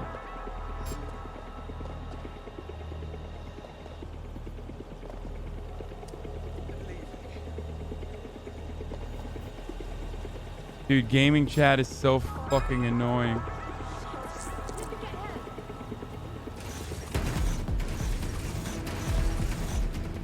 What? Some kind of joke, is it? You know what to do. Search the area. We'll find you. Oh, clear it out. Clear. Heading out.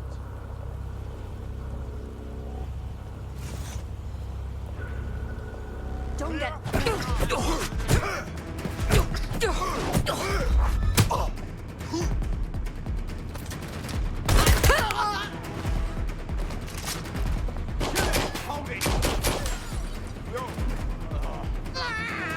Where the fuck is he shooting from?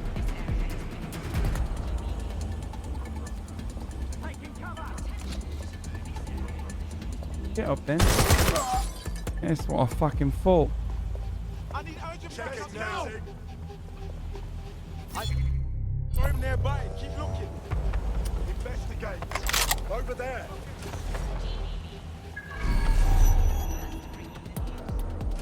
Oh, that's where it was.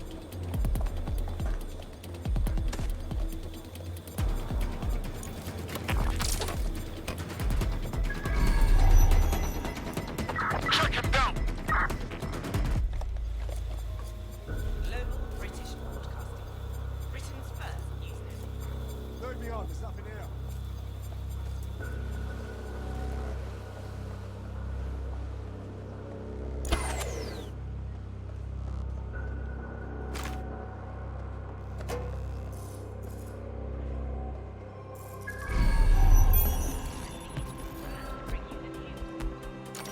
There it is.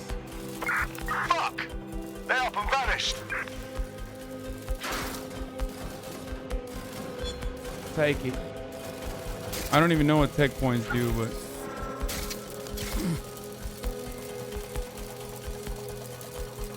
I feel like every mission that I do. Hello.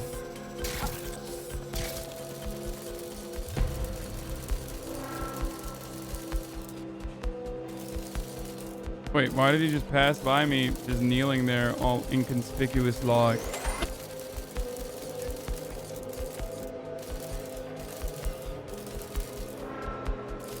I mean, what the hell could I be doing there? Right?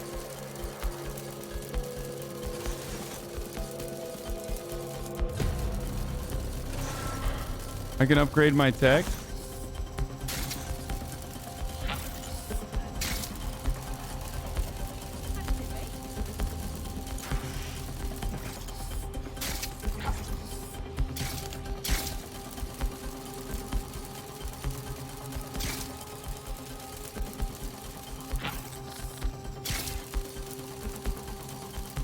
There it is.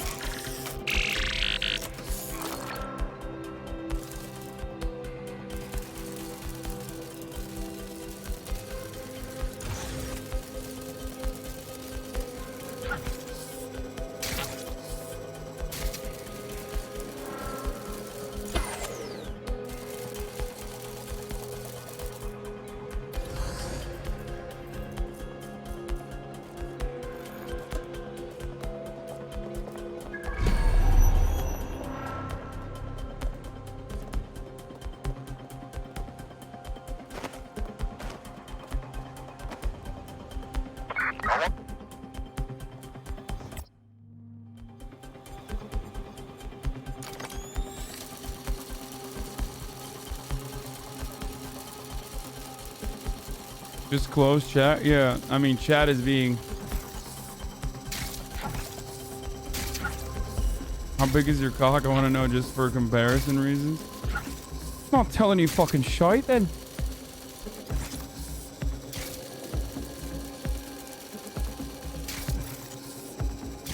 Chat's being pause champ. Yeah, I just don't want to say it. Chat's being a little cringe, okay? Gaming chat hates when I don't pay attention to it. So gaming chat is being gaming chat. Very predictable.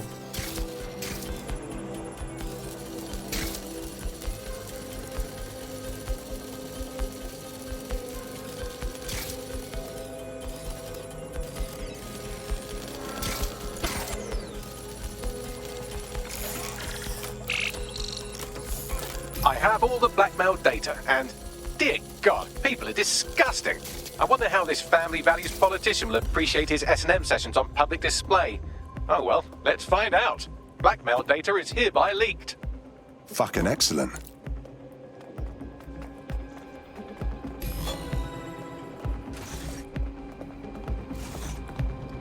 Pee-pee.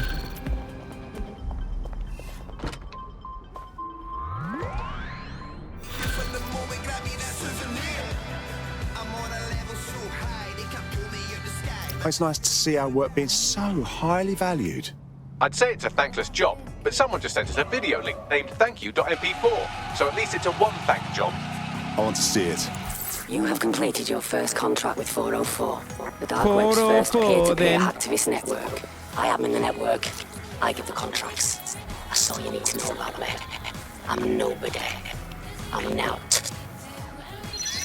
I'm also connected to your optic now, so let's see who you are. Hold on. Are you a DedSec? Oh, this is fucking mint, this. Yeah, that's more like it. Fortune's smiling on us today, DedSec. The world is fucked. And we can help each other set things right. I'm at Somerset House staking out contracts. Come and find me. Let's talk. Laters. Wow, she really likes us. Can you identify her, Bagley? I've run Nout's name and face through the usual databases and turned up nothing. Oh, wait, what? Nout. Right, just got that. We're not seriously talking about meeting her, are we?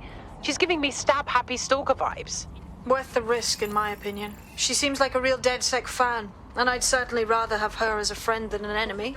If she isn't with Zero Day, she might know who is. And if she is with Zero Day, it's probably a trap. Either way, we'll have new information. Agreed. Let's get this done.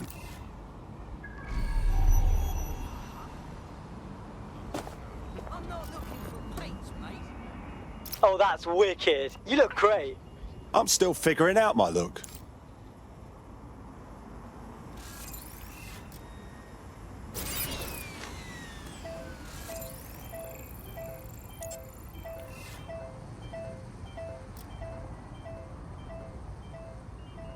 Out of fucking range there.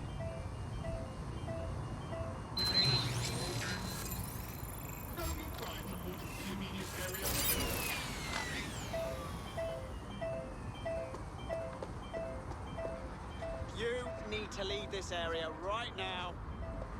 This area is restricted. Who the fuck is that? Who's the one saying that to me? No loitering. Keep moving.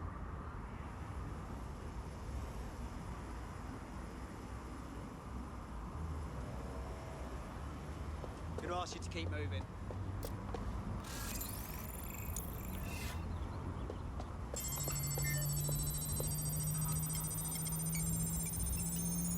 Damn, bro. How am I just doing that?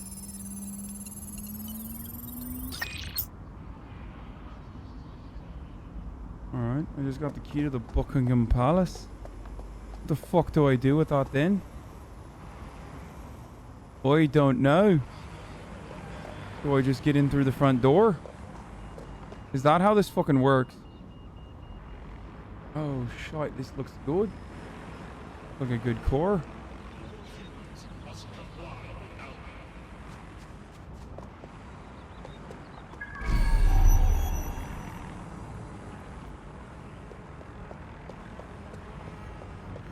How do I get in?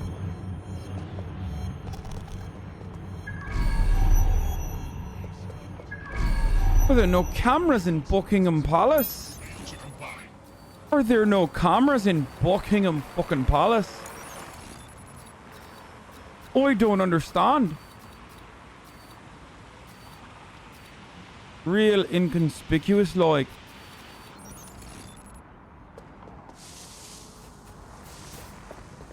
Waiting an active protest report.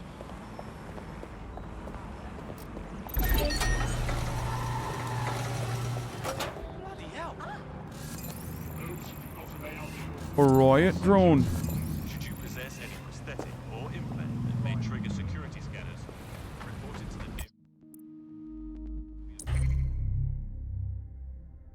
Skilled player, but that's not normally this very insane. They need to check him. PC in game. Maybe he not cheating, but maybe he using the game deficit and this can't seem on game screen. He needs to check up.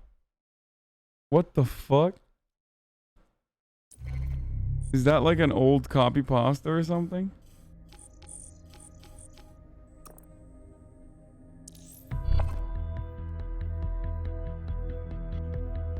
Hit to skilled player.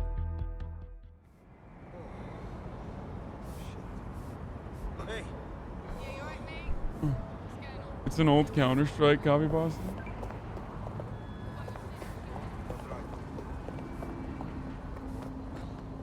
You're in. Now find the thing. Not AV server.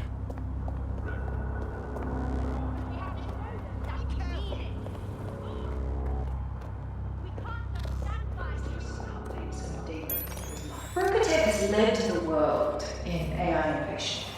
We automated license black cabs, we brought Bagley to your office. But our latest endeavor is something entirely new. Technology and humanity, two sides of the same coin. That is the heart of it. A chance to leave the troubles of the world behind.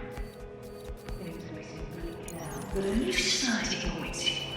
A society of peace and innovation, of love and prosperity. Join our menus to receive updates when daybreak goes live. Unleash the full potential of your mind. One simple clean procedure and you can be free forever. Sign up for our waitlist today and join us in the world of tomorrow.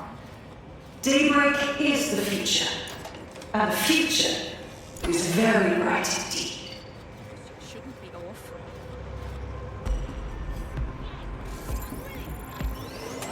Berkatech has led the world in AI innovation. Use your talent points? How do I do that?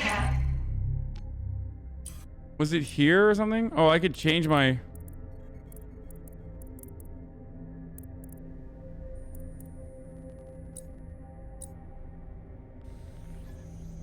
Jesus Christ, look at all these bundles.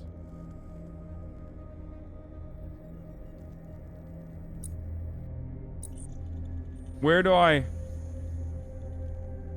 No, but where do I use my talent points? I forgot.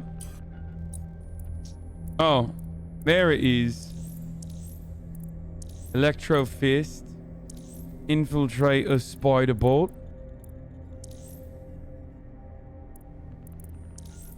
Turret hacks. Turret deactivation. Disrupt hack.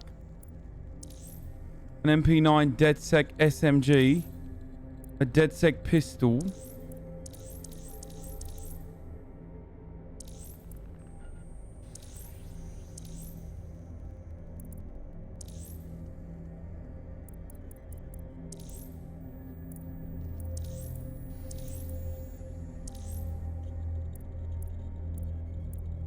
It's good to have the spider bot, right?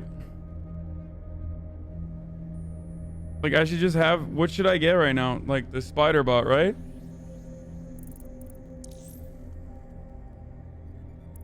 Chase drones can be hijacked. Turrets.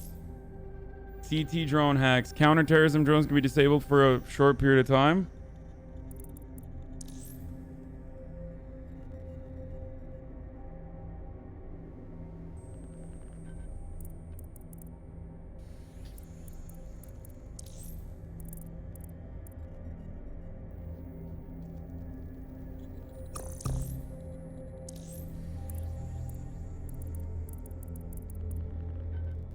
Now I can have a spider wherever I go, right?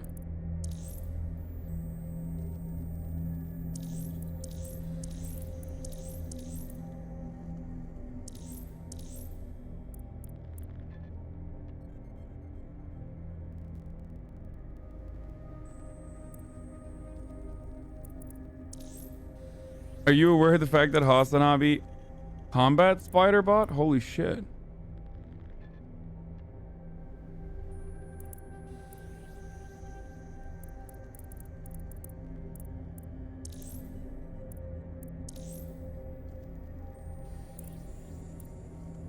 Bro, I don't know what to get. Jank and Anna are fighting about Armenia. Shit's heated, yo. What?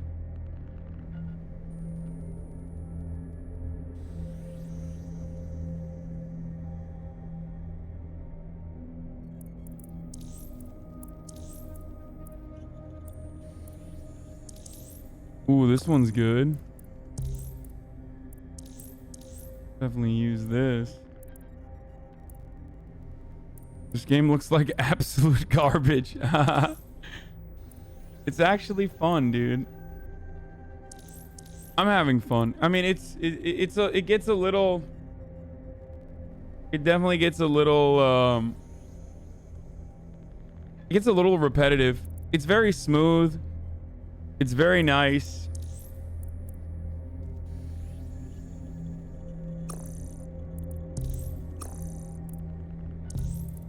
Yeah, you know what? I'm gonna fucking hack this riot drone and see what I can do with it.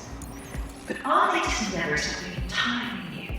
Let's see what. Technology and humanity, two sides of the same coin. That is at the heart of daybreak. Let's see what it can do now. A chance to leave the troubles of the world behind. Things may seem bleak now, but a new society awaits you. A society of peace and innovation, of love and prosperity.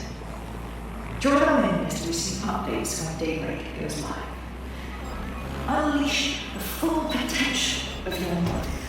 Once in the procedure, you can be free forever. What? Sign up for our waiting Oh, list shit. and join us in the world of tomorrow. Daybreak is the future, and the future is very bright indeed.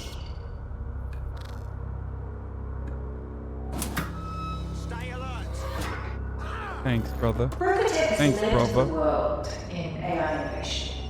We automated London's black cabs, we brought Bagley to your optics. But our latest endeavors are entirely new. Technology and the two sides of the same coin. That's the heart of daybreak. A chance to leave the troubles of the world behind. Things may seem bleak now, but a new society awaits you. A society of peace and innovation, of love and prosperity. Join our mailing list. Finish him. When daybreak goes live. Unleash the full potential of your mind.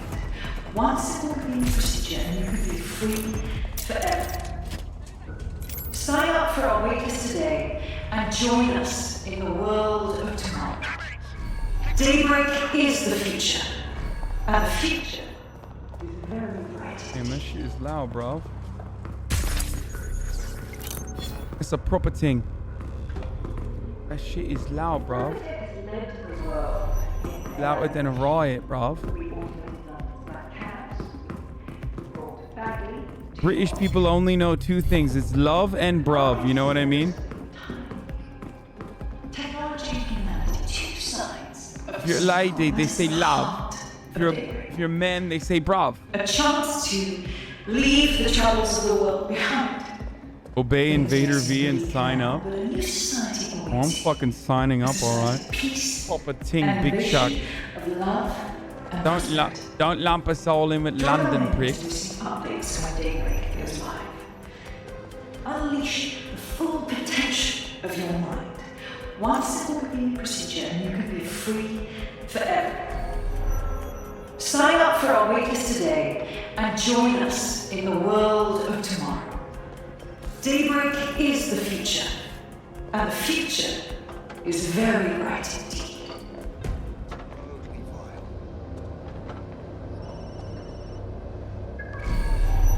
Brokotech has led the world in AI innovation. We automated London's black cabs. The shit is so brought Bagley to your optics. But our latest endeavor is something entirely new. Technology and humanity, two sides of the same coin. That is at the heart of Daybreak. Guys, stop! A chance to leave the troubles of the world behind. Things may seem bleak. Like, I'm playing a fucking game, dude. Jesus Christ. A society of peace and innovation, of love and prosperity. Join our mailing list to receive updates when Daybreak goes live. Unleash the full potential of your mind. One simple convenient procedure and you can be free forever. The immediacy, like, is such a classic and join us in classic the world Twitch move. Is just like, dude, the immediacy in which you're like, and the future is very bright indeed. oh, I can finally attract people with this. Brokotech has led to the world in AI innovation. We automated London's black cabs, we brought Bagley to your optics. But our latest endeavor is something entirely new. Technology and humanity, two sides of the same coin. That is at the heart of Daybreak. Get in there. A chance to leave the troubles of the world behind. Things may seem bleak now, but a new society awaits you. A society of peace and innovation, of love and prosperity. How the fuck do I stop that from? To receive updates when Daybreak goes live. Unleash the full potential of your mind. One simple convenient procedure and you can be free forever. There needs to be a way to get this to shut the fuck up. And join us in the world of tomorrow. Daybreak is the future, and the future is very bright indeed.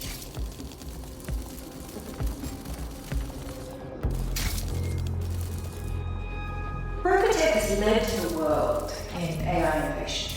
Yeah, I'm losing my mind. London's black cabs, brought Bagley to your Okay, this optics. sucks. Stop! But our latest endeavor is something entirely new. Technology and humanity, two sides of the same coin. That is at the heart of Daybreak. A chance to leave the troubles of the world. Please let me just get out of this. Things may seem bleak now, but a new society awaits you. A society of peace and innovation. Okay.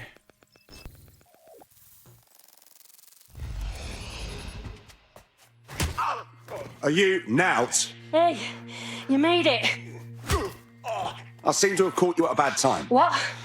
Oh, him. Yeah, he thought I was trespassing. I set him straight. Understood. Now, about that message I sent you. I might have been a little overexcited. Oh, shut up! I've been investigating a massive contract. Too massive for the plebs who use 404. This contract is different.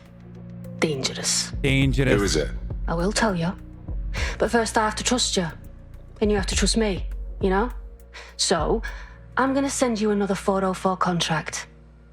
Let's just get to know each other a little better. And what makes you so sure these contracts you find deserve to be targeted? Oh, there you go. Asking the right questions. Trust me. I do my research. I know every contract inside out, and they're all part of the problem.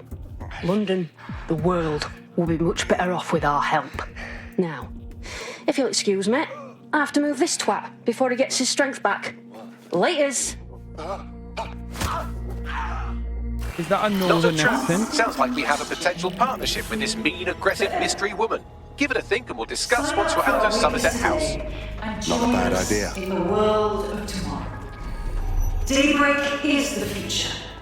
And the future is very bright indeed. Suggestions? I like the way she thinks. No way she's with Zero Day. At least I hope not. Kind of want to marry the bird. Despite the savage beating we just saw, I think Nelt's intentions are good. I'd help her with her contracts. If you decide to become gig economy hacktivists, then I'll support you, because I literally have no choice.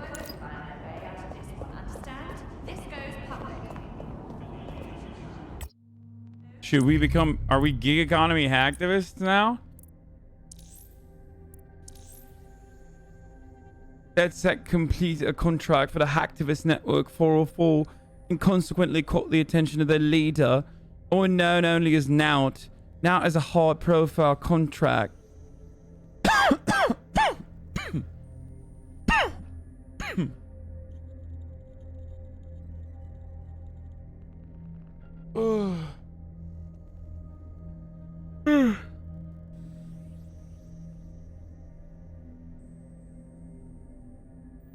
Is that you know nothing, Jon Snow? Can't escape the gig economy? The missions seem a little the same. You know what I mean?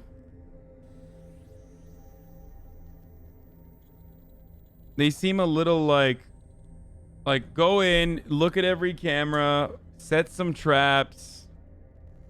It gets a little repetitive, certainly.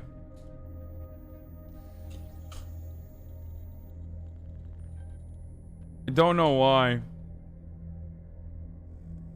Like,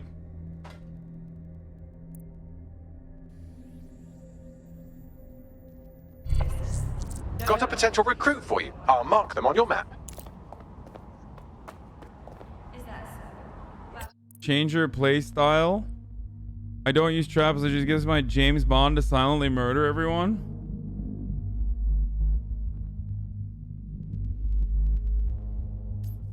They've been making the same since Far Cry 3. Mass Effect's so good, dude. Just skip the first game. I promise the fucking gem. Dude, I've played it. Playing Cyberpunk 2077 in release? Yes. In 2021, of course, you mean. I guess it gets repetitive the way you play it because I've been stealth lording it. I haven't been sending traps. It's fucking go behind him and murk him. But, like, that's not the game. The game is literally, like, not recruiting people is like not using stances in Ghost of Tsushima.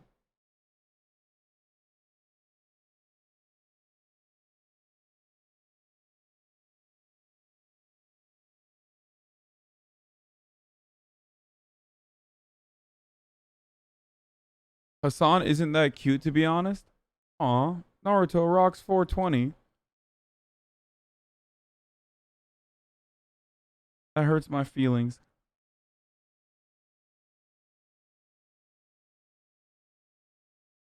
It's only fun while you can distract yourself from how everything is the same over and over again. Like, every mission I've done is the same.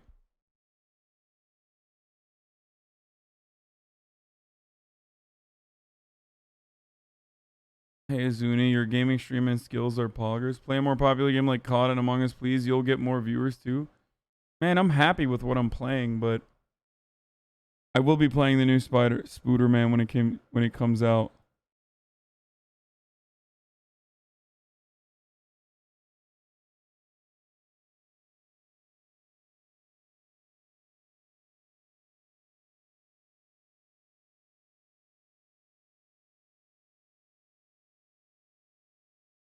We're gonna play the Ghost Runner game. I said I would, but I felt like, I mean, I don't know. I feel like that game is too hard, isn't it? What will be your first PS5 game? No. I will be playing Little Hope, but I'm gonna be playing it with Daff. With Doodoo Daphne. I don't want to annoy you, but will you do okay, buddy, tomorrow? Sure.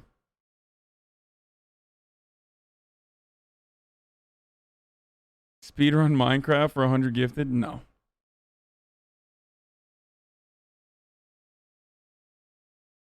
Ghost of Tsushima was really good. I will be playing the new COD when it comes out, of course.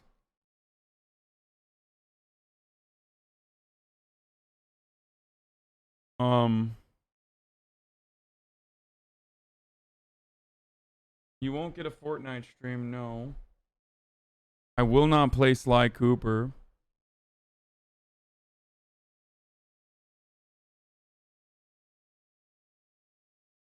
Yes, I will be playing Demon Souls Remaster. You ever tried talking politics instead of gaming? Might give some more viewers. Who knows? That seems like a good idea. Should I start talking politics instead of playing video games? I feel like this gaming career is not really picking off.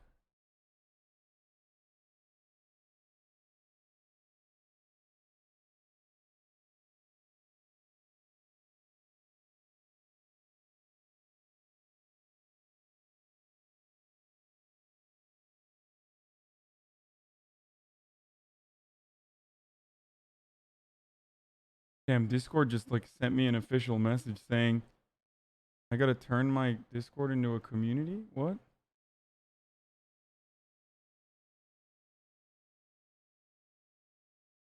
Oh, the Biden team is running a streamer campaign on Twitch and I'm loving it? Oh, but no, the Biden campaign did not reach out to me for...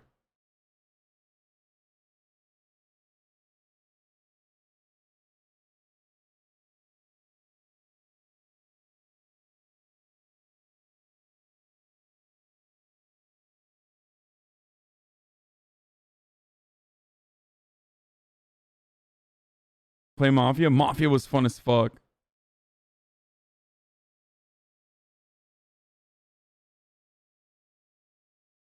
Bro, guys, like this game with its repetitive Andy style is still better than fucking Yakuza for playing on stream. I'm sorry.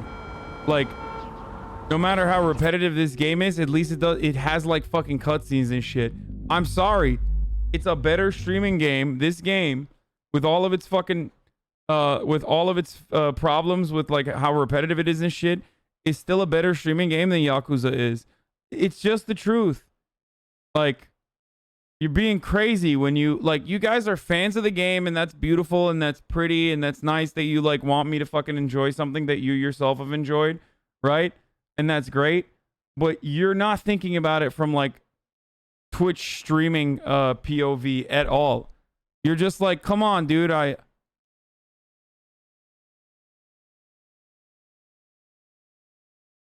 first 2 hours of Yakuza 0 are like one long cutscene. It's an awful stream game.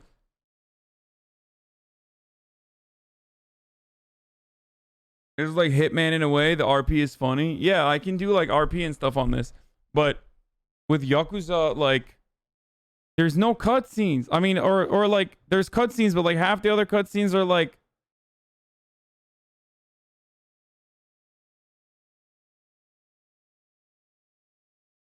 No, like, there's like fucking...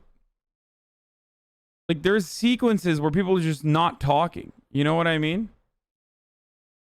You can build a strip club in the game. How is that not a good stream game, dude?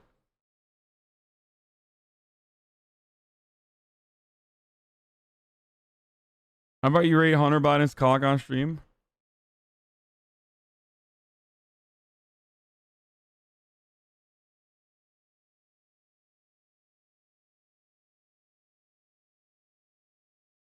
What would you like to play on stream? Serious question. Wow, if your gaming takes are so bad, you would not do well in politics. Wait, you don't think I should start doing politics? You don't think there's a market for that? Wanted to see when he started following me. I was wondering if that... I was wondering if, like, what do you call it? If he actually was, like, watching me for the first time tonight or something. I was 10 minutes away from what? The best part in this game? Or 10 minutes away from...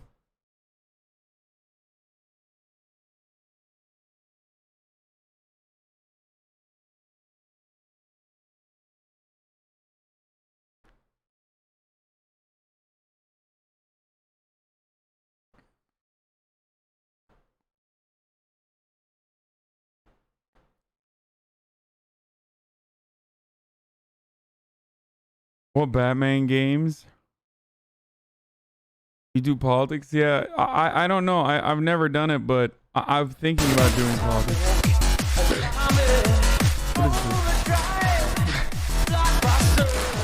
What is he doing?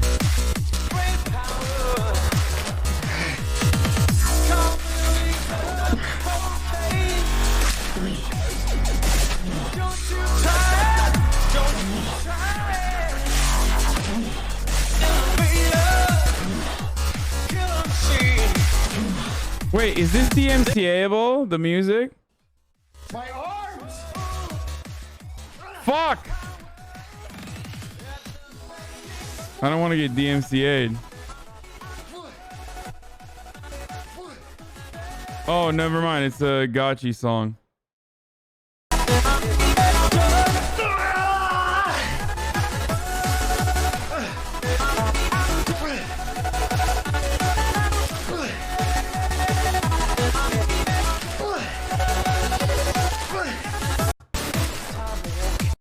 Jesus Christ, how many shirts did he fucking blow up?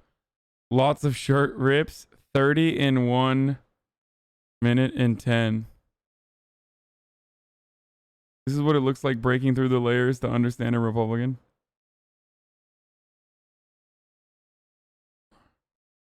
I've been playing it for a few hours now. My personal take is that the repetitiveness of all the missions aren't really helped by the fact that you have no connection to who you're playing as.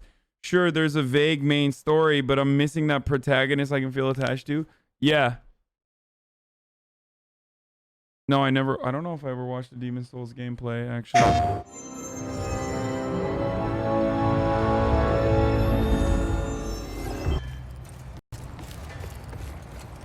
Ambient sounds.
What the fuck?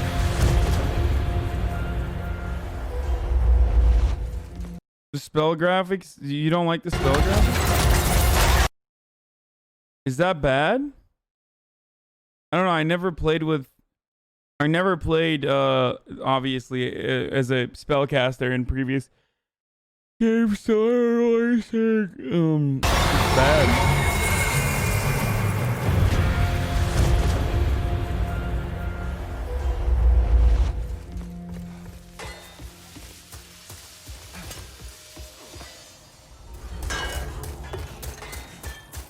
Get him.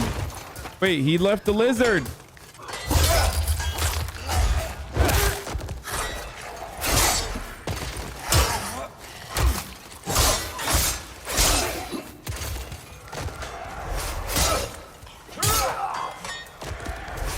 Are these orcs?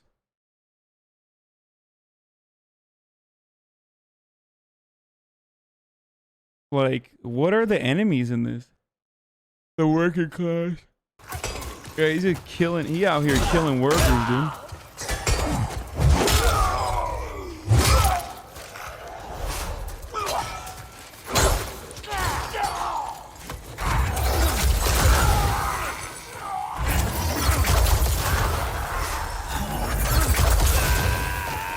Enemies are harder in-game, by the way. They said that they made it easy for in-game purposes. Or for demo purposes. Dude, the graphics are insane. This game is $70. So?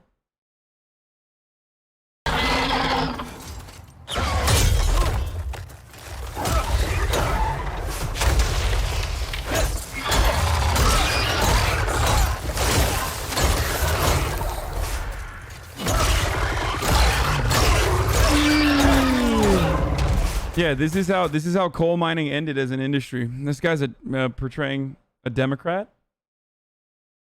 This is what a Democrat wants to do to the coal mining industry.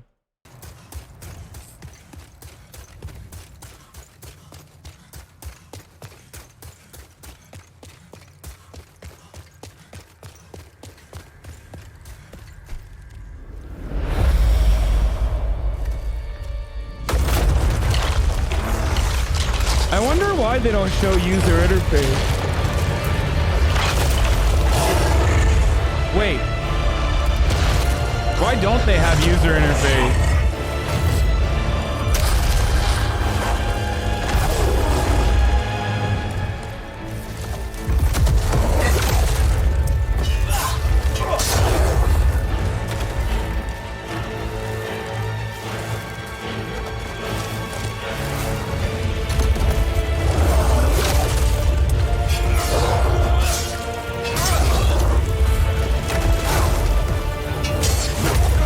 Yo, he ate it, dude. God damn, that's pretty.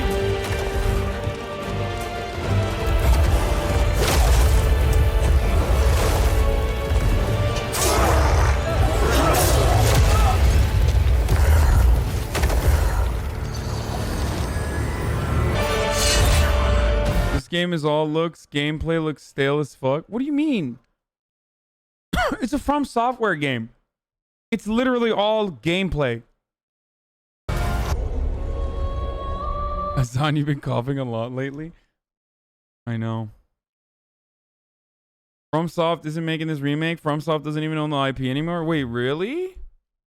Oh no. Uh-oh.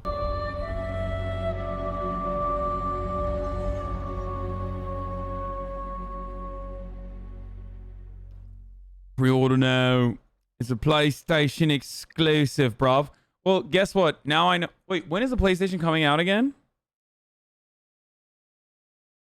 When is this coming out again?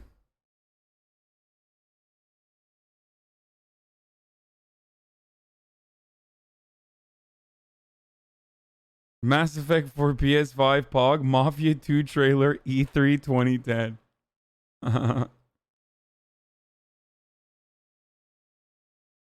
November 12th or the... Jesus. Oh, so like the game is coming out the same day as the PlayStation. Oh my god. Can't believe they didn't send the hottest guy on Twitch a PS5 early. Feels weird, man. Why would they do that? Are you gonna finish Demon Souls? Like beat all bosses? You can't get one until 2021 anyway. No, I pre-ordered. I pre-ordered as fuck, dude. Are you kidding me?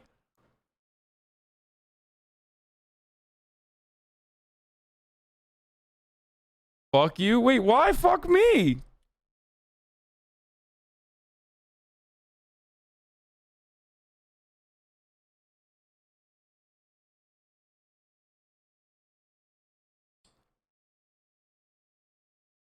Are you getting it day one? I think so.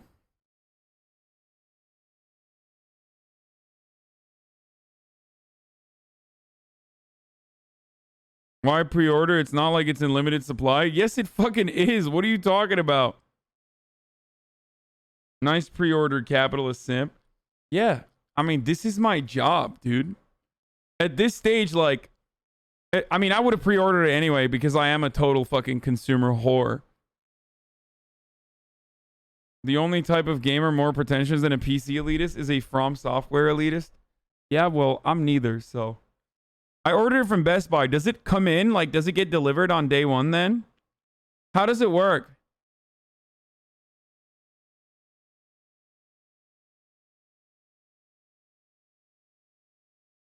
No, Megalol? Does it mean it gets...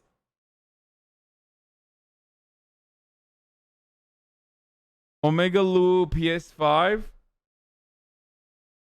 Console launches make me feel like a kid again more than like Christmas or anything. Same, dude. Hasan, Best Buy, really? Where should I have bought it from? Like, is there a fair trade organic gaming store that's in my vicinity that was willing and able to fucking give me a PlayStation 5? Like, you think I wouldn't buy it?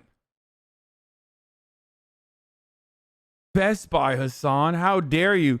Why don't you get a fair trade organic PlayStation from, you know, the local GameStop? You know, that small business owner.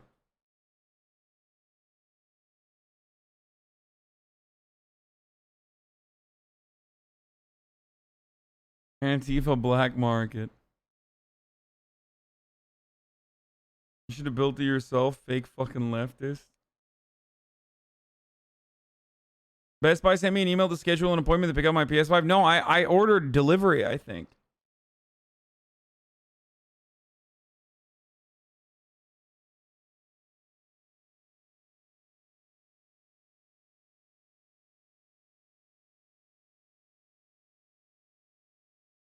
Why are you guys saying Pepela?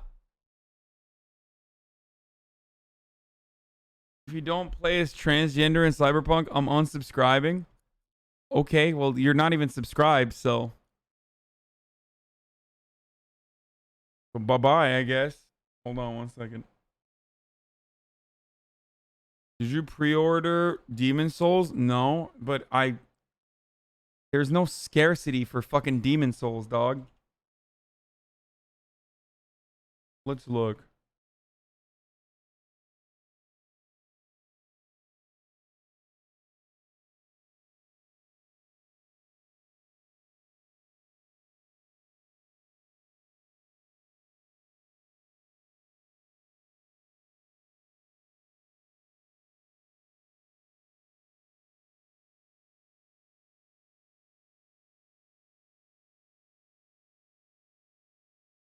I think I got it from Best Buy.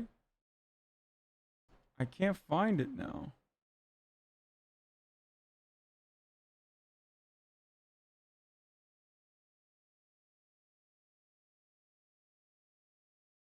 Nope, that's not it. I thought you said Target.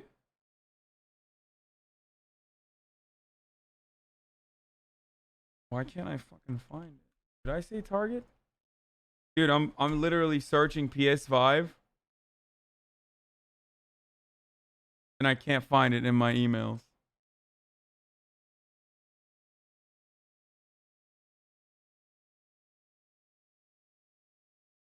No, I definitely ordered it. I bought it.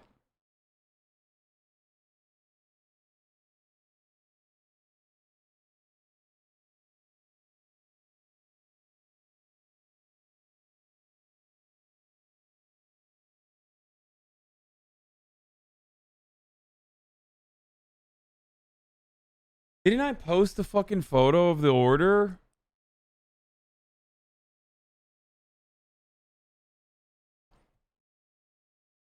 Let's see. Let me type in PlayStation.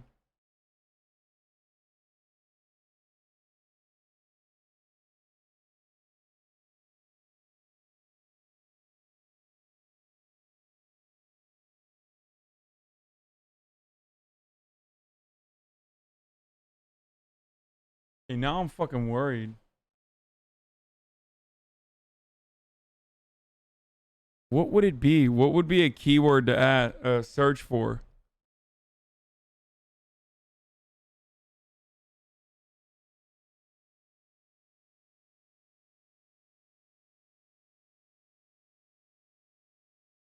Sony PlayStation? Important changes. It's like all eBay and shit. Thank you for your purchase. Nope, that's just a game.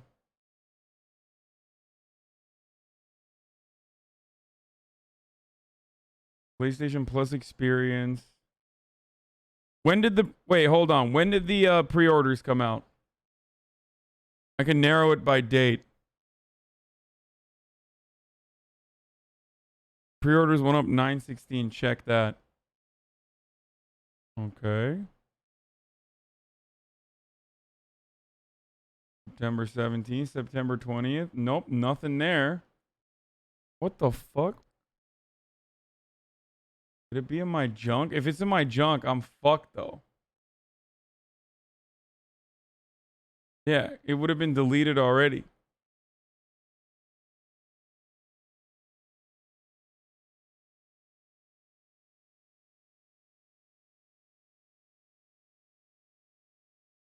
Hey, I just looked at my junk mail and it says my ballot was received.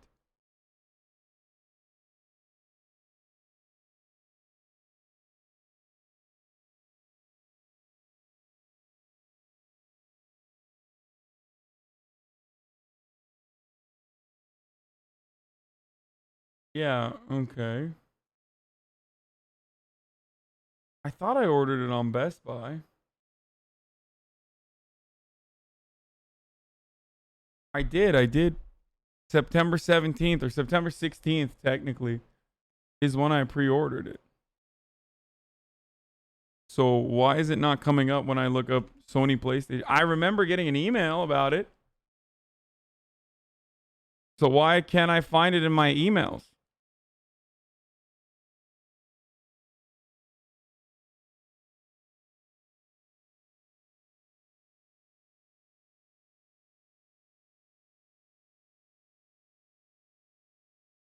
Log into your Best Buy account. Do I even have a Best Buy account? I think I do. Let's see.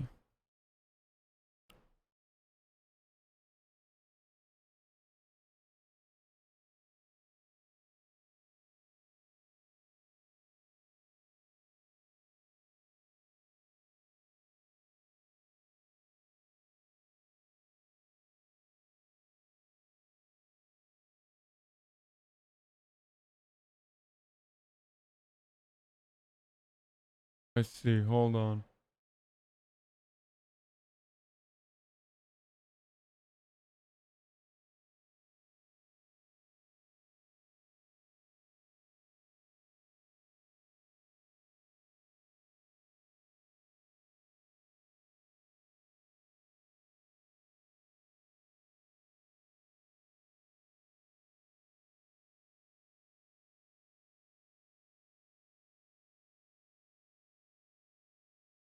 Hold on, chat. Okay, orders. Hi, Hasan. Track order. Purchases. Would it come up on the Best Buy?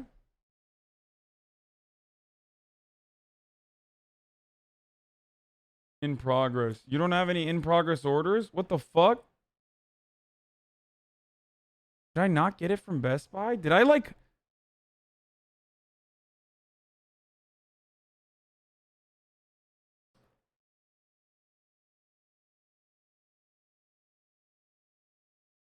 Did I say Target? Did I get it from Target? Maybe I got it on Target.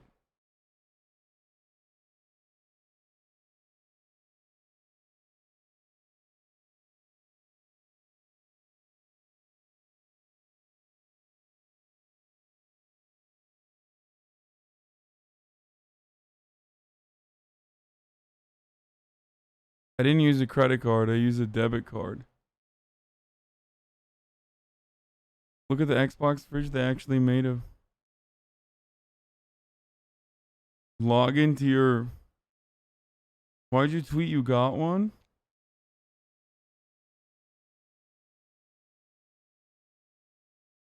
You want to cancel your order?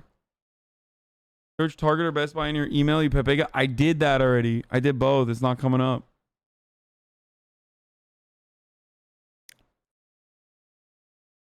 Anime will be a PS5 exclusive.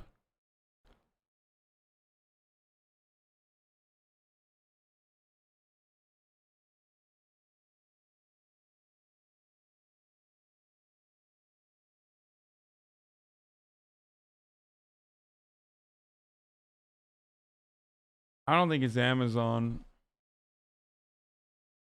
I mean, I'll look, but why do I think it was fucking... Yeah, I'm looking at orders. It's not coming up. Why is someone saying Target?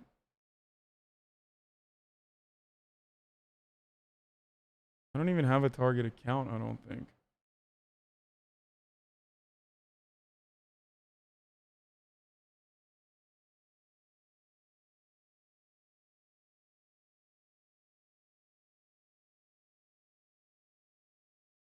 Oh, wait, I don't even have a fucking Target account. Check your internet history on the 16th. I got it from my phone. Dude, get a debit card hooked directly. Dude, a debit card is hooked to your direct bank account.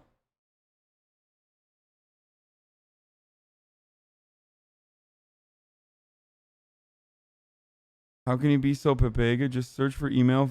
Dude, I have done that already.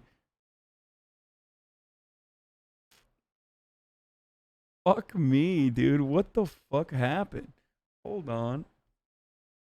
You have Android and Google account. Your search history shared between PC and phone. Let's look. Let's look at my history.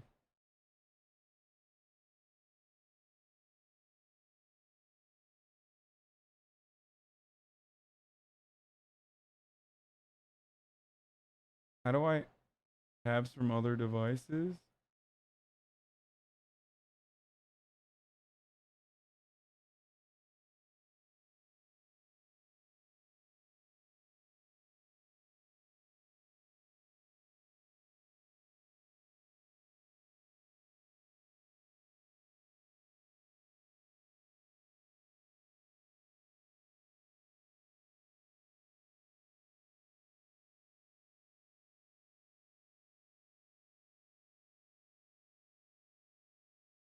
Yeah, it was Best Buy.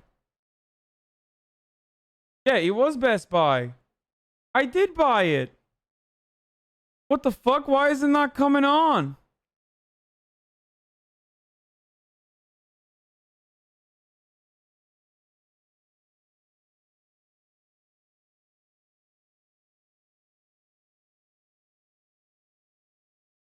I did log into the Best Buy account.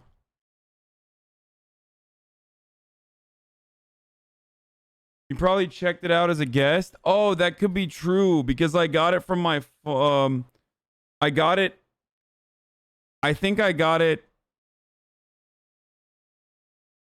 Yeah, I bought it as a guest probably. So what do I do? How will I know? And I got it off my PayPal.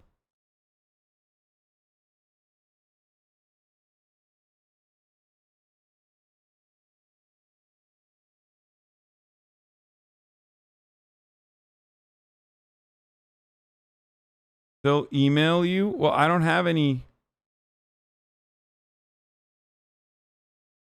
I did. I did check my email. Why is it not showing the fuck up?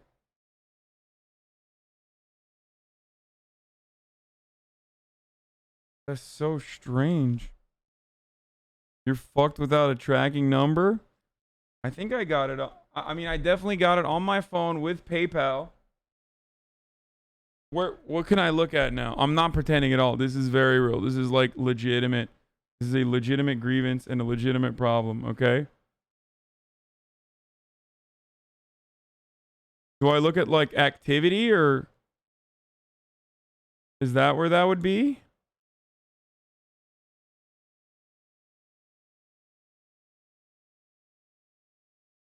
Have you checked your PayPal history? I'm looking at it right now. Did you search for Best Buy on your email? Yes, I did. It didn't come up. When you checked out as a guest, you definitely have to provide an email. They will email you when ready to ship.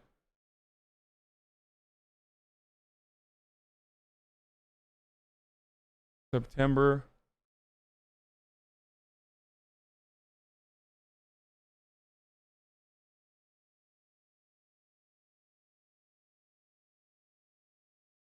Let's see. Dame. You should have at least gotten a PayPal confirmation in your email.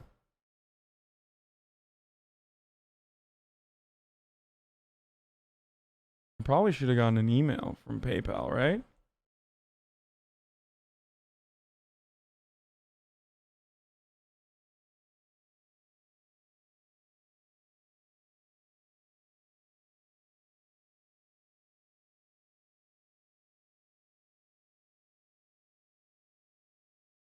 No, receipt for your payment to Sony Interact. Let me see.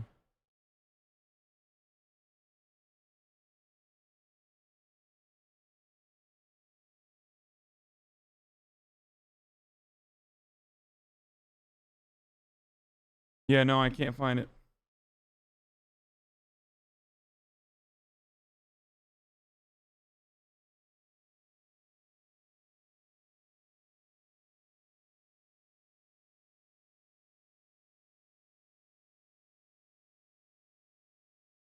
PayPal transaction history and click the transaction.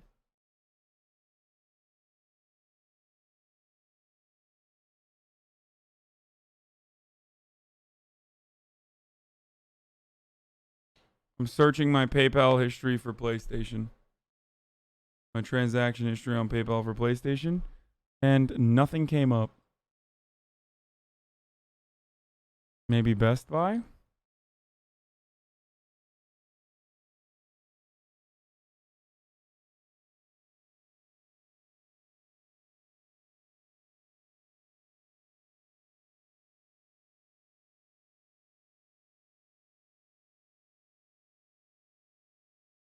No, I have. Wait, I think I took a photo of it. I'm pretty sure I screenshotted the confirmation on my phone.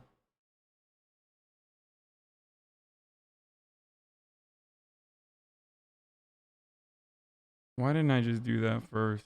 That was dumb of me.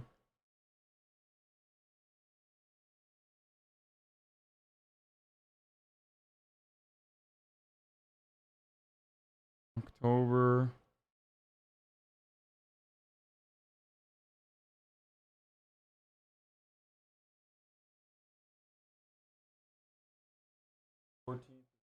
September 14th to 17th.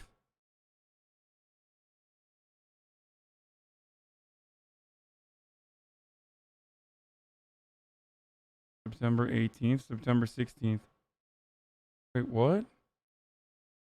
Nope, no photo then. Did I fucking... Was this all a dream? Like, I'm so confused.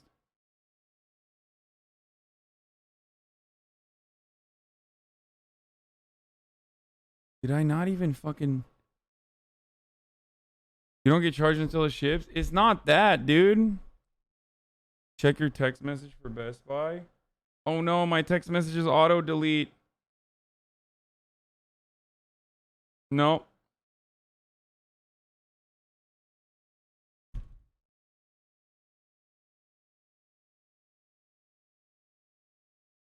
I auto-delete text messages after 30 days.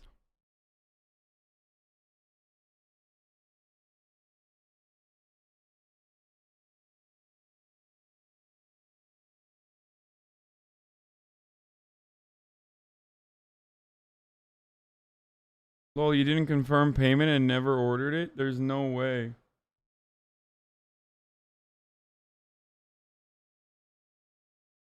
I remember you saying that you didn't pre-order and asking chat if you should, but it was sold out. No, I got it. I confirmed on the fucking...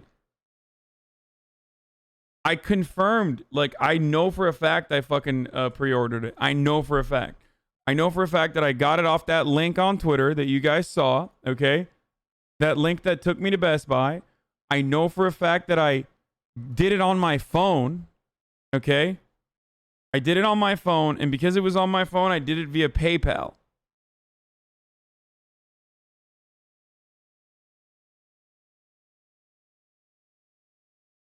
I mean, it's legit. Like, the click-through link is legit.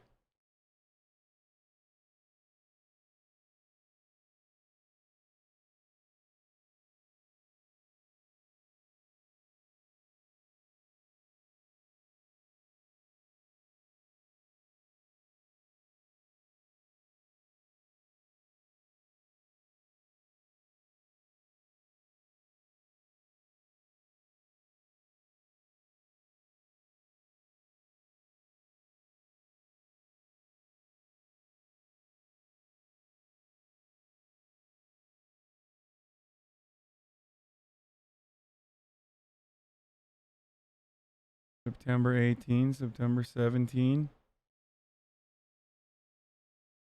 September 17, okay.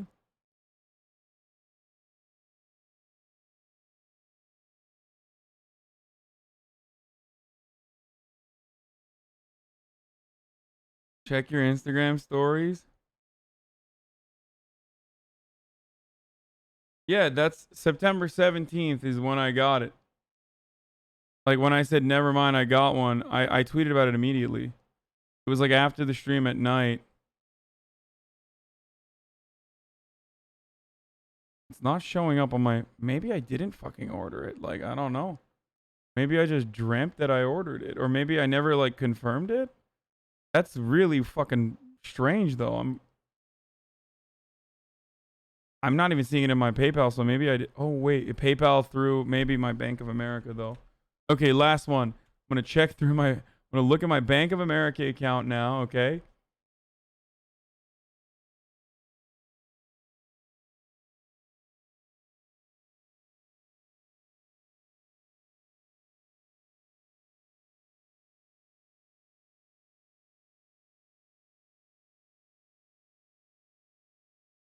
Okay. Let's see.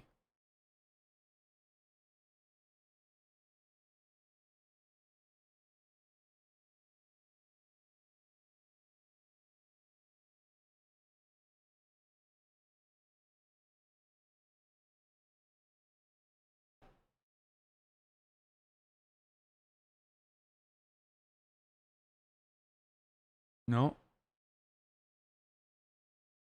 I guess I never got it. What the fuck? This is so strange.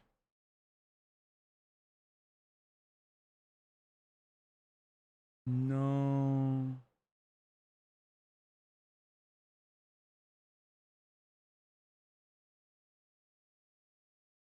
Wait. Nope, that's insurance.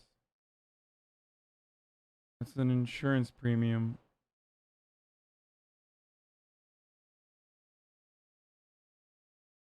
Huh.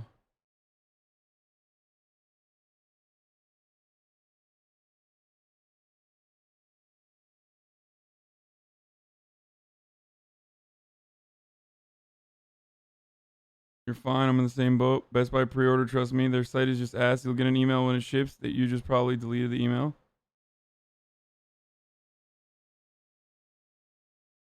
Read my last message.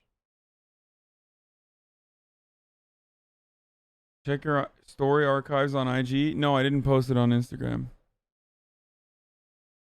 I searched your date on PayPal. It won't charge yet until it ships. I pre-ordered from Best Buy. The email subject was, "We've received your order."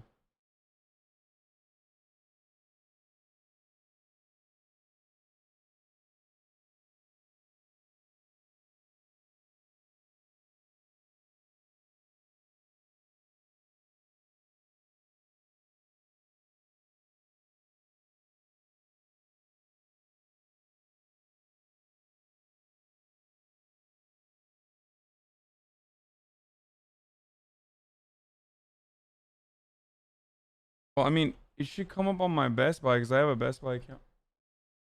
Yeah, no.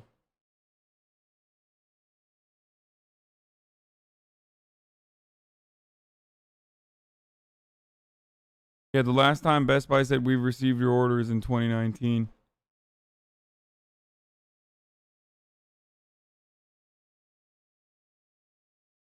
The purchase didn't process maybe because others got it before? No way. I thought I did. I thought I checked out. No. I got it from Best Buy. I got it definitely from Best Buy.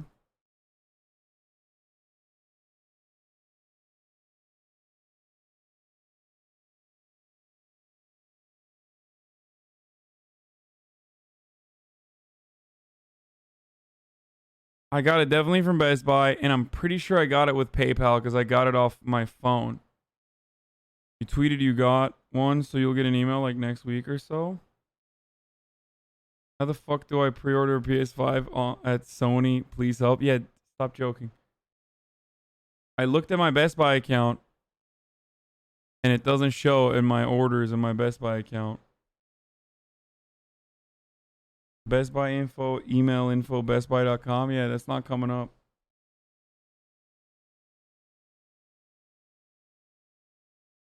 Yeah, the last email I got from Best Buy is from like March 21st. Talking about contactless customer.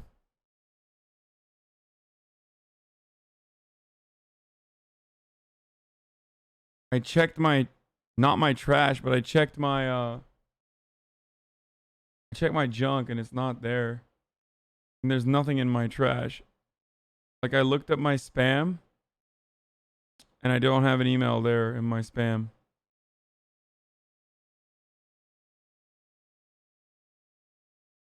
Yeah, I don't know.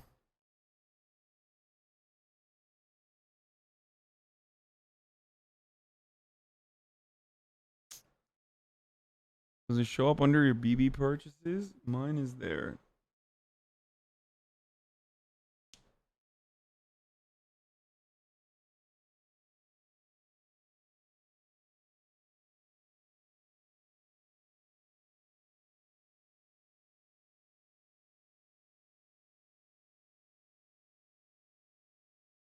Yes, I'm using the right email. Tell me you at least checked junk mail or you didn't give them a different email address? No.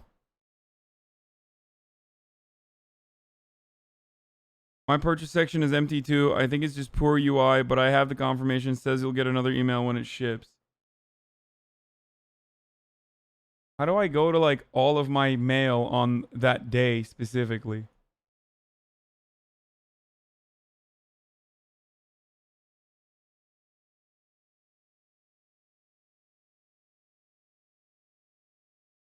Jesus Christ, I have too much fucking mail. Let's see. 26,000. Oh my god, I'm not even on October. How do I figure out on my Gmail?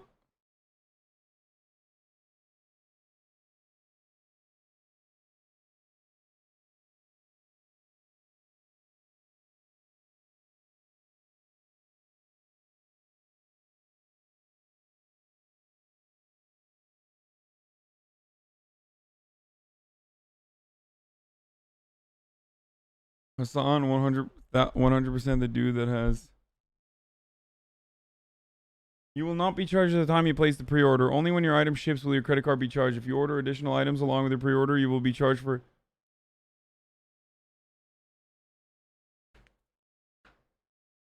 Huh. I'm pretty sure I pre-ordered it with a delivery. Dude, it's not charged. Best Buy doesn't charge you.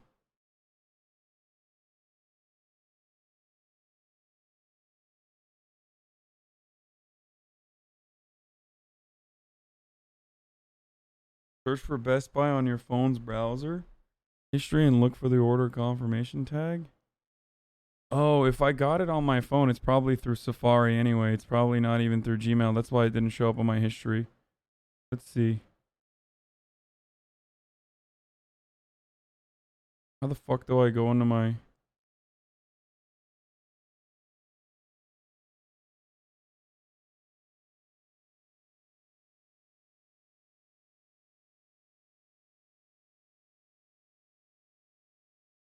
Dude, I don't even know how to use Safari. Like, I don't even know how to use, like, how do I fucking find my browsing history, dude? Nope, not my reading list. History. Oh, there it is. Okay. October 9th. September 29th. Okay, wait, there's more, right? Where the fuck? Why is September 29th the last thing on my history?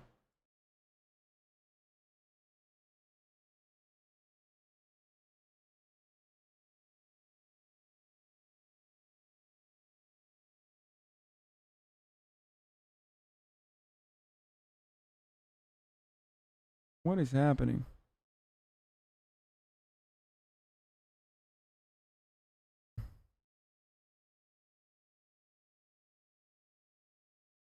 Just ask the NSA, bro. They ship on the 11th to 12th. You'll get an email on that day. Best Buy has been doing trash on deliveries, bro. $700 TV. They took his money. Next, put this into your Gmail search bar. After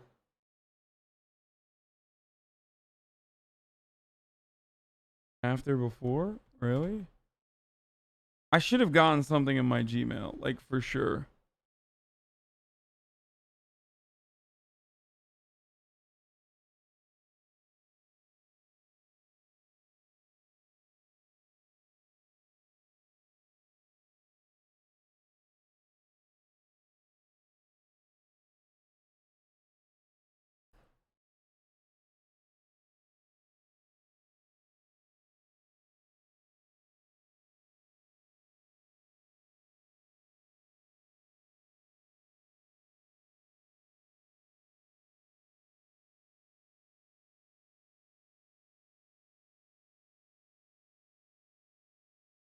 Into PayPal.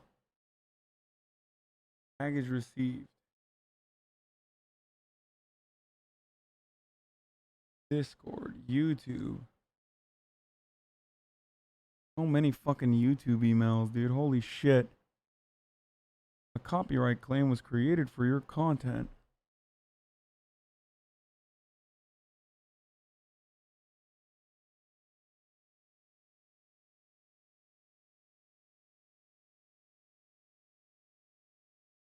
Yeah, I don't know.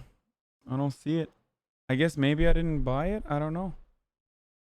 Unless like I accidentally deleted the email or something, but that would be really strange of me to do, right?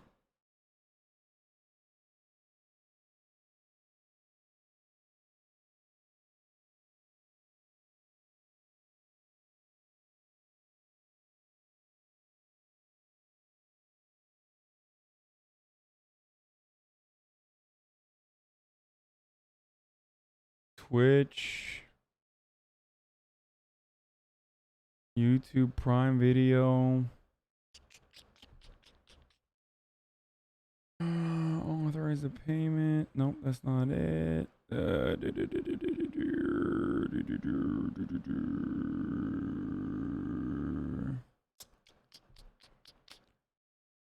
September 17th.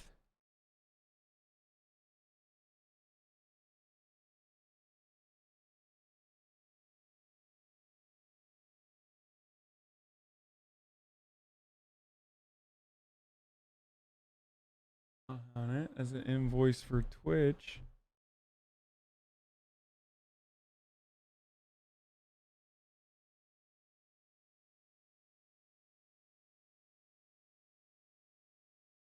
Nope. I don't know. I don't have an email there.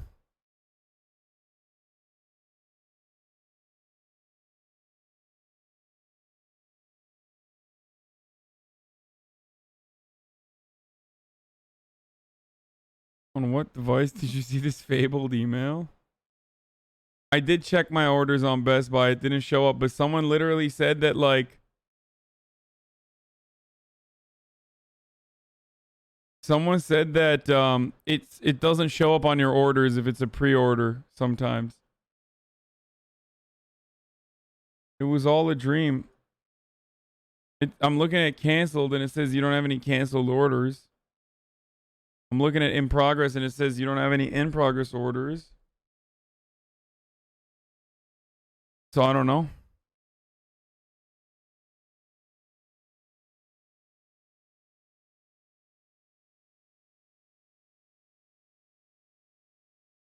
What are you gonna ask them if you call them? Like you have nothing to prove that you actually bought it?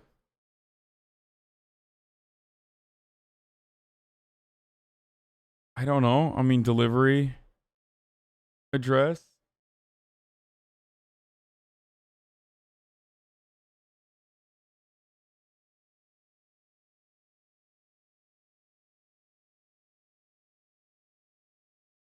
Yeah, this is the link I bought it from. Like, it's all here. Look. This is literally the link I bought it from.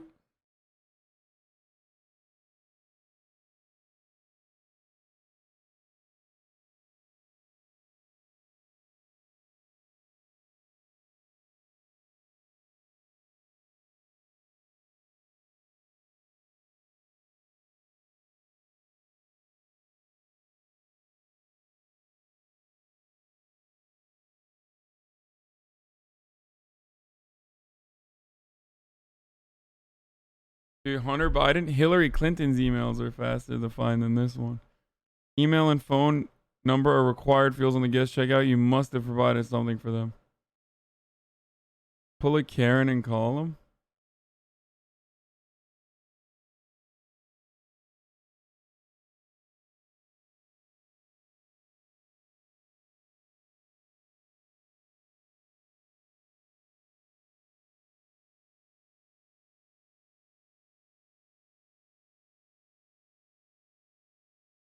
What did you pay with? You can't check your bank or PayPal transaction. It doesn't charge.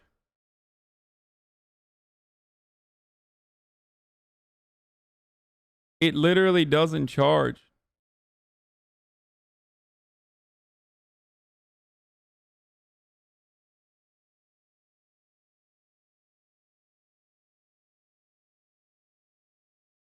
Wait, let me see if it leaks something.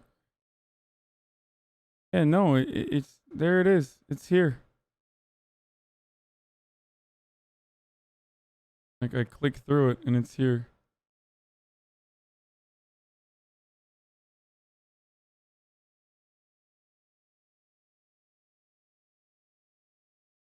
I might know a PS5 repair shop in North Carolina.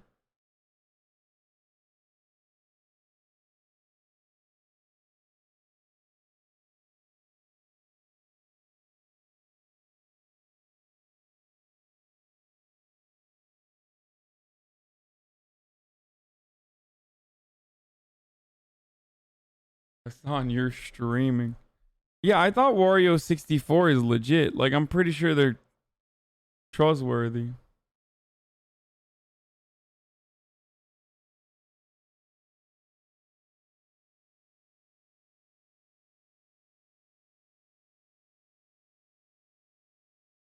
Hasan, everyone that ordered in here received an email. If you didn't get one, you didn't order it. Just order it again. It's fine, brother.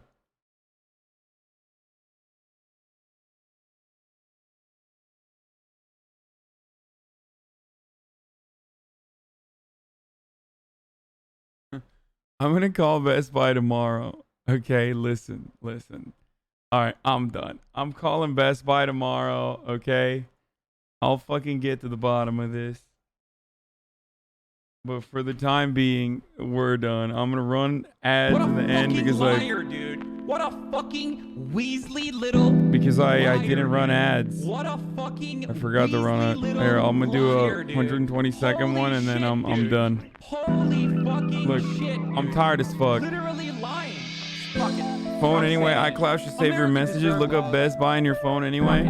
I'm saying it. Before reordering, however, please remember to apologize to chat for squandering your launch day content. America deserves love. Dude, that would be fucking terrible, dude, if I fucked it up. America deserves happiness.